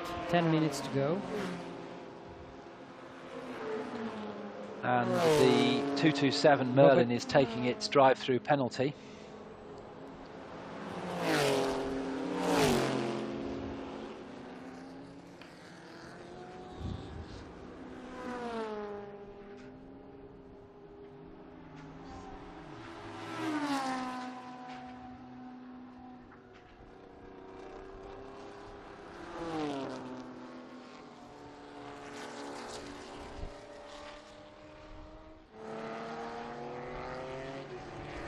Oh, what happened with the Sonnet? It's again the curse of the commentator, I think, and this time it's my fault. I was pushing so hard for the car to appear here, following the requests of the audience that has been messaging our and putting comments on our Facebook page. It's a pity, just 9 minutes to go, and Paulo Sousa, she's deserved to finish this race.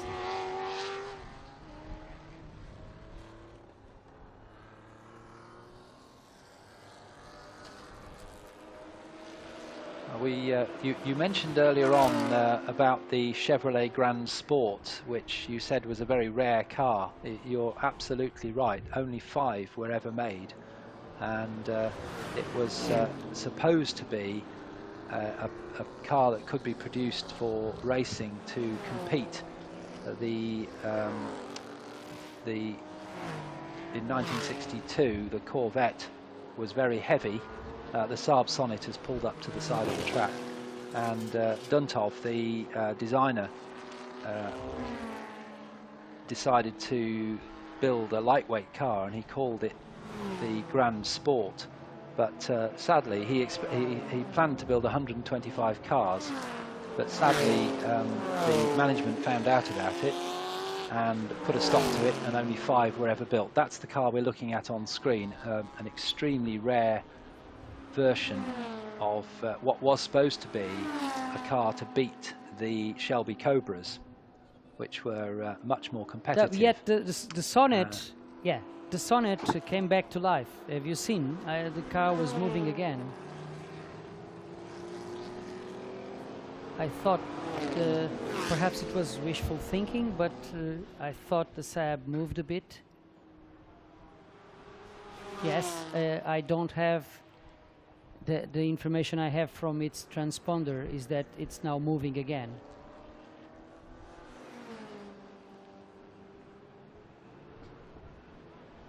We've got some further penalties for cars that have looks like there car it goes. number 7. Saab.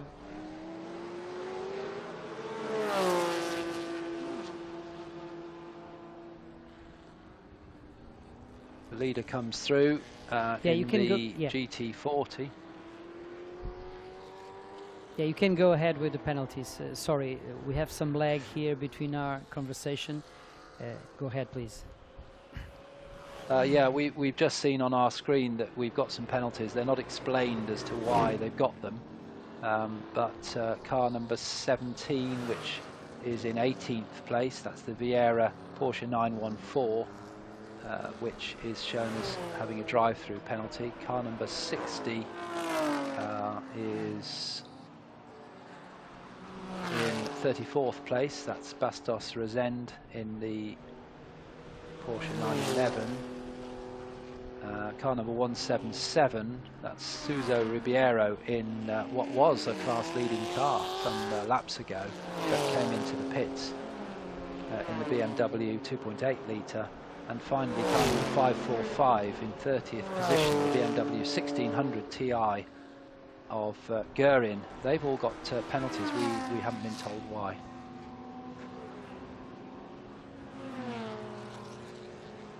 Now we're looking at the Merlin again, having done its drive-through penalty, and we've got a good battle building up with the Merlin just ahead of the Lars Rollner Porsche and the Tancon Cobra and the Ferrera Porsche Ford Escort RS 1600. All those four cars running closely together, 3rd, 4th, 5th and 6th places. Then it's in 7th, the Ria Sorta E-Type, car number 52, the green car, which was started by Andy Newell. Here comes the Merlin now. So this is in 3rd place. And the Porsche of Rollner just behind the silver car, number 242, they're in 4th place. Gap between them about 5 seconds, just under.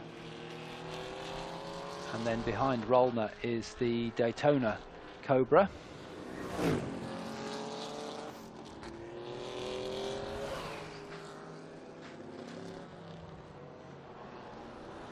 Yeah, we are missing now the fight between Oldendorf in the Alfa Romeo GT AM that we've seen previously and Robert Frovine's Jaguar E-Type.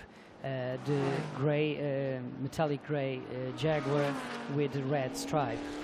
They've been racing together for most of the race, and they are at the moment separated by little more than 1 second. They are battling for 15th place. And now one of the Escort Mark II had a spin. I'm sure he will be able to rejoin soon.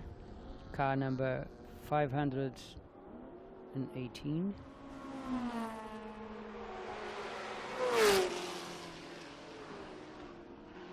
Luis Liberal. Luis Liberal in the Ford Escort RS 2000. Is currently in 20th place.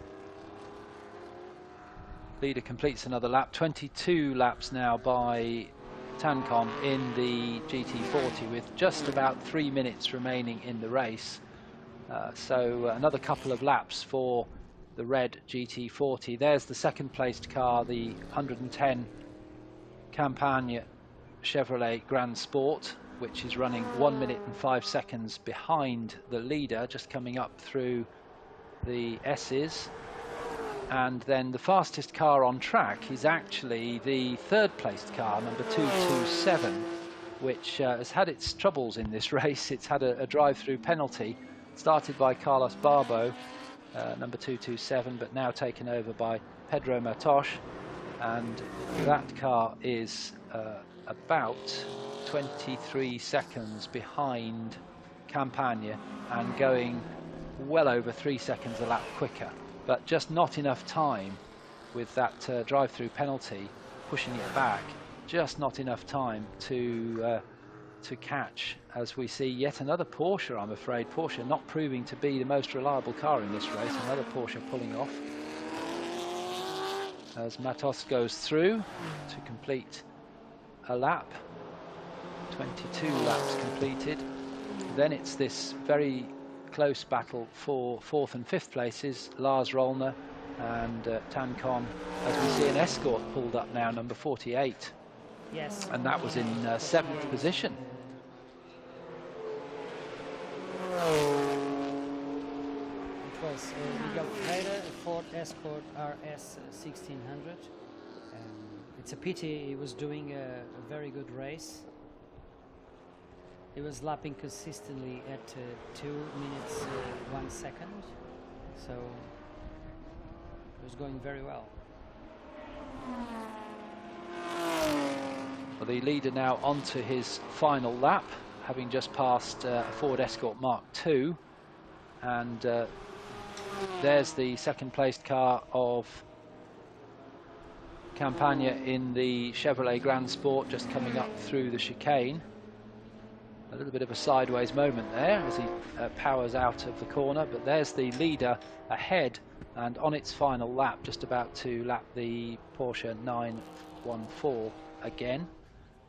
And the 23 laps have been completed by the leader. There's our third placed car, the little Merlin Mark IV, number 227 of Matos, and despite the drive-through penalty has remained on the same lap as the leaders and is closing in on the Chevrolet. It's now only 20 seconds behind, but just not enough time. This is the last lap, so he won't catch the Grand Sport as the leader goes into the final section of the track through the chicane, up the hill.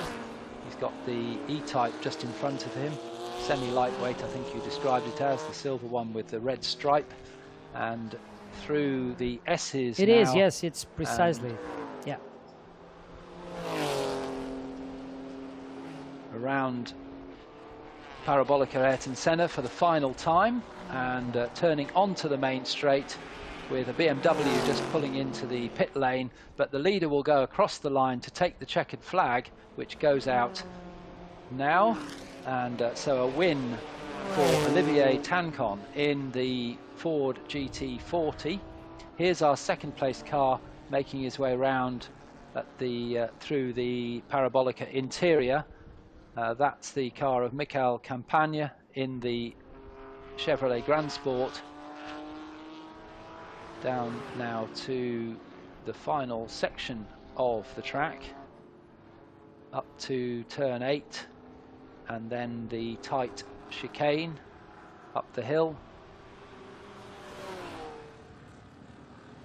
And this, as we've said, a very rare car indeed, which was designed to try and beat the Shelby Cobras, but was never put into proper production, only 5 ever built. And through the final corner, the Parabolica Ayrton Senna, comes Campagna to take second place in the race onto the main straight. Same class as the GT40, so second in the GTP class. And a spirited drive from the little Merlin Mark IV with the Lotus twin cam engine. Here it is now. It was closing all the time on the Chevrolet, but just hadn't got enough time to take the place. So finishes third despite a drive-through penalty, and the gap at the end just 16 seconds, so he took another 4 seconds off on that last lap. So a great drive from Matos, who took over from Carlos Barbo in the Little Merlin to get third place and third in GTP. We should see the Porsche through in fourth place. That's the 242 Silver Lars Rollner Porsche, which will win the 1976 class. And it does, crosses the line, and only 3 seconds behind at the end was the Cobra Daytona of Xavier Tancon, car number 8, which wins the 1965 class. If I'm not mistaken, the Rollner couple will take the first 2 places of the podium in the 1976 category. So we'll have Lars and Annette Rollner in the first top spots of the podium for that category, which is nice. Indeed, yes. Yes, you're right, because Annette finished in 11th place overall, but was second in the 1976 class. So the Tancon Daytona Cobra finishes 5th. I'm sure that if Annette likes Rollner's Cup more, he'll be more than glad to exchange for the second place one as soon as they arrive home. So.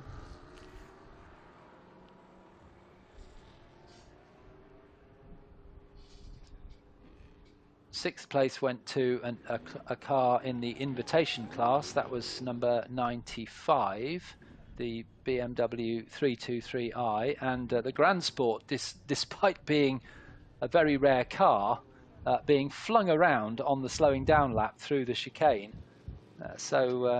Yes, Campagna deciding to give his Grand Sport a bit of a slide.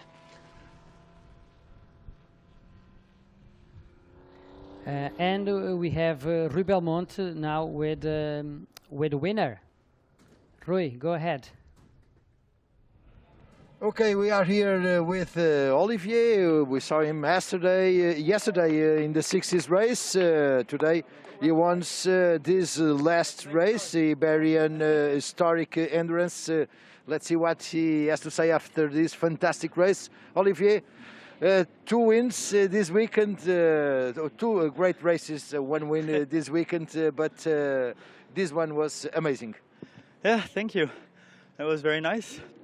Everything went really well, and I just can't complain. I'm just really happy. Any kind of problems throughout the race? No.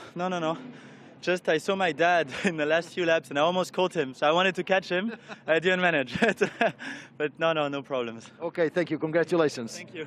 Olivier wants the race with this beautiful Ford GT40. Other drivers are getting to the pit lane at the moment. The second place also with this fantastic Cobra, fantastic car also, and also the third place for the beautiful Merlin, the little and light Merlin that's usually driven by Carlos Barbo. Fantastic third place for the beautiful Merlin after this 50 minutes race, a race that saw the beautiful Ford GT40 finished in first place at the end of this 50 minutes. This was the last race of this 2020 Classics Estoril. We hope to see these cars, these drivers once again in 2021. Sorry guys, and I'll let it to you, Adelino and Alistair, to finish this fantastic weekend.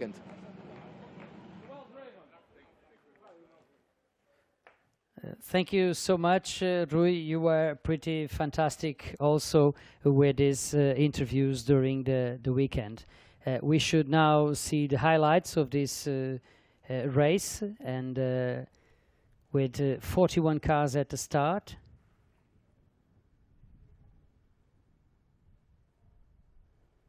And the battle between particularly the Jaguar E-Type and the Merlin, they were fierce and ended up in a clash that actually delayed a little bit the smaller car.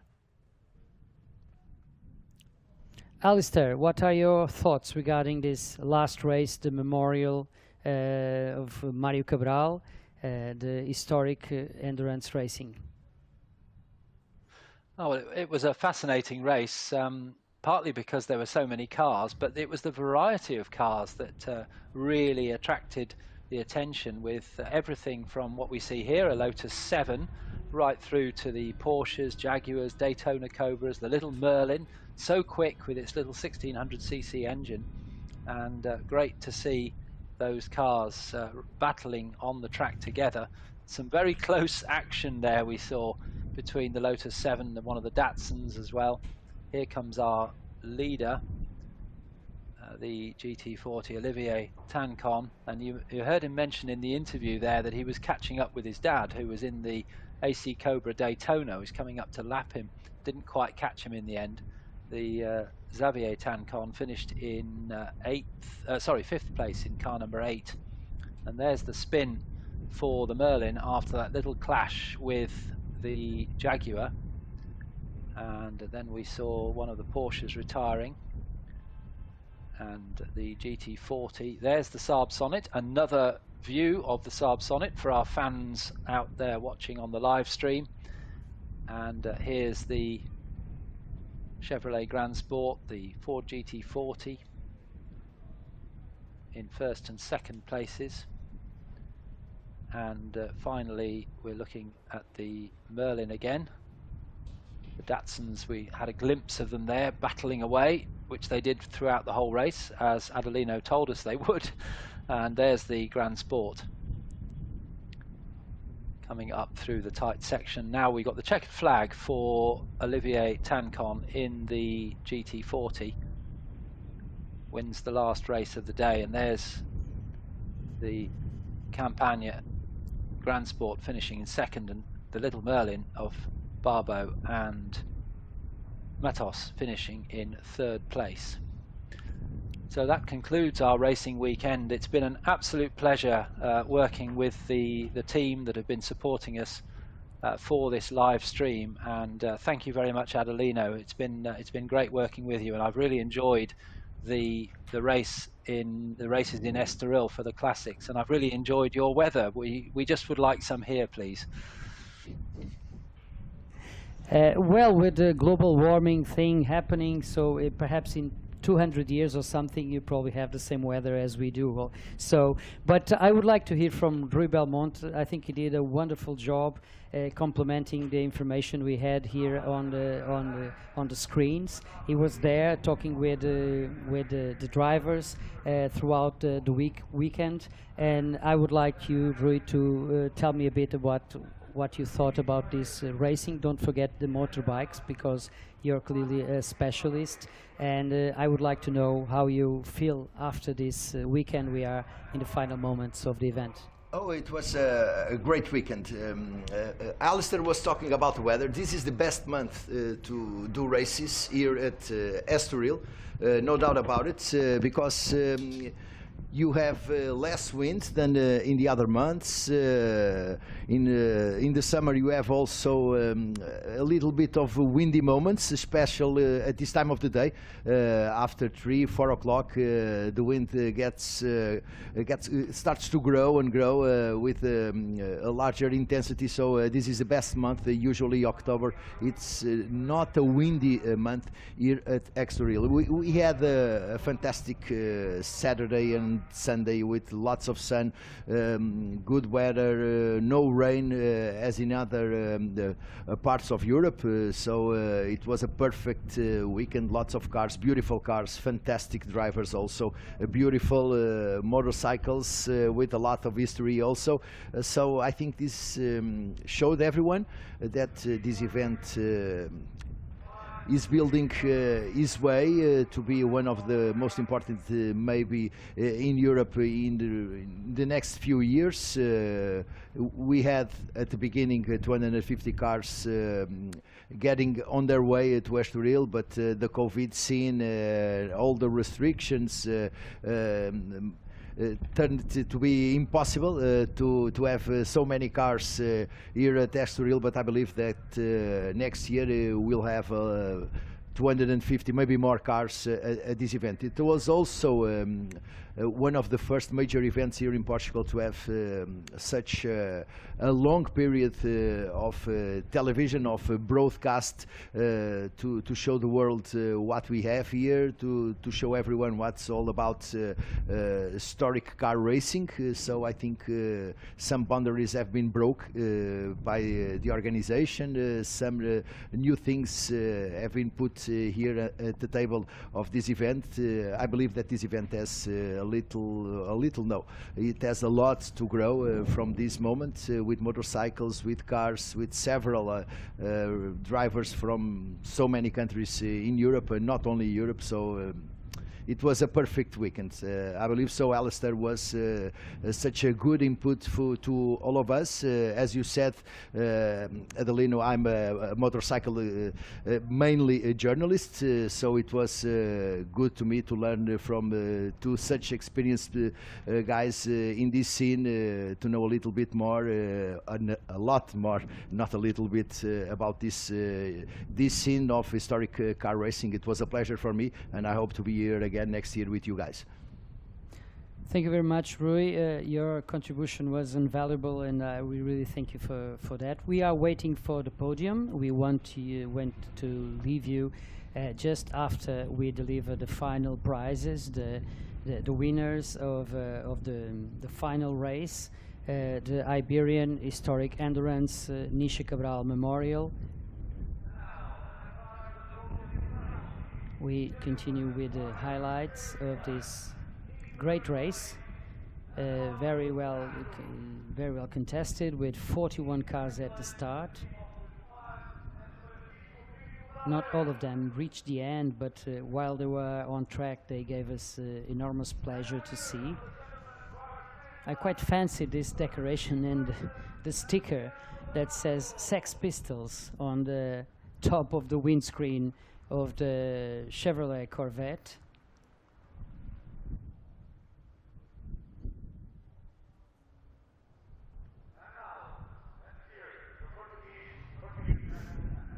And we are at the podium.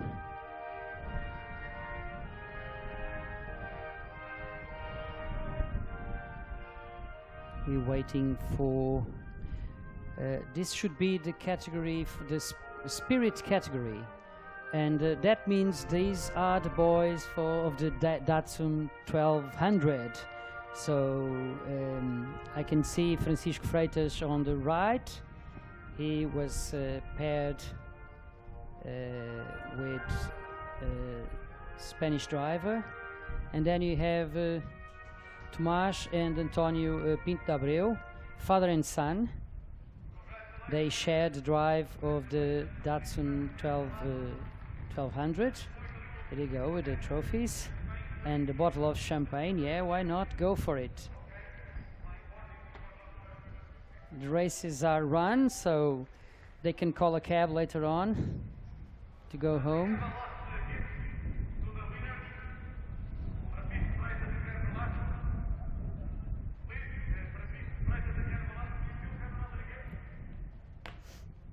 And there is also some prize money for them to go to dinner, perhaps the four of them.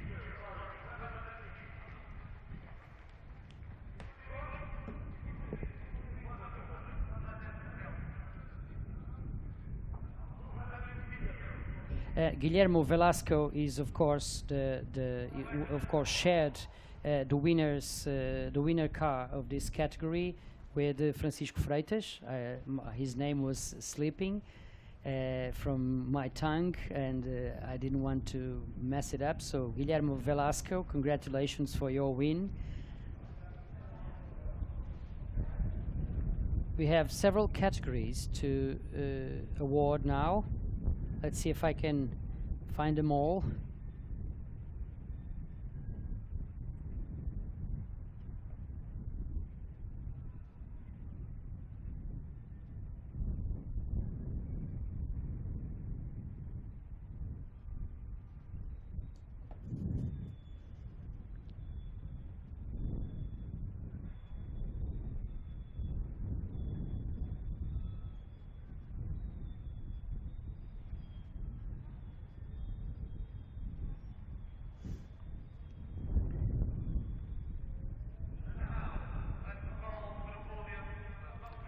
Still have a few more images of the Circuito de Estoril. There is some beauty in an empty circuit, although of course we preferred it with fast cars and fast motorbikes. A circuit founded in 1972. It was a lady that actually is responsible for us to have this track, Fernanda Pires da Silva. She has her name associated forever to this circuit. the Brazilian architect Nigel Cornelsen designed this track that had three different configurations at the start.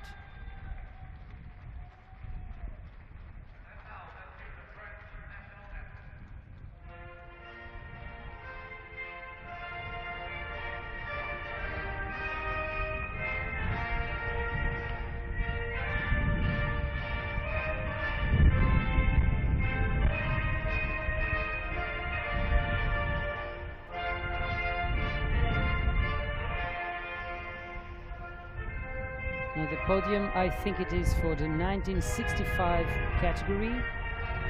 So Xavier Tancogne with the AC Cobra Daytona. Ria Soter that shared the driving with Andrew Newall. And Van Marshall with the Ford Mustang Shelby. He should be the third placed car placed in the category for 1965 cars.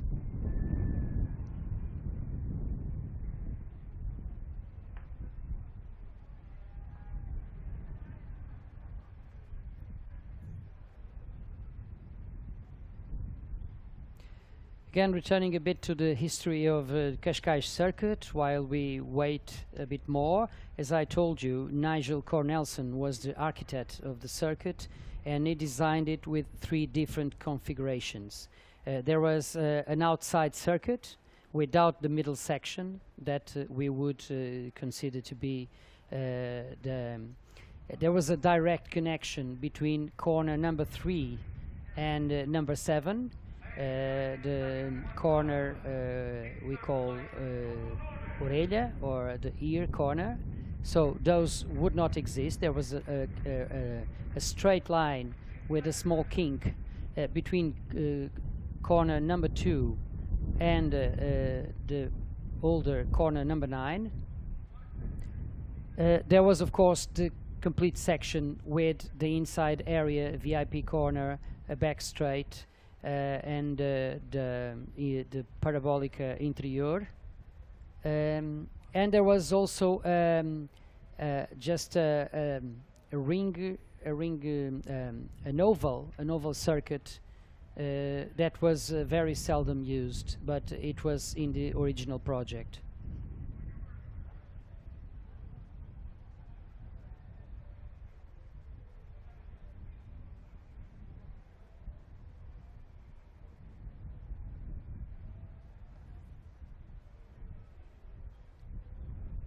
We're still waiting for another podium to be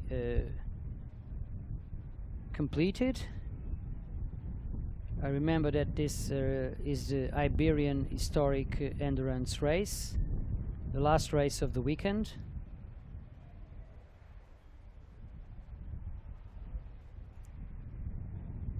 But I can fill you in with a few more details of the history of the Autódromo do Estoril history. There was a previous race, even while the circuit was in construction. There was a kind of a rallycross race where people were actually anxious to try the new track, even though it was not finished. It didn't have tarmac. But the inauguration was in 1972. First race was on Saturday for Group 2 cars, and Mario Cabral won that race in a BMW 2800 CS Schnitzer. There were also some races, other races, one for sports cars and prototypes.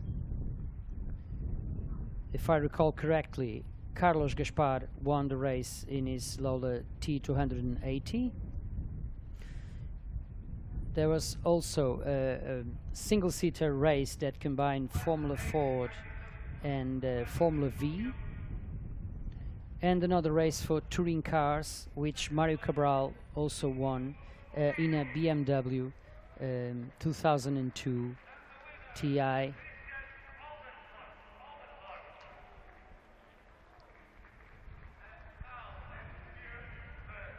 and we have another podium now.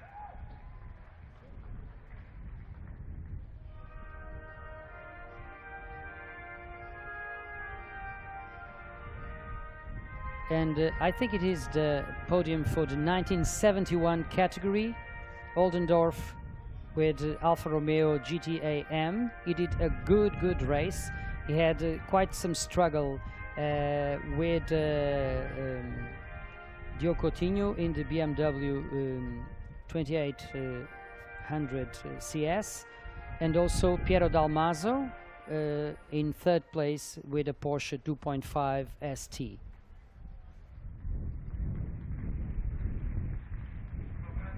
Congratulations to them all.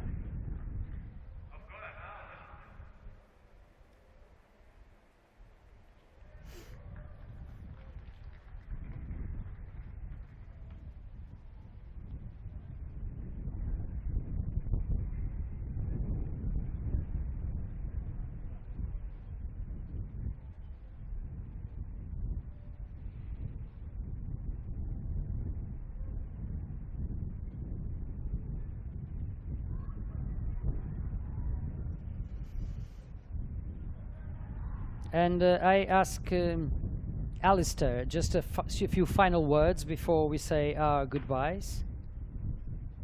Alistair, can you read me?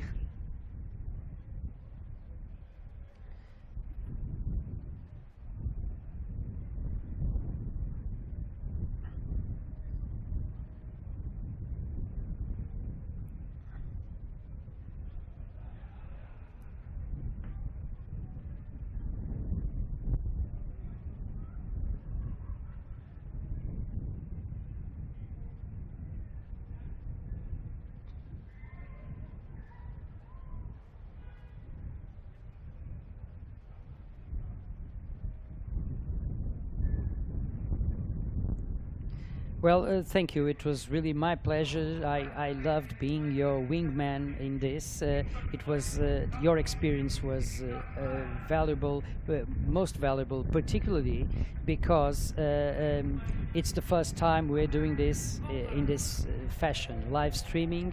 With you in England, I'm in Portugal. We have all the challenges of a struggle. With some lag and some difficulties in connection, even though technical team was great. Yeah, I think I have to say a few words with this podium. This would be the 1976 category, and we have Lars Rollner on the top spot. His wife in the pink suit, Annette Rollner, in second place.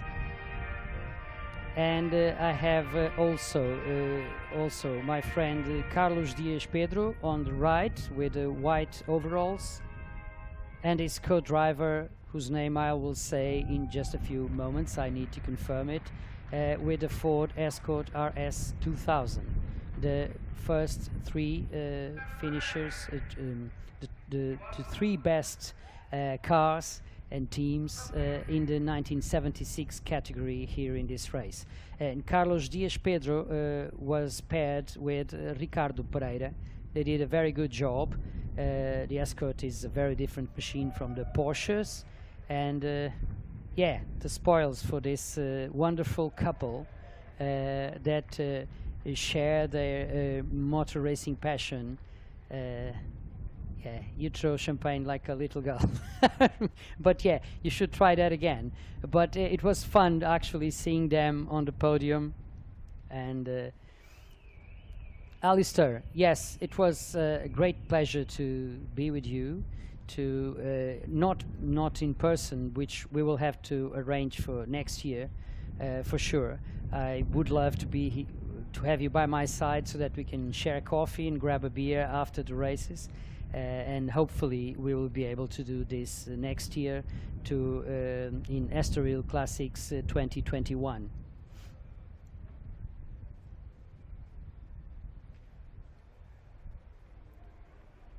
Thank you. Please thank also your good friend, your brother, Russell, for all the help he gave us this weekend. We really appreciate that.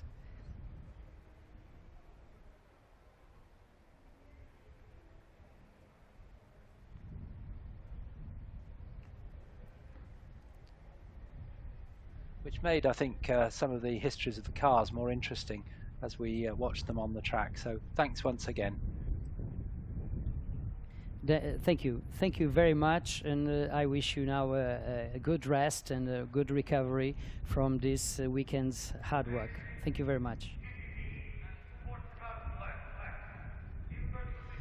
Well, we're still waiting, I think, for the final podium, where we hope to see Olivier Tancogne, Campagne et Barbeau. I don't know if it's now. It's the final podium. The three fastest teams in this 15-minute race. 4 GT40 on top. The team Campagne Calf with Michel Campagne in the Chevrolet Grand Sport, and Carlos Barbeau and Diogo and Pedro Matos. To confirm, yes, Pedro Matos in the little Merlin Mark IV.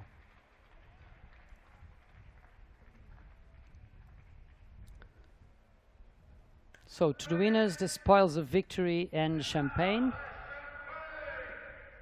Congratulations to all. Yeah, this is a proper celebration. You deserve it. Great racing for this final race of Estoril Classics 2020. We'll be coming back next year with a bigger, better and more spectacular event than this one. Hopefully with the same kind of weather we enjoyed this weekend. This is Adelino Diniz. I'm ready to sign out for this after the weekend. Thank you everyone for being with us. Thank you for all the drivers that were very keen to talk with us, to tell us some information, and everyone around here. Even in the schedule and the program, it was impeccable. Race control and marshals, I think, all did a very, very good job. I'm saying my goodbyes in English, and then I hope you forgive me for that my final words would be in Portuguese. So, thank you very much. See you next year. E agora, em português, obrigado a todos. Obrigado Estoril, obrigado Cascais. Até para o ano.